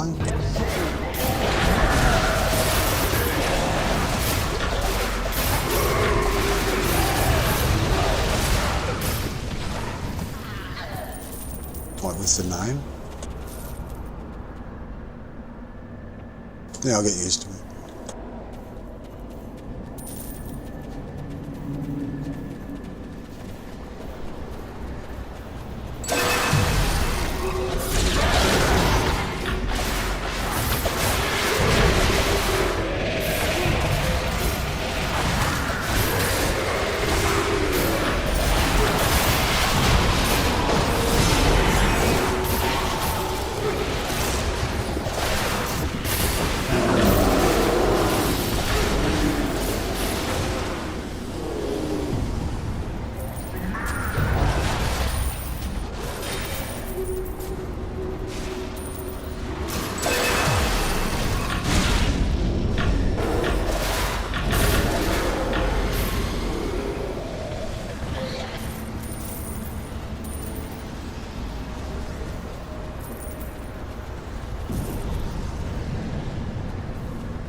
I turned the path off, didn't I?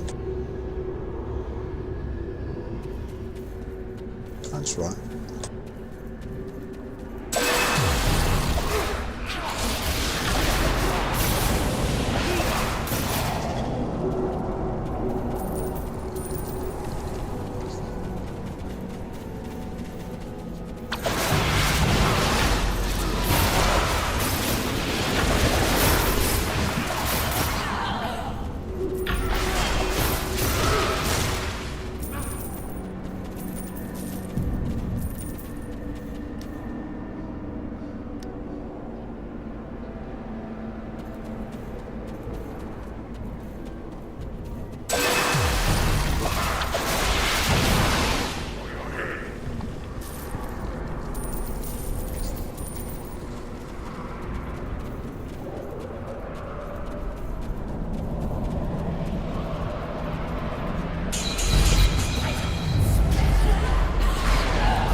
See you in a minute, Eddie.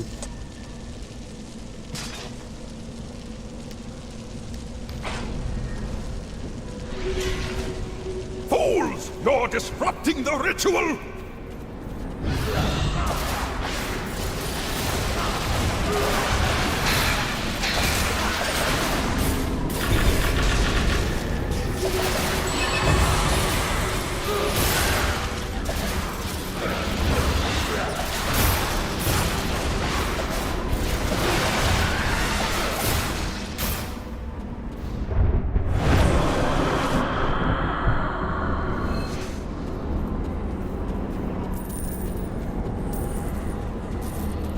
Little Grump, you were in my realm long before this day.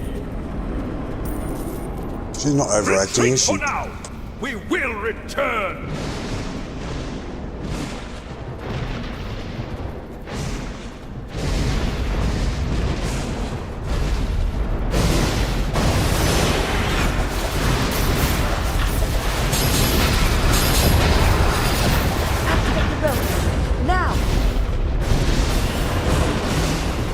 I love watching this bit. Device! No! Stop!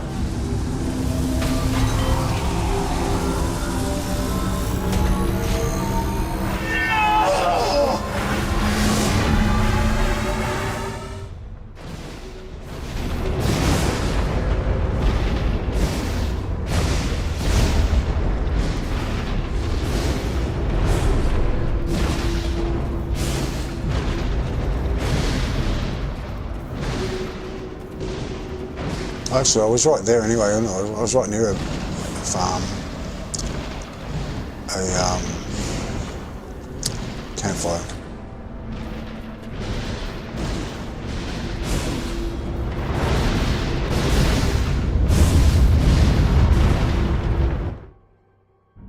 I was literally standing in one.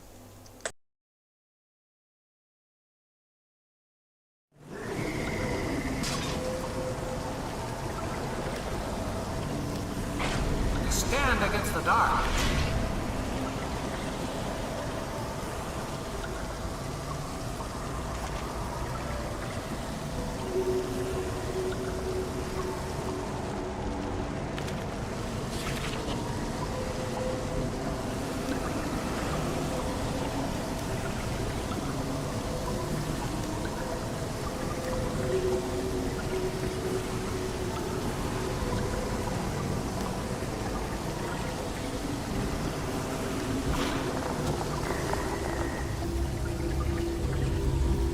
Here in House Faybranch, we've done the best we can.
Okay, I've got to do some hunts, so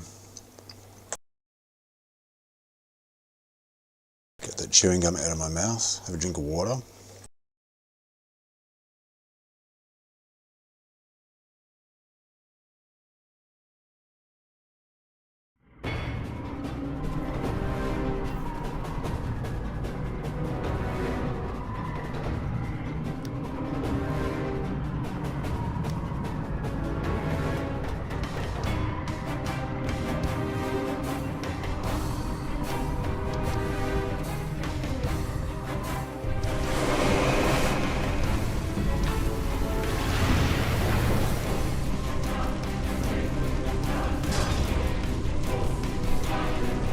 Okay, so I got the same. Oh, did I sell it?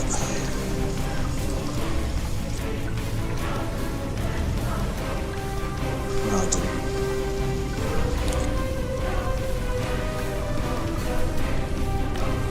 I'm happy that I sold it. I've got the same problem here that I've got in Castle Never with the Beholder. If I run around him, he's not going to hit him, so I have to get.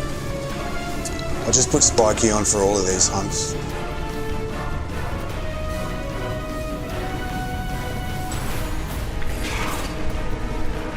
Because when I'm tanking around it, when I'm kiting around him, Clive runs around after me and stops hitting him until he catches up with me. But Spike just stands in the same place.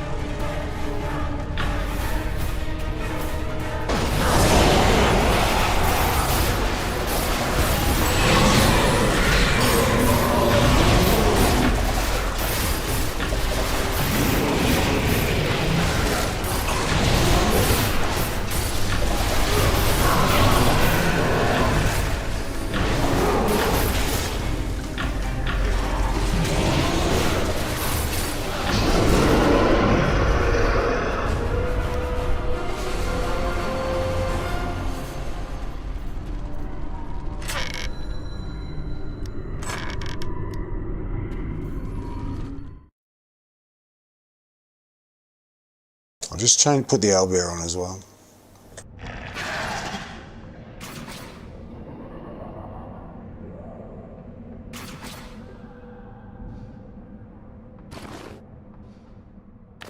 Just to give them an extra wallop.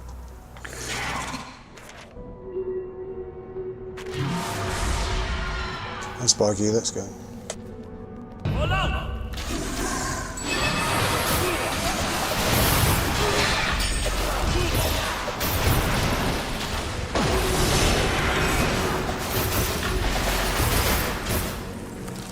I need that.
Fucking Neolithid with the ads. I hate this.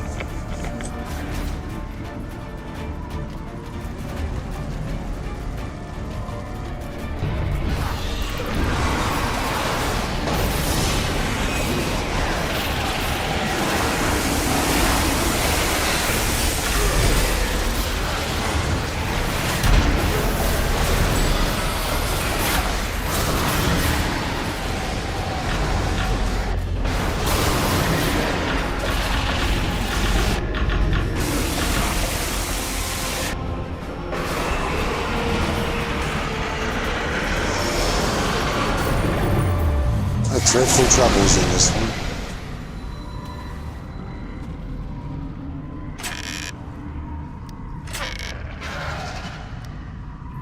When you're not so strong, those fucking illithilids or whatever they are, they're all over you and they kill you. So you got to finish off the boss really fast, like that, before they keep coming. Or you've got to be AoE, which I used to do. Be on AoE loadout, so that I can hit them all at once and whittle them all down and just sacrifice some damage on the boss just to get them out the way, because they will kill you over and over.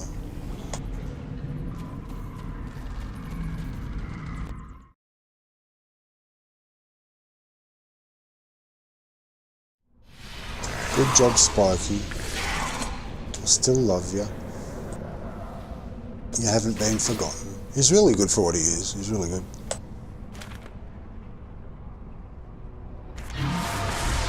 There's a reason he's so expensive. He's very good.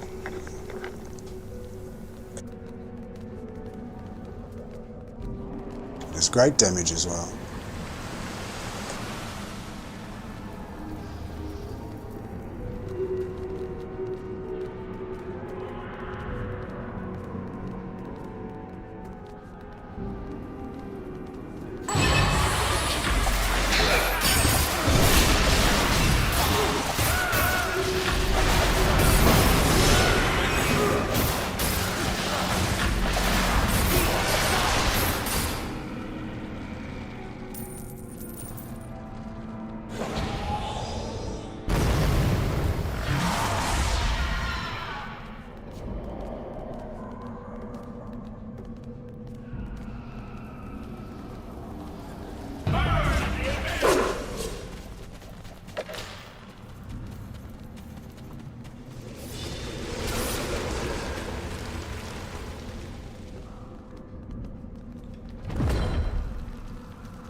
Oh, it tells you on the right. I forgot. It tells you on the right before you go in who it is.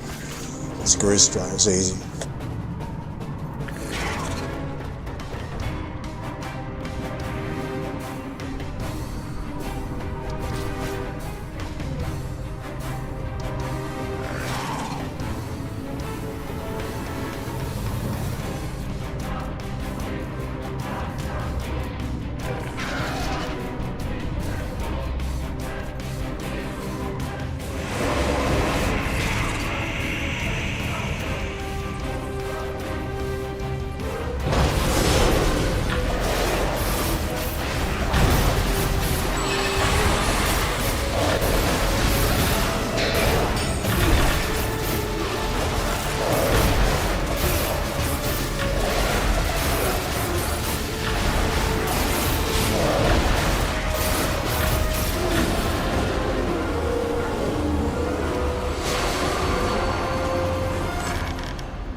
So that's done. You only need to do a couple.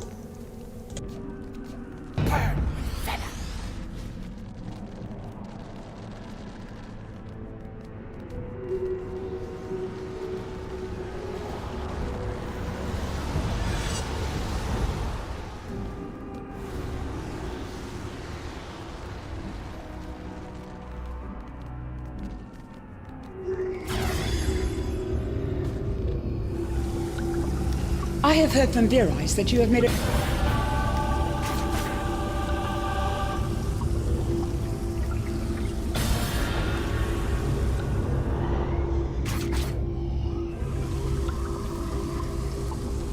I'm sure we can find a way to stop this. That should buy us more time. Okay, I've got so much to do. You look like someone who can help. Interested in getting your hands dirty?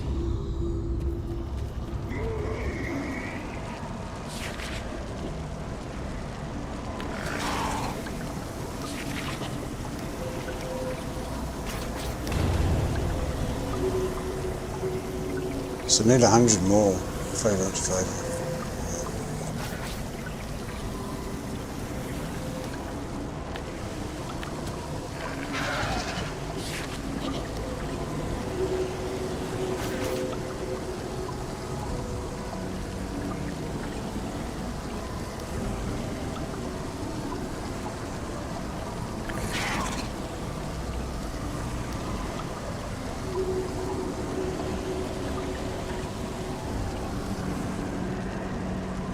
Okay, so if I do some heroics, I should finish this one as well, and they both give 60, so that should be enough.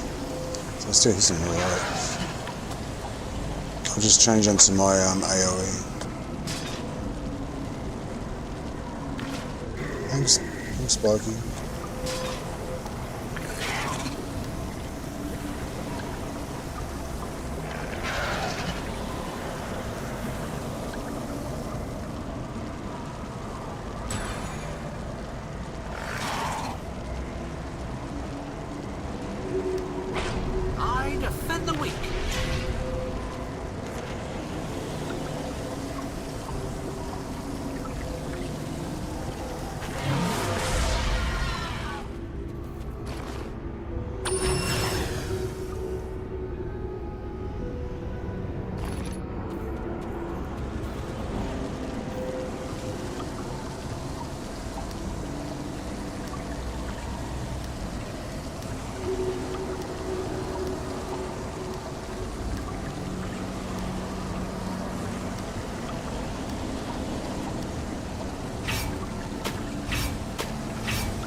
Displeasure is my pleasure.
collect those parts.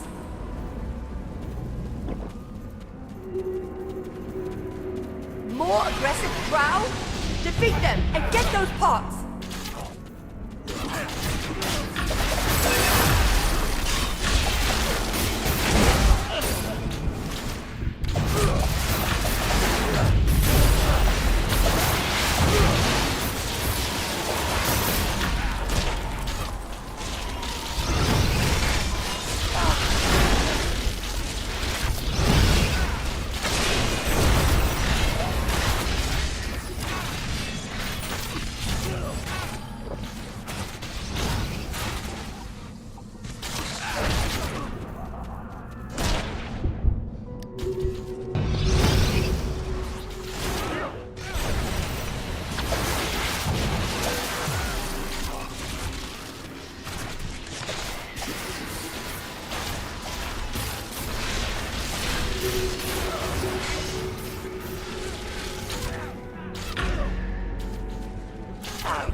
Great work! The mages can work on repairing the engine. Weaken the demon and use the engine!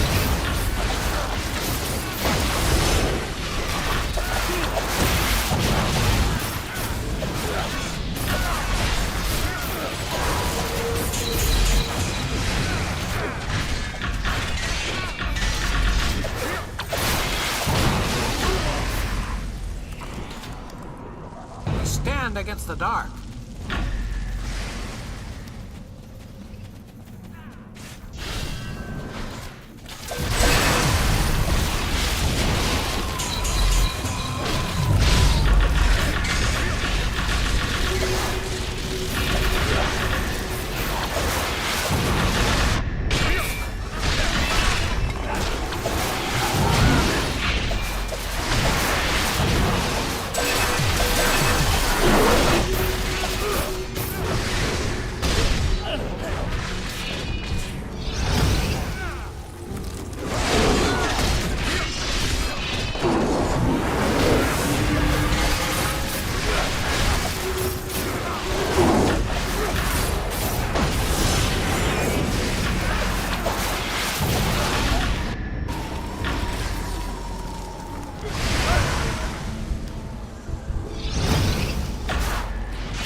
Quick! Use the engine!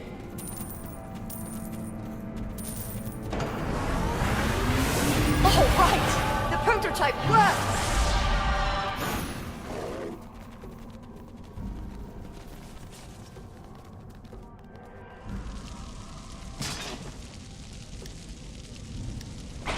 We could do better.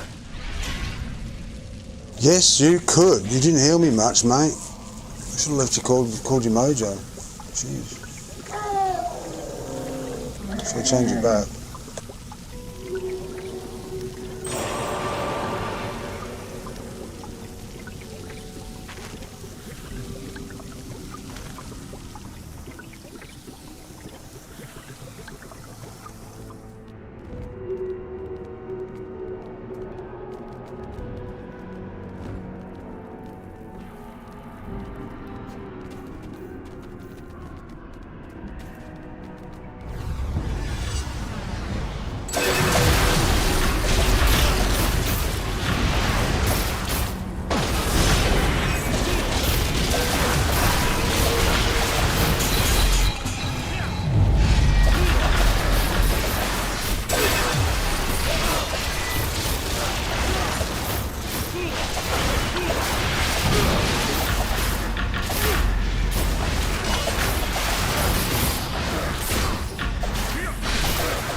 Magic.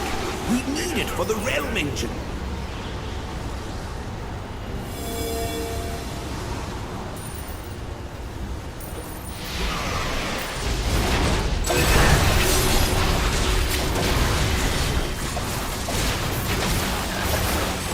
That should do it. Move on to your next challenge, adventurers.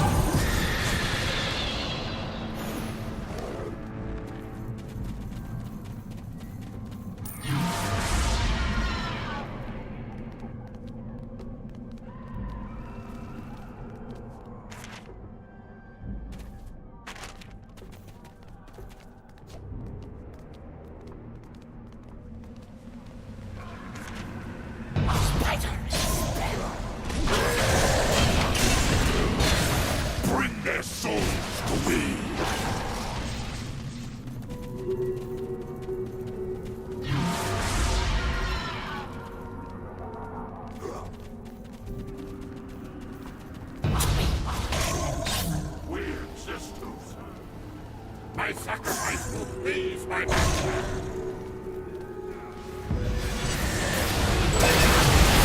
These lesser demons won't bother the city any longer.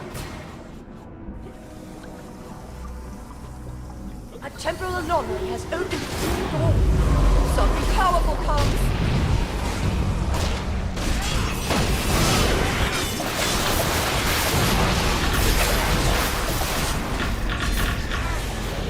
That'll show those demons we mean business.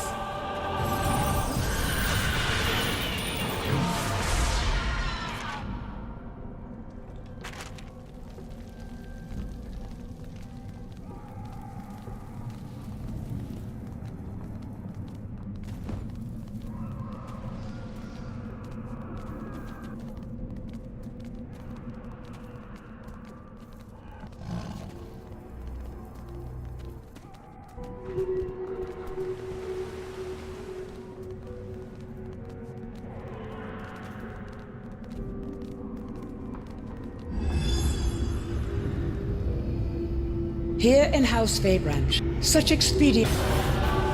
It is done then.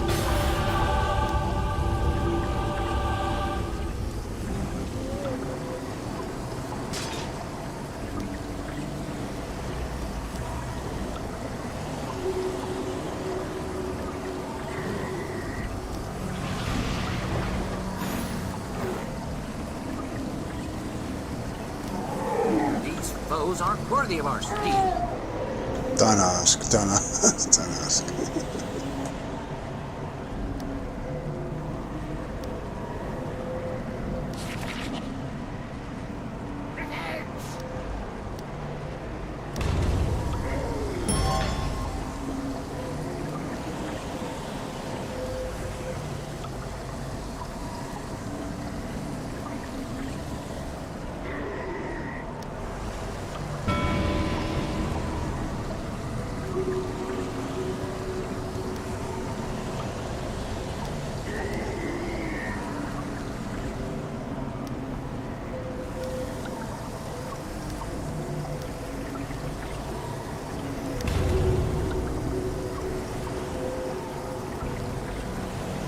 Oh, this one as well. This one's got, I get like 100,000 for that. Or 50,000. Alright, that'll do. What do I need? Wildspace doubloons. Alright, so I need to do Wildspace. Oh, just the normal weekly one. Okay, cool. Alright, I'll do those.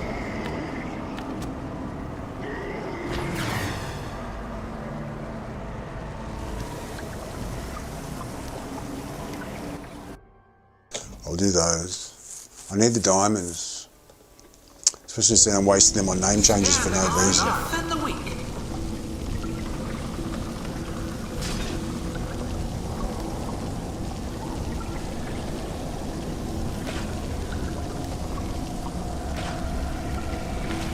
This time I remember to put the proper one on. Because it gives movement, gives damage, it gives all the above bonuses are damaged, so it gives like 6% damage boost, movement speed increased by 10%, all that stuff.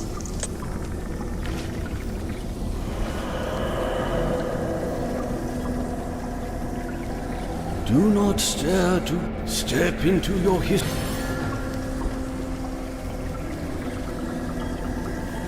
I sense you have big feelings, Captain Sartre. Peaceful planet. The Zerixian Empire is preparing to strike back. Welcome to the Moon Dancer. It's good to have you aboard.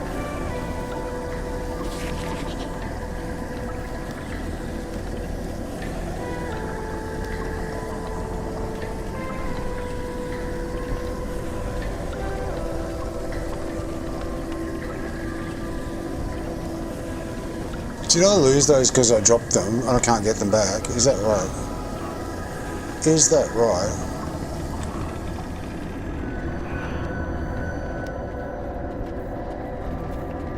Oh no, there you go.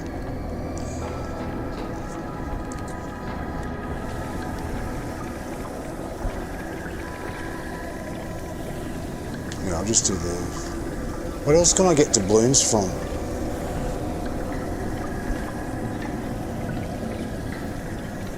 Oh, the doubloons, they come from the, No, they come from the... It's the weekly one. I think I can get one from... Hang on, there's a mini-boss I know about.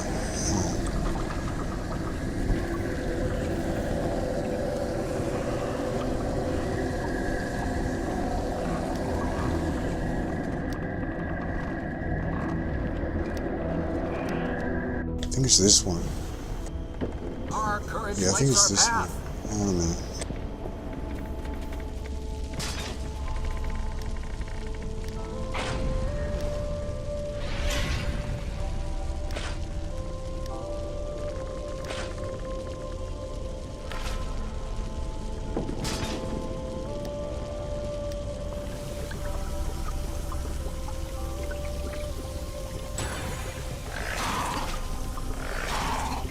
How many do I need? How many do I need?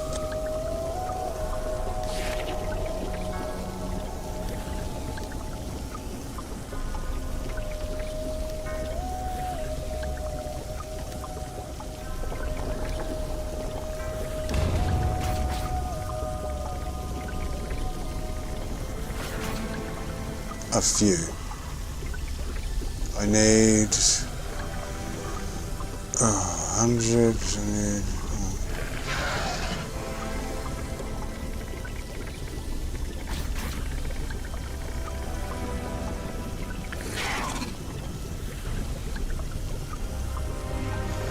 Pin that to.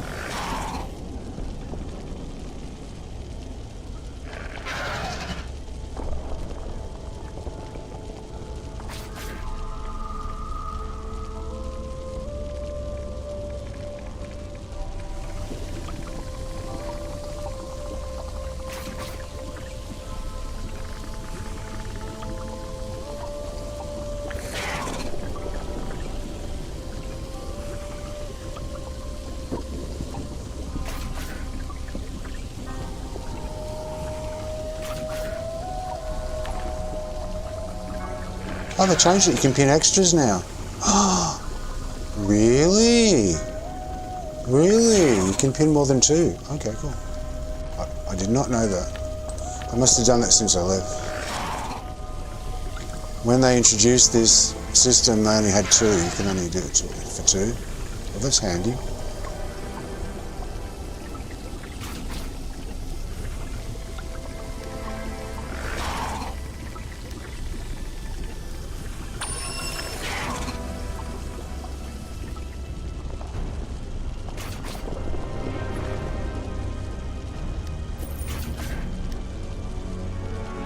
Look, some fucking cunt.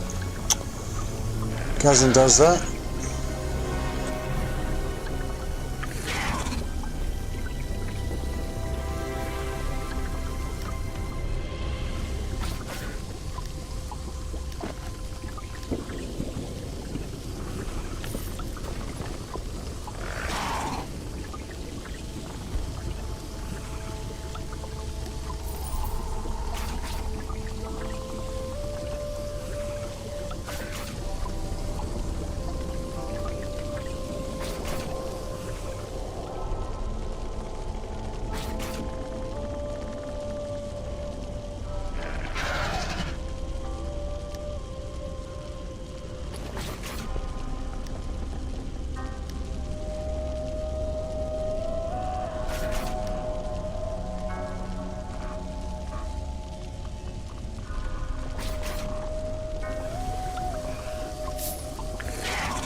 Yeah, you get 20 every time you do this guy, so just wait here.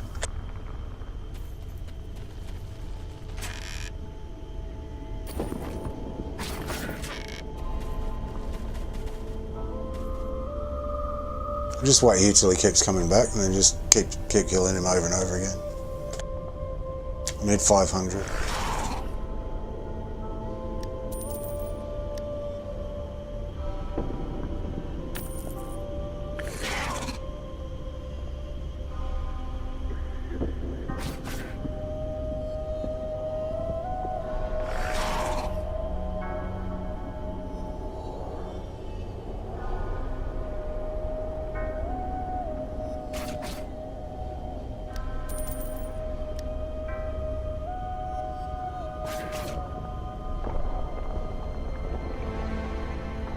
Can't they see I'm really desperate to sell it really fucking fast? Just stick it like, oh, maybe they are as well. But, oh, come on.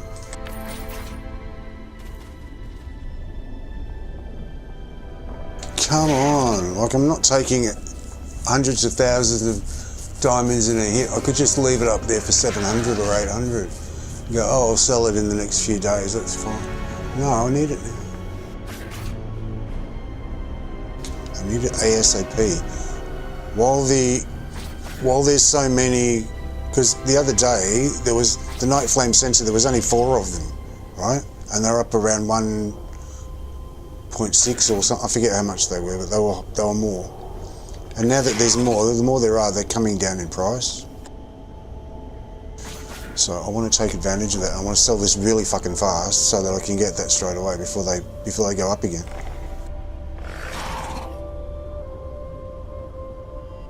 Okay.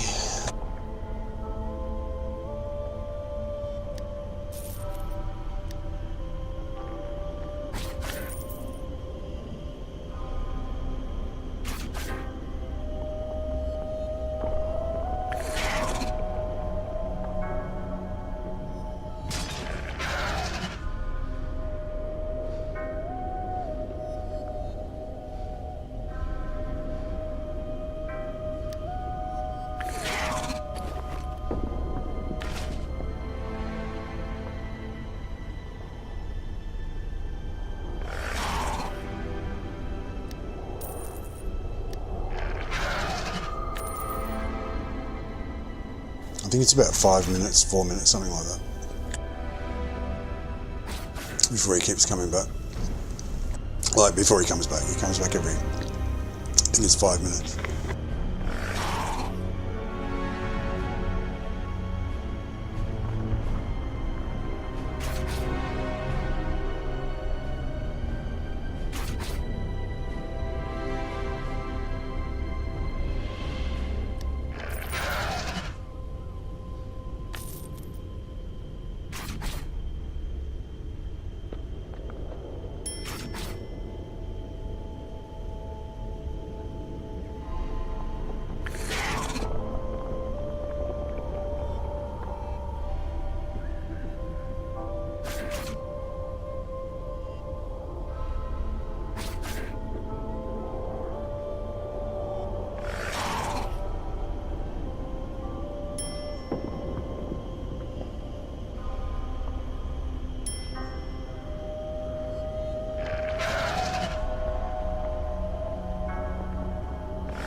to stretch before we start.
So what's happening?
Okay, that's not bad. That's interesting. Never seen anything like that. I think it's supposed to have long arms, but because they've got the tattoos on, I don't mind it actually. Okay.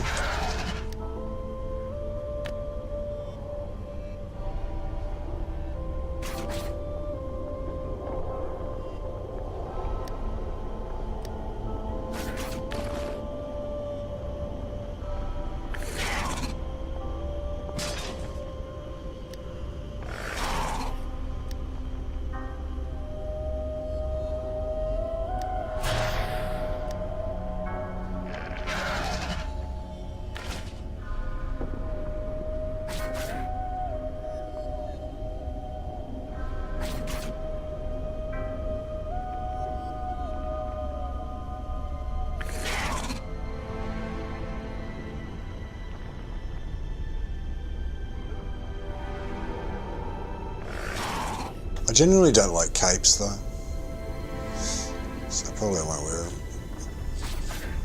I don't mind the top part, and I don't mind even the arms, the shoulders that are just floating around. It could be magical, really, if you stretch to your imagination. But I don't like the cape. I'm not a cape person, so probably won't wear them.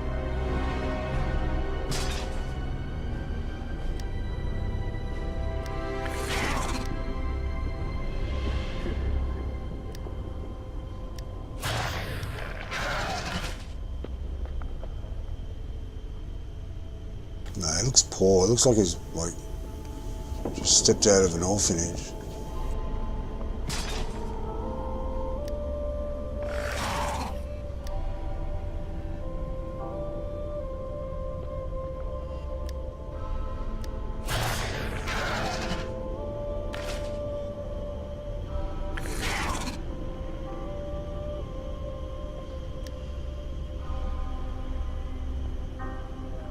Every time I use the dragon potion, something happens. I pop it before I go in, and then something fucks up and it gets wasted. I don't know why. It just happens all the time.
So where's Sabora Man Lich gone? Did they have an argument? I remember the Temple of the Spider one when we did the master version in that. They were telling him off for being, I don't know if it's a man or a woman, but they're telling him off for being an idiot because they were using the wrong companion, and they were saying, I don't, what was it? I'll do my own thing or whatever. They're basically saying, you know, I'll have whatever companion I like, and you know, and I agree with that. You know, it's like this whole bit about you've got to have this, you've got to have that, whatever. But I have seen that they. Madeline looks like Celeste with bigger tits. They were arguing and doing to and fro then. They get people's back up the wrong way, so I think they argued and they kicked him out. And then they got me back, because I've got the scorpion, and they go, oh, we want the scorpion. Get the scorpion. I don't know what happened. I'll just claim ignorance, I don't know.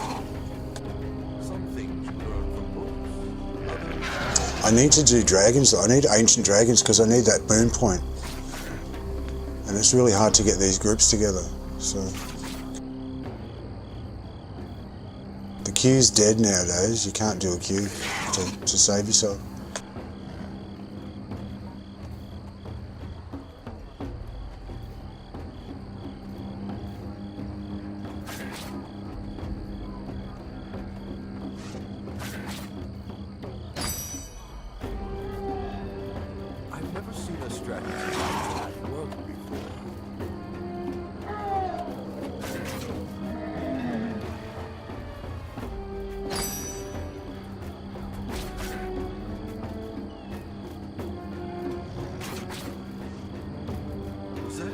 best attempt.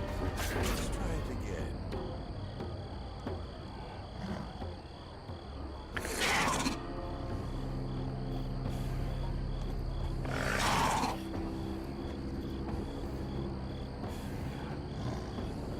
Some things you learn from books. I've got an hour on it anyway, so it'll be alright. It's only a rank 1 anyway.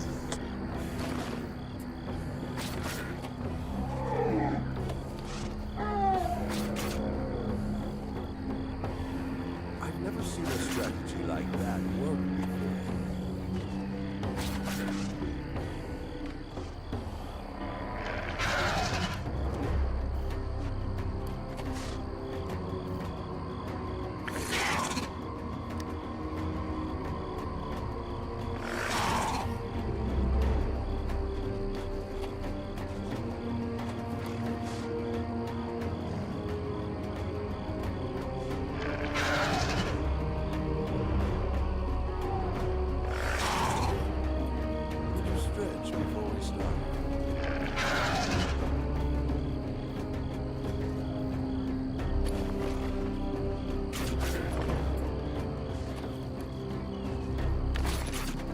I'll whack a better one on. Was that your best attempt? Let's try it again.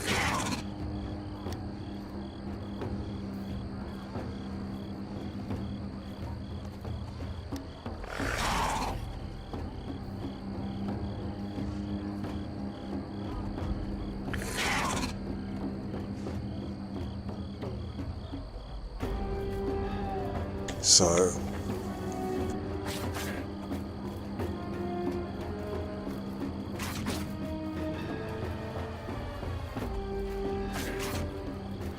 Some things you learn from books, others you learn from actions. you know what I mean? I put them there for a reason. I'm not taking them off just so I can play with them again. Fuck that. I'll wait till we go in and then I'll pop the potion and see. I'll do it then. And when I leave this queue group, I'll end up back on the asteroid anyway, so I can just keep going with the grindy. But yeah, it's really hard to get the groups for this ancient dragon hunt. And you can't do it on your own. Like you can do adult ones on your own, but you can't do the ancient ones on your own. It's just too hard.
Others you learn from actions.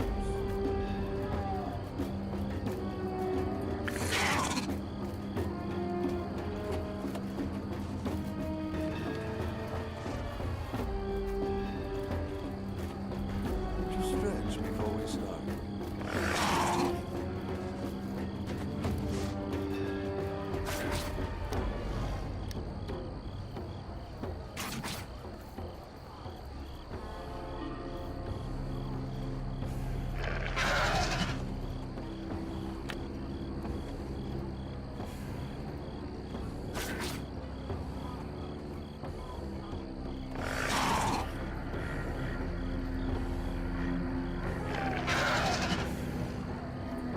Have you been practicing? That was quite good.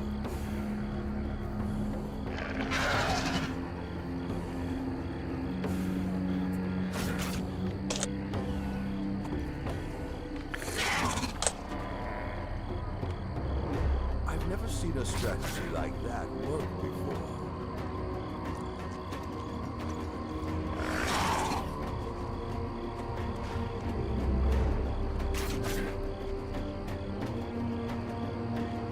Some things you learn from books, others you learn from action.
Others you learn from action.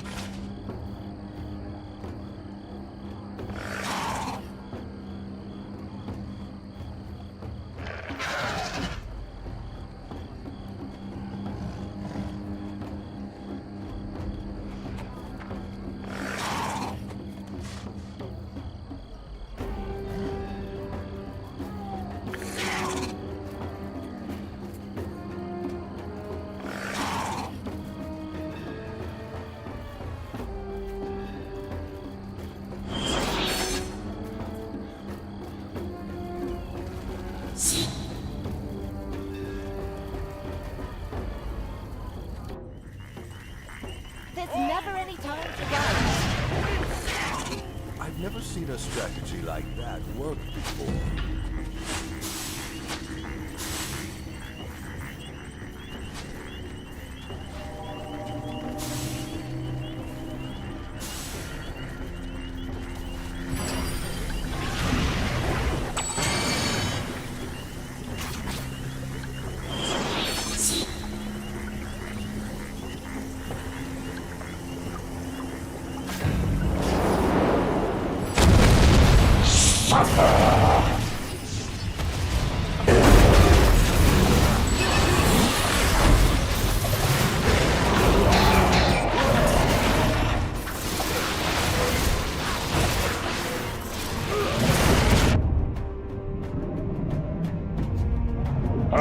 He's got an eye thing I can't look at.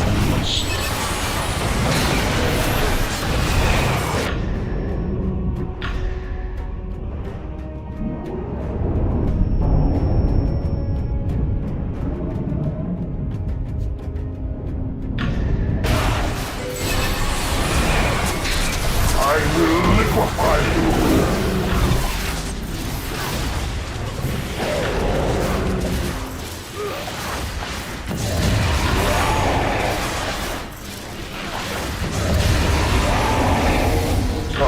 is ticking, plaything.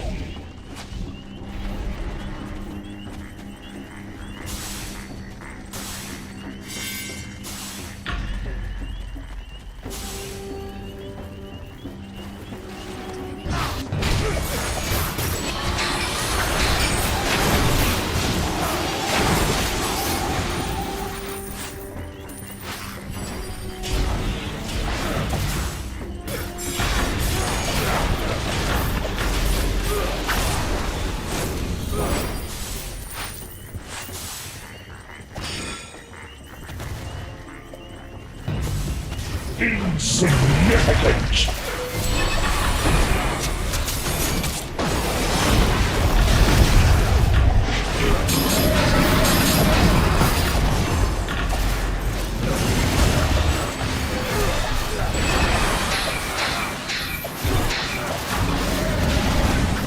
Scream for me!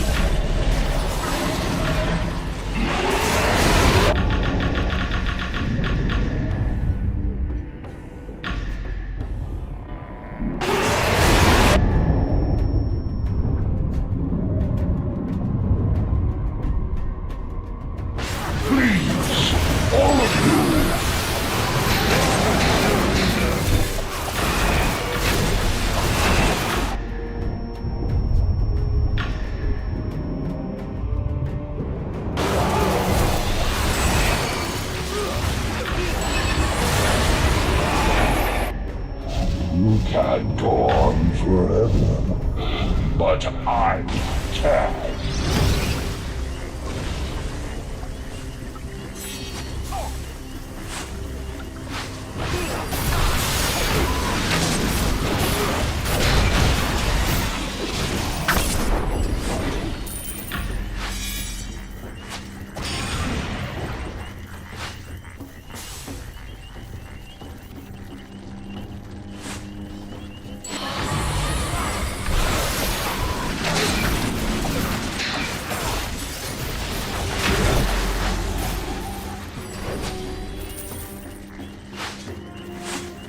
Please, all of you!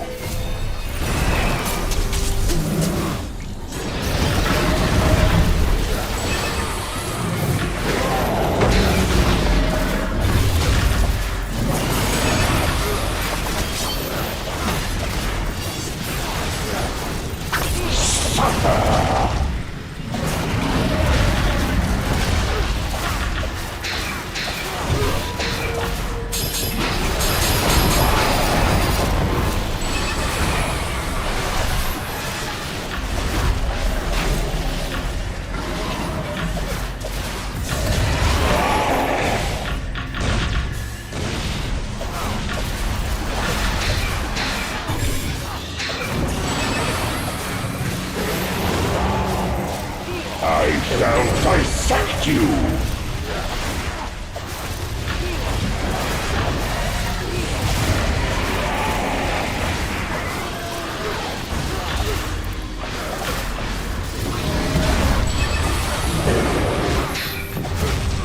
I'll peel you apart, slowly.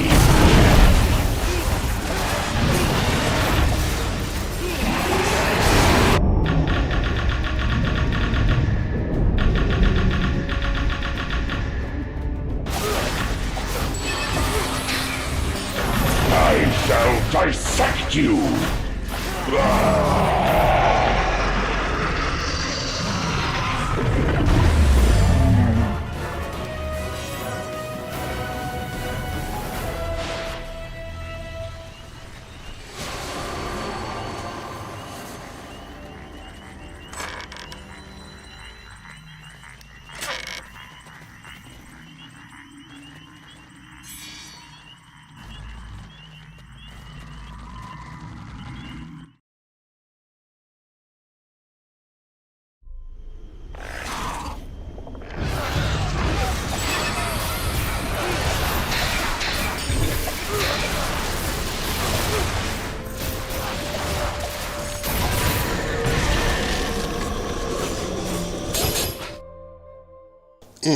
Oh.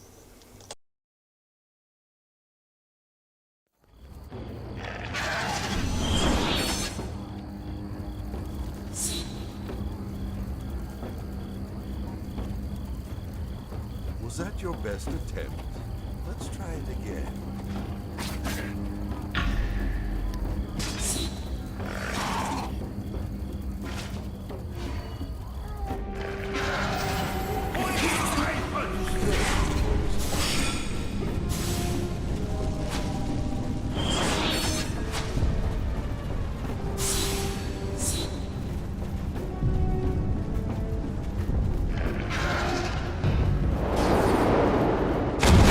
Here's a toast to you!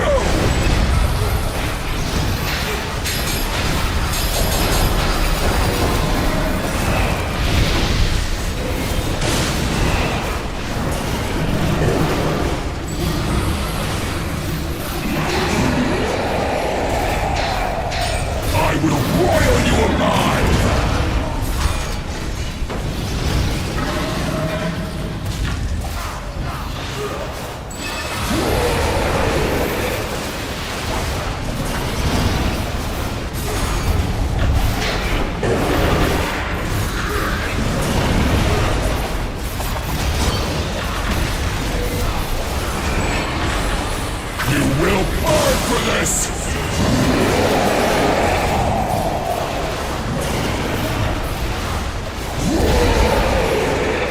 You are trying my patience!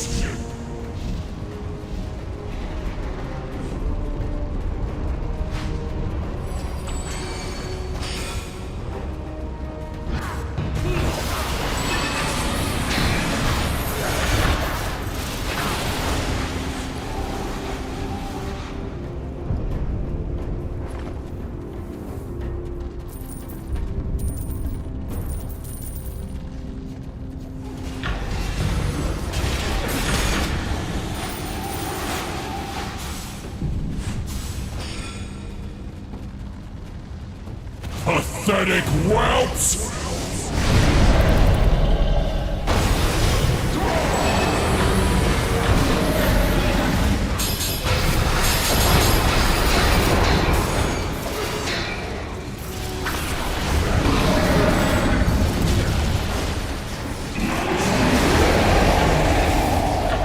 Kneel before me, peasant!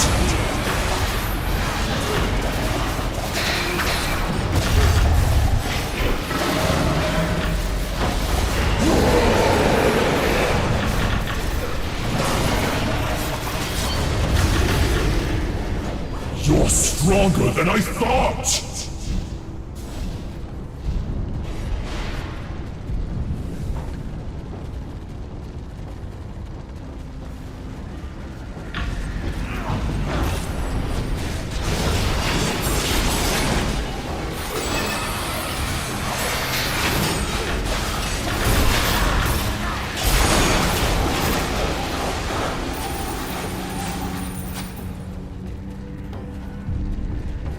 Kneel before me, peasant!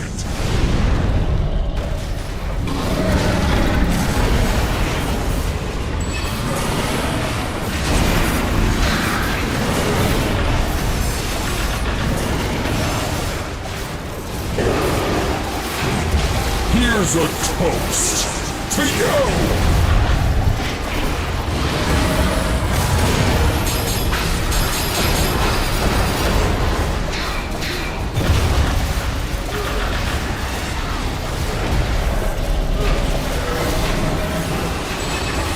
Here's a toast to you!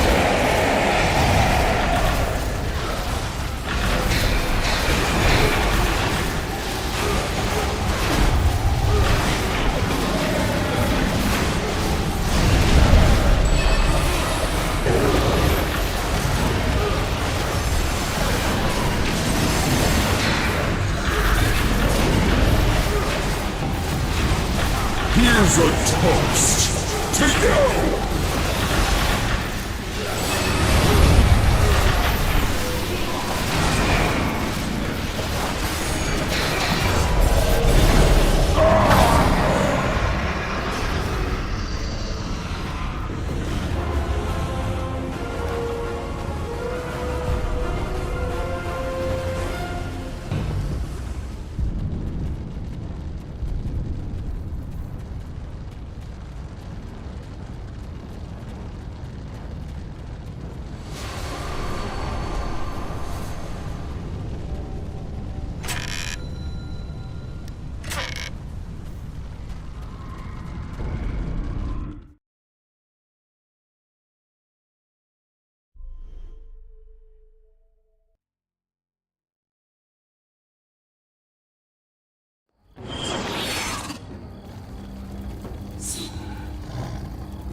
That was quite good.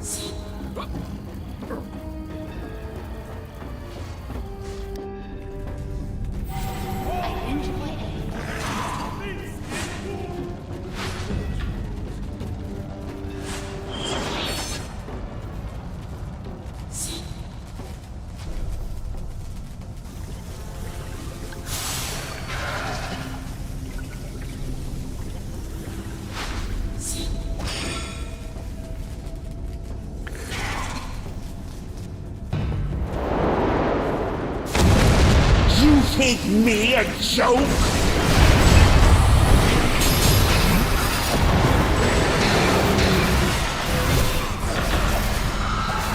Pathetic and weak. You think me a joke? You dare ridicule me?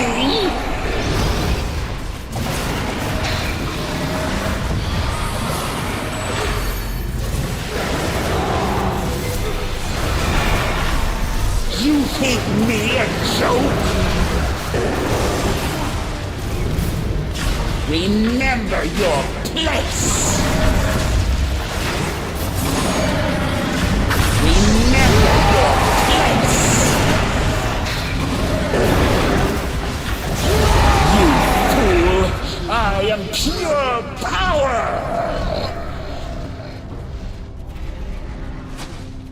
My patience wears thin.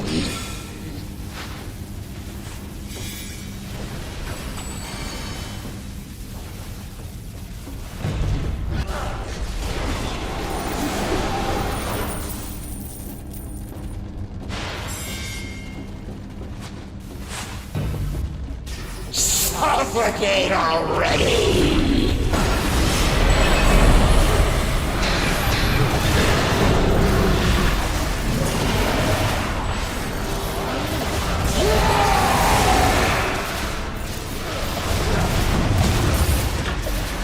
You fool!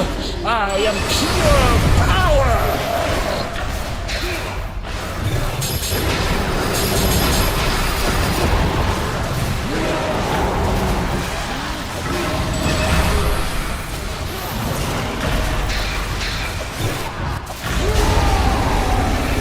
Enough static from you!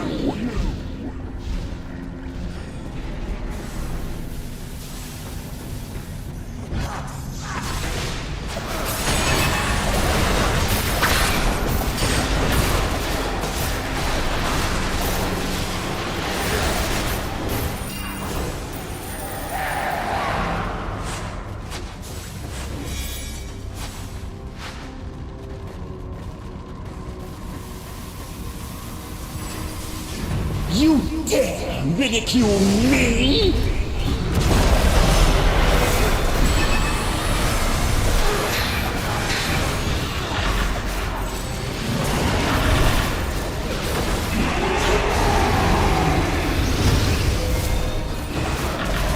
Suffocate already! Pathetic and weak!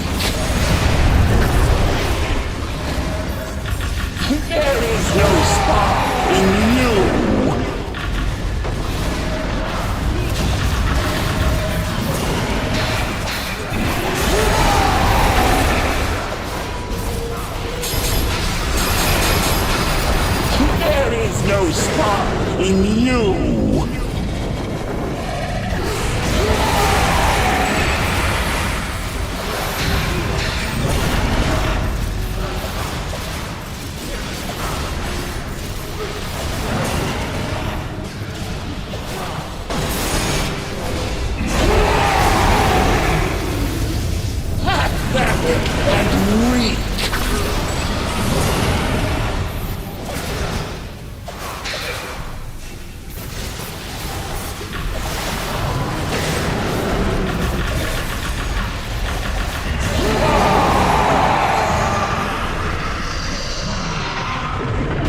Because it's cold.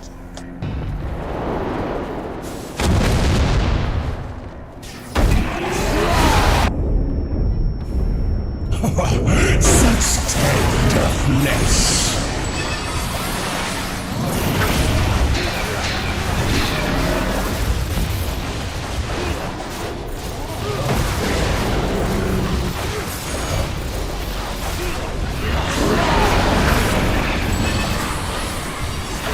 You will perish.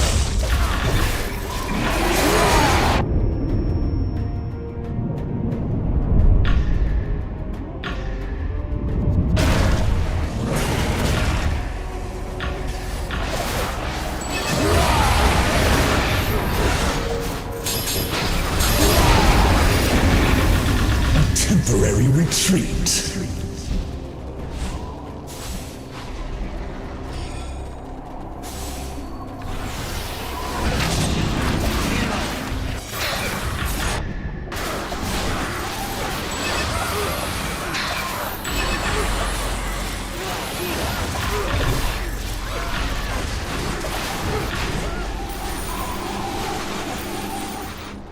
I'll put you on ice.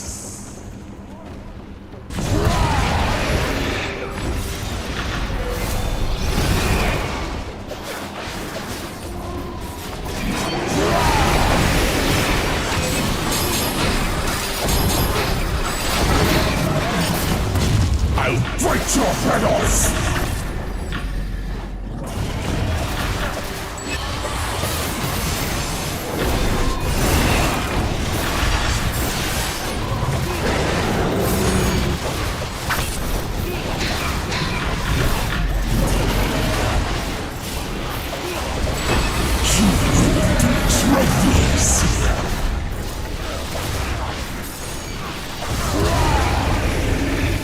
Enough!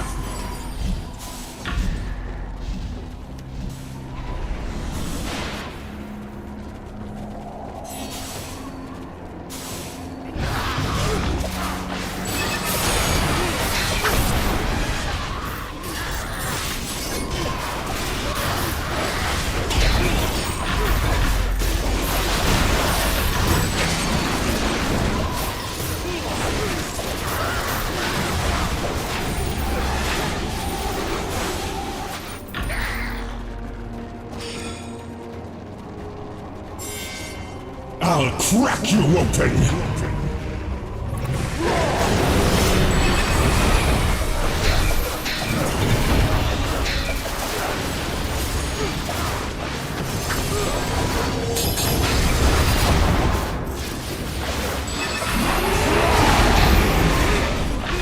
You will be trophies!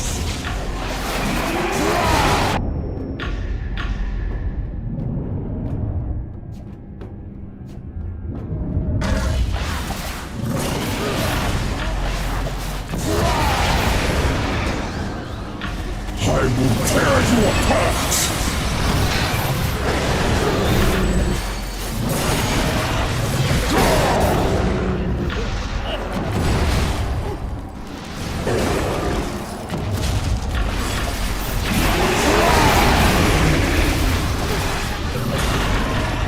I'll crack you open!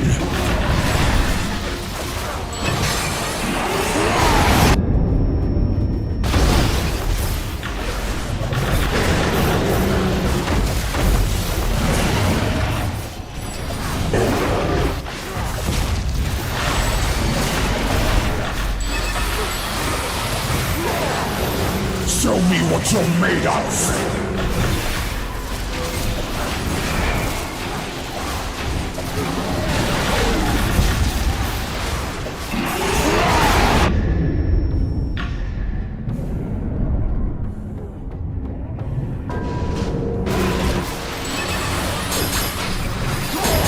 I'll crack you open!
stretch before we started.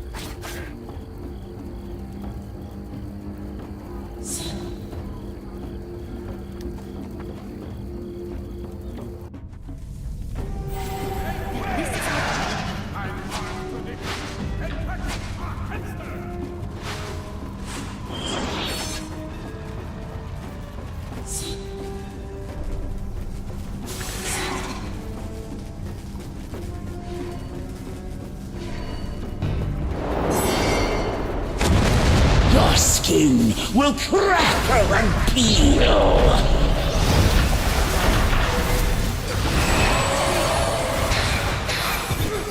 I'll turn you into glass. Remember your place.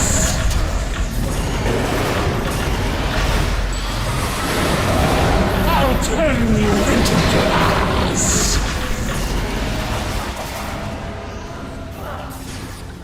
Your skin will crackle and peel. You dare ridicule me?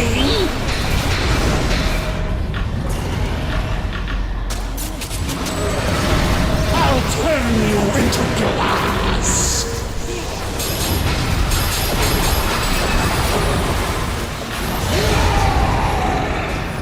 You are an unwelcome pest.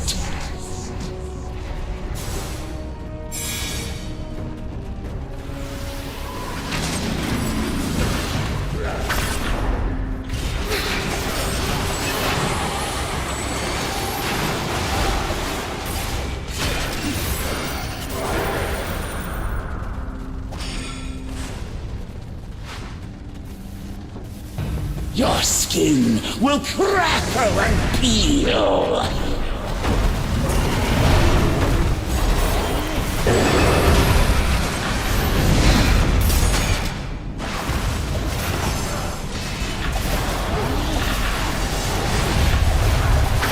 I'll turn you into glass.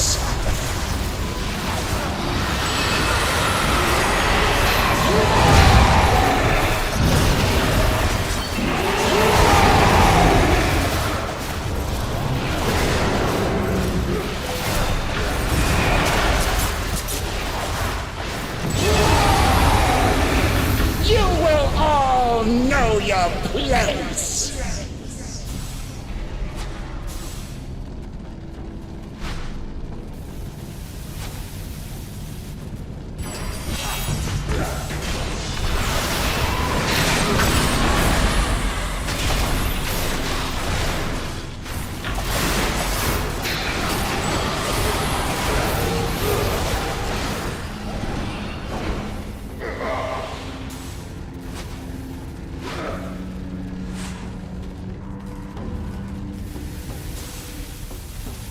There is no spark in you. Insolence will be punished. Your skin will crackle and peel. You fool! I am pure power!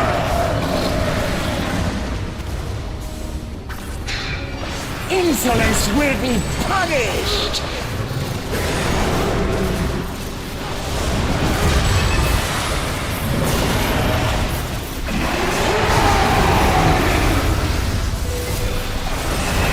The tanks drop.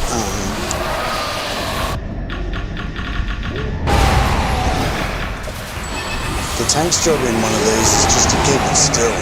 Keep it in the corner, take all the damage, and just keep it busy and just stop it from jumping around too much.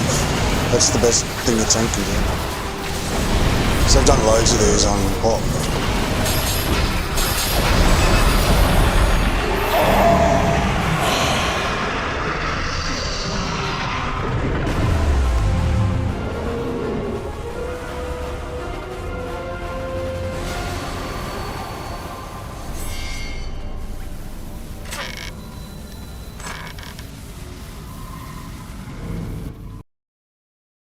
I've done loads of these on Pop.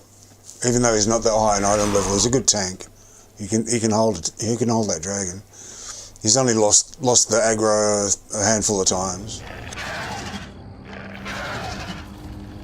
But what you're supposed to do is you're supposed to try and keep it from. It's hard because it puts things down on the ground. The different dragons do different things.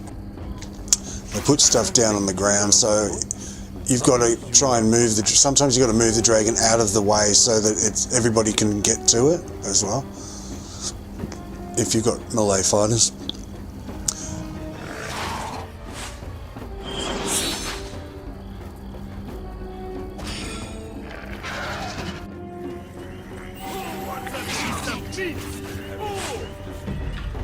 So you sort of drag it, you lure it away. You lure it away over to the other side or something. But then it should stay there and not have to move, and you should have it facing the edge so it's not facing anyone else and they're all behind it. This the tank's job is to basically keep it busy and keep it still so that they can just hit the shit out of it.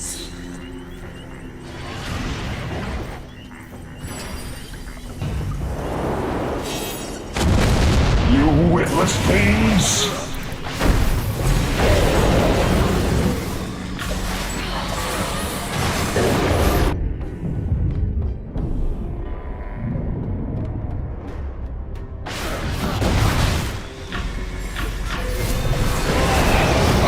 Peel you apart slowly.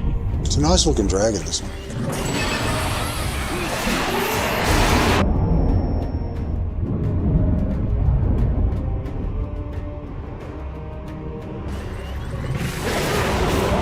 I will liquefy you.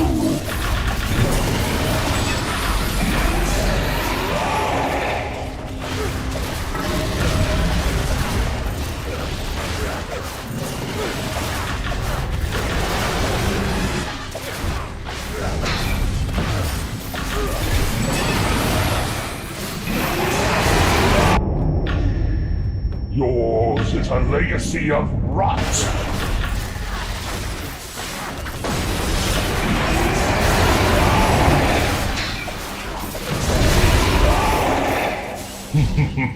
What a pitiful display.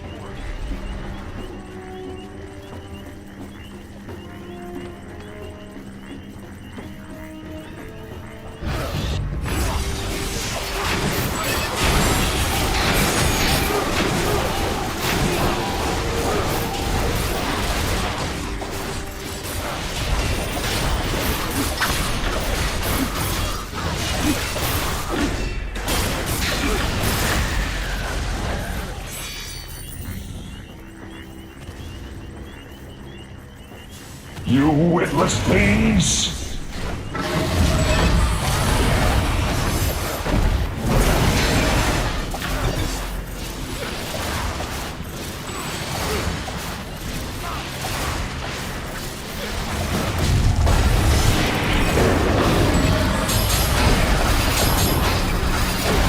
I will twist your bones!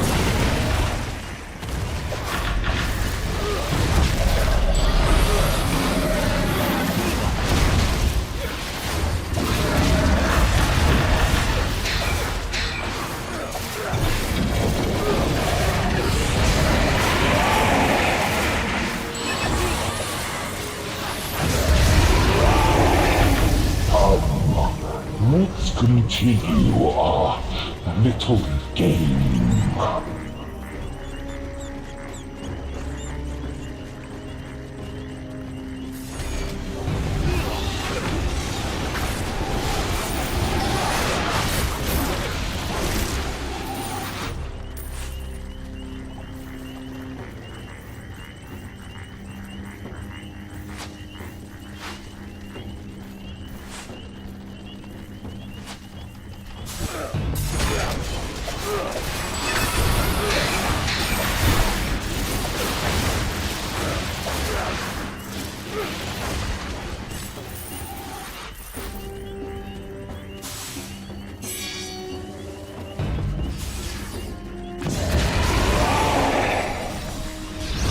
Worthless kittens!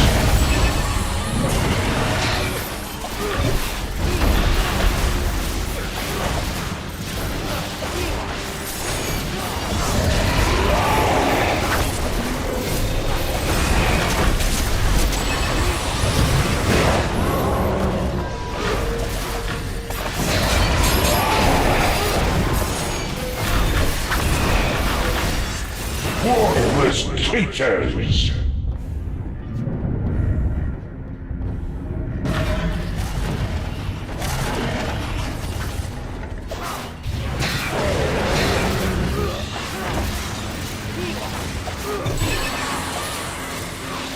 I will liquefy you!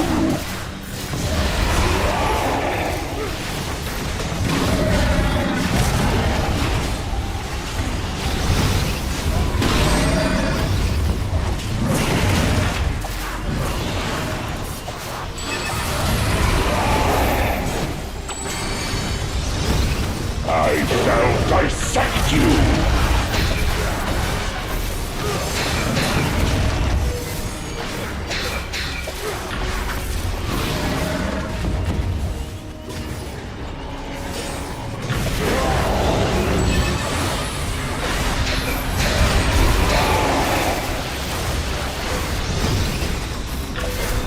Insignificant!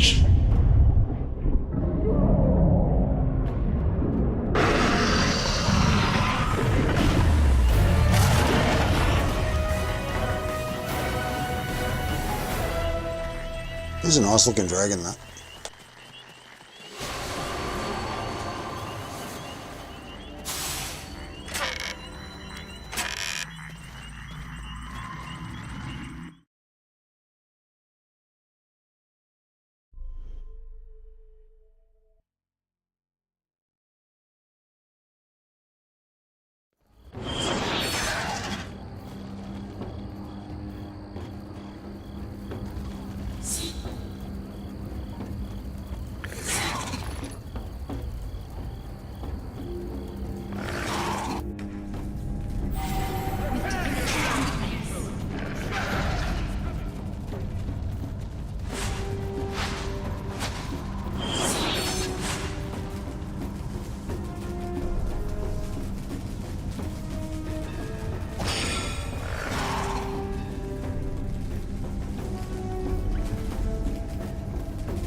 And weak!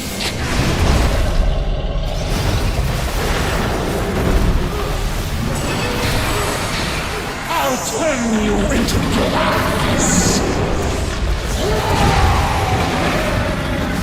Insolence will be punished!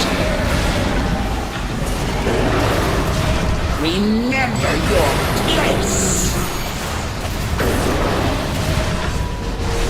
You think me a joke?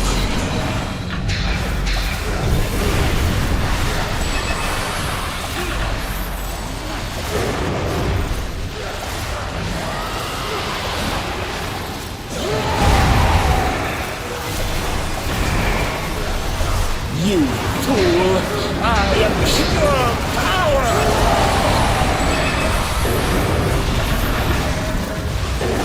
Your arrogance will be your end! Insolence will be punished! You are an unwelcome pest!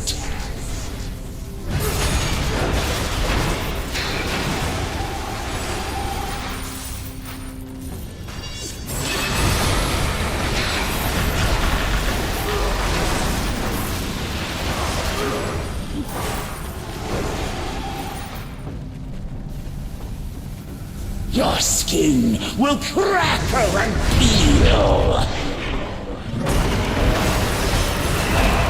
I'll shatter your bones! Pathetic and weak!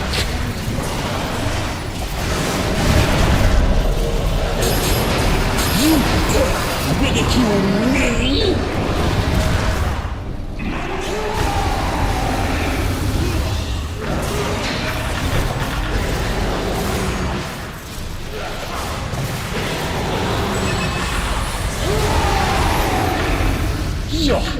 arrogance is disgusting!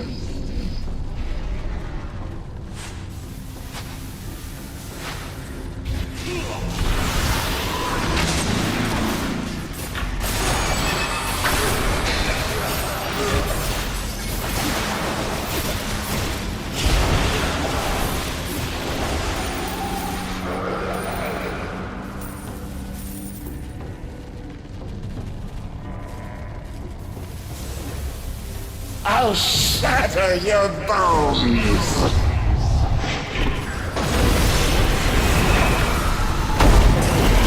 Pathetic and weak! I'll shatter your bones! There is no spark in you!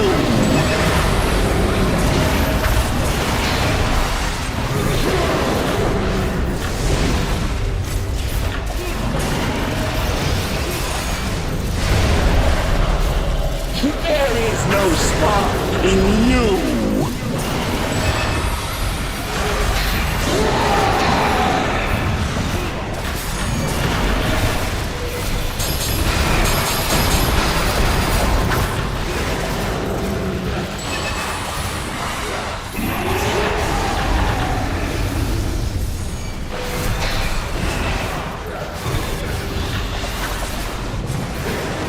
You dare ridicule me?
Turn you into glass!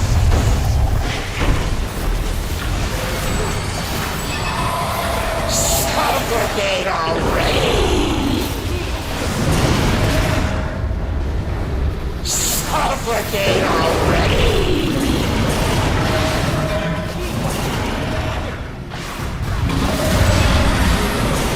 You think me a joke? You dare ridicule me?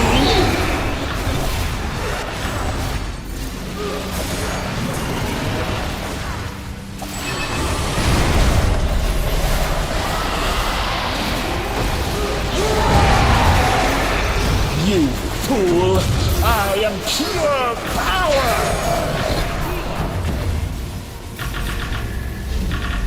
My patience wears thin.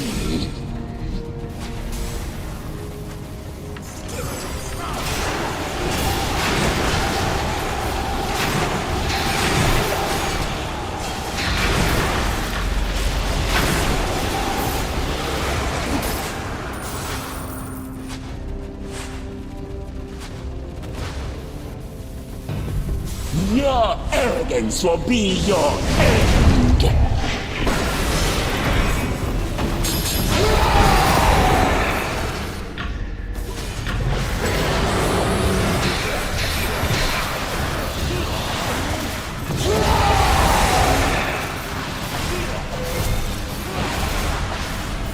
Your skin will crackle and peel!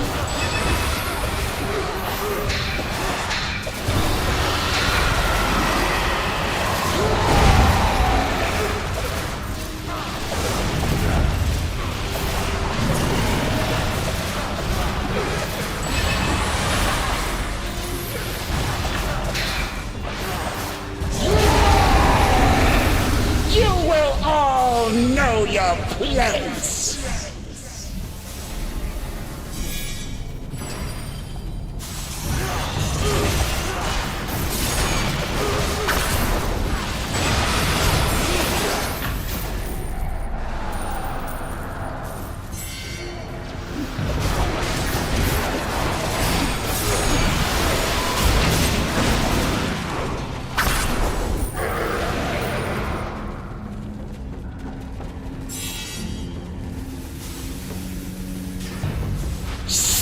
Suffocate already!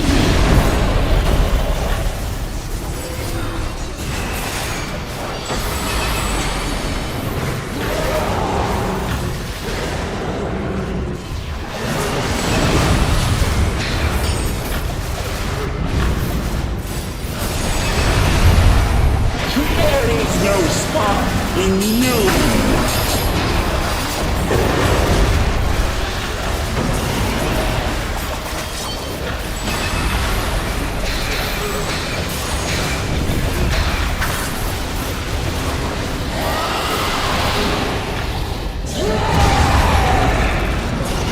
You think me a joke?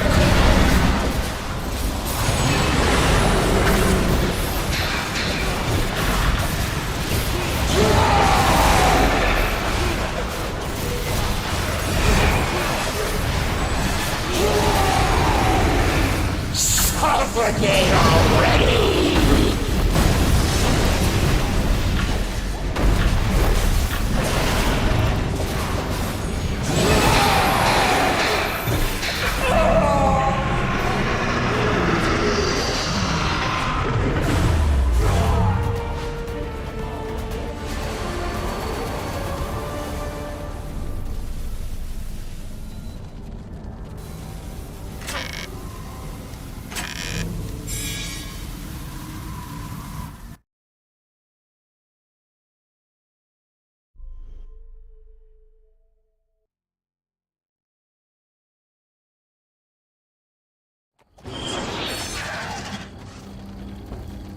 Have you been practicing? That was quite good.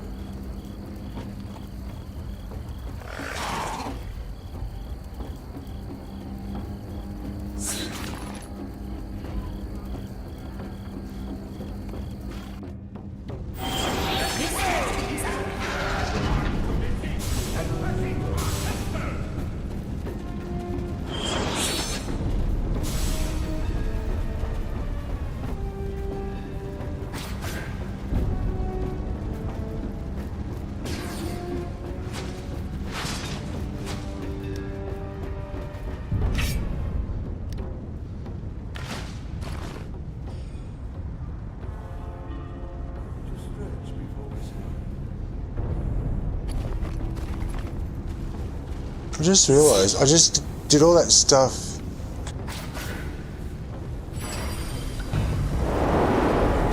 I just did all that stuff to get the dragon, I'm not even using it.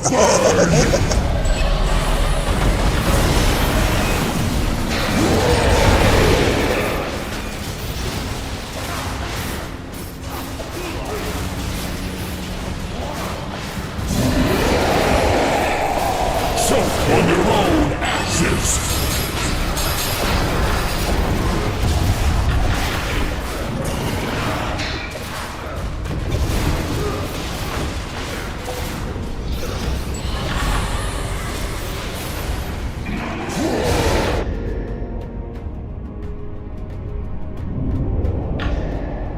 Escape while you still can, Hunter!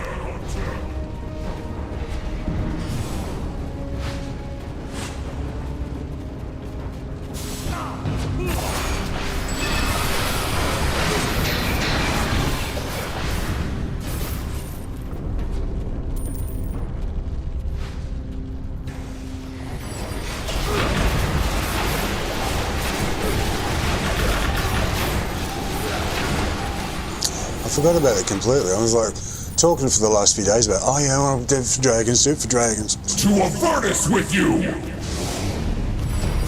And I didn't have it on.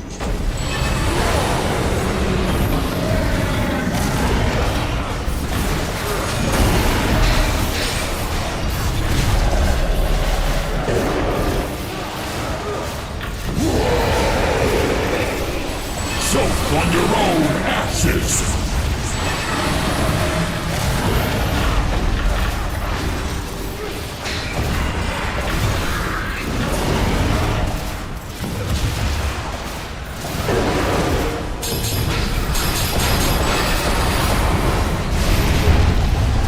I will feast on your charred remains!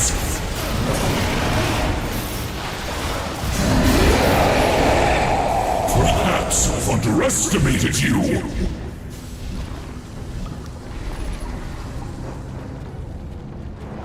I think 6 is a bit too few to rely on. Could end up with no potions.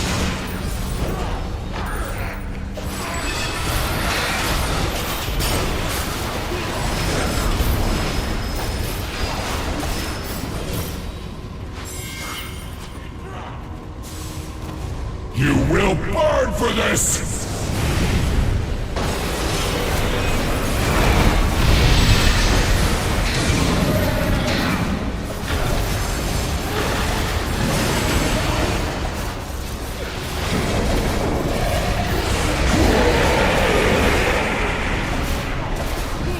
Bow to me, insect!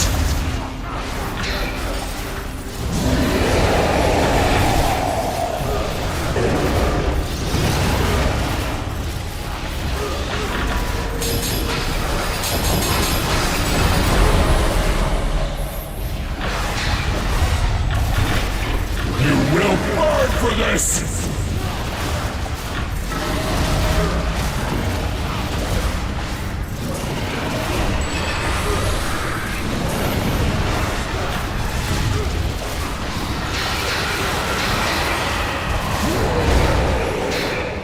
I will feast on your charred remains!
Okay, so I've only got 4 to go. If I do 4 more, I should be right. I'll be up to my 500. I'll be at 501. And I can go do something else.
I've got a long way to go. 560. 137. Oh, hang on. Oh, anyway, I've got a long way to go to get my burn.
I hit the wrong one. I hit 7, obviously. I meant to do the owlbear. I hit 6 and 7 at the same time. That's my 7 is my keybind for breathing fire. I used to have point on it, like when you point at someone.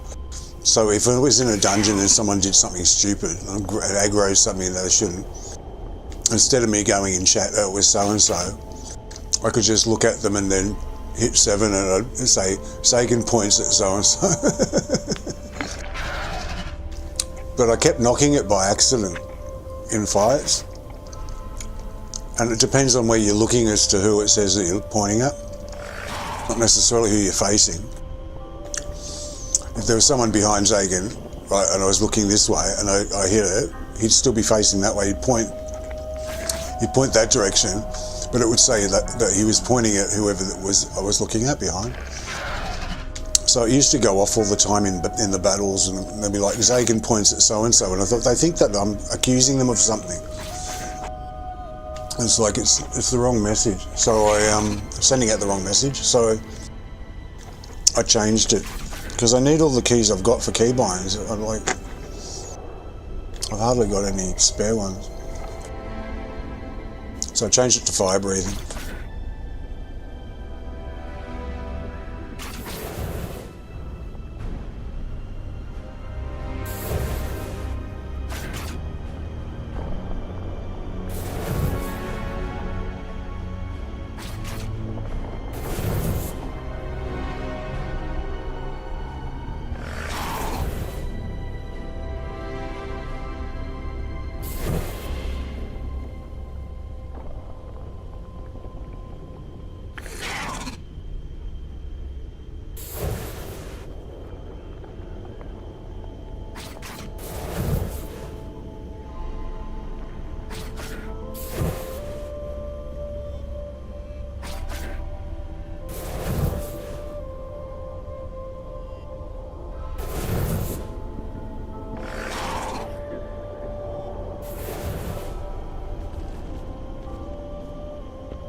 It's a shame that thing's got a cape on it, because I don't like capes.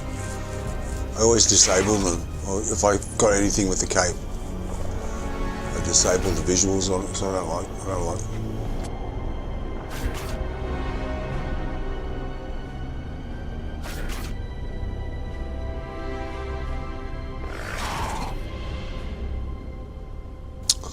I don't mind the flowy stuff like the gear he's got,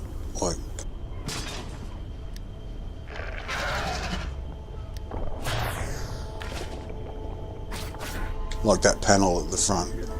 I don't mind in the back. I quite like that because it looks nice when it's flowing around when you're dancing. When you're fighting, you're moving around. It's a bit like dancing. So I don't mind that at all.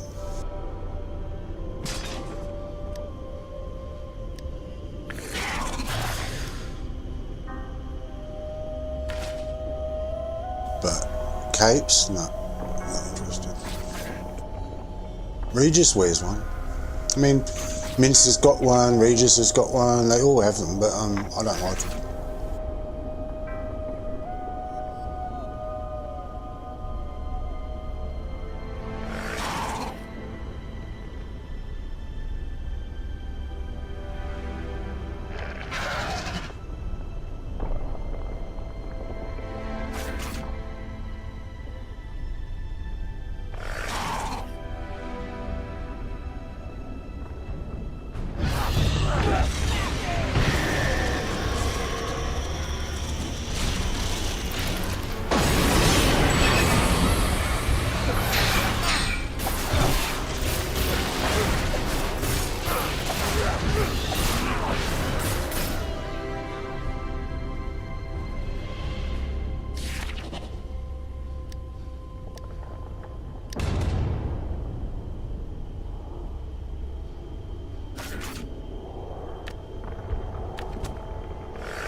Two more.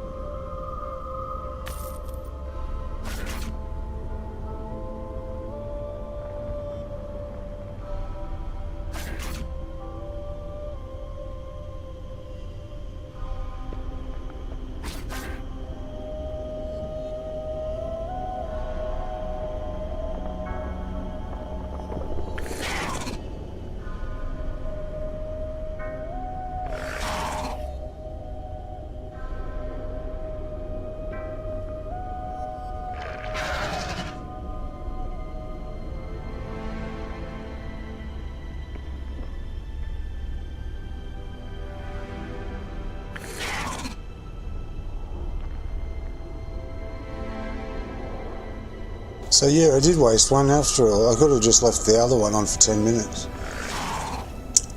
That Dragon Potion. I wasted one. How much are they?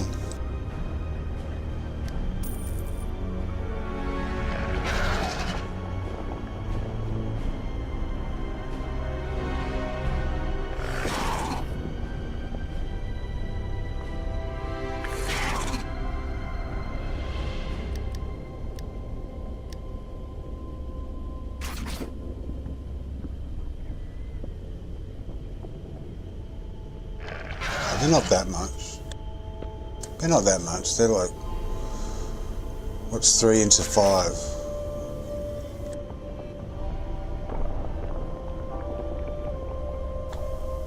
Like 16, 17, something like that.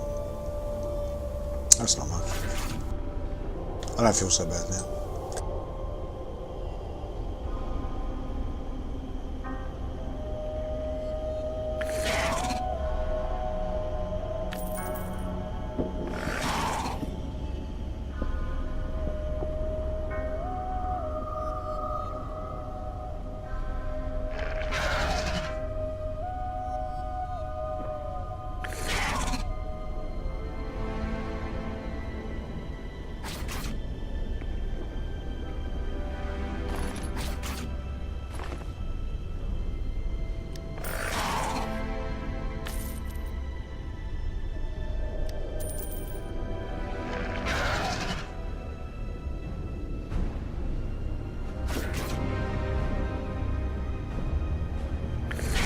Even cheaper now. Look, 4,399. So 4,4. Oh no, that's the same as before.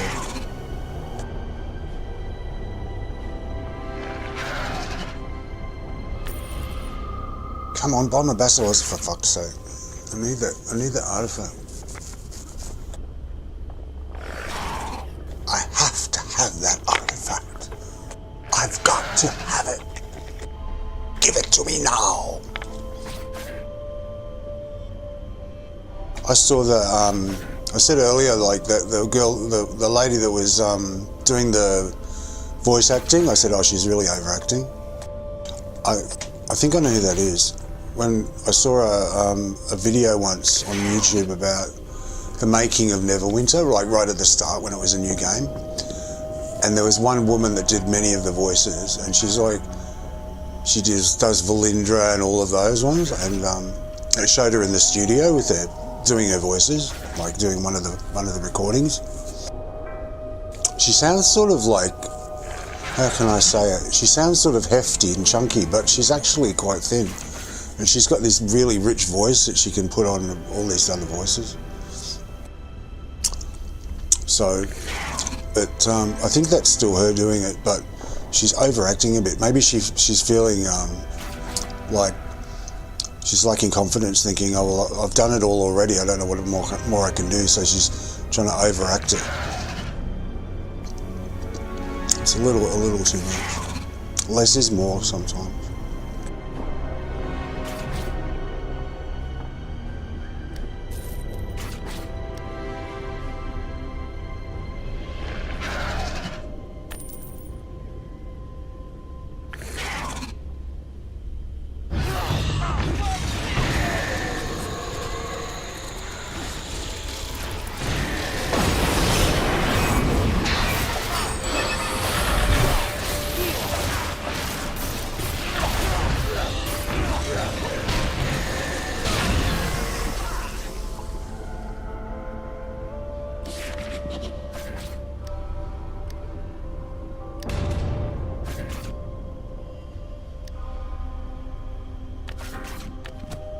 One more. Good job, Spike. Good job.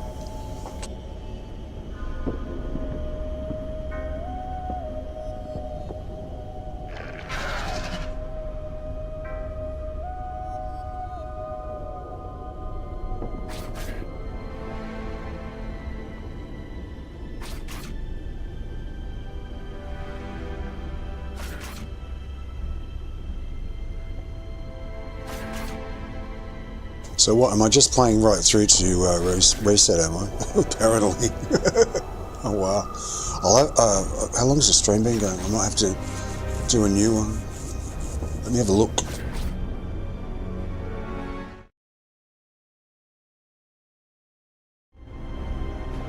9 hours, 49 minutes. It's been going. 10, 11. Yeah, I better I'll start a new one before reset. Reset's at 8 PM, so it's 4 hours time. It's got enough time. Obviously I'm not going to bed. I'll go to bed afterwards.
Then after I've got the artifact, I can refine this one.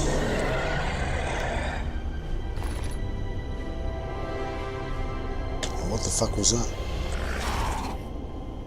After I got the artifact, I can get 6, because I've got a shit ton of preservation mods. I got 100 packed, didn't I? So I can use those.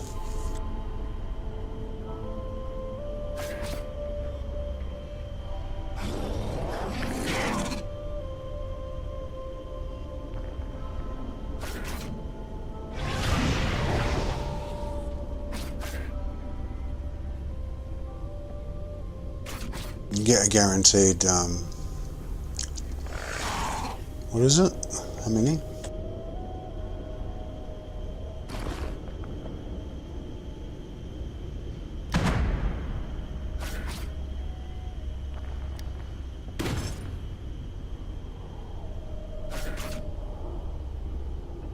I don't think it's guaranteed. I don't know if you get a guaranteed one.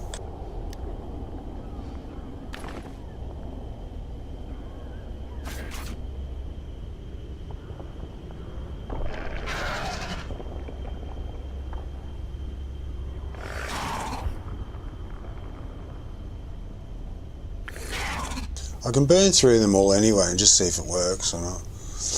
Normally I do a coal ward, like I've always used a coalescent mode, always.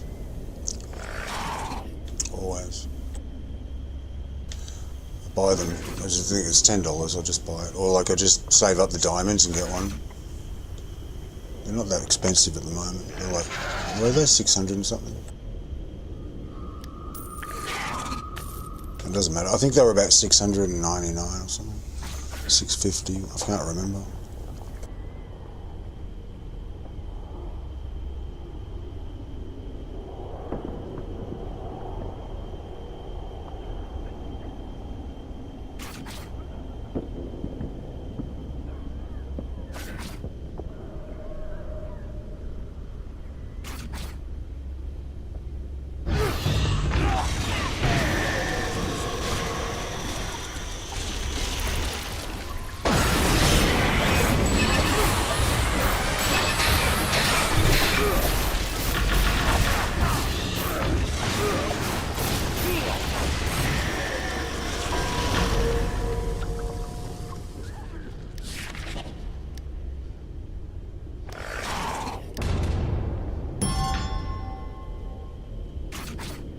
It's in at 50,000.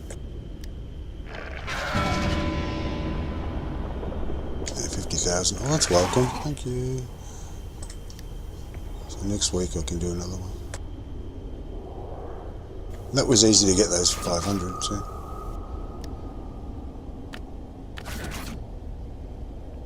Oh, thanks, Sparky. Good job.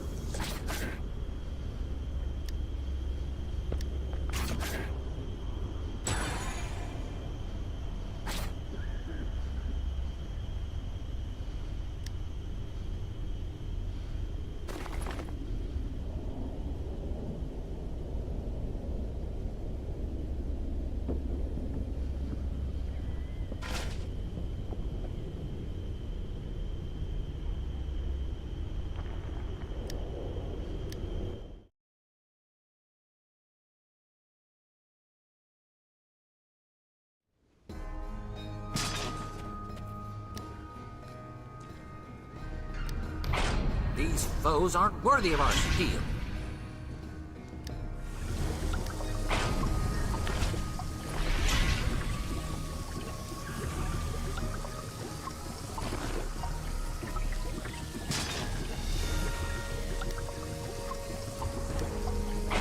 Our courage lights our path.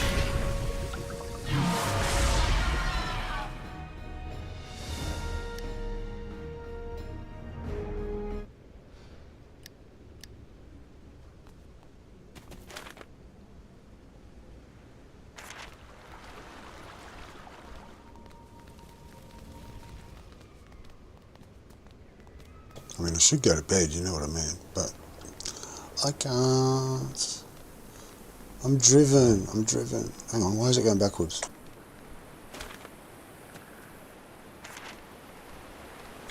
'Cause you clicked it too fast, that's why. Clicked it and then just moved off.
I just realised, you know, I was opening that thing. I was clicking this, going this, to see how many I needed. I make myself laugh sometimes. And I put it down here, didn't I? So I could see it all the time. I was like, it wasn't even, I forgot about that it was there. I was like, wasn't even looking there. I was like, click, click, click, open it. How am I doing? Oh, okay. I do things by habit. That's what I'm used to doing. Used to opening things like opening the campaign and checking manually. Yeah, because when they had the this new feature rolled out, being able to pin, it's a really good feature. Like, because when you look at your currency.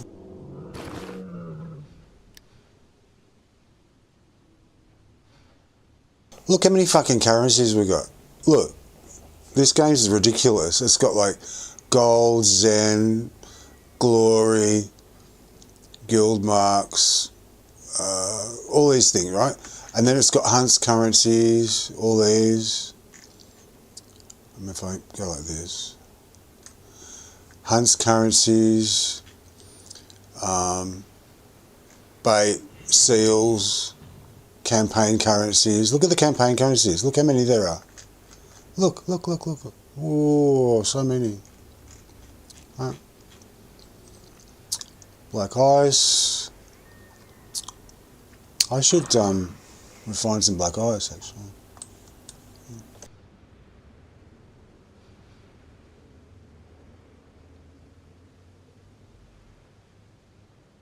Oh, you got to do it at the forge. All right, fair enough. The noisy forge, and then event currencies, right? Dungeon currencies. Currencies. There's so many, right?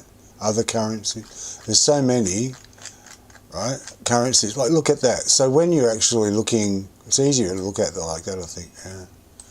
But I've got it really open like that. For my.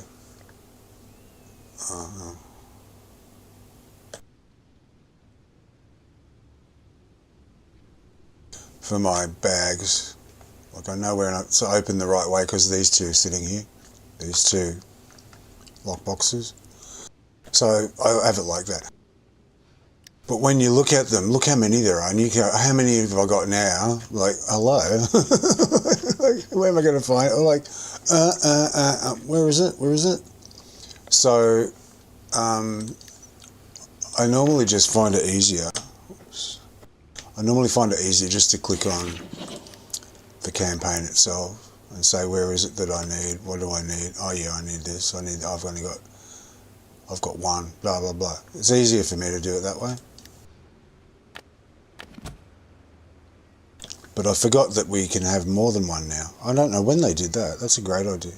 It started off, you could only do 2, maximum of 2. I wonder if I can just do a whole bunch of them up the wall, up the side there. Anyway, it's good anyway. Always have my Reaper's marks, and these ones are for the the gear that I'm getting for the alts in Skyhold, Pirate Skyhold, and that's the ones I need for the AD box. Right.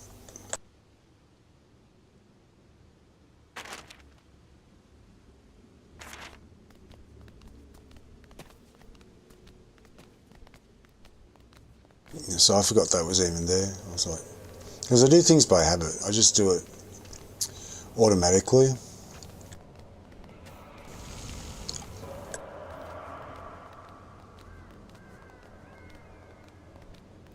I just get into a routine, like a groove, and I just like look where I need to look, just do it automatic, like really fast. If I have to think too hard, everything slows down.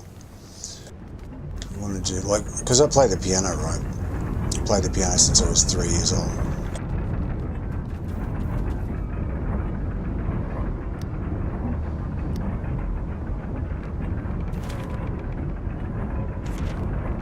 And when you play the piano to a good degree, anyway, I used to play in piano bars and stuff. But when you play it to a good degree, you get to this point where it's automatic. It's like you're not thinking about what you're doing. If you think about it, it starts slowing down. So you play it and you play it and you play it. And you play a piece so many times that it becomes like almost automatic, like your fingers just know where to go, and it's just, you don't even think about it. It's like subconscious, right? It's muscle memory, it comes into it and all that stuff. So then when you're doing that, on top of that you layer the intonation, the emotion, all the other stuff, right? So it's not just playing it, you're playing it in a certain way. But if you're thinking about, now which note do I do now and where's that coming, you haven't got any room in your head for thinking about like the finer elements of like the, you know, the subtleties of the piece of music and how you want to sort of inflect it with stuff. So it's a bit like that in playing Neverwinter for me. I want to do it automatically without thinking too much. But to do that, I've got to do it like over and over again, so it just becomes routine for me, automatic. So yeah, I wasn't looking at if it's there long enough, I'll get to like, oh yeah, that's right, and I'll just start looking at it automatically.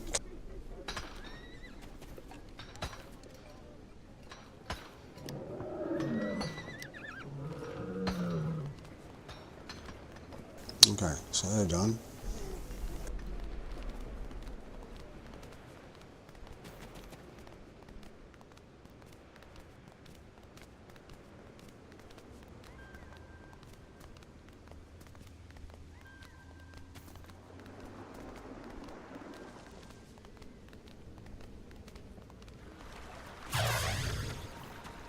Alright, well I might take a break and run a bath and hop in the bath for an hour or something, and then come back for reset at 7:30 or thereabouts. So I'll go now and I'll come back. Hopefully they don't undercut me on my basilisk.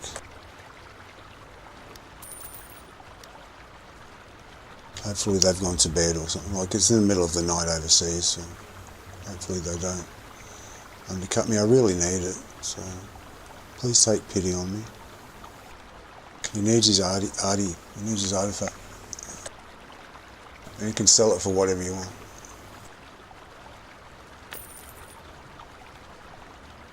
Okay, alright.